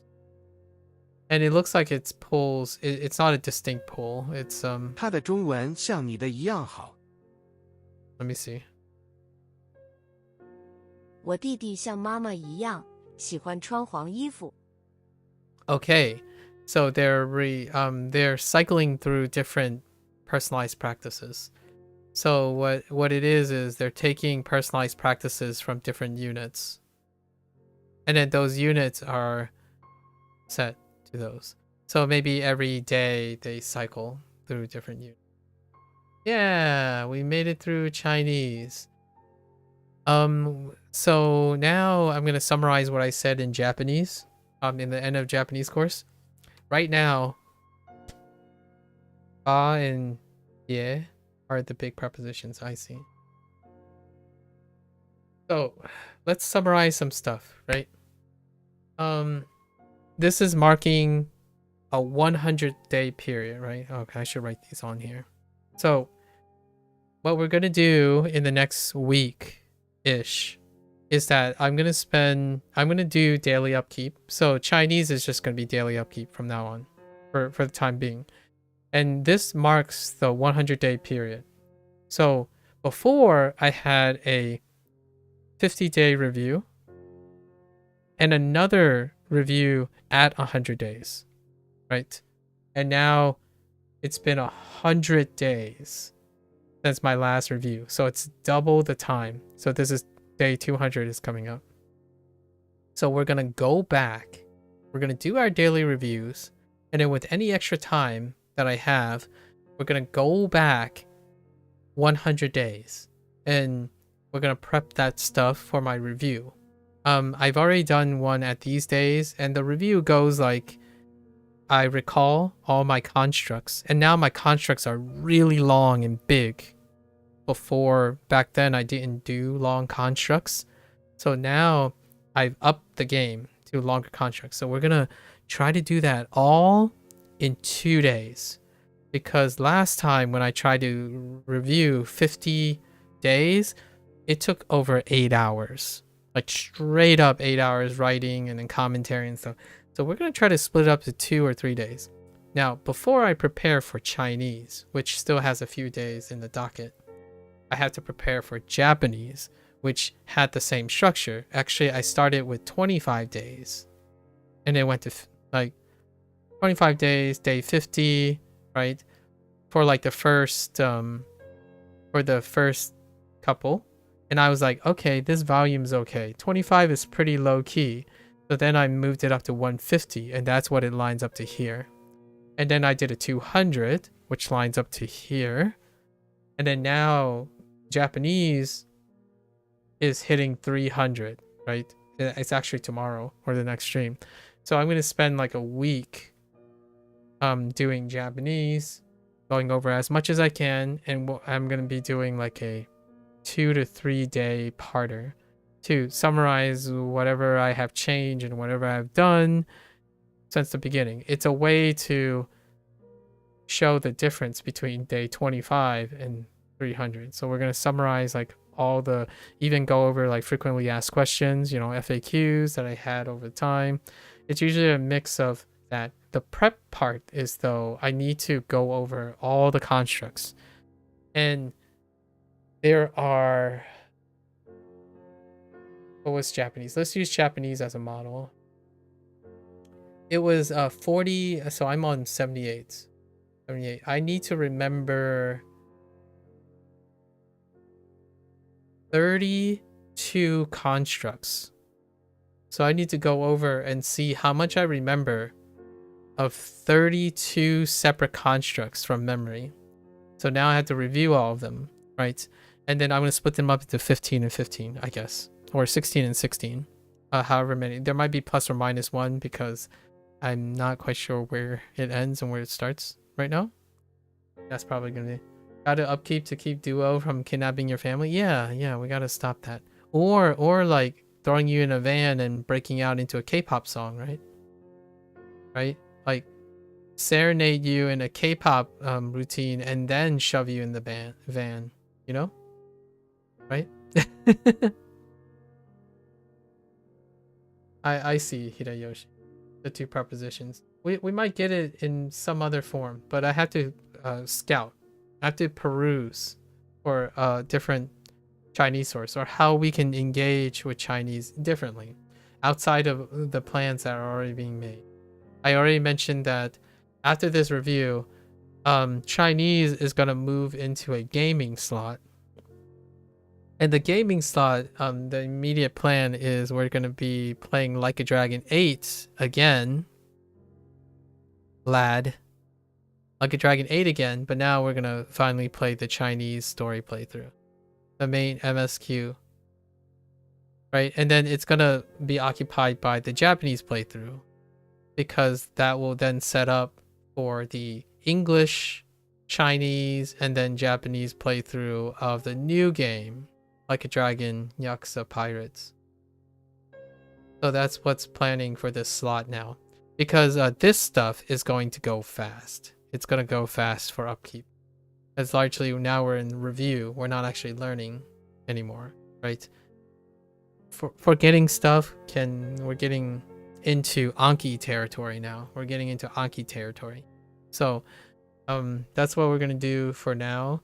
But the really close immediate future right now is that I still have Cobalt Core to complete. And Cobalt Core is still in its English playthrough. However, it's very close to being swapped to Chinese. And then we're gonna do some mining of Chinese from Cobalt Core for deck builder concepts. Because lots of deck builders have simplified Chinese available. Lots of my deck builders. And then we can probably pigeonhole some video games in there if Like a Dragon doesn't take. If we don't take that long in Like a Dragon. It actually doesn't take that long. Like a MSQ is like 3 days to 4 days. At most. And we still got till February. The second week of February before this occurs. Before the game drops. And then the next step is LLMs. We're doing ChatGPT. I have to set all that up. And we're going to explore how we can leverage this.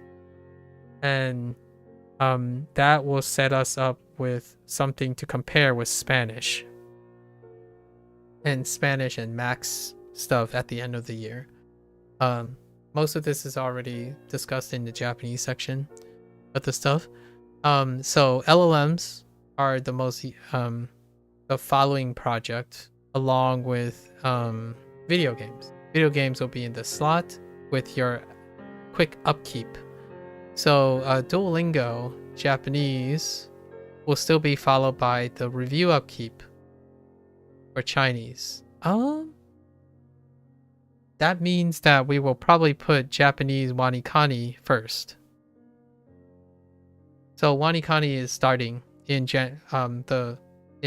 after tomorrow's, the day after tomorrow's. Tomorrow is Neverwinter. I'm on the 7th week of Neverwinter, so there are 3 more streams of Neverwinter, right?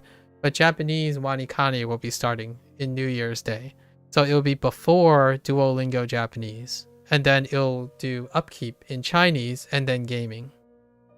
That's the gaming slot.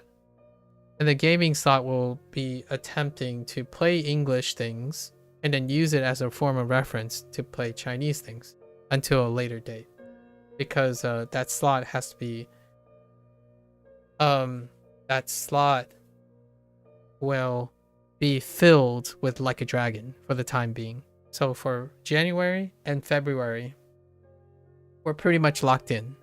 And then after that, Spanish needs to get introduced while maintaining Chinese. And once Spanish settles, we start LLM. So that's probably the plan. There is a chance it will be staggered sets like every other day instead of continuous days, because I can't expand it past 8 to 10 hours. My voice and my mind will just boil over after 8 to 10 hours, unless we're chatting really a lot, which makes it almost too, it'll be too stretched thin. So we'll try to work on schedules and stuff right now. But these are all the plans. Do you have pen? Yes. Oh no, actually, wait, do I have a pen? What do you mean, do I have? Oh, you're giving me an example of the of your grammar thing that you were referring to? Topic, comment, sentence. Yeah, okay. I see. So anyways, that's the plan. It looks chaotic because it is chaotic right now. There's so many things. When something ends, there's so much to do, right? At least, I don't know if you're as excited as I am. The normal order is Yo, Ima. But yeah, oh, okay. Well, we'll find out. These are the things. So tomorrow, right? Tomorrow is Neverwinter. This slot will be temporary, right? It's 7th week. There are 10 weeks in Neverwinter. So this slot will disappear soon. And it ends at 10 weeks. There are only 10 streams for Neverwinter. So that's temporary. So that's for tomorrow. So, and then for the next 3 Mondays still. And then Japanese will be, we're entering a week of review. for the 300-day review. I don't have good words for this stuff. And then after that is accomplished, then Chinese will also have a 300-day review. My goal is to try to take this week for both, to try to work on it, on both of them at the same time. But these will be staggered. These days will be staggered because I can only do one at a time, because these will take like 16 hours total each. Then we resume the same schedule, and then we're gonna insert things. The first one, even during this, Wanikani is gonna be inserted here right before. So we'll see how that works first. So the most immediate next thing is probably Wanikani being inserted in front of Japanese on January 1st. Right. What a great way to start the day. Start the year.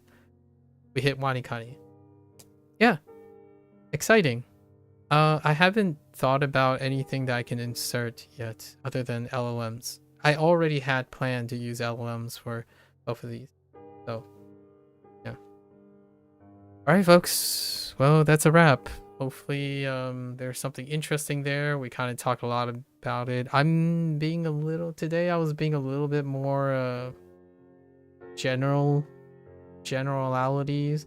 I'm starting to get a little bit too bold with my statements, so I want to reiterate, hopefully, take most things with a grain of salt, because my experience is limited. It's not offered as professional advice, and most of the time, most things are anecdotal, right? However, when someone asks, I try to give them an answer. And oftentimes I use a preface, right? And otherwise, I will continue to try to work up faster responses, but also make at least the effort to know or acknowledge what the limitations of those comments are. Because I think that is something one honestly should be doing themselves. However, if you don't ever see it happen, right? If you don't see people doing that, it might be not a normal thing to do. So that is my goal. My goal when it comes to moving forward with projects and stuff is the idea that I would love and desire that those who have a lot of influence demonstrate discretion. That's my goal, at least for myself. Yes, you can influence people, but every once in a while it's worth demonstrating discretion.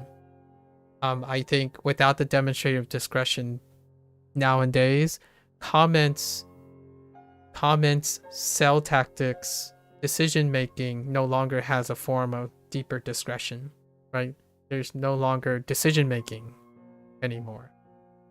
And when I mean decision making, I'm talking about having people convince you to make a decision, what the decision is, as opposed to making a decision based on informed discretion, right?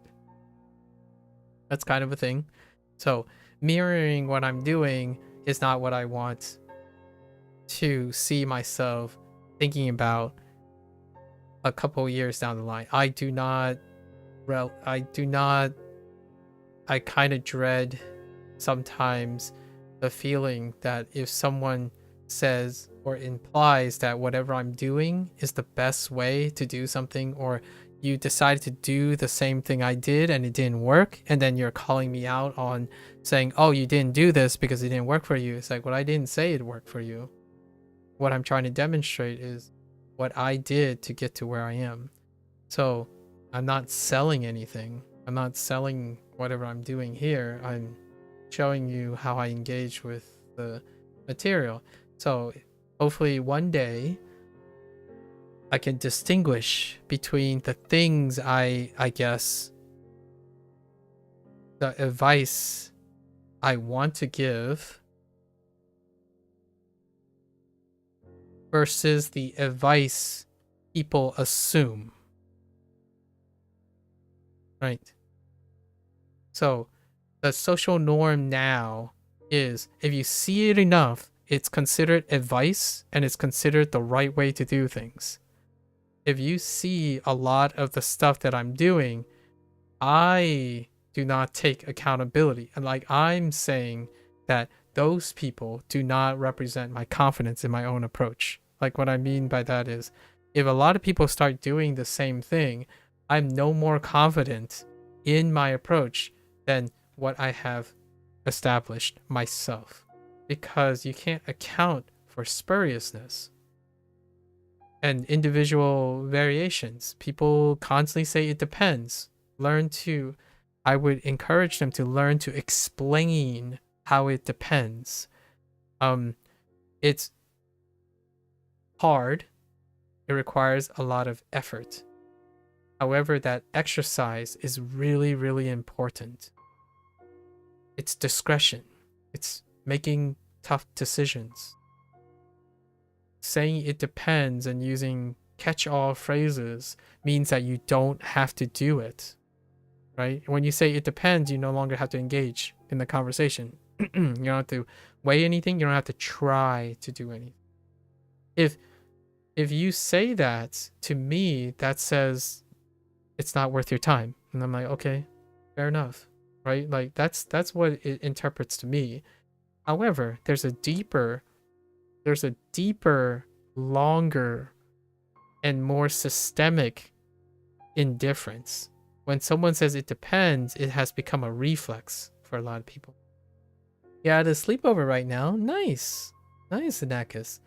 I hope your holidays are going well. I'm about to head off, but I hope you're having a great time in holidays with friends and family. Also, Happy New Year if I don't see ya. Yeah, it's 3 a.m. where you are. Yeah. So if I don't see ya, Happy New Year, right? So with that said, I'm happy we reached the end of something tentatively, right? So with that said, I want to thank everyone again.